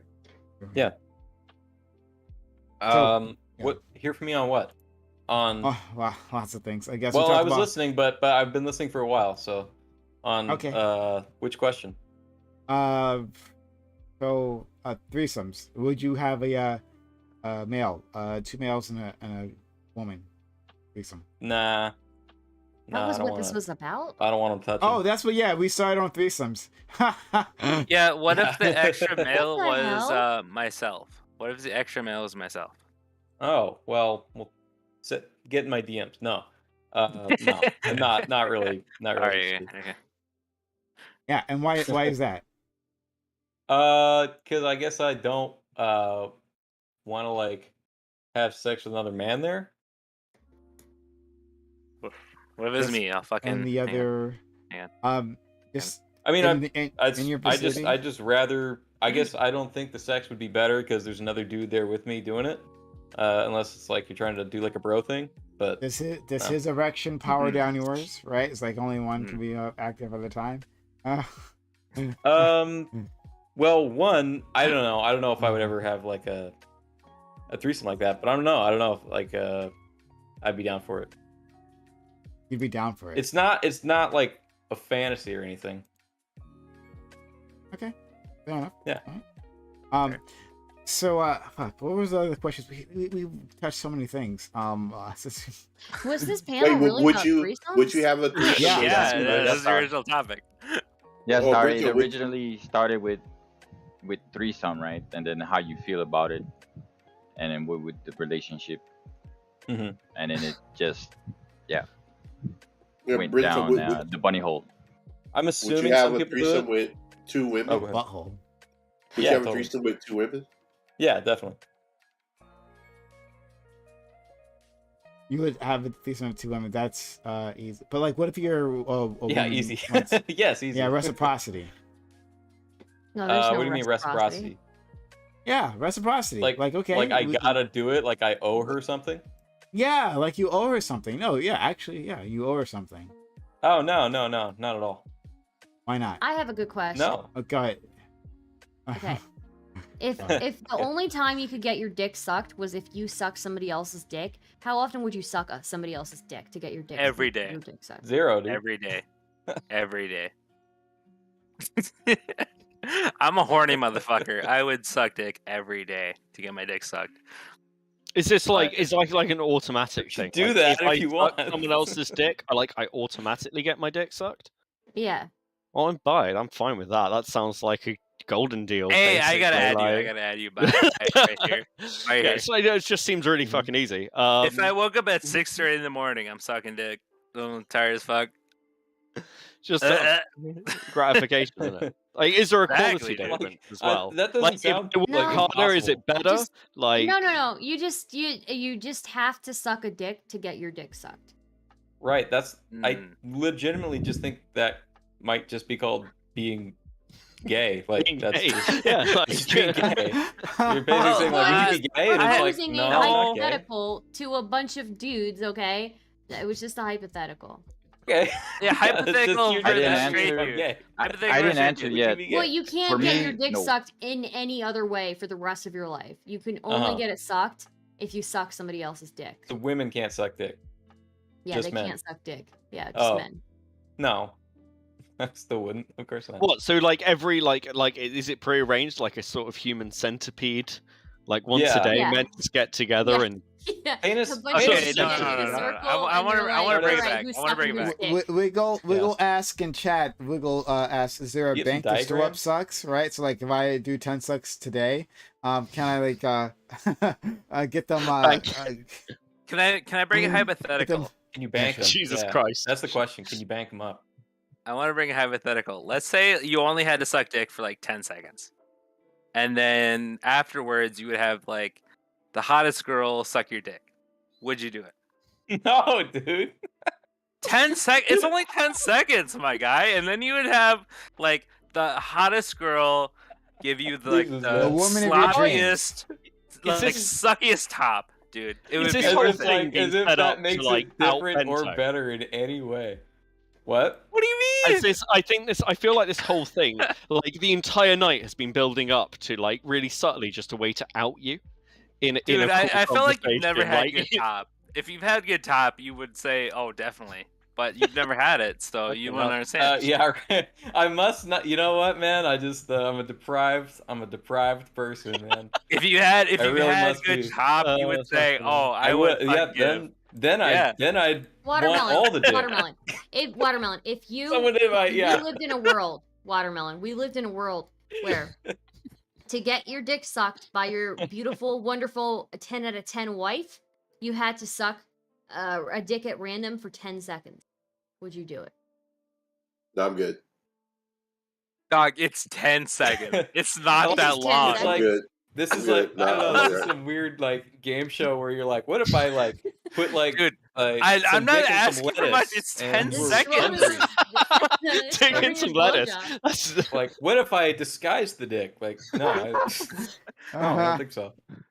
No. Jeez. Okay, so I I feel like that's slightly homophobic. Like, it's I only think 10 seconds. I'm not gay. No, it's not slightly. Did you not get red, It's green 10 eggs and ham? seconds, I'd man. be like, who? Oh, I should be thinking of other people is what I should be doing. I Yeah, guess Pride I'm really Month. kind It's of like Pride I'm Month, not. man. 10 That's seconds, right. come on. It's actually June 2nd. I mean, yeah. Really, Yeah. I need to. I don't think of it's others. I don't think it's is really the homophobic at all. truth. I think it's just because of your preference. It's what you choose. so. I know. I was just fucking around. So Use yeah, yeah. Yeah, I don't okay. know. Stardust. So like, you said, does it have to be a random penis, like, or can we choose? You can choose. It can be your buddy, you know, like your friend or whatever. Can I choose a Your bro. micro penis, a penis that is barely there? No, you have to choose. No, one of your it's friends. got to be small. No, what? Not No, my not girl. my friends. Okay, now it's escalated. You have to choose. Well, you have to know somebody. Maybe you have an arrangement with somebody, okay? That you suck their dick for 10 seconds. Yeah, like if I. No, it's a little bit weirder if you know them, but like if it's small, just go for it. But like if you know them, it's a little bit weird. I don't like, know you what gotta... the I feel like size you're just gonna looking matter. for a way to just find a clit to suck instead of a dick. Like, No, it's weird if you do anything sexual with any of your friends, regardless of gender. it is kind of weird. No, it's not. What are you Regardless of talking gender, about? What are like you if you talking about? fuck a girl and then you hang out with them the next weekend, like I don't know, it's just kind of it's a little bit weird. Like you How just can you kind chill? of hang out. I didn't It find can it weird be, when but I had like it happen. I don't find it weird at all. Yeah, I think Yeah, you just fuck Oh out yeah, next you time. fuck Yeah, We anybody. just had Yeah. sex. It was just sex. There's no emotional attachment to it. yeah, Just it's you know, you get. it's fine. It was just what it was. Yeah.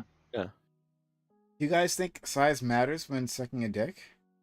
No, it doesn't matter. Yes, it does definitely. matter. Definitely. Well, I mean, Yes, if we're it talking about the does. Fuck. hypothetical world, the hypothetical world where you have to suck a dick for 10 seconds to get your dick sucked, then yeah, size matters. Yeah. If it was big and you're fucking like it's down in your throat, your dick like is that will big- fuck you up. If your dick is big, then you have to suck a dick of equal girth or whatever. Hands up, who sucked a big dick? Because I have not, and I would imagine that would suck ass. Wait, but there's no such thing as big dicks because all dicks get to the same size when they're erect. No, No. that is not true. What? There are people. There are men in the world that have a girth that's bigger than average. There's also men in the world that their girth is less than. I'm referring. also to I trans know men for a as well. fact, and I'm gonna out myself. My dick is small compared to dicks in porn. Gonna be honest with you, my dick is small. Compared to Also, porn, I'm willing to This admit is that right taking here. such a turn. Like debate Not into only basic girth, but biology. length. What the fuck are we doing? Yeah, not only girth but length as well. Like, yeah. Both. Coconut, I both. think I you're don't trying to care. make some Length, sort like of. a spaghetti noodle? Like what? that's I- girth. Oh, spaghetti noodles length, I guess. No, Yeah. noodles like length. What Oh would my you God, do length one and girth, morning guys. you woke up? What would you do if one morning you woke up and your penis was like a spaghetti noodle? It was as I'd long. kill myself. I'd kill myself. Yeah, I'd kill myself. What would I do? What would I do? Like, I'm sorry. You wouldn't When satisfy you go to the anybody. doctor. No, it's not even about satisfying. You wouldn't satisfy anybody like, with the fucking spaghetti It's noodle. usable, you can use it. No, but like after a whole life of a normal penis, I just wake up and it's a noodle. Like, Maybe the doctor can fix it. But you know what those are? Wait. Like, look, reality's What's your proven. opinion? What's your Like, I opinion don't of a wanna- normal size? What's your Hey, opinion of a Stardust, normal though, size? you know what though, Stardust? The What problem with what's that my is that opinion? the doctor can't fix That's my girth. They cannot fix the girth of a Yeah, penis what's of your a normal man. They size? cannot. What's your normal size? who? Mine? I don't Yeah. know. Yeah. You don't I don't know. Come on. No, I genuinely, I've got no idea. I'm one of these guys who's I don't know my penis. I guess like it's You fine. don't. Everyone knows how fucking- long their penis is. Come I've on. never Wait. ever Okay, so measured my penis. Oh, I've okay, never, I'll I've DM never, I'll I've DM never you had after a the like podcast. you have to have I'll done DM that, you like, after the intentionally. Beckett, wait, Gotcha. Beckett, I'll help you solve that problem. Okay, If you take your hand, right? right. Is it longer from the bottom of your hand to the top of your finger, or is it shorter? What the fuck? What do you mean? Well, we don't know how big his hand is. You're asking are his fingers Yeah, longer no, than you've his got that's palm? fair. fucking That's fair question. That's perception. fair The question. bottom Right. of your hand, where it starts at your wrist Yeah, and it goes up to the top of your fingertip. Is your penis shorter than it or longer than it? The length from the bottom of your let's hand. if you put your hand Holy on your shit, dude. lap, would it surpass your middle Oh finger? god. I've dude. got fucking Wow, no it's idea. so. I You have no wait, what? idea. It's You have no it's- idea. Well, I don't know. I've never thought about it in reference to my palm size. No, Well, like because if you think about it, right? How could you your You've not? never fingers, jerked off. your before, fingers I are don't know, a it's never, it's measurement. never. Really. Do you know what? It's honestly never Wait. been a thing that I've really Okay, I'm thought. trying of. to- Hold on. I'm trying to Do help you. Have 'cause, you introduced like? Should I introduce yourself to your penis? Like, should I like put you Oh guys my in a God. room Do you together need so you an get to know each introduction? other? That's like- Unzip your What pants. the fuck? It's like a girl being like, "I've never thought about the size of my breasts ever," and it's like, Yeah. just, you have Well, to no, it's fucking not draw, right? functional. You It's have not to like like you're a guy. people- Well, no, I'm sorry. Guys don't need to know the length of their penis to know what they should wear. They should Well, know. maybe No, like I know, you but it's actually- just yeah, something yeah, we should know about how it. to we feel definitely about need it. to know Like, a I know side. it, you know. I don't know. You I don't know. your It's like, breast is whether I you wear a bra or guess, not. I guess from my wrist to the tip of my middle finger, slightly longer. I guess. Horny Um, chicks because will if you- be okay, like, because how if you big think is your about it- dick? And I gotta like Guys, if you think about it, right? embellish a little bit, but like I know And, the size I have to embellish from. In physiology and anatomy, right? They teach you about your fingers are like, you know, the bottom part here to the knuckle is supposed to be like, you know, a certain amount of centimeter or inch, right? Okay. That's what they teach you also in biology, that your fingers are a certain inch or, you know, inches. I right? love this panel. That's how you I can love this measure. I'm panel. just I love I'm this just saying panel. if you don't know, right? If you don't know, that's one way to know without actually Okay, well, using a look, tape look. measure. To avoid this conversation ever fucking again, Or I will go and grab a ruler at some point because We need a. I we am need fucking. a, formula. should. You have a ruler I just want you now? all to know, if you No, I had don't, asked I me, don't. and if I had a Prime, penis, my you got penis it would now. be so big.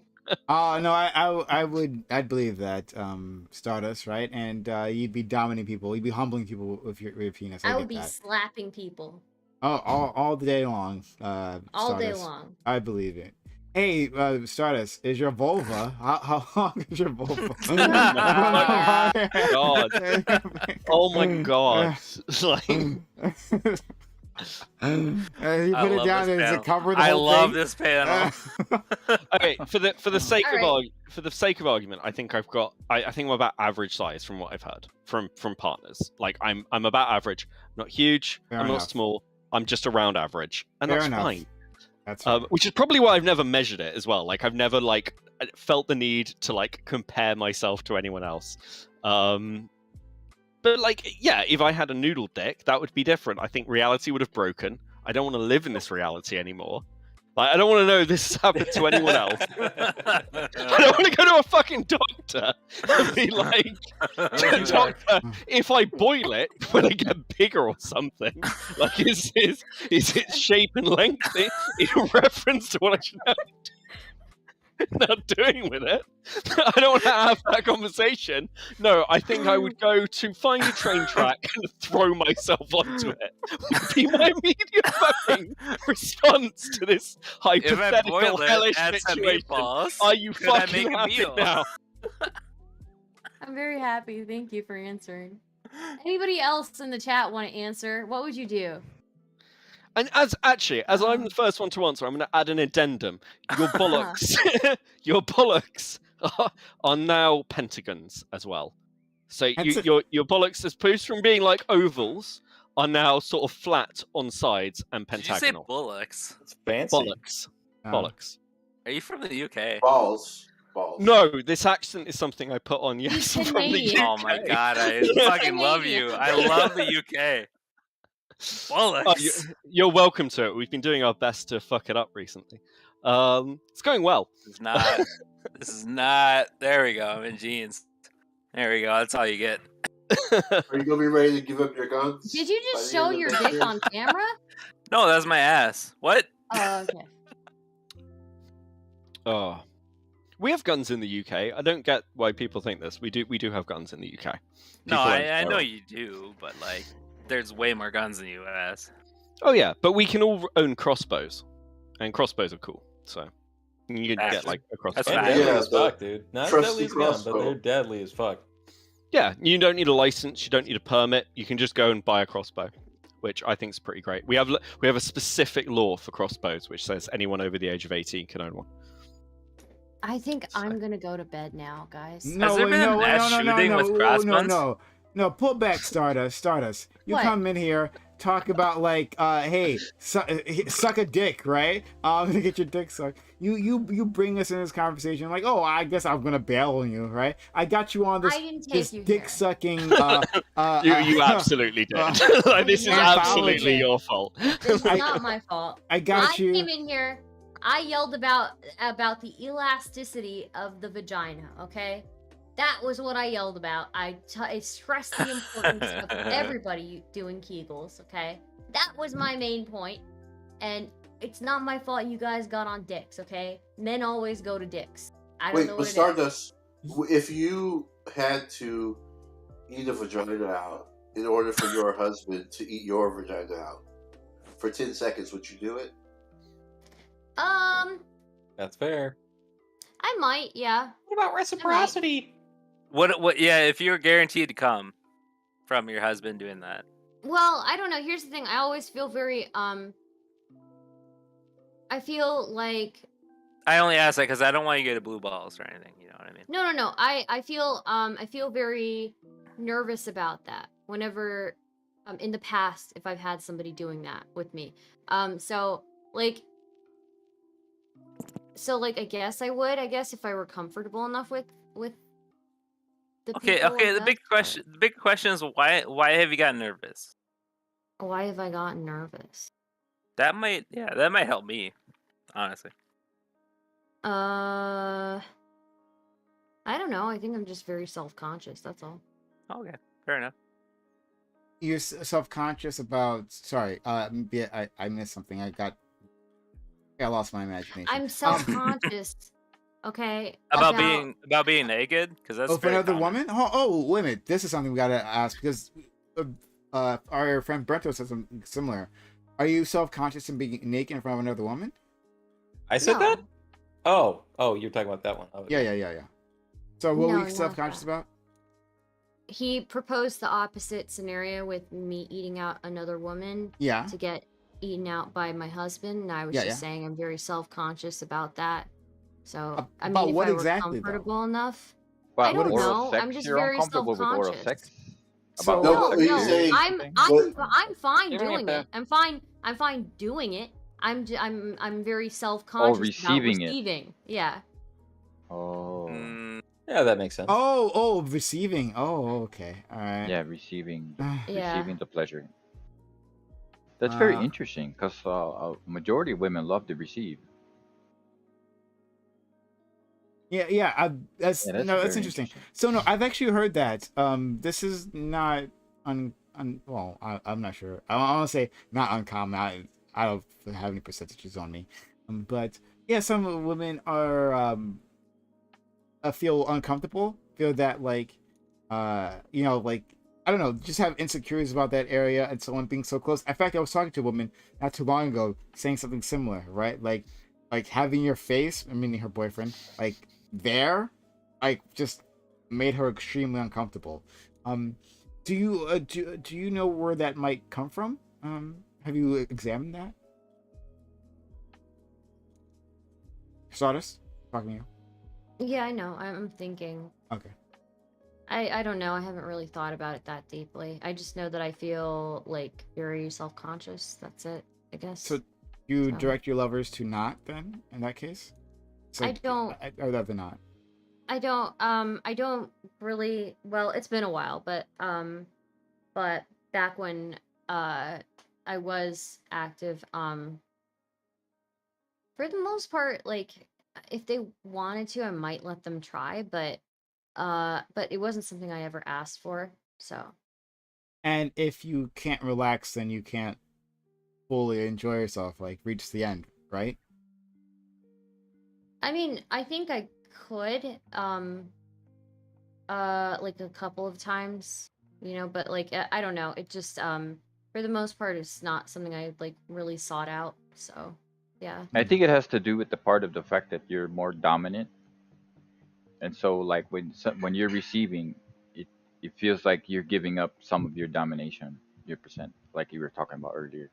I don't think I'm that dominant. I think I fall into like traditional roles pretty easily actually. But I do think I'm a little bit of like a fighter. I don't know, but I don't think it really has anything Yeah, to do with see, that. the I fight. think it's more I don't think it's really anything to do with that. I think it's just more of like a self-conscious thing. So Since you're self-conscious Yeah, about I it. think. No, you go first. Oh, go ahead. Oh, what? Who? I was just gonna say quickly that like since you're self-conscious about it, like if we've said anything if we say anything that makes you feel uncomfortable, please like tell us immediately. no, I would let you know. Yeah. Okay, I would let you fair know. enough. Or I just wouldn't answer. So. Fair enough. All right. So this is fine, like if she feels self-conscious. But when you're asking me the No, palm the rest size of you my penis, motherfuckers gotta I ask. feel- No, we gotta. And I was like, I wanted you to go into the other room, right, and figure it out. Report back. Coconut, sorry. Oh, I was saying I've dealt with this in the past with my vagina. One of the solutions that I found, and it seemed to work pretty consistently, if you let the woman sit on your face, like it makes her feel a lot like less self-conscious. Leaning? Because like you lay down. I feel like that would make me actually feel sit worse. on your face. I think Yeah, I I would be know. scared of suffocating. I feel like I'd be scared of suffocating my partner. Yeah, but once you get over that fear of actually like suffocating, No, I wouldn't you get can over this enjoy fear it. because I'd be more afraid of suffocating him. No. Okay. You don't actually have to sit on them. This is very important. You don't literally have to put all your weight on this person. Put You can your just, weight on my face. Oh, No, put your weight on my face. Okay, well, I think I'm gonna go, guys. Thank you for having me. I appreciate it. Have a I've good one. appreciated the time with you guys. You guys are great. I was not expecting this type of conversation. I only came in here to tell you guys about how elastic, the human body is, and that you guys should be doing Kegels. And I did not expect the rest of this. But thank you for having me, and I appreciate it. And thank you for letting me. We love you, as usual, Stardust. Prime. Yeah. Yep. Next time I'll probably come back in with child labor again. So. Okay, gotcha. Thanks for bringing me into this, Stardust, and then Yeah. Running. I appreciate it. Yeah. Heartfelt. After making him like measure his dick. Yeah. Good one. You don't have to do anything that you don't want to, Bucky, okay? No, it's fine. It's fine. It's good. Okay. I'll see you in a bit. All right, see ya. Yeah. So but like, yeah, in terms of, this is a big thing that like, I guess I didn't get that at first. Like when like I asked a girl like the first time I had the opportunity, it's like, oh, sit on my face, because I've seen that, on TV. So go ahead. And she put all her weight. I'm like, this is the way it's supposed to feel? No, like hover over, okay? All right? Like, don't kill me. Like, I couldn't breathe at the time. It's not sexy. At least not for me. I guess maybe some people would be into that, but not me. Wait, but I'm confused. Was she facing you or facing away from you? She was facing away from me, like her. Yeah. So if this is my face. Oh yeah, so that's where you're messing up.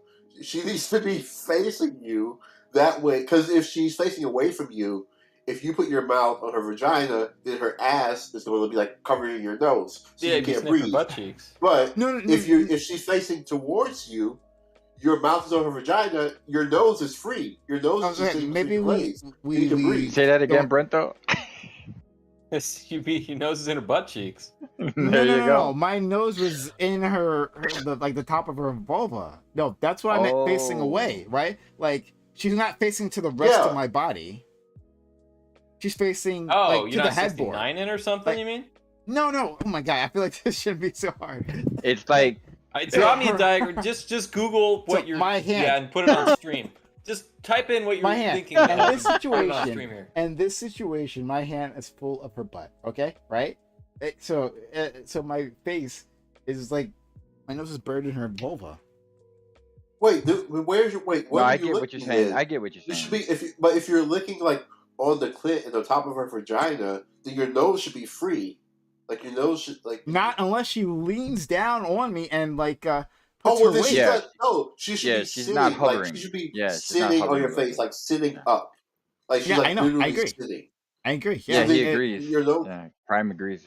Yeah, if she's facing the other way, I think it's easier that way, though. I think it's easier if she's facing the other way. She's facing towards me, looking down my body, right? No, you're missing it, Prime. I'm saying the same position you were talking about. You don't understand. But no, the position you were just doing that you demonstrate for us. But she just sits straight up. That's all. That's the only difference. Instead of her bending over, leaning over your face. I know. I get you. Like that, she should hover over my face. I get it. Yeah. That she should be sitting straight up. Yeah, I get that. I'm saying. I like the booty. I like looking at the booty part. I'm sorry. It's sure right, really. I've just realised what time it is, and unfortunately, I need to dash as well. But thank you very much, Prime, for dragging me in to this. Sorry, and coming disruptive with random shit, But yeah, it's been fun to have a chat and meet people. Yeah. Sure. Thank you. Oh, please come back. We'd love to have you. Oh, cool. Oh, that's really nice. Yeah, no, cool. I'll drop by again. I'll drop a message. Absolutely. Thanks, man. Have a good one. Take care. Peace. Okay, I just had a few more questions. And then we can wrap things up. Okay. All right. Brento, buddy. Yo. Right. Yes. So, do you how dominant are you in a relationship? Do you feel like you need to be dominant? I don't feel like I need to be dominant, but I can't. I don't like feeling taken care of because it makes me kind of feel like a leech. So it's not like, people take care of each other in a relationship, but yeah, I would kind of feel bad. And I think I have felt bad in relationships where I felt like I wasn't putting in like my equal effort or something like that. So what's the ratio that you have in your relationship, Brenda? Is it like I don't know. 60, I don't- 40, 70, 80? I don't really have a ratio like that, I guess. I was thinking about that when you guys were talking about it, but I can't think of anything that I would think is like a ratio, I guess. You just take part in, you're in charge of like different parts of the relationship, Like, whatever she cares about and wants to do, she's in charge of, and whatever I'm like excited about, like I'm in charge of, But the other person has like in terms of an act that you have to do together, right? You have to have Yeah. buy-in for both people.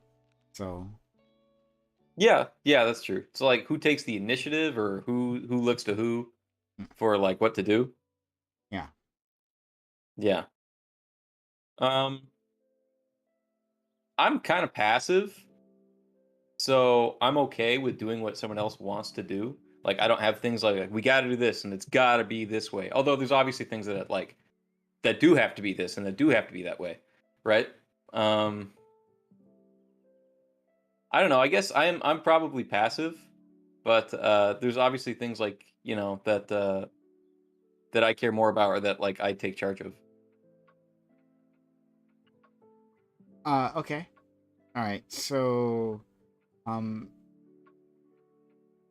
so then you don't, if you met a woman who was like very dominant, right, and very intelligent, right, like not a dummy, like an intelligent woman who was wiser, maybe even made more money than you wouldn't have a problem with that. Sardis, thank you for the raid. Would I have And a guys, problem if you're with coming that? from Sardis's raid, hit the follow button. Hit the follow button right now. Also hit up our social. I was gonna say social security, but socials. And follow us on Twitter, Discord, TikTok, YouTube. Thank you, Stars, for the kind raid. Go ahead.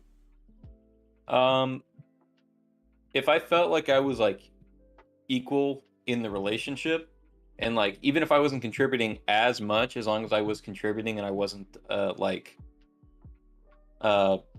hanging on, I guess, like as long as I felt like I was putting in a good part, or like an equal part or an important part, then I could be okay with that.